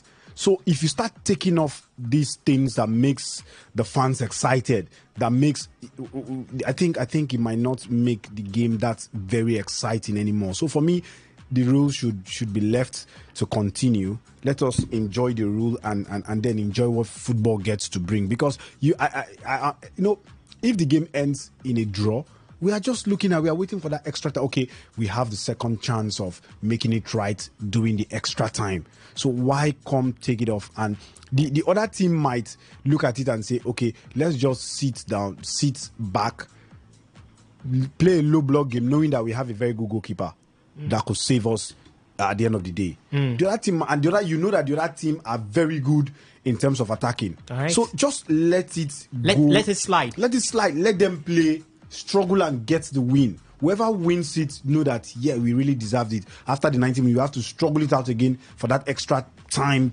before we could, get the win. So I think if you take it off, the excitement that football brings and all that, we are already struggling with too much rule in football already. So the ones that are there should be kept. No need of taking them out. The excitement should still be there. All right, you've heard it all. Do you think that what UEFA is proposing, the 3 rules that have just listed out that UEFA is proposing for next season's UEFA Champions League, do you think that it's a thumbs up from you, or do you think it should just be left alone? Do you think too much cooks could spoil the broth if that comes into play in football? Number 1 rule is the extra time, or call it overtime, would be removed except for final games. And the second rule is advantage for teams who finish top 8 in the league phase of the UEFA Champions League. They'll have the chance of playing their second leg of the quarterfinal stage or semi-final stages at home. Then for the third one, UEFA will try to ensure that clubs from the same country don't get to meet themselves up until the quarterfinal. That's after the quarterfinal stage. That's the only time they can now begin to see themselves. So do you think that this is a good rule to come into UEFA Champions League? I'll be throwing open the phone lines in a bit to get your reactions from that. But before I do that, let me update you with the scores coming from the top 5 leagues right there in Europe. In the English Premier League, Chelsea earlier on defeated Everton by 1-0. It's currently 1-1 between Brighton and Hove Albion and West Ham United. 83 minutes of play from that centre. Newcastle lead Ipswich Town by 2-0. 79 minutes of play from that centre. Southampton, Fulham is 1-0 between both. 83 minutes of play.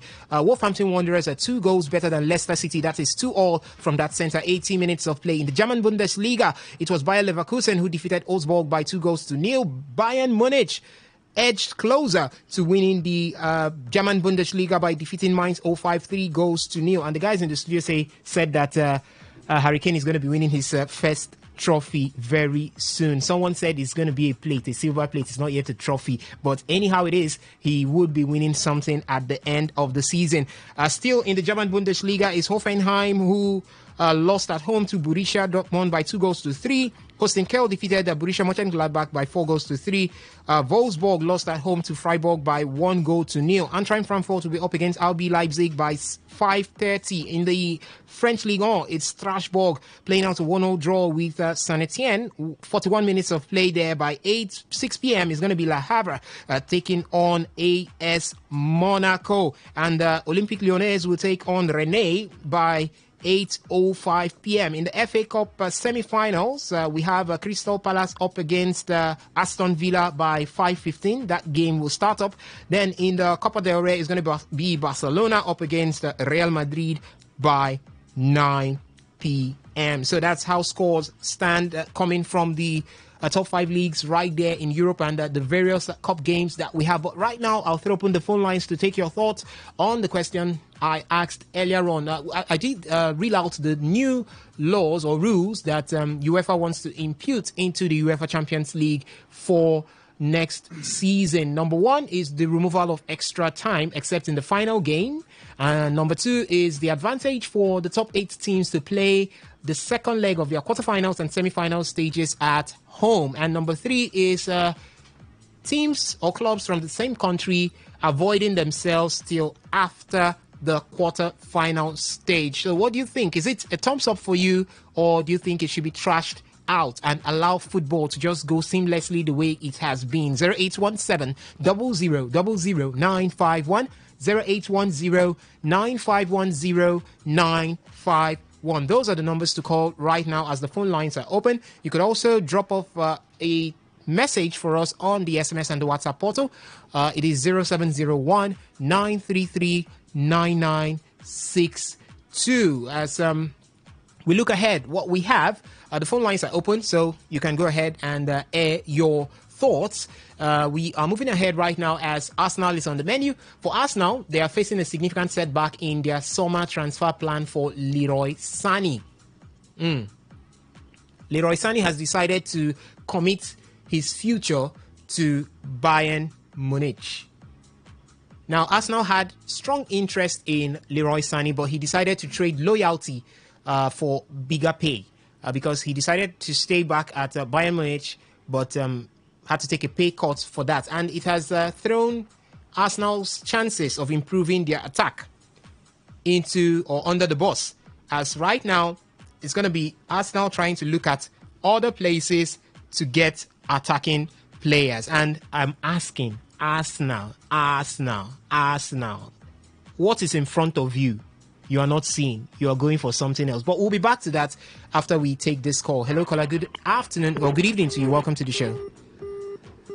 All right, a drop call situation. You can keep the calls coming in 0817 00951, 0810 9510 951. We're talking about Arsenal right now. They are chasing Leroy Sané. Gift. Arsenal, Leroy Sané. Arsenal, a proper centre forward. We've been singing this for 3 seasons now.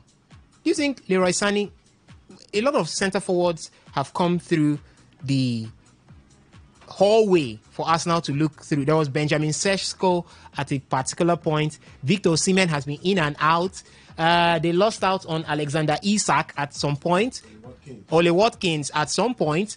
Did they go for the man who went to Al Hilal or Al Ali? Ivan Toney. They went for Ivan Toney also. But now this is Arsenal going for Leroy Sané. Leroy Sané, age-wise, I don't know. Position-wise, I don't know. But it's all to you right now, Gift. Well, Arsenal, I can't actually say if Mikel Arteta is kind of indecisive when making or signing players, to my own understanding, actually. But when he signed Kai Havertz from Chelsea, a lot of people were like, what's going on? You know, a player, though he won the Premier League, or is it the Champions League with Chelsea, and then came to Arsenal, and though he's currently on injury, but trying to get a replacement, and then he went on to sign, is it Mikel Merino or Mikel Merino? Yeah, Mikel Merino, and then it's just like him signing Raheem Sterling as well was another, should I say flop? I won't say flop currently, because the man still, I still believe he has something to offer for the club, as he's won 2 man of the matches, though he hasn't scored a goal since he was signed. But getting Leroy Sané is just like a player who left Man City, who was, should I say, it's just as if Leroy Sané he left Man City based on the fact that Pep was trying to build his team, and then he just felt He wasn't part of it. Yes, exactly. We just need to take this one out and then bring in more people who helped him actually. And then him going to Bayern Munich, and then for him now he has should I say, he's currently 29 years old. Then that means he still got time actually. He's not when it comes to aging, I know in football it's some persons will be like once you're up to 25, or should I say 28, people are beginning to say that you're beginning to lose your pace and you can't perform very well. But him in Bayern Munich is actually doing well. Yes, he's actually doing well. So Arsenal bringing him, I'm not too sure if he's a good one or it's going to be a flop for the team. But it's all about you making your inquiries very well. Okay. Mikel and his boy and his team, they just need to watch the man very well and see. Let's say for 10 goals this season isn't actually bad for him. All right. So with the Arsenal currently, the one that knocked out Real Madrid, I don't think, for me actually, I don't think going for Leroy Sané. Well, his team is in form currently. Yes. They're not signing the team; they're signing the man. Yes, going for Leroy Sané actually. All right. Isn't actually going to make much difference. All right. It's something you just need to work with what you have. We saw how Mikel Merino actually restored parity. Was it the match against I can't recall currently, but there was a match where Mikel Merino actually scored the only twice. Goal. Twice. He scored twice. Yeah, where he was the man, that made it happen in that game. In the absence of strikers, everybody was like, that means if you have players that can actually, replicate what others have been doing when they are not around. Because currently Kai Havertz is an injury. Then Mikel Merino can step in. All right. There's on the right wing we have players that are good there. Saka is back. Okay. So on the left wing as well, what's his name? Leandro Trossard. Gabriel Martinelli. Exactly. It's just that except from William Saliba, who is a bit shaky this season, but though he made some error, that's certain. As a player, there must be certain times when you flop and then you get back on top. But signing Leroy Sané is something. Well, let's just see how it goes. But Arsenal is actually in form. They don't actually need him. All right. Okay. It's not a case of if they're going to sign him. The man has committed his future already to Bayern Munich. But what I'm looking at right here, right now, Benjamin, is why is Arsenal going for Leroy Sané? Is a winger.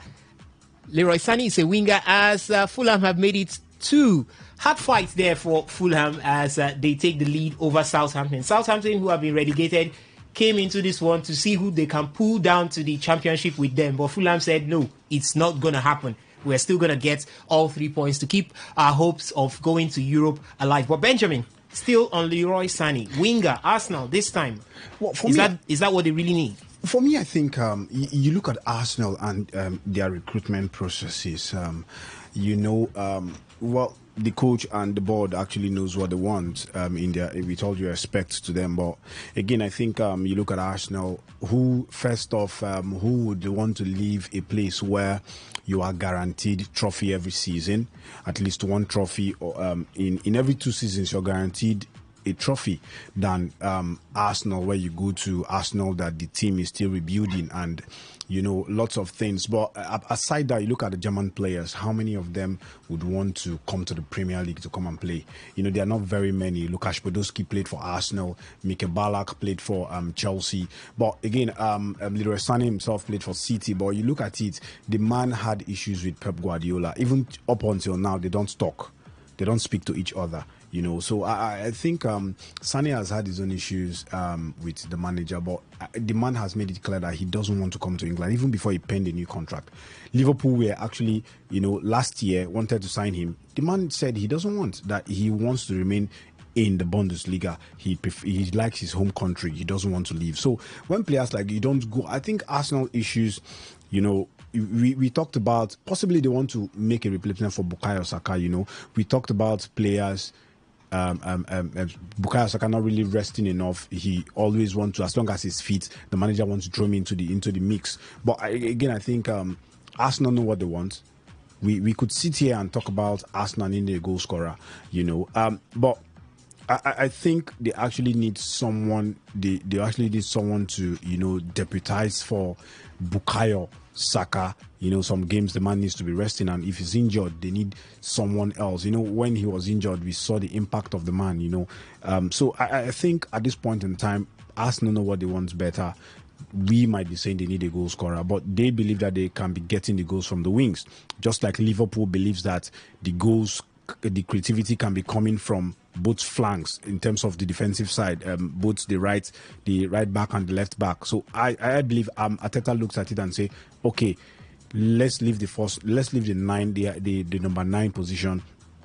The goals can be coming from the flank. Maybe that's his tactics. That is what he wants. So for me, it's not bad to go for a player, but the player doesn't want you, so you move on and then look for other options. For me, I think Arteta looks at his team and say the goals. And you look at Arsenal since Arteta came, majority of their goals have been coming from the flank. So possibly the man wants to continue attacking from the flanks and getting goals instead of getting a proper number 9. Okay. All right. Do you think that Arsenal going for Leroy Sané is the right choice at this point?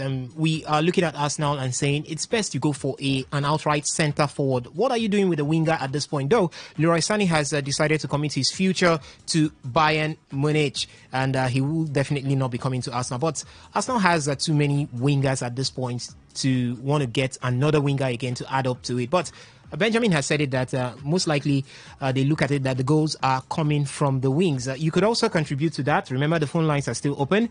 The SMS and the WhatsApp portal there for your taking, also 0701 933 9962. For the phone line, 0817 0000 951. And the other number is 0810 9510 951.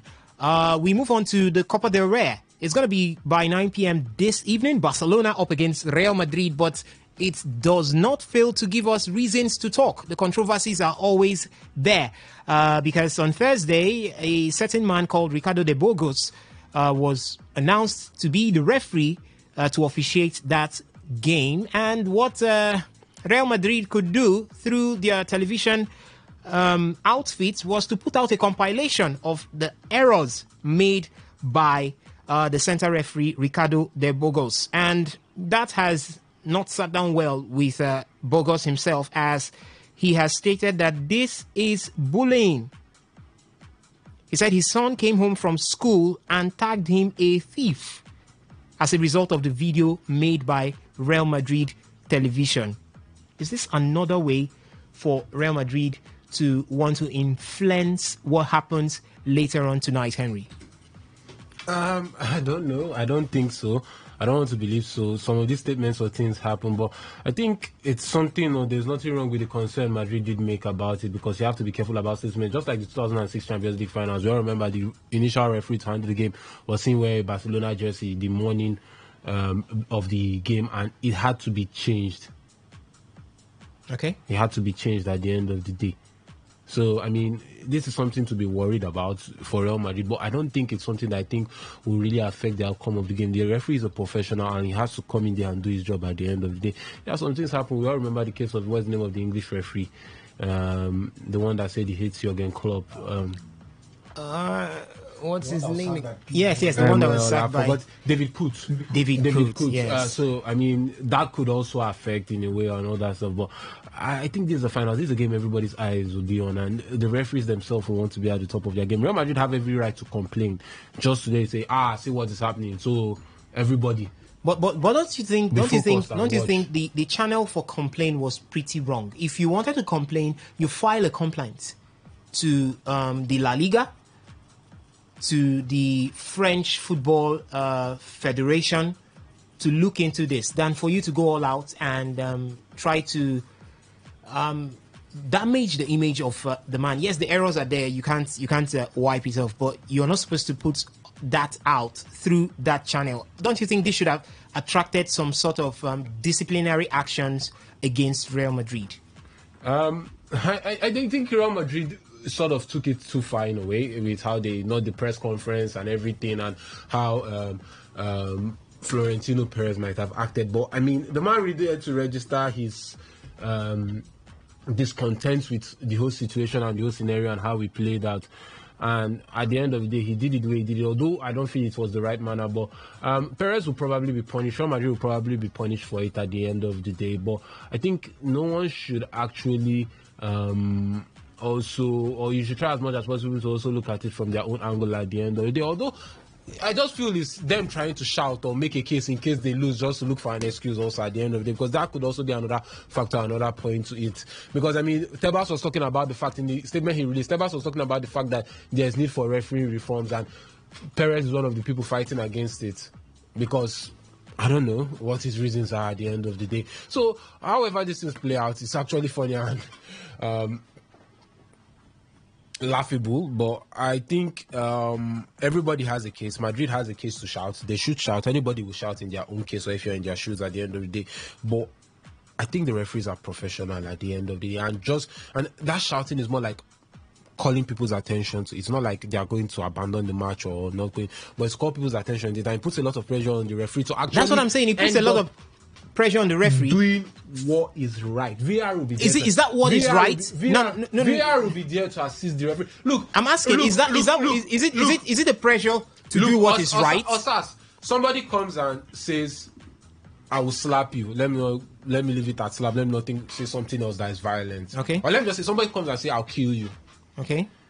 Then you now start screaming and shouting that he said he'll kill me. The person might not really mean it. It might be a figure of speech. It might not be literal killing. But it sort of puts some fear into the person and makes the person realize I cannot go forward or carry out anything or any ill intention I had towards you at the end of the day, because a lot of people's eyes are on me at the end of the day. It's just like when in village settings, somebody does something. Two people have issues, and you reach to a situation whereby this one is, they now say, okay, you that's trying to harm this person is in your care. if anything happens, or let me use that's like signing an undertaking. Sorry. Yeah. Like when there's an issue with the police and they now sign an undertaking that if anything happens to this person, is who will look for. So at the end of the day, you take a step back and you cannot act on what you had in mind, and you're not at the same time looking out for that person's well-being and safety. But it doesn't mean you're being partial towards that person or making it look like if the person was wrong and doing something that you know. Look, Real Madrid just trying to call out and cry out and say, but I also feel it's also Real Madrid trying to deflect. That's exactly what we're looking at this point. Because now, let me paint a case scenario. The game comes up by 9 p.m. and maybe there is a sort of tackle from Fran Garcia that requires the referee's outright, maybe a second yellow card. And he tends to think about what they said concerning his mistakes. Now, that is him committing a mistake, trying to save himself from supposedly committing another mistake. Now, don't you think this is Real Madrid tilting the pendulum to favor themselves at this point? And secondly, I'm talking to you right now, Benjamin. And secondly, don't you think an action should have been taken against Real Madrid? If possible, get them out of the Copa del Rey finals or something, a fine or something, because this could go a whole lot. It could do a whole lot to that final game. We are looking at it with a simple look, with kid's glove, but it could do a lot at the end of the day because the emotions of the referee is currently at stake. Well, I think first off, Real Madrid, Florentino Perez himself is, one of those men that have got influence in football. When we talked about, I remember when there was issues and the man came up with the Super League, a supposed Super League that didn't see the day. It gave UEFA sleepless nights. Because of those and some clubs, he had to go through some clubs, and the bigger clubs in Europe actually subscribed. Most of them subscribed to it, and it was chaos. And you look at Florentino Perez. For me, I want to look at him as a controversial person. If it's not going his way, he wants to look for a way to make it go his way, and especially this is against Barcelona, their arch rivals.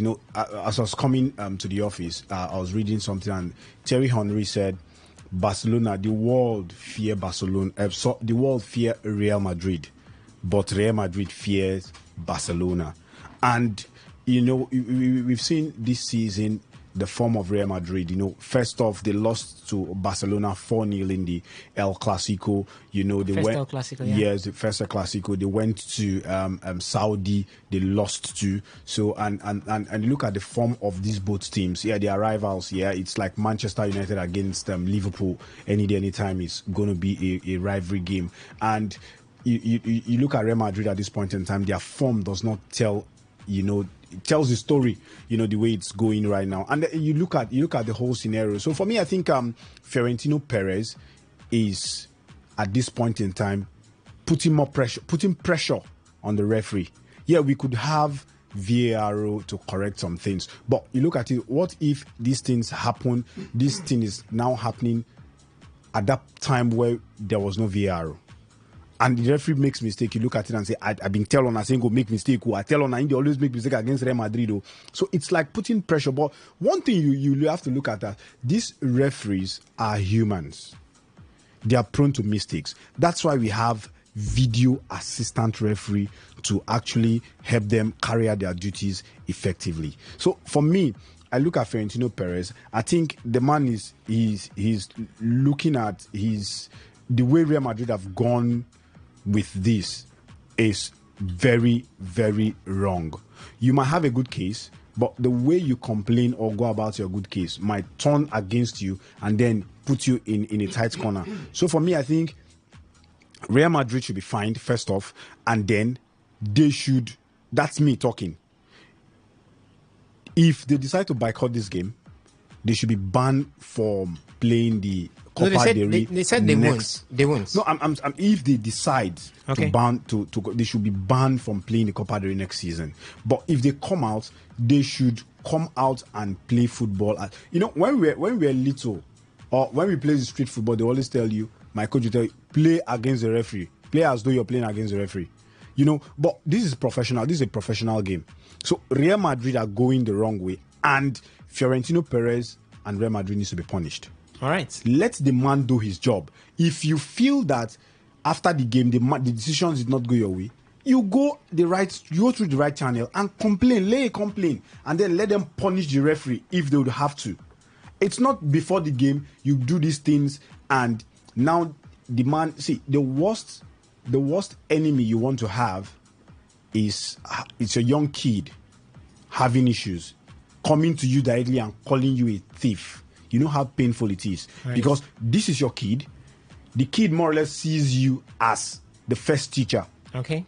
And sees you more or less as a role model, the first role model. All right. So your child cannot go to school, come back and say, Daddy, this is the video I saw my friends, and you are a thief because this is what you did. All right. So I think the man should possibly sue Real Madrid.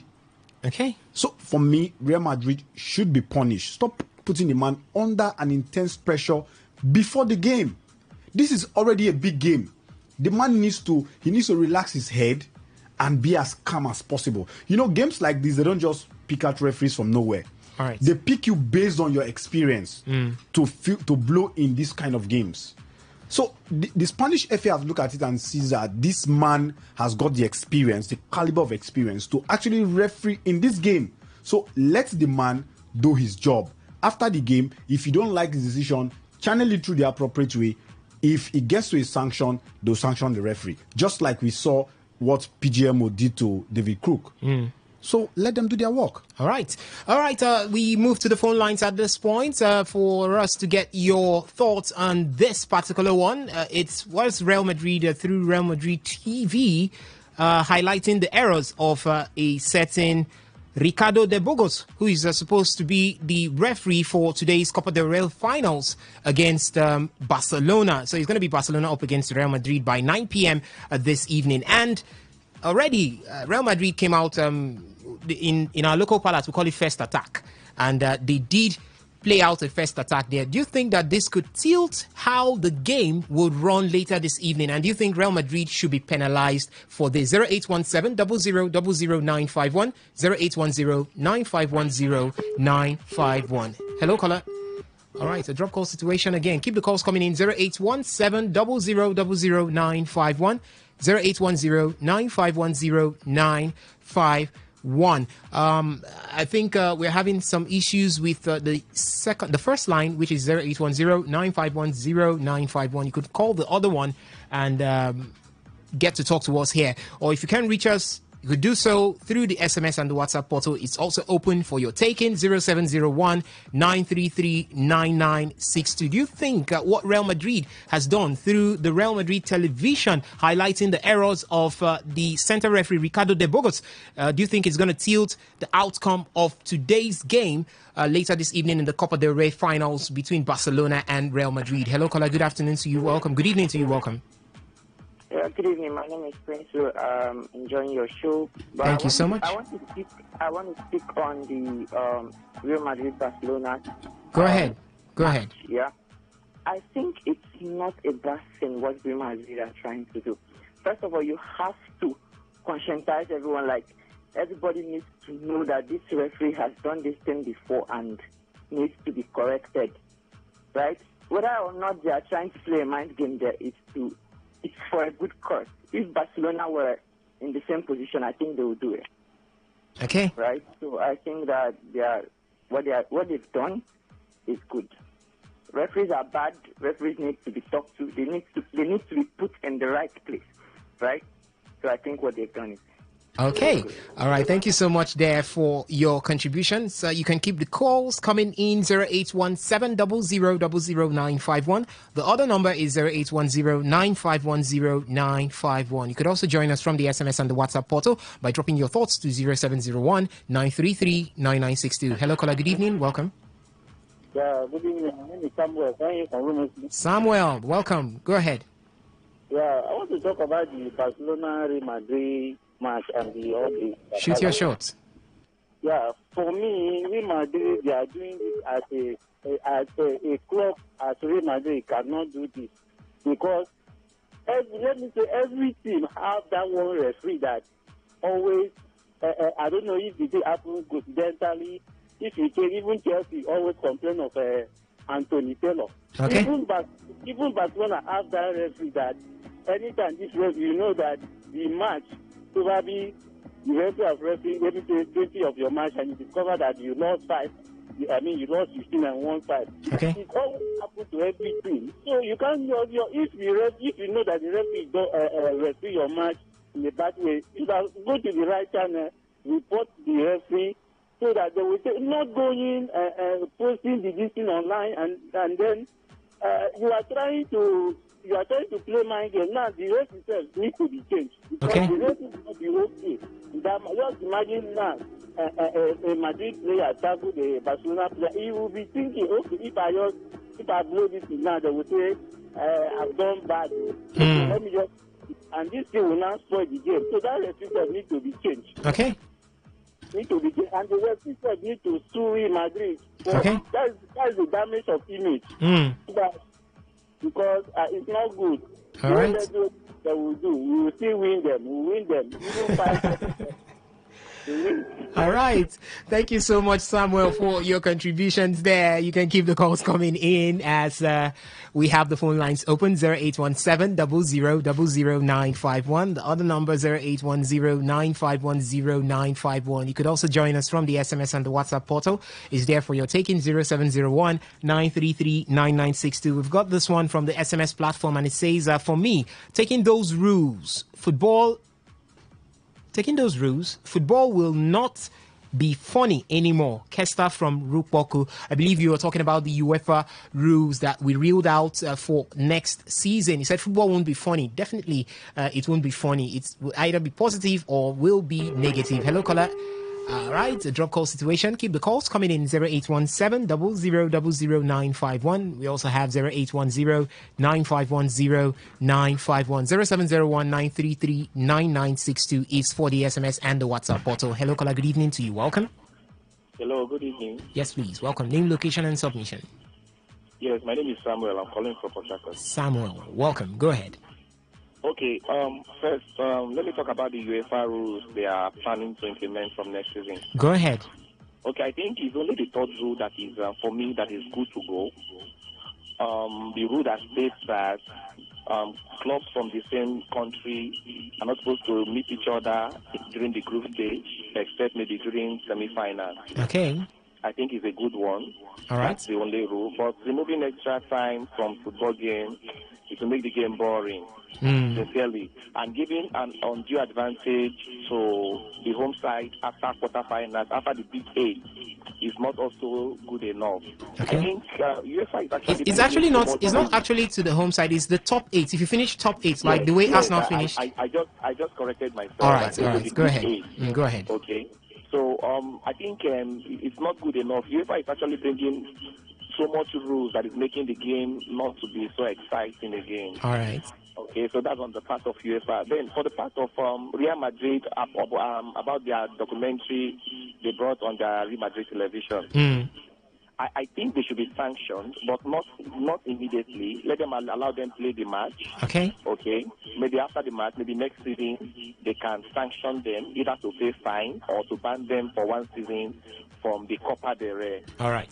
Because what they have done to that referee is capable of, killing the career of that referee. FIFA might see that particular documentary and may not want to invite that referee for a bigger competitions like the World Cup or Euros. You understand? And you can imagine the emotional blackmail. I think it's not good enough. All right. I'm not a Real Madrid fan, neither a Barcelona fan. Okay. I'm an Arsenal fan. You understand? And this thing they say, Hala Madrid, it has entered their head. Suddenly, the fans are not hollering Madrid again. They are now hollering for Madrid. Okay. I rest my case. All right. That's a nice way for Samuel to do it. Thank you so much, Samuel, there. Arsenal fans, when it comes with wordplay, they have it 150%. And let me not just go for that. But the phone lines are still open. You could join us on the show this beautiful evening, 0817-000951, 0810-951-0951. Hello, caller. Good evening to you. Welcome. Yeah, well, Samuel from Umusi, I call back. I want to talk about the UEFA rules. All right, go ahead. Okay, for me, I'm not a fan of this extra time. I always prefer that. I always say that extra time should be played only on this like FIFA World Cup that is played in a neutral ground. Okay. Because I can't come to your home and we play. Let me say we play 1-1. So no extra time. You now come to my home and we play 1-1 again. And you now say, okay, let's play extra time. Okay. Unfair to the away team. So, the extra time should only be played in cup competition that is in neutral ground. So, if like that Man U match, some people are saying Man U have not lost. For me, Man U have lost because they lost in 90 minutes. Extra time does not count for me. If now me say now, I win you 1-0 and you come win me 1-0. It means you have lost. When we go to extra time, it should be, it's not counting again. So extra time is yours 90 minutes, we go to penalty. If we draw, penalty direct. No need of extra time. All right. For the top teams to play at second leg at home, I don't really think that one is this thing because you just imagine Arsenal beat Real Madrid and them away. So it doesn't really matter who plays home first or who plays second. So if you are good at home and away. So that one doesn't really matter. All right. All right, thank you so much, Samuel, for your contributions right there. As at this point, we're going to be switching our attentions to look at what's happening from the Nigerian scene. We should have done that a few minutes ago, but right now, let's head straight into looking at what's going on from football right here in Nigeria.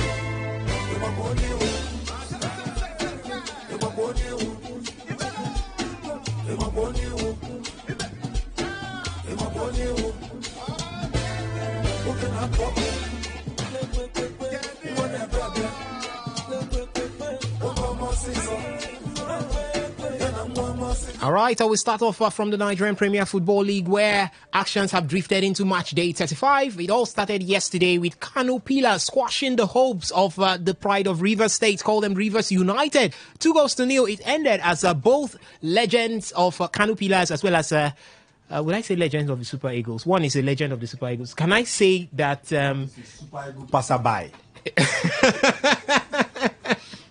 Can I say that Rabiu Ali is a legend of the Super Eagles, but I know for sure that Ahmed Musa is a legend of the Super Eagles. No. But for Rabiu Ali, I don't know. He's a legend of the MPFL. He's a legend of the MPFL. Yes, because yes. How many?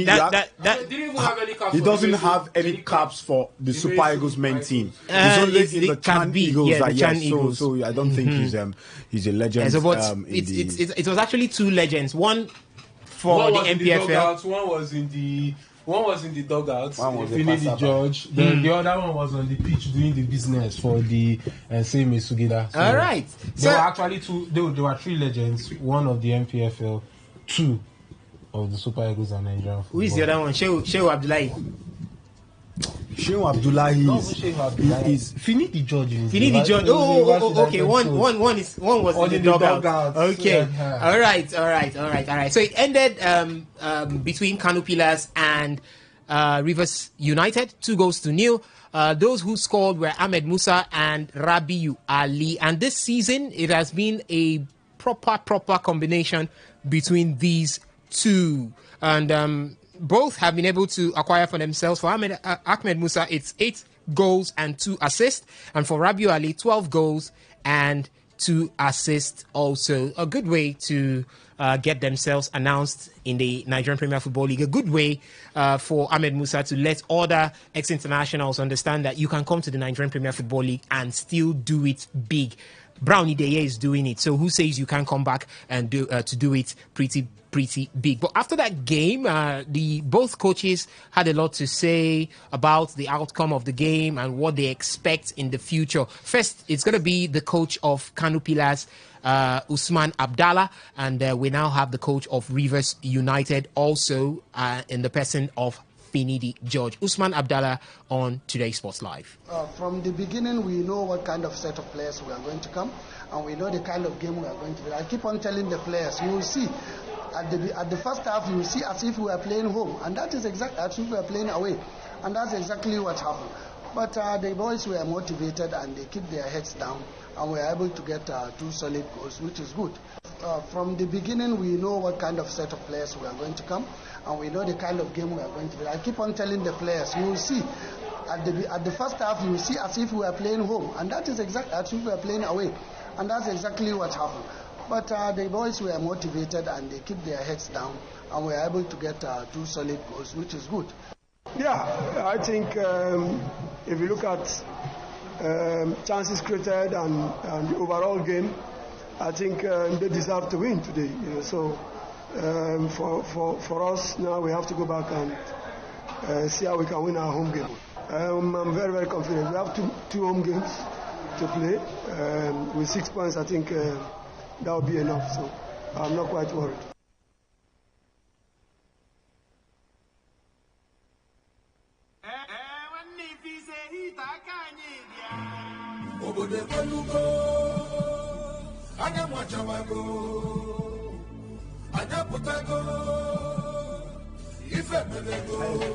All right, so you heard the both coaches there, one for Kano Pillars, that's Usman Abdallah, and the other for Rivers United, that is Coach Finidi George. They talked about how they saw the game and what they are expecting and what they hope for in the nearest future. For Finidi George, I don't know if he was saying there's still hope, I'll come back home and I'll fight for, I don't know what definitely he's talking about fighting for, but as it stands right now, Rivers... Maybe the continent. Okay, maybe the continent, according to Henry there. But as it stands right now, for Remo Stars, I think it's home dry. Yeah, they will be taking the trophy if they can get a victory tomorrow right there at Ikene. So if they win it tomorrow, if they win the game tomorrow, that's going to be Remo Stars up against who are they up against? Niger Tornadoes, yes, right there at Ikene. If they win that game, then Remo Stars can go home with the MPFL trophy for the 2024-2025 season. It's going to be the first Southwest team to win the league in 25 years and the first private club in 20 years to win the league. Yeah, they have been knocking, and most likely this time it's going to happen for Remo Stars. So a quick run through of the MPFL games to be expected tomorrow. I said one was played on Friday, and that's Kano Pillars up against Rivers United, 2-0. It ended in favor of Kano Pillars, and the next is going to be on Sunday. The next couple of games is going to be on Sunday. No game for today. For Sunday by 3 p.m. is going to be Nasarawa United up against Heartland Football Club of Owerri. Abia Warriors will take on Shooting Stars.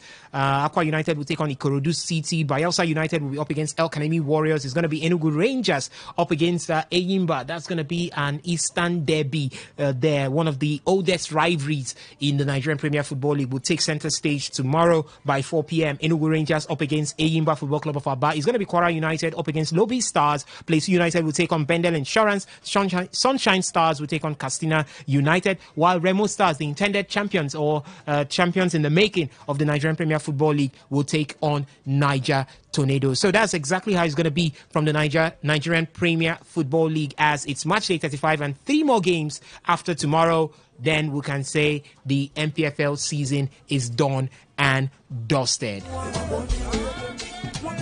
All right, before we move ahead to look at what's happening with the Super Eagles of Nigeria, let me just let you know that despite wind-dry conditions in Blida, that's in Algeria, on the outskirts of the Algerian capital, that's where it is, Alger, on Friday night, Nigeria's under 17 girls dug their feet into the ground and achieved a scoreless draw. That is goalless, 0-0. That's qualified them for the for this year's FIFA Under-17 Women's World Cup. So the Flamingos are going to the World Cup. First of all, they did the business right here in Ikene by defeating the Algerian Under-17 girls by 4-0. That was where it was all done. Then they just had to go to Algeria to just see how things could pan out. And finally, they got that ticket. Big congratulations to Nigeria's Under-17 girls. Call them the Flamingos. The coach, Bankole Olowokere, would be very, very happy. Anyway, he has been doing it. But right now, what we are expecting, Henry, is go and get the trophy. You don't they go semi-finals and quarter-finals. Just go and get the trophy. The last time, who knocked them out? Was it Japan? Was it Japan or the United States? I think it was the United States. United States. In the via penalties in the quarterfinals. Was it via penalties? We lost 2-0. 2-0. Yeah. So it was a United States that were not pretty prolific. See, the Under-17 Women's World Cup is going to be every year, just like the Men's World Cup from now on. FIFA has done that. So from this year, and when we were talking about it, or I was giving updates as regards one of the shows, I almost forgot, and I just remembered. And but I mean, good one for the girls. They have qualified. It's not about winning; it's a developmental competition. So it's all about developing players. That's what I care about. All right, and for now, what we are going to do is go to the markets to pay some bills, and when we return, we would delve into issues regarding the Super Eagles of Nigeria. Don't go nowhere. It's still the marathon edition of Today Sports Live, right here on your premium news talk and sports radio station, Today 95.1 FM.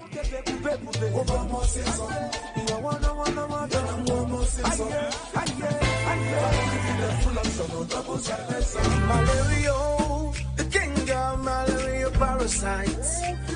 My mission is simple: to take over your body, to cause fever, chills, headache. But one thing stays in my way. Come on. Effective relief from malaria. Comal on. Malaria gone. If symptoms persist after 3 days, consult doctor. 95.1 FM, voice of the people. And we're back.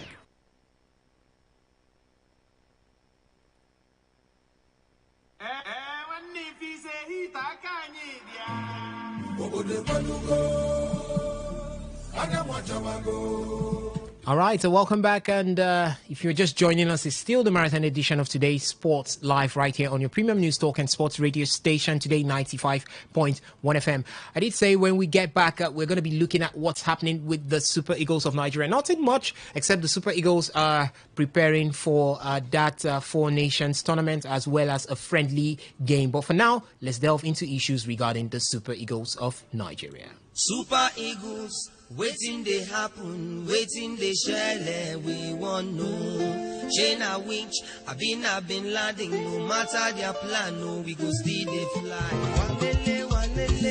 All right, nothing stops the Super Eagles of Nigeria from flying as right now CAF, that's the Confederation of African Football, have okayed the potential points deduction from South Africa by FIFA for fielding an ineligible player. The Confederation of African Football won't be involved in any decision that World Football Governing Body FIFA will take against South Africa for fielding an ineligible player in their World Cup qualifiers 2-0 win over Lesotho. South Africa risked a 3-point and 3-goal deduction for fielding Teboho Mokoena in the game against Lesotho when he was supposed to be suspended after picking up 2 yellow cards in the previous game. In a previous similar case, FIFA has punished teams who fielded an ineligible player with a 3-point and 3-goal deduction, but there are fears in Nigeria that the influence of the CAF president Patrice Motsepe could make this case a bit different. And Motsepe has come out to say, my hands are clean.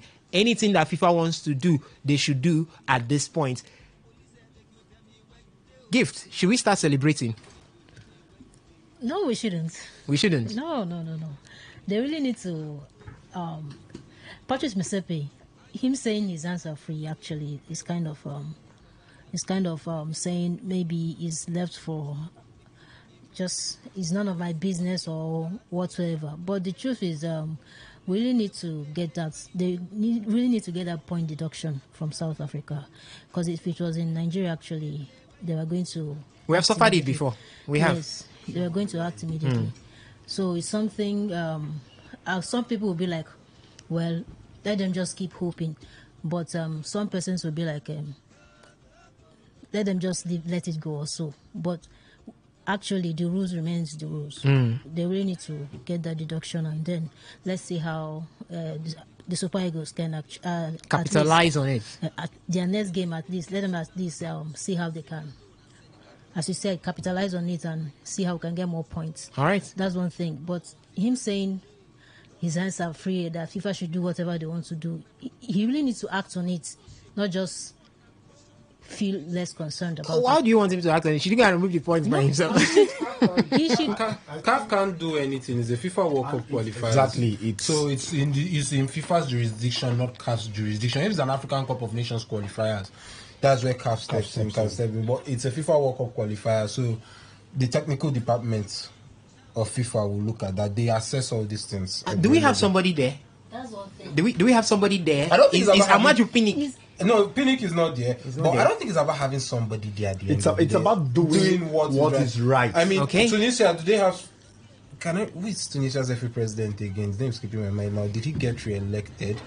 Okay, but when Equatorial Guinea had their 6 points deducted from them because of Yusue was ineligible, it was FIFA, not CAF, that deducted the 6 points. And it was FIFA that investigated and meted out or gave out the judgment or punishment they felt was right at that point in time or at that case.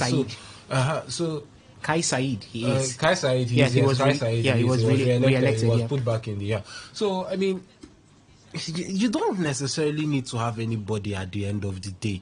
It's just about they will do their jobs and they have to do their job because they know if they don't, it can snowball into something else. Because Nigeria knows this is a possibility. So imagine a situation whereby now, at the end of the qualifiers, South Africa beats us, they don't deduct the points, they beat us by 1 point or 3 points, and we have a better goal difference or head-to-head against South Africa. We will take it to pass at the end of the day, and probably it will be reversed, or whatever they did will be reversed at the end of the day. So, it will be corrected. Let me not use reverse, because reverse means you've done something, then they reverse it, but it will be corrected at the end of the day. So, I don't look, it's out of CAF's jurisdiction. So, anybody that was even expecting CAF to do anything probably wasn't enlightened enough or aware, because it's FIFA's jurisdiction. It's the FIFA World Cup qualifiers. It's not the African Cup of Nations qualifiers. So CAF have no jurisdiction. CAF's role is just to serve as the organizing body to the supervisory body to supervise the organization and make sure that these matches are played and played in the best possible conditions. But FIFA. But I'll stick with you, Henry. I'll stick with you, Henry, on this one. If this happens, because it looks like 80 to 90% sure that those 3 points and 3 goals are going to be taken away from South Africa, does it bring any sort of hope for the Super Eagles of Nigeria? And what does it do to that group C? What does it do to that group? It throws it wide open. Wow. We will drop to about 5th. And we hear, according to reports, let me just add this. We hear that is that Zimbabwe have moved, to Rwanda. Yes. They've moved their game to Rwanda. That's the same. Maybe they have seen it that there's a possibility that even Zimbabwe could look into them. Yes. No. There's a possibility that I think they've looked at it. That there's a possibility that the 3 points could leave. Even themselves, I think they've got 7 points, if I'm not mistaken. They've got six points. No, they're rock bottom. They have about 5 or 6 points. 5 points or Gerald. Yeah, so they might be looking at it that there's still a possibility that if we cannot even win the group, we can push to get into the playoffs through getting good results. And they have moved their home game away from South Africa to Rwanda. So it points a lot right now for the Super Eagles of Nigeria. It's a break into the wings for the Bafana of South Africa at this point. I think, first off, what that victory does, it throws the group wide open. South Africa will move from 10 or drop from 13 to 10 points, beg your pardon, and it will take Lesotho up to 9 points. We will drop to about... We will drop to 5th. We will drop to 5th. We will drop because Lesotho will go to 9 points and become second. So that it will now be 10, 9, 8, 8, 7, 4. Let's leave Zimbabwe out of it in a way. But 10, 9, 8, 8, 7 means it's totally open. From first to fifth can still qualify at the end of the day. And it means we have one job. Win all your remaining 4 games. And that involves going to Johannesburg to beat South Africa. It involves that. And truth be told, the South African defense is not even the most fantastic at the end of the day. So why can't it be done? We saw it yesterday against Mamelodi Sundowns and Alakli. Alakli, yeah, so somebody who didn't watch that game will say, Sundowns could have lost by 3 goals to nothing yesterday. Yes, it was miraculously an own goal. Finish it up earlier. And we even saw the first leg in South Africa. Alakli were the better side. Where Pyramids and Orlando Pirates and Alakli played Pyramids and Orlando Pirates and Sundowns defense respectively. They created chances and could and should have won in South Africa before the return legs, and both teams created chances still against those. Pyramid had 2 goals disallowed. And we saw Orlando Pirates concede 3 goals yesterday. We saw Sundowns give away a lot of chances yesterday against Alakli. So against our attack, probably a better coached Super Eagles team will give away chances. So the players will go into the game with that mentality that we have to win in South Africa. All right. So if the point deductions does happen before the next international break, it goes that we have to go to those next 2 qualifying games and we must get 6 points first. That's the priority. We must get 6 points. Against that is Rwanda and South Africa. South Africa, So 6 points, it's a must in the next. So if it does happen, it throws the group wide open. Everybody, even Benin Republic, will be fancying their chances again. Lesotho, and that's what we need. That's what we need at this point. Lesotho will just be 1 point behind, and they will be fancying their chances. That's what we need. So it sort of puts everybody in an uncomfortable situation. But is the situation because of what we've done to ourselves? Don't you think because of what we've done to ourselves is the situation we're praying for? Don't you think it even puts the Super Eagles of Nigeria in a more comfortable situation at this point? Nobody will be praying for what wants to happen. It will make it 3 points, and it will be very much doable. I want to get their goal difference. South Africa has a +5 goal difference, and we have a +1 goal difference. 3 goals, 3 points. They have a +2 goal difference at the end of the day. Okay. So it's just one. So start outscoring them and win all your remaining games, and let's see where it goes from here. All right. Okay, so we keep our fingers crossed as we hope to see that those 3 points and 3 goals are taken away and the whole group is thrown into frenzy, and the Super Eagles can now reap from what FIFA would have done right there in Group C of the FIFA 2026 World Cup qualifiers. Meanwhile, still looking at what's happening around Nigerian football, Manchester City legend Yaya Toure was guest on Super Eagles icon Mikel Obi's latest podcast during the week. In an honest revelation on John Mikel Obi's Obi-Wan podcast, Manchester City legend Yaya Toure confessed that Super Eagles icon was the rightful winner of the 2013 CAF African Player of the Year. Were you told that you were going to win it before you came? No, because I was told the same that I was going to win it as well. Just to get you both there. Yeah, exactly. Maybe just to get both of us there. So what was the story? You deserve it, Obi, to be honest. Thank you. Because the league, the season was perfect, because this year, Nigeria winning. And you were instrumental on this period. Thank you very much. And the thing is, I think that's it. We finished this. Now I agree. And the thing as well, the thing is, me, I've been told nothing, and I said, Obi deserve it. Thank you. That time. Yeah. If it was me or him, it would be fine. Yeah. But me, attend it. That was the question. Like, if we're not going there, who's gonna support? We see your Europeans support them their own cause, own event, own things. We Africans, we want to do that, but we have to make sure the Africans as well. Exactly. Like Federation, powerful things like that go together.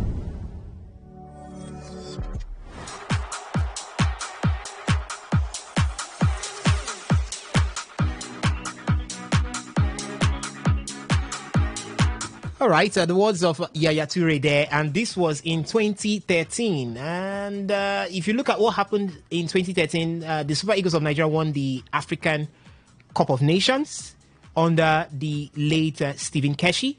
And Mikel Obi was very instrumental in Nigeria's run to the finals, where they defeated Benin Republic. That was Burkina Faso by 1-0. Yes.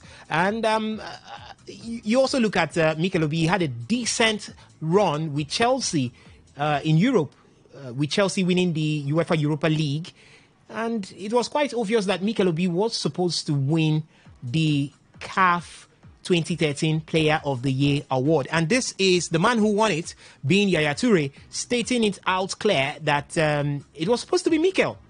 And we know that a week or two before now, our own JJ Okocha had come out to say, I deserved to have won the CAF Player of the Year at least once.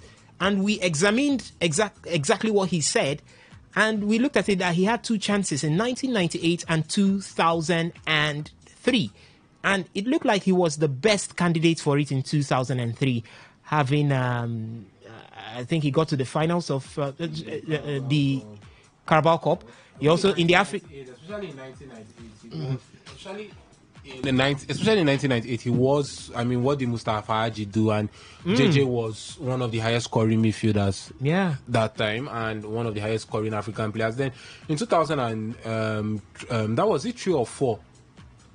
I mean, you have to look at the AFCON. He knocked out the Samuel Eto'o. Like, the inconsistencies CAF always use as criteria. They'll tell you it's the AFCON. They'll tell you it's based on performance this time, just probably to suit what they want at the end of the day. But, I mean, JJ at least should have won the African Footballer of the Year once. But he, especially that 1998. That 1998, it just didn't make any sense giving it to Mustafa Haji. At the end of the day. All right. And it goes a long way to tell us that, fine, Nigerians had to come back after a long wait to start winning the CAF Player of the Year. I think the last time we did win it was in the 90s, before we now had the likes of 1999. 1999, before we now had the likes of Victor Osimhen and now Ademola Lookman returning to it. And it brings about the question. The questions continue to come. Is it that Nigerians have been unfairly looked over or overlooked when it has to do with Africa's most prestigious individual football award, which is the CAF Player of the Year title? Yeah, I think we've been overlooked because a typical example is the 98 season where JJ Okocha was supposed to win it ahead of Mustafa Haji, but CAF, I don't know what they did, or and then they gave it to Mustafa Haji, and now we are talking about the 2013 edition. I think this is more or less today talking about it is more or less like medicine after death. He's gone. It's been God knows how long now that the award wasn't given to Mikel Obi. That season, Mikel Obi was very, very instrumental. It was very glaring, both for club and country, but the man couldn't win it, and now here we are. I think CAF has been very, very unfair to Nigerians, not just in these instances. It has been like that. We actually saw it when this year when Ademola Lookman won it actually, and the short list was supposed to be 3, and God knows CAF said that this was the most evenly contested CAF Player of the Award, when we as journalists, as sportsmen, and as fans have sat down. I believe they looked into X and they found out that if they had done otherwise. They analyzed it, and it became, we wonder how they came up with their own. But I think at the end of the day, justice was done to Ademola Lookman, and the man won it. I think it was well deserved. But you look at it, I think the inconsistency in CAF is something that we really, especially under Hissa Hayatu's reign, we saw a lot of this. But at the end of the day, it's what it is, But I think it's actually gradually reducing now in terms of being unfair to players, not just Nigerians, players that actually deserve these accolades. If a player, I'm of the opinion that if a player deserves it, be it from any country, even if the man is from Burundi, give it to him. It is what he deserves. Just like we apart from the Ademola Lookman's own and Mikel Obi, look at the for the goalkeepers of the year. Stanley Nwabali had a decent tournament in the AFCON. No, let's leave that one. No, it's part of it. We are talking about Williams the inconsistency had of a beautiful season with Mamelodi Sundowns. And had a good AFCON. As well. We know, but it should be part of the Stanley Mabali should have been part of the nominees. But he wasn't part of the nominees. So we are talking about the what's it called? The inconsistencies of CAF. At least the person should be nominated. Being nominated for this award shows that you're being recognized. They know that, yes, we are seeing what you're doing. So I think at this point in time, CAF, well, for me, I think the inconsistency is actually reducing, but a lot needs to be done. More needs to be done. So I think they've been unfair. Okay, that is CAF being unfair there, the words of Benjamin Mina. Do you think that Nigeria would have deserved, or Nigeria deserved a shout, more shouts after 1999, because there's that hiatus between 1999 and 2003, where we now started having the likes of Victor Osimhen. And right now we have Ademola Lookman as the CAF Player of the Year. Do you think that maybe CAF hasn't been unfair to Nigerian players over the years, or you think, fine, Nigerian players were not doing the business, they were not putting in the numbers to get or give themselves a shout for the African Footballer of the Year? We've had Yaya Toure state it out here that 2013 it was supposed to be Mikel Obi, and JJ Okocha also stated that he deserved to have won one. So let's head back to the phone line. 0817 00 951 0810 9510 951. Hello, caller, welcome. Hello, good evening. Good evening.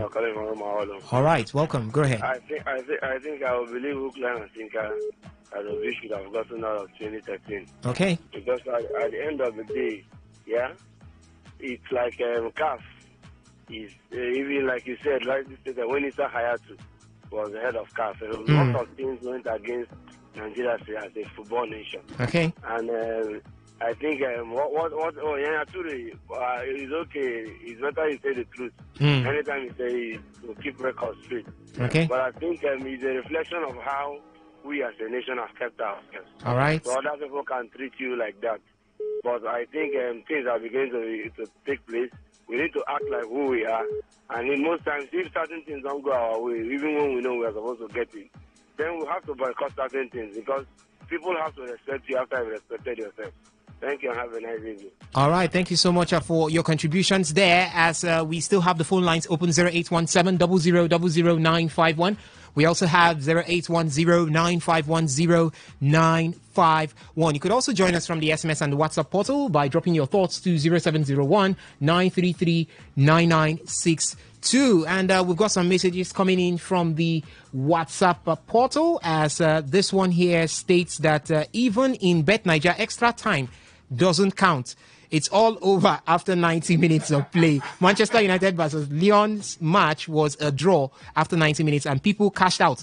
And the extra 30 minutes where Manchester United won doesn't concern Bet Niger. Michael Newmont. Michael. Anyway, that was funny right there, but he's actually saying the truth. Crystal Palace have taken the lead against Aston Villa in the FA Cup semi-final for today. Fine work from outside and Eze with a scorcher. And don't you think Dibu Martinez could have done better? But no, he has been having some issues this period. I mean, fine shot, don't get me wrong, the power and but I feel it was quite straight at Dibu. But still fantastic goal. Crystal Palace won, Aston Villa 0. All right, Crystal Palace won, Aston Villa 0 in the first semi-final leg of the FA Cup right there. We're still taking messages from the WhatsApp platform before we return to the phone lines. Okay, let me take this one. This one says, good evening, guys. Rabiu Ali is a legend of the MPFL, and you guys are doing a good job. I and my guys are listening from a viewing center in Old Port Harcourt Township, precisely, Agri Road. Thank you so much for giving us your feedback from there. Back to the phone lines. Hello, caller. Good evening. Welcome. Yeah, good evening, Osas. Tony Hosford, welcome. Go ahead.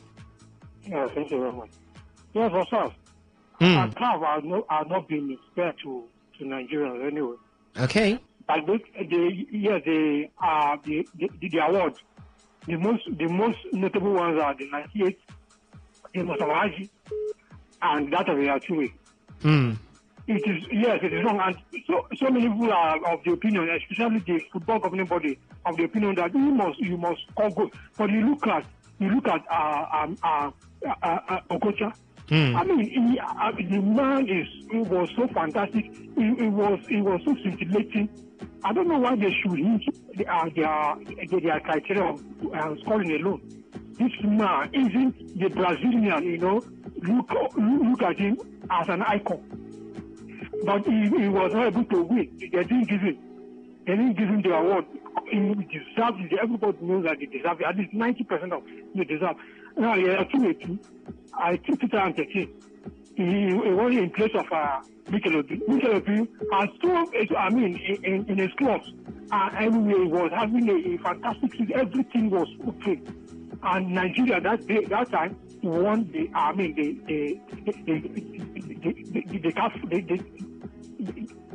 Confederation of African Football a trophy, but he didn't get it. So, but that is the thing. Okay. The governing body, the Supreme governing body should look for a way to give honor to whom honor is due. All right. And I must commend Yature for speaking out. You know, it takes a man with a character. All right. Honestly, I don't know how to conceal my feelings. It takes a man with character to come over politics like this. So kudos to him. Others to take a clue from me. All right. Thank you so much, Tony Hosford, for your reactions there. The phone lines are still open. You could react to any of the talking points right from the beginning of the show. This other one here says, it's coming from the WhatsApp platform. It says, Today FM, where's my recharge card? You dropped your number. You said your name is Sachima Obunaya, texting from Elekpokbodu. Sachima, I guess that should be on Fans Arena, and they will definitely be settling you pretty soon. So maybe I'll forward your request to those on Fans Arena. We still have the phone lines beeping. Hello, caller. Good evening. Welcome. Good evening, sir. Yes. Apostle of Love. Apostle of Love. Welcome. Go ahead. Thank you. I greet everyone. We greet you too. Good evening. You see, sir, are you seeing how Nigeria is now begging FIFA to do them a favor? This country. No, but nothing is bad. Nothing is bad. It sometimes it could happen. Let us wait. We are not going to that World Cup. Let us call a spade a spade. Our football is poor. In a group that we have Rwanda, Zimbabwe, what other people? South Africa, Zimbabwe, Lesotho. Nigeria cannot comfortably win the group, and they are looking for a favor. This is not Nigeria. With all the areas of stars we have everywhere, our ball league has been our undoing. If we have quality league, we have quality players to compete with those outside. Who does that? It's quite unfortunate anyway. Let's see now. This Super Eagles season team, so they are going to win 4 straight matches without losing or drawing. It will be difficult. You know, this was going to be like going through the eyes of a needle. The camel going through the eyes of a needle. Anyways, for Yaya Toure, it's not in his hands to decide. He just said the truth. He didn't even say that Mikel won it or is going to win. Say he deserves it. He too deserves it. Mikel is a quality player, but you can't compare Mikel with Yaya Toure. But for 2013, John Obi Mikel won a lot. He won the African Cup of Nations. He won the UEFA Europa League. How many goals did he score as a midfielder? How many goals did he score in the Nations Cup? How many goals did he score in the Europa Cup we won? He's not part of the team. Not that he was fantastic or maybe like Nicolas Roba or Fernando Torres. Mikel was fantastic playing his game, but he's not a goal scorer. Those things are considered. I don't believe that CAF robbed him. It's just that he didn't go his way. But he did a good job because he was part of the team that won. Everything was, Now look at Ademola Lookman. If CAF had denied him that right, everybody will cry foul. Because Ademola Lookman was fantastic. All right. It's the first player to score 3 goals in a UEFA competition final. So he deserved it. Even when Osimhen won it, he deserved it. All right. Our players have been very poor over the years. Since 2000 when Capillo won it last. 1999. Yeah. That was 1999. So, you see, our players have been very poor since then, until 2013. when we won the Nations Cup. So, all right. Nobody should cry foul. They are truly won it. But if you say if Mikel had won it, he deserved it. That's right. But it's not outright. Nobody should blame FIFA CAF on that one. All right. Guys, all right. Thank you so much for your reactions there. As the phone lines are still open, you could be part of the conversation. We're still talking. It's the Super Eagles of Nigeria on the menu, and we're looking at what Yaya Toure actually said. Do you think that the players of the Super Eagles have not been well treated by CAF, or they've been overlooked by CAF? The last time was in 1999 when Nwankwo Kanu won the award, and up until 2023 before we started seeing Nigerians come back to win the African Player of the Year award. Hello, caller. Good evening to you. Welcome. Good evening, guys. Yes, that's Simon. Yeah, Simon from Rumor. Go ahead. Well, my brother that just ended his course. When he talk of not comparing, it's just like in a match. They will pick one player to win man of the match. The player won man of the match of that match that just ended. He might not be the best, the best player in terms of quality, but he won man of the match. So 2013, as the whole player that performed, Mikel Obi, he wasn't scoring at Chelsea. He was very instrumental for Chelsea winning that Europa Cup. Then in that African Cup of Nations, we also played Côte d'Ivoire at the quarter-final level. Nigeria did not only win, Mikel collected midfield from the Côte d'Ivoire. Mikel performed, and Mikel was one of the best players. I think he won the second best player of the tournament. So there is so many things he takes. He's not only, and another, he is not a striker. He's a midfielder, and a defensive midfielder for that matter. He must not score goals. The year that Cannavaro of Italy won, Cannavaro did not win as a highest goal scorer. But he won because of his performance in the pitch. That is what we are saying. But that one is by the way because he medicine after that. What of that 1998 Okocha versus Mustafa Haji? Is the whole performance of the Okocha performed the France 98 World Cup and the other tournament they play?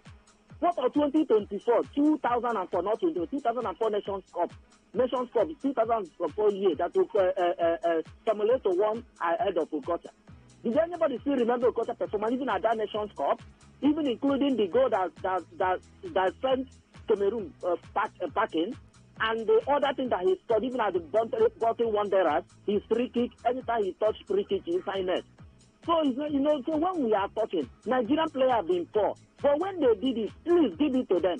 When they did it, please give it to them. As for Nigeria and South Africa, somebody said not doing favor. Please, it is the rule of football. FIFA must reduce 3 points and 3 goals from South Africa. There is nothing that South Africa and the CAF president will do. It is the rule. And the Nigeria has suffered from it. The only thing that remains for Nigeria now, forget about that point, the 3 points. Start winning your matches. Win your 3, I think 4 matches are remaining. And I believe that this will qualify because FIFA capital must reduce that 3 points and 3 goals from there. It is the rule there.